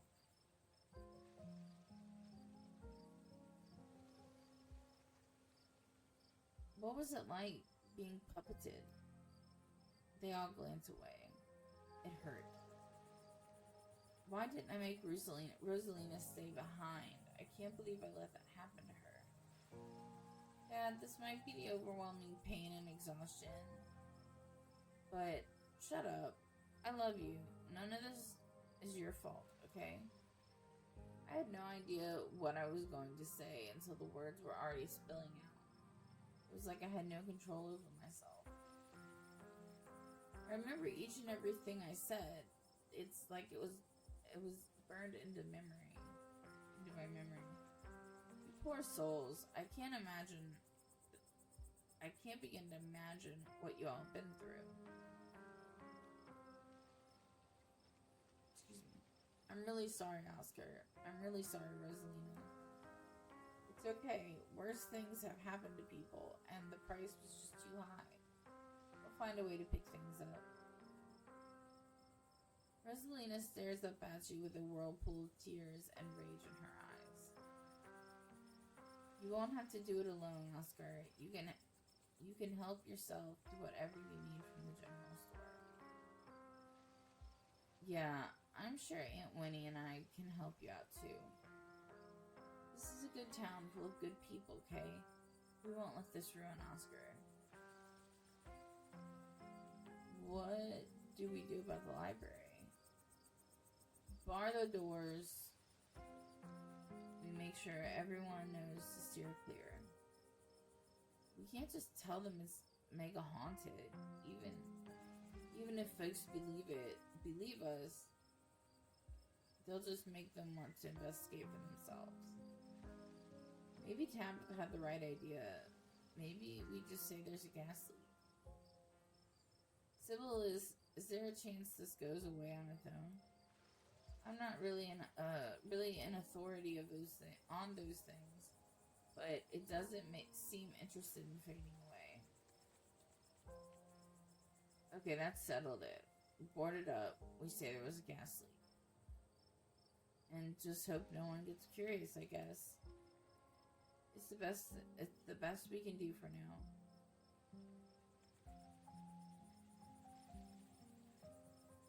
Do any of you know who you were supposed to be? No idea. The words just came out. There was no context, nothing. But there was a weird feeling, like an overwhelming guilt. I was mostly just scared. I didn't feel any of those things. I don't know how to describe it. felt powerful. I was just cold. We should probably get going. It's starting to get chilly out, and I don't want to keep Zane's parents up too late. What? Zane left already. I'll be over later tonight with some bedding and hot tea, and I'll have Miles bring you groceries in the morning. Don't be a stranger and let us know if you need anything, okay? I believe it's time for me to get my daughter home as well. But, Tanika dear, you haven't been feeling well. You need to get some rest. Okay. She's not feeling well because you're poisoning her with your tea. Tanika wearily treks back to the general store. Before I go, Sybil places a hand on your arm, holding you back for a moment. I'm sure you have questions after everything you saw tonight. Let's not get into it here. I think everyone could use a little rest and relaxation right now, yourself included. If you swing by the tea room sometime tomorrow, say early afternoon, you and I can have a little chat. I'll see you then, Kay. Sybil leaves you and catches up to her daughter. I guess it's just the two of us. Do you regret coming along tonight? Look, that was a horrible experience that will stick with me for the rest of my days. And we failed to get rid of the ghost. But failure has a way of bringing people together. And hey, I got genuinely possessed back there. How many people can say they were possessed by a ghost?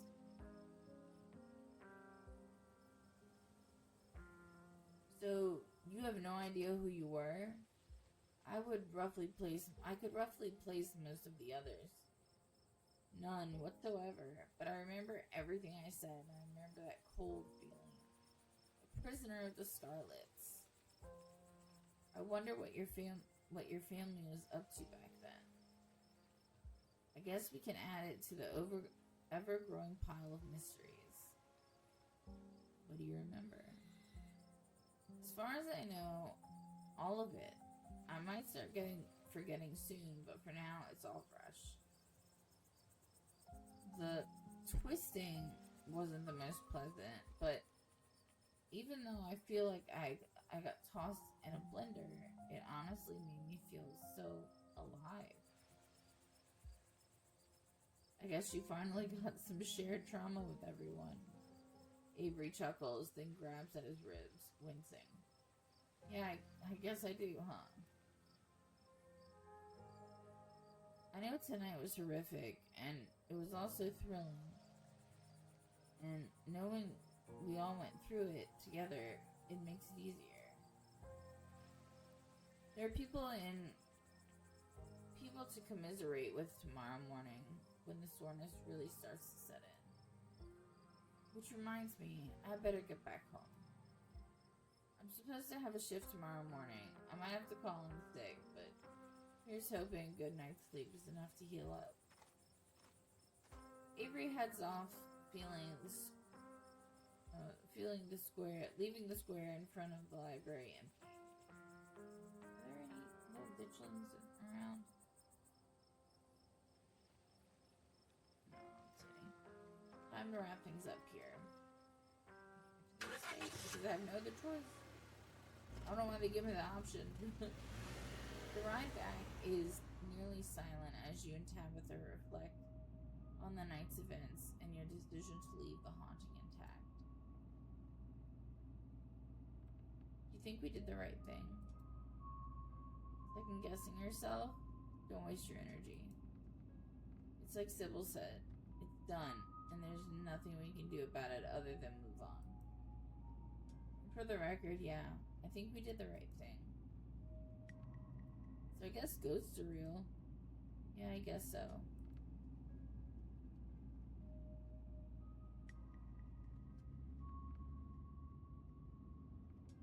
How do you feel about that? The same as I felt before we went into that house. You'd be surprised how quickly people adjust to terrible realities. I'd much rather move on from what happened tonight and make a big deal out of it. And I'm sure most of your little friends feel the same way. Right. I have another choice. You slide back into the silence, as the car makes its way back to the estate.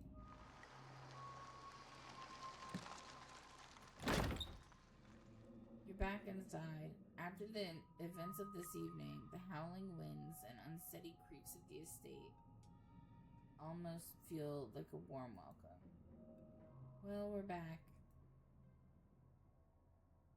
I want to talk about Wayne. Really talk. Here we go. You really don't want me to talk. Talk to him. What does he know that you're afraid of?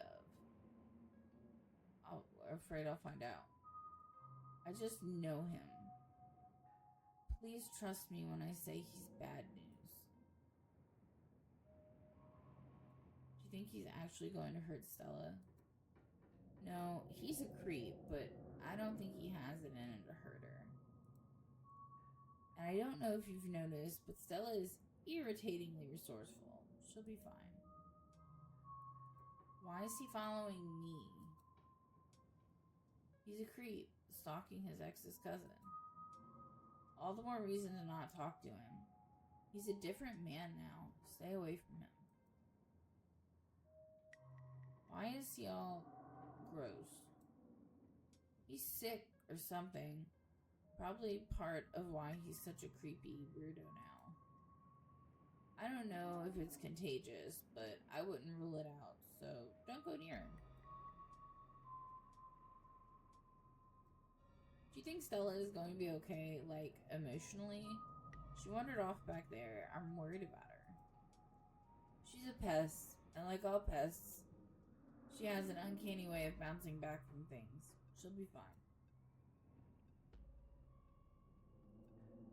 How did you know to call Sybil? Who else should I have called? The cops? I believe you've seen their competence on full display. Besides, I'm sure you've heard that old woman talk. If anyone in this town would have known how to deal with a ghost, it'd be her, right?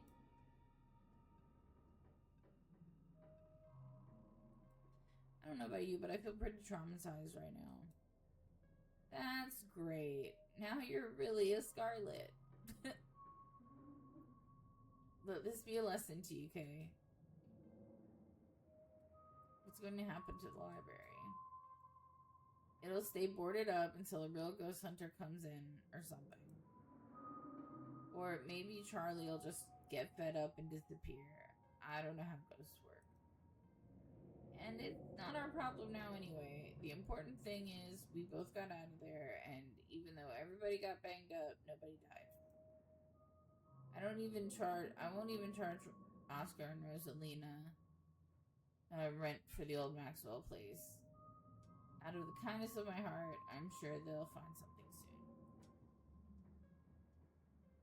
Alright, I think it's time for me to turn in. That's a good idea. I'll talk to you tomorrow. Don't keep poking around looking for trouble.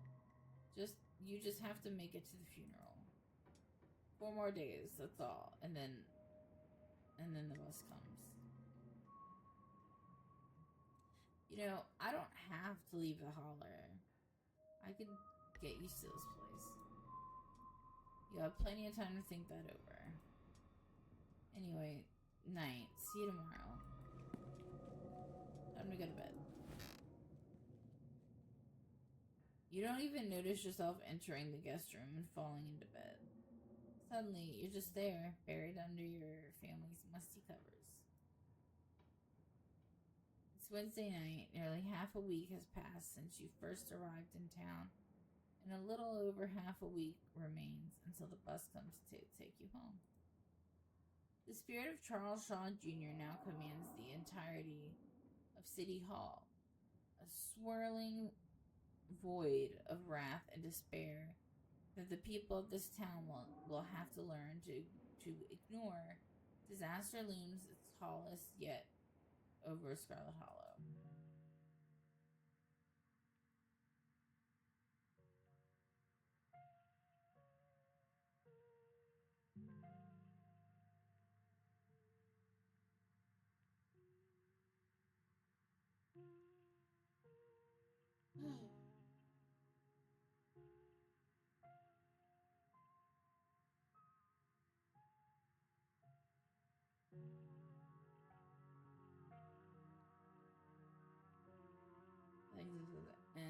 episode 3. That's where we are, right? Episode 3.